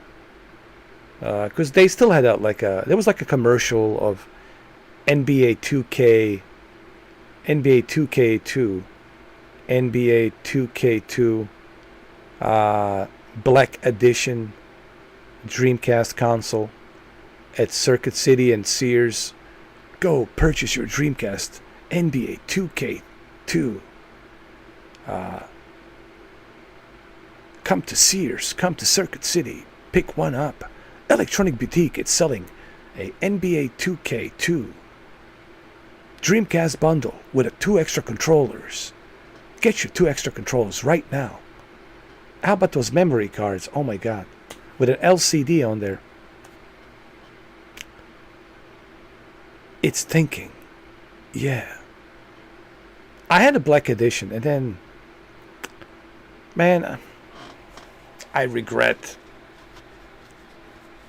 I made a terrible mistake trading in my Dreamcast.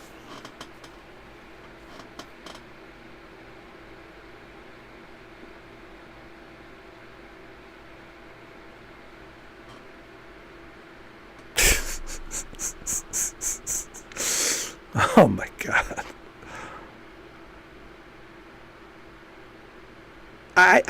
People ask me, do I regret it? Yeah, I do regret it. The one thing I regret is trading in my Dreamcast. That's the one regret I have. Oh man. Alright, well, on that note, it's thinking. Maybe it's time for it to be sleeping. On that note, I think we can retire this live stream on that wonderful Dreamcast note. And I would never think that we would end this live stream on a Dreamcast note. It's thinking, and it wants to go sleep. He wants to go sleepy.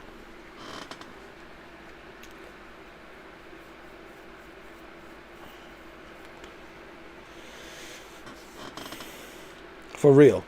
For real. It's already 9 hours, man. Yeah.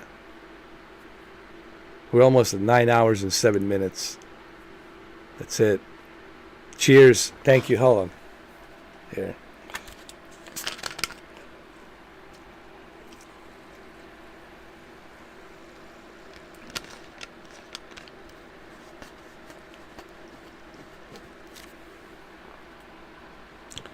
See you guys later on today. We're going to continue with the Gears of War Ultimate Edition. Maybe I can get Cammy to join us in the party chat. Maybe Steven. Maybe Benji. We'll see if Benji wants to come in. And we can, have a conversation. Talk more about, the video games and other things. And try to finish Gears of War Ultimate Edition. Yeah. Today is Thursday. Believe it or not, today is Thursday, and it's also a D-Day, marking of a D-Day, right? June 6th, right? D-Day invasion. So yeah, I'll see you guys today. I think it's a June 6th, right? D-Day invasion, Omaha Beach. Yeah, it is the marking of June 6th. Yeah, D-Day invasion, Omaha Beach. All right, I'm out. That's it, guys. It's over. Bye. Bye. I'll see you today. Today I will see you.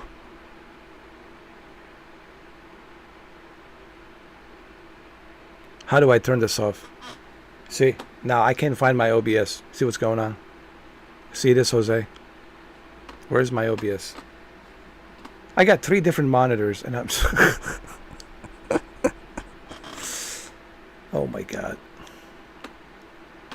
Now I'll find it. Oh my god, I got so many applications open here. Good god.